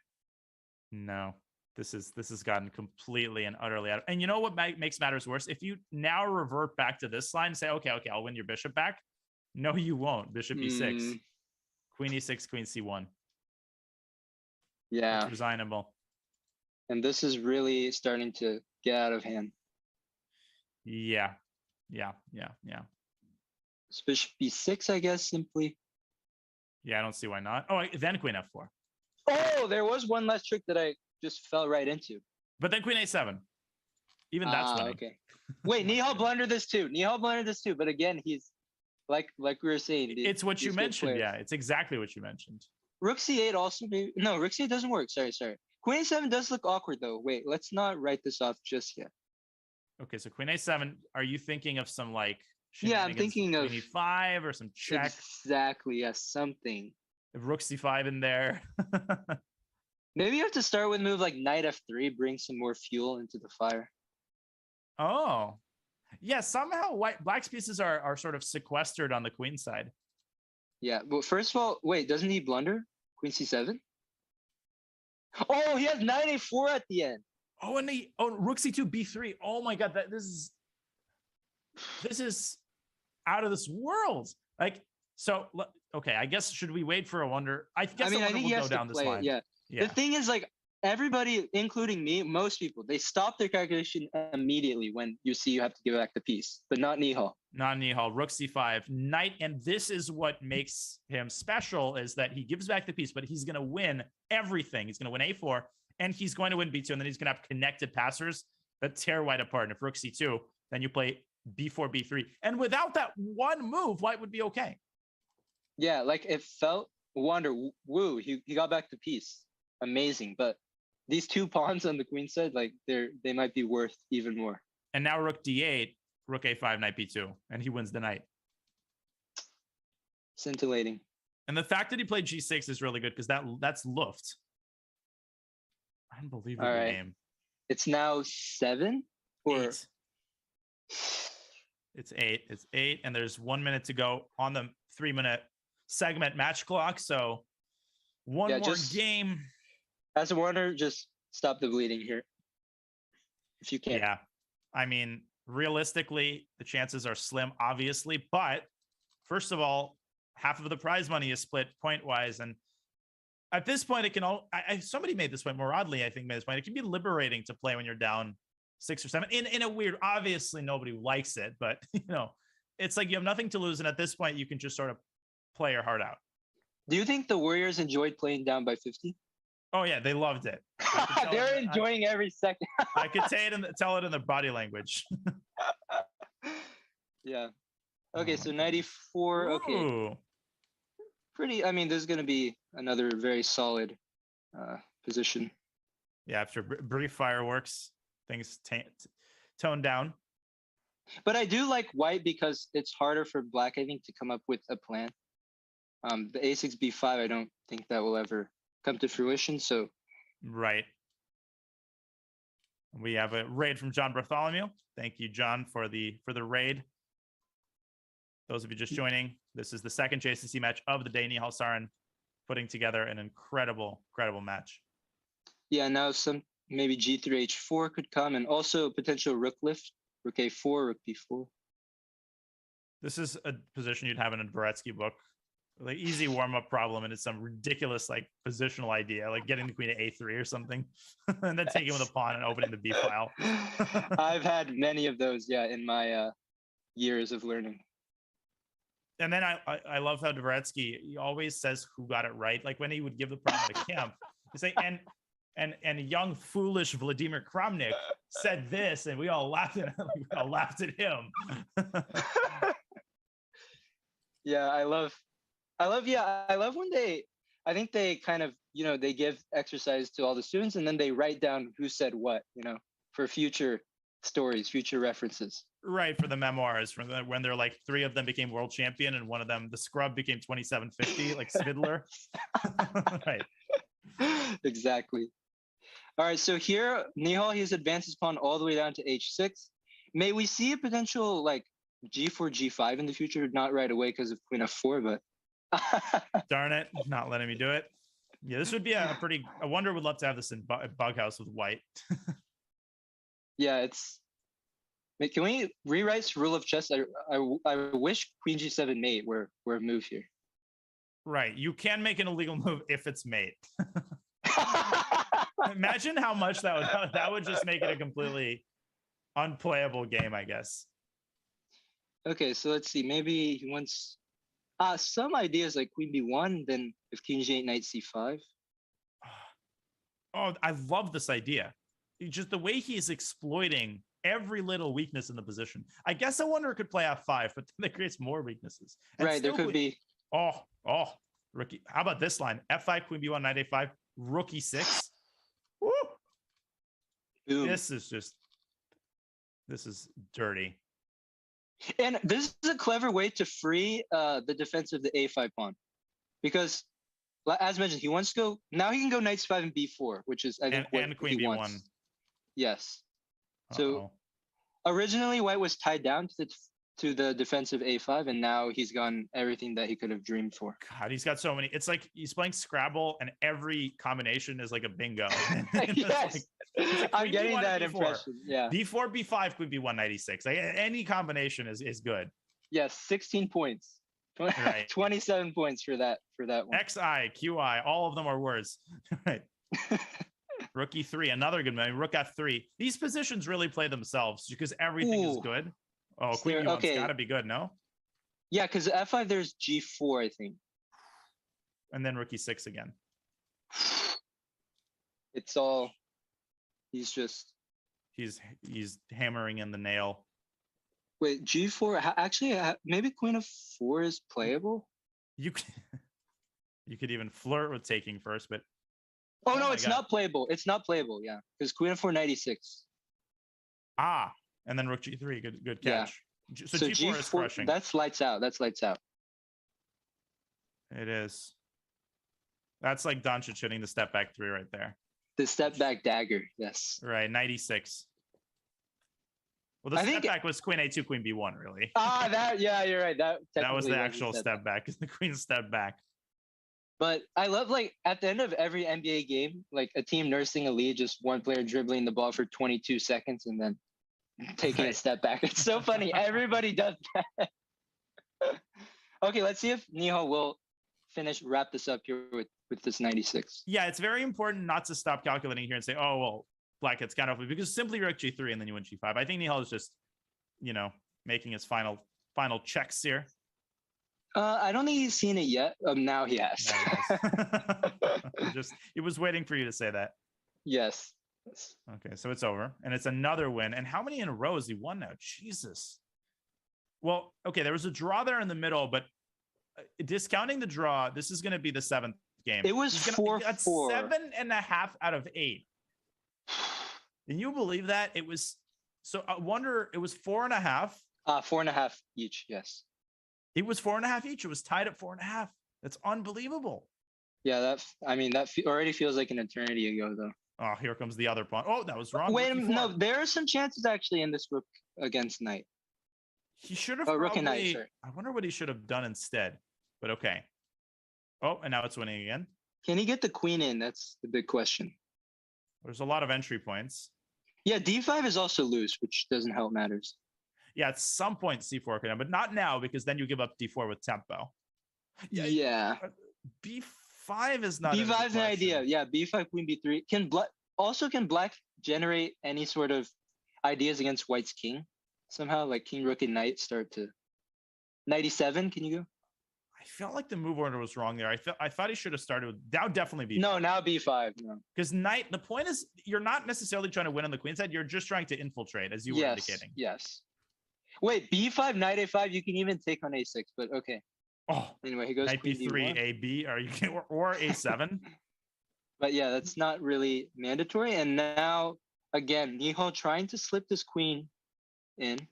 That queen is going to be in black's nightmares. Queen E8, and you can't even take H6 because of the fork. And now, as soon as he wins H7, it's over. Yeah. And that's one of the dangers, like the good things about having a pawn like this. It's good not only for the middle game, but also for a lot of end games. Try pawn in front of it. Yeah, good point. But I wanted to try like rook G4. I'm still trying to get after your king, but it's not really realistic. Yeah, and I wonder resigns, concluding the 3-minute portion. Nihal over 3,100, which he's gonna like, and they're gonna abort this game. I'm just curious what I wonder will play on move 2. Okay, no, he won't get a chance to make a move. I was halfway expecting A4. Wow, Jeffrey, this has been an unbelievable display as the lead is at 9. Crazy. I mean, yeah, as I said, like it felt it was going to be a very close match, but then Nihal says no. And he just turns on the jets. Like he just turned on the jet back. The first couple games, the London system, that almost feels like it was a different match. It was a different era. And the last 8 games have been absolutely different, a different Nihal and an incredible display. Well, we have more chess to be played, so don't go anywhere. We have 30 minutes to play. Hey, there is enough time to play 9 games, so we've seen just about everything in the JSCC. We might not see a 9-point comeback today, but we will definitely see some more entertaining set chess. So don't go anywhere. You're watching the Junior Speed Chess Championship presented by SIG. We'll be back with the final portion of this doubleheader match on the other side of this break. Welcome to my world. Time to attack! A knight on the rim is grim. Are you sure you know what you're doing?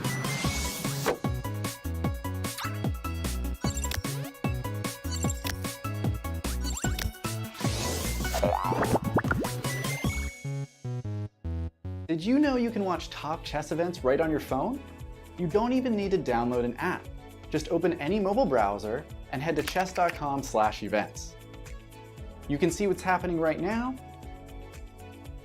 check out top games, see results, and so much more.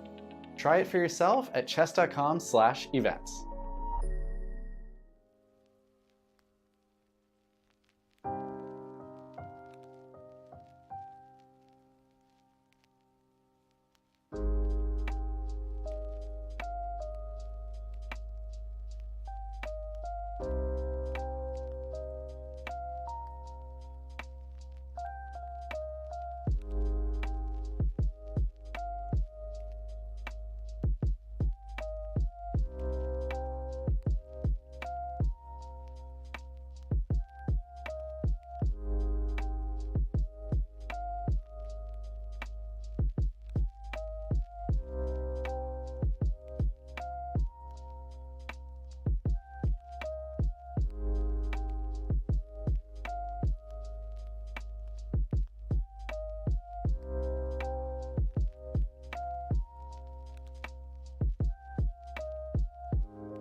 SIG is a global quantitative trading firm that uses strategic games like chess to improve their decision-making skills. From corporate chess teams to podcasts to blog posts to collegiate chess sponsorships, see how SIG employees bring their love of chess to work every day at sig.com/chess. And the SIG question of the day: which chess skill do you think is most helpful to you at work? Is it strategy? Is it being tactical? Or is it something else entirely, such as patience? Definitely something to ponder, something to work on. And make sure to spam the chat with your responses, win some memberships. And speaking of winning, Nihal Sarin has been doing a lot of that in the 3-minute portion. Grandmaster Jeffrey Zhang, and truly incredible performance as we go into the bullet. Truly incredible. And I think I definitely probably going to ask this in the post game, but Nihal, his record is 10-1 in JCC, which is it's absolutely mind-boggling. That's out of this world. And when you see the way that he plays, the way that he turns it on, just seemingly at random moments in the match, you know, we were both talking like, I wonder he's hanging in every game, and you called it. I wonder can hang his hat on the fact that every game has been close, but I mean, he's just he pummels you. He's merciless. He really is. Yeah. Anytime I wonder just slips or relax for that split second, Nihal's right there. Oh, he's gonna lose in 2 seconds. What was that? What was that fee? Not the most ideal start for a wonder. Oh my, he's really tilted. But wait, Nihal has to extricate his queen from H1. This is obviously losing. This is not a line. But how does he get his queen out of there? I know that sounds ridiculous. Wait, could this be some kind of home cooked? It's only +8 point. Apparently D6. Oh my God, G6 ED, Bishop E7 and Bishop G4. Oh, okay. I cheated. Well, you don't necessarily have to go Bishop E7. You can also make a normal move, King D8, Bishop E6. And castles and resigns. So what, D4 wanders? How fast can this knight get to F2? Not very fast. and Bishop G4 coming in, yeah, that's. Oh my goodness, this is just, now it's getting ugly. And Nihal, he wants to preserve his bullet rating, which is not that low. Yeah, don't make it like, I mean, don't think that when one side gets a big lead, they just kind of pump the brakes. Maybe they do at the very end, but as you saw, like I keep bringing it up, but Grizzlies, when they're up by 20, they didn't get complacent. So Nihal, he's going to keep just playing like this is a normal match. And we don't see that in the JSCC, partially because the prize money is, of course, determined by the win percent. But young players in general, it's not about like, I think the mentality of this young generation, it's like you play every game to your fullest capacity. The circumstances around the game don't matter nearly as much as the amount of effort that you put in. Yeah, and another really nice positioning from Nihal, that bishop on H2, the ninja London bishop. And now once he opens the C file, I think there's going to be a lot of pressure to deal with. I wonder trying to, you know, throw a spanner in the works with Queen B4, but I guess Rook C1, Knight F3, Knight E5. This is a very pleasant position for Nihal. He goes Knight F3 straight away. DC, doesn't care about DC. Because of 95 and he gets the pawn back. Yeah, so this is, you could see a typical idea of like CD, Bishop C7 just to. Wait a minute, C5 and then Knight E1, Knight D3. How do you get this queen out? Like, I wonder. I mean, Nihal had the queen on H1, but he was up 91 here. 91, Knight D3, Rook C3. Oh my God!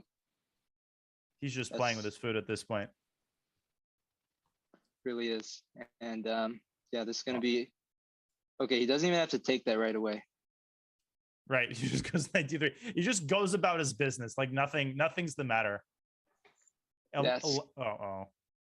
Okay, doesn't repeat the same mistake. And F5 by Nihal. I've played this line. This is a really interesting line. Now, it's not that great for black if white is accurate, but it's great. D3, I think, is the best move here. Yeah, good stuff by Wonder. Mm-hmm. This is good for white. Yeah, it looks like a nice Schliemann. Right. For white. Well, because white's going to go like Bishop C4 really quickly, and things get tight. Ooh. Things get difficult for black on this diagonal. Knight G5 is no joke. And also when you castle that rook on the F line. Yeah, this is spicy. All right, so see if Nihal he can get castle, go for castle long, I guess. And at this point, he's just going for adoption. Now maybe just f5 here, just take space. No, I don't like allowing ef. Yeah, now he at least can you know, he has something to play for, that e5 square. If he keeps this bishop on f8, though, it's I like this idea, but I wonder. Yeah, building up the battery.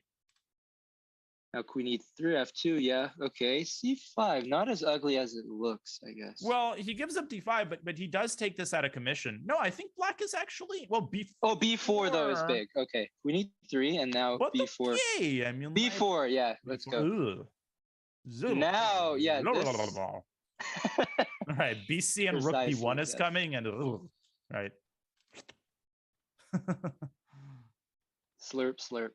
Slurp, slurp. Yeah, knight g4 does absolutely nothing. Okay, you have to go bishop g5 and c4. Oh, okay, same idea, yeah. So just close the b file at any cost. Right, whatever you need to give. However many, kidneys you need to do, just close the darn b file. But White's going to reopen it with b5. Oh, and I like queen c3 as well. Coming back to this battery. Oh, yeah, that too. It's a AAA battery on d4. It's over. I mean, you can never say those words with Nihal. Yeah. He'll wiggle his way out of anything. But so I don't think takes this. Oof, oof, oof, oof. Yeah, when a winner gets these attacking positions, his bughouse instincts kind of kick in usually. He's demonstrated some incredible attacks today. But they just haven't been consistent enough. Oh, it's fine. Queen a4. Rook c7, queen e8. Resigns. Yes. Oh, or not. Oh, mate. Oh, nice mate. What an amazing mate. I love those tactics where you go forward and then back. It's like when Nihal played queen g6, queen h5 earlier. And the match is tied. There we go. The comeback is complete. It's 6-6. Yeah, there's like a 1 there, whatever. There's a different number in the 10s digit. It's fine. Pesky little 1. But still a good win. Get some confidence going at least. What was that like? It felt like 10 games in a row. Was that nearly an adoption by Nihal just now? That was very close. I mean, that was like 9.5 out of 10. Yeah, so I mean, it helps. And but this position is again very very nasty. What was this? Well, it's difficult to suggest a plan, right, for black. It is the Benoni after all. I mean, it's reasonable if I guess Nihal would take, but knight gets on d6 at least. Queen e3, knight a4, I guess, yeah. Ooh, d6 by Nihal. He's still my beating heart. Knight d5 and Nihal's going to lift his rook up at some point. I know he likes that kind of stuff. I mean, I do too. Who doesn't? Still, yeah, I think black at least holds all the glue for now. Yeah, but position might come unglued pretty quickly. So you go, I guess he's playing for f5. Maybe you can try it sooner or later. This knight might relocate itself to c4, add a bit more pressure on the d6 pawn. Turn up the dial a little bit, which he does. And then even if black's knight somehow gets to e6, you can always just play c3. And there's f5. So yeah, this is just a positional compensation playing. Actually, doesn't look that bad for black. No, it doesn't look bad for either side. Like you could say it's extra pawn, that's nice. But yeah, there's not much you can do. But compensation. Stick a rook on d5. Yep, he does. Oh, and now knight c7. Knight c7, he's in time to take on d6. He's very alert. Yes, he is. Oh, in 95 there was a threat, I guess. Oh. Wait. Oh, 95 here? What? No, but you can't. No, not here. Hold on, wait. Why wasn't 95 a possibility on the last move? Oh, this is sick. Rook e6, knight c6, bc. Oh my God! Look at this. Rook e6, knight c6, bc. Incredible call by you. And then both queen and rook are hanging. So Amazing. somehow. Oh my God. Wait, whoa, king 7 though. How do you play that? How do you walk play a move right like in? I mean, you are living on borrowed time here. Nihal not finding a direct fork there. I didn't either. Yeah, I guess there was nothing. You know what I would have done instead? I would have gone rook d3 and then tried to go queen e2. But anyways. So maybe b4, yeah. Somehow I wonder is holding on. Right, Maybe it's even not... more than holding on. Oh, I like that c4 move though. Lovely move. Queen b3 maybe? Mm-hmm. Ooh. Oh, b5. Oh no, and that look out below. So yeah. And it's okay. So yeah, they're down to 5 seconds, and it was very unpleasant. You can sense the light tilt, but you just can't blame him. I mean, at this point, it's just. And Nihal will have to try to play something else. He plays the Falkbeer, which has lost a lot of its luster due to d3. I don't think it's considered very good nowadays. But of course, Morphy played it. Okay, d4 is a very strange move. Bishop b4. Okay, he takes anyway. I mean, still though, where does white put the king? Are you in time to long castle? Probably not. This looks like some sort of a Morphy game. Morphy miniature here as right, black. Morphy against some like Schulten or somebody. So okay, Wander trying to get his king out of dodge, but he takes. But now after queen d5, you still can't long castle. Right. Maybe bishop c3. Trying to get his king out of Ford. Queen g5 is a good move. That's terrible. Sorry. no, it just clicked. That's why I didn't. Okay. I liked it. Okay. No, I'm not as. I don't think I'm as. Let's say, funless or harsh as Robert. Robert, I appreciate it. You hear that, Robert? This is how professional commentators behave. They applaud puns. But I was trying to remember a dodge, like a particular brand of dodge, but I can't remember a single one. Is it such an unmemorable car brand that I just couldn't remember? All right, so just a pawn up here for Nihal. Yep. And I wonder is helping him by trading all the pieces. Yeah, and this is the most clean way. Just kill that f5 and. And the knight, look at the knight, and c6. C6 nice. Here is good, yeah. From the perspective, you don't need it. Oh, I guess you do need it. Ooh, but Wander found an idea. He's got it. And he spotted that instantly. So yeah, Wander more or less had to try this. But okay. You know what I would do? I would go king e6, and then I would wait for white to make a passer, and then somehow try to stop with your knight and give up the knight.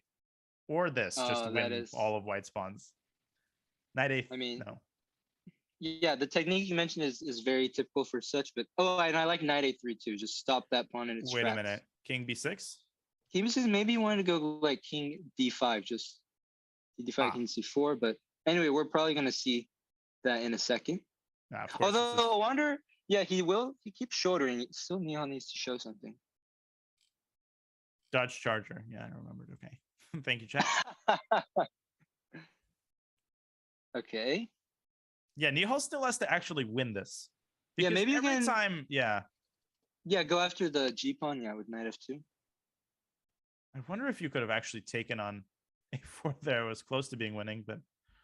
But this is really ideal for Nihal because when white ventures with his king to the king side and wins g6, there's always the knight on g3 protecting both pawns. Oh my god, knight a4 wins, but I have something to show really quickly. There's a really instructive line. I think you'll appreciate this. And I don't like to take too long in the bullet, but again, I think it's gonna be worth it. I was wondering as you were talking whether Nihal could have taken on b4 here and then gone no, sorry, not here on a4. Ooh. And then I was wondering if this is winning, and then there's a study-like idea where both kings pursue each other. Black is the first to take the pawn, but it looks like a draw, and yet there's the move king g4 with a Zugzwang, because whichever way the king goes, Black's king pursues it and takes the appropriate pawn. So really I think cool that was winning, but it was totally and utterly unnecessary. I just thought it was a cool thing to show. Yeah, that is an idea to keep in mind though, because I've seen it in many endgames. So very good thing to know. So we have what, a Tory attack, I guess? Or no, it was more. Oh, I thought it was like a hippo, but yeah, I guess it did stem from a d4 opening. Now, let's see. Does it want to have something concrete here on that d4 pawn? Yeah. d4 is hanging, but I guess Nihal doesn't care.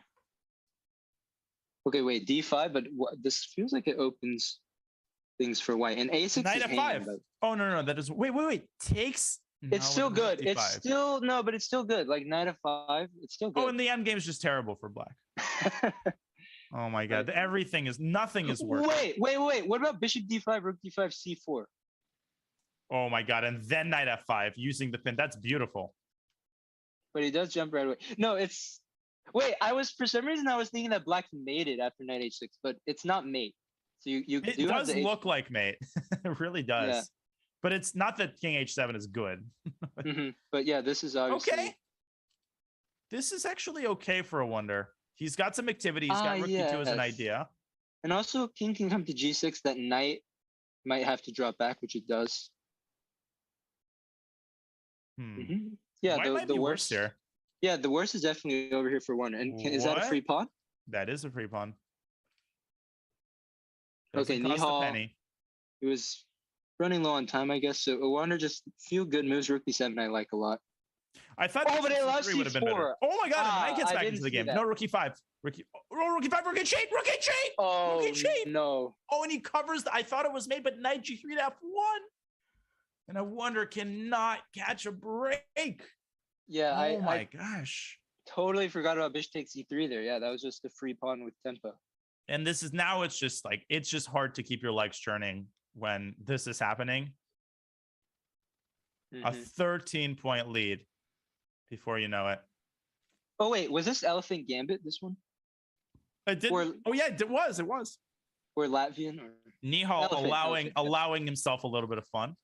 And this is if I knew Elephant Gambit gave you these kinds of positions. Yes. I don't know why I bothered playing knight c6. I was about to say the same, yeah.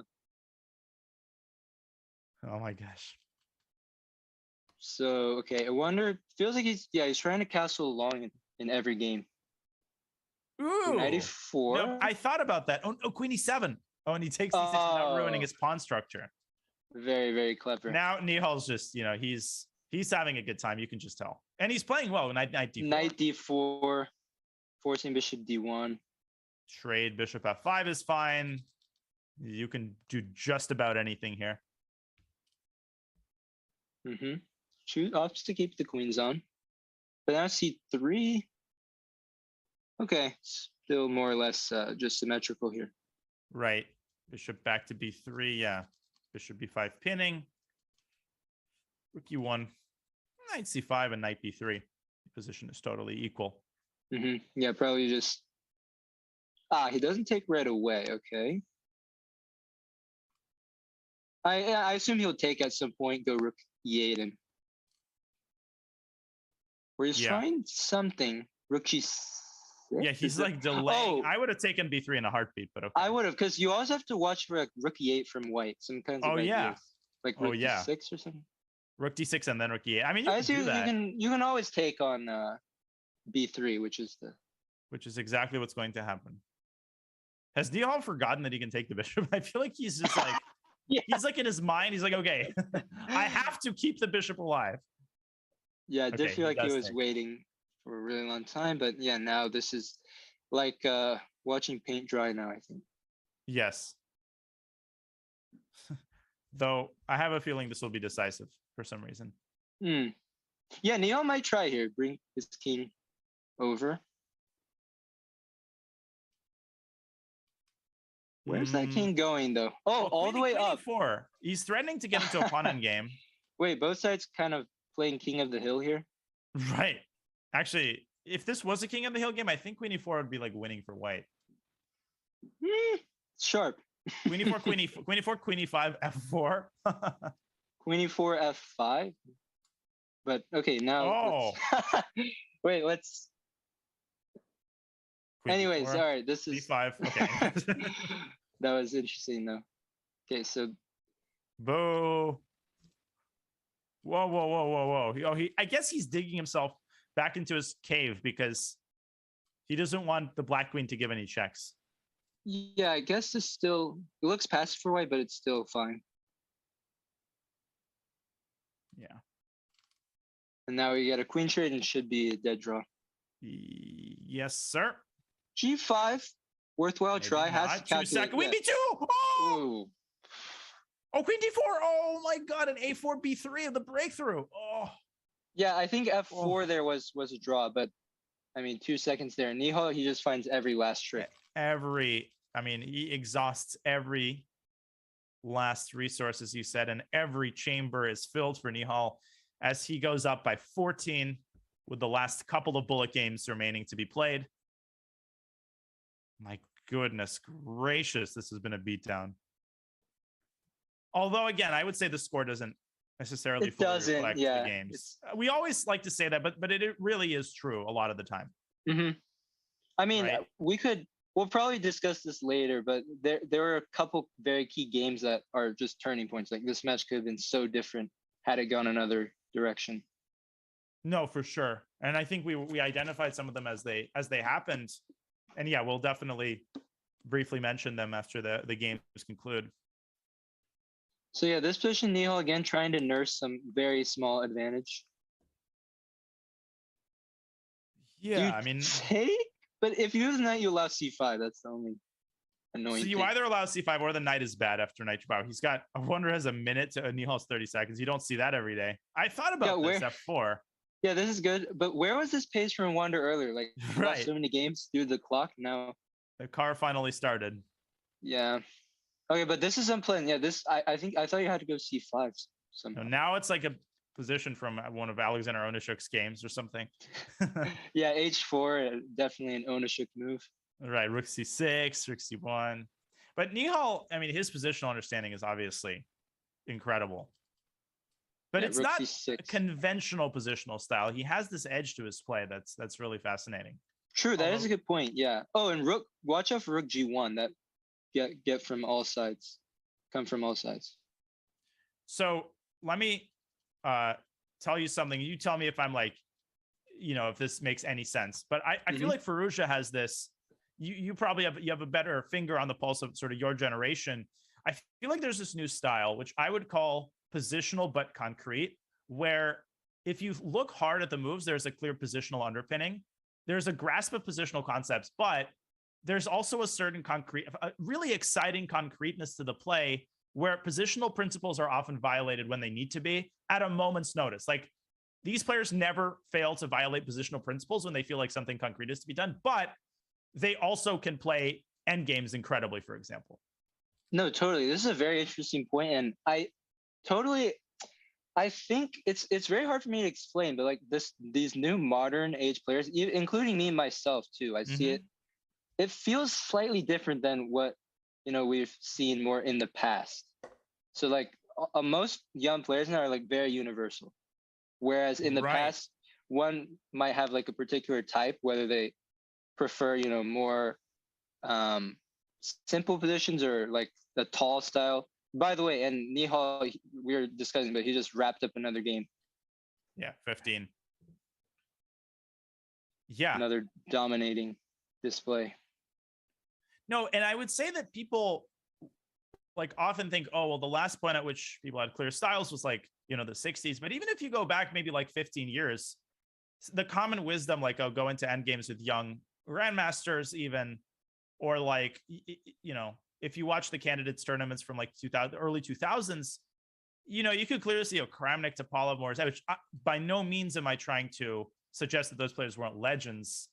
Or any worse. It's just a different type of style. It's a different type of chess. And now you just can't quite as easily point to like this guy has this style, this guy has this tendency. Especially young players, they can play everything now. Yeah, I feel like everybody's universal nowadays. You got it. You have to be. So just fascinating how chess is evolving. Nihal is definitely part of that tradition, which makes him such a beast in Blitz and Bullet. Is a combination of intuition, positional understanding, and ridiculously fast tactical vision. All right, so this time around, I think we see a Wonder having slightly better chances here in this endgame. Maybe he'll pull a page out of Nihal's book, grind him down for once. Yeah, this is the kind of position Nihal has had with White so many times this tournament. Take this rookie match. 1. Yeah, I like how Wonder's handling King of this. 6, but okay, how to make progress? Yeah. Oh, rook d5 and d4. There we go. That's how you make. No, Wonder. Oh man, you got to see d4. Yeah, when Nihal gets kind of chance like d4, doesn't miss D4. never misses it. Nope. 1 or 2 move tactics, 99.9% accuracy rate. At least. All right, so I wonder he's probably going to get still. Okay, he has. Oh wait, he hasn't needed to take and go g4 and imprison that rook. Oh, which is why he goes, see, rook f4 instantly, right? He just doesn't miss the chance to complicate. Oh, and after king f6 is black even worse here. I think it does it. What is this endgame actually? Whoa, whoa, whoa, whoa, whoa, whoa, whoa, whoa, whoa, whoa, whoa. Yeah, but what is going on there? Oh no, it's good for black because you take B6? on c4. No, just b6. Oh, b6. No, but but he should have played it earlier. Why did he go king e5? b6 and the pawn is unstoppable. Oh, I totally forgot about b6 because it is. Yeah, go ahead. No. And I thought if you played b6 first, you don't go a5 because of c5. You actually go c5. Oh, that is so precise. Yes. But I feel like a Wonder might be tilted, and I don't even know how you draw this because black goes a5. Oh, like that. Wait, but I would have cb in a5. Yeah, I have no idea. I'm just. But then c4. Oh, c4, c5 isn't time. b6, c5. Wow. I think so. Yeah, it is. Like, wait, how does black draw this? Maybe that's the right question to ask. No, let's see. We're gonna see it, I think. Yeah, you c4. King e3 should lose, right? Boom, boom, boom, boom, boom, boom. Yeah, it loses. So c4, a4, c5. Oh, wait, this is wrong. I guess king e3 was the move. Wait, so what is there now? c5. King d4 and king c4? a4, e5. Oh, is there a skewer in the end? No, I didn't see it. Oh, it was king Oh c5. my god! Oh my god, what an idea. In this position, it was king back to c5 in order to stop. And the g6 pawn is stopping White's king from going forward. And the line goes on, so yeah. Oh my god. And black promotes with check. What an incredible pawn race. Yeah, we see that. Oh my gosh. Oh, but Nihal's gonna... No. No, king's back, yeah. Draw. Okay. Man, we have seen so many incredible ideas today. Absolutely. So many cool moments. And yeah, that is a thing. We see that in a lot of tactical endgame books. Puzzle Rush, I think, featured that many times. Oh, yeah. You drag your opponent's king into the checking zone of the pawn. Wow. And yeah, I actually did a video on pawn races. I'm doing a series on the endgame. And this is exactly one of the things I discussed, which is that a lot of times you just assume that you got to keep pushing your pawn, right? You forget that the king can actually be used to position yourself favorably, forcing your opponent's king onto an undesirable square in a pawn race. You always have to ask that question, but when you have 1.2 seconds, it's not that easy to ask that question. But that king swap idea, it looks so amusing. I think it's because of the existence of the pawns on g6 and c4 that it made that whole position look so amusing. In a sense, just somehow the king like worms its way onto the exactly. Even though it doesn't, it's an illusion. It looks like it's impossible, but it is possible. King c5, ridiculous. Okay, so this game looks good for Nihal again. Rook c5, and how many backward c pawns does I wonder want to play? The phenomenal pawn structure after f takes c4. What is he thinking about? Oh, it's +4. Oh my god, it's +5. That was the wrong recapture, though, I think. He wanted...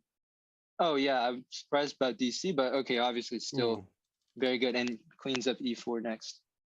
Yeah, this one's basically over. And 2 minutes left on the match clock. So, okay, he just resigns. So I was going to say one more game, but I guess they have time for 2 more games. The way that these games, the speed with which these games are ending.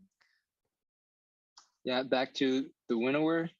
And this is where Wonder, he had maybe his best game of the match with that rook g7 and ef. So we revisit this. Yeah. Ooh, wait. Wait, rook that b1, looks, I guess. Rook B1. Rook B1. Okay. All those C4. Wait. A4 was interesting there too, but okay. Oh, and like King E2, Bishop H6. Yes. No, but yes. Knight takes H6. Attack the queen. All right. Anyway, Wonder found Rook B1, and this looks good for White, I would say. Yeah, I wouldn't want to have this in a bullet game, but again, we've come full circle. Like this is what we had one of the first games. Ooh, and he forces a queen trade because the bishop will hang. Yep. Oh, or not. Oh, EF. Nice find there by Wonder. So can you go? Yeah, knight f6, I wouldn't want to let the queens remain. So maybe you have to take on f4, take on g7. Oh, but then CD, there's knight d4. Oh, wait. Queen e2. Okay, it's probably, no, that's too much. Yeah, queen e2. So yeah, we do get this. Yeah, CD knight d4 is a very important detail. Oh, and E5. maybe, yes, e5 should be played. I was going to say maybe c4 instead. So you would have this big pawn majority on the queen side.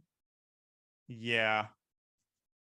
Knight g7. Okay. Yeah, what black is doing all right here, but rook c1, and it's going to be very hard. Black's queen side is stuck in molasses. Yes, rook c1, because e5 is actually a big threat. So don't like that. Allowing e5. Yeah, now the pawns start rolling.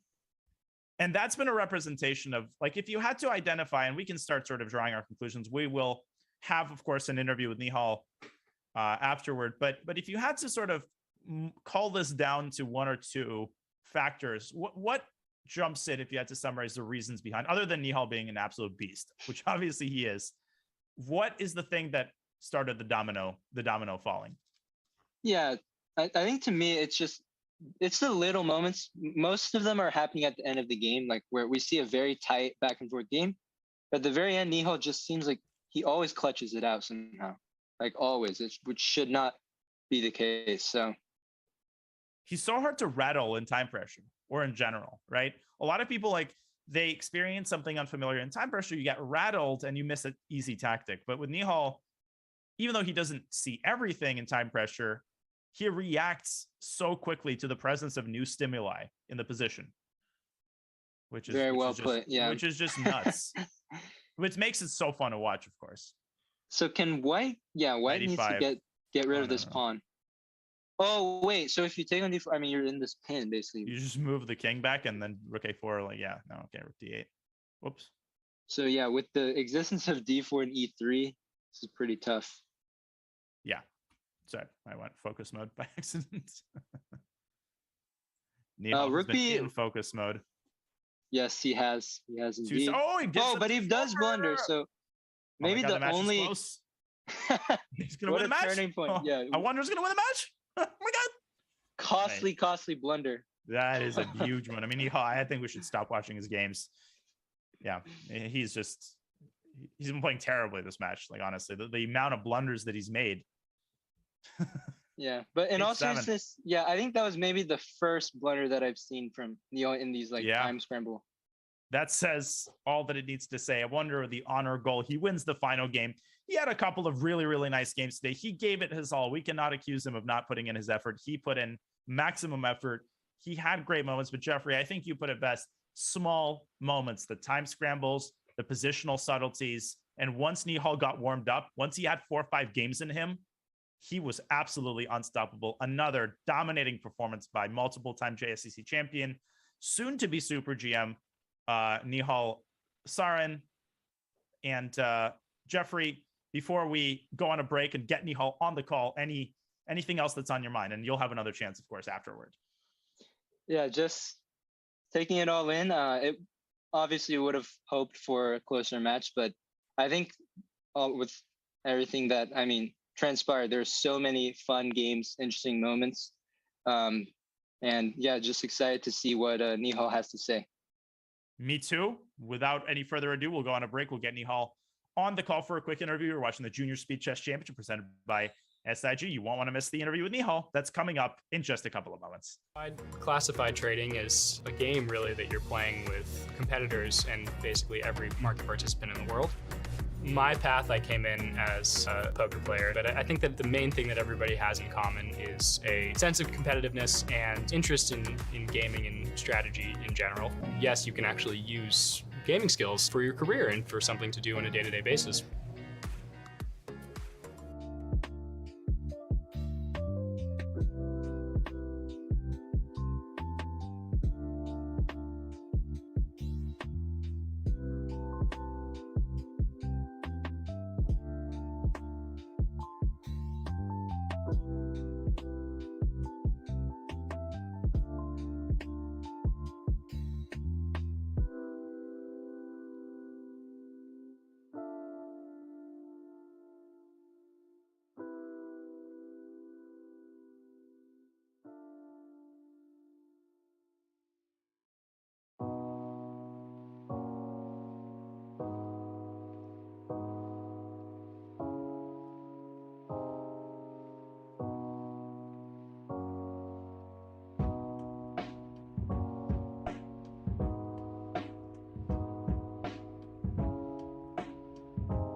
Yes, it's an easy draw at this point.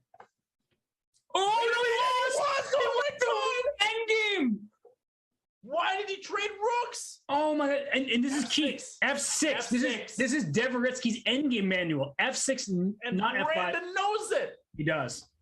And Arseni's going to lose. King F3 right now. F3 and F5. Now it's easy. F5 and F4. Wow. Exquisite play on the endgame by Brandon Jacobson. That is a backbreaker and a heartbreaker. And what doesn't it break? You broke my ability to speak. But Arseni, you can't. He's got to know, even if he doesn't know that this endgame is winning, to give the Black King positioning over the White King. It's unnecessary.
Liang 2 is stretching a little bit, while you can see that some of the other players are clearly still in game. Oh, Jan Nepomniachtchi is about to have a guest. Is that?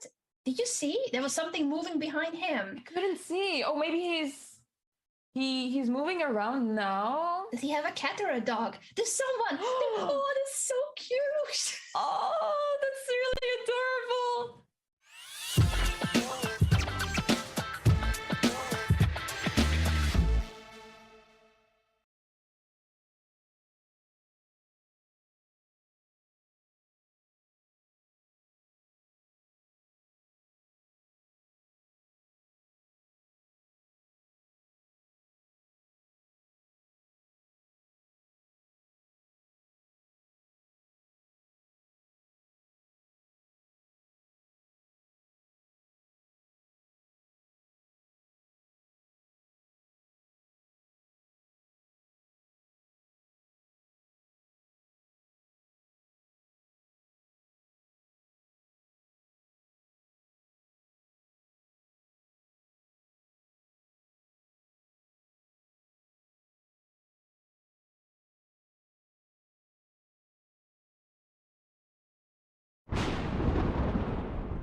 Welcome back to the Junior Speed Chess Championship presented by SIG. We apologize for the delay there. We have all of the technical issues squared away, and we have the winner of today's match, the one and only Grandmaster Nihal Sarin, here for an interview. Nihal, thank you for joining us. We won't keep you too long. First of all, can we get an overall sense of how you think you played today? And in particular, there was a moment after 4 or 5 games where you completely pulled away. Did you tell yourself something consciously to change the way you were playing, or was it just a matter of warming up?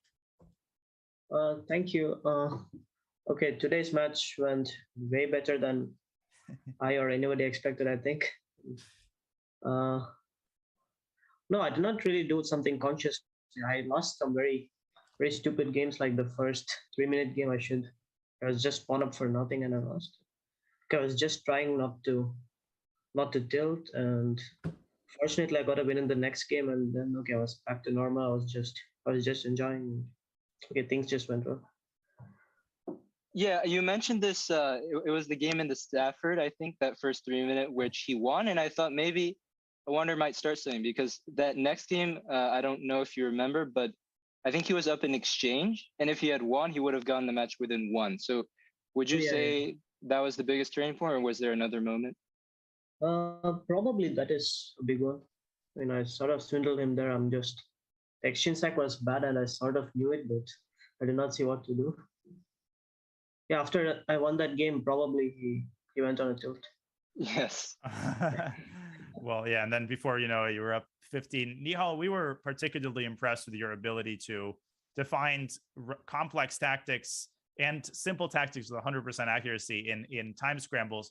But what do you consider to be your sort of greatest strength in blitz, and or what do you think specifically you did better today than in the other matches?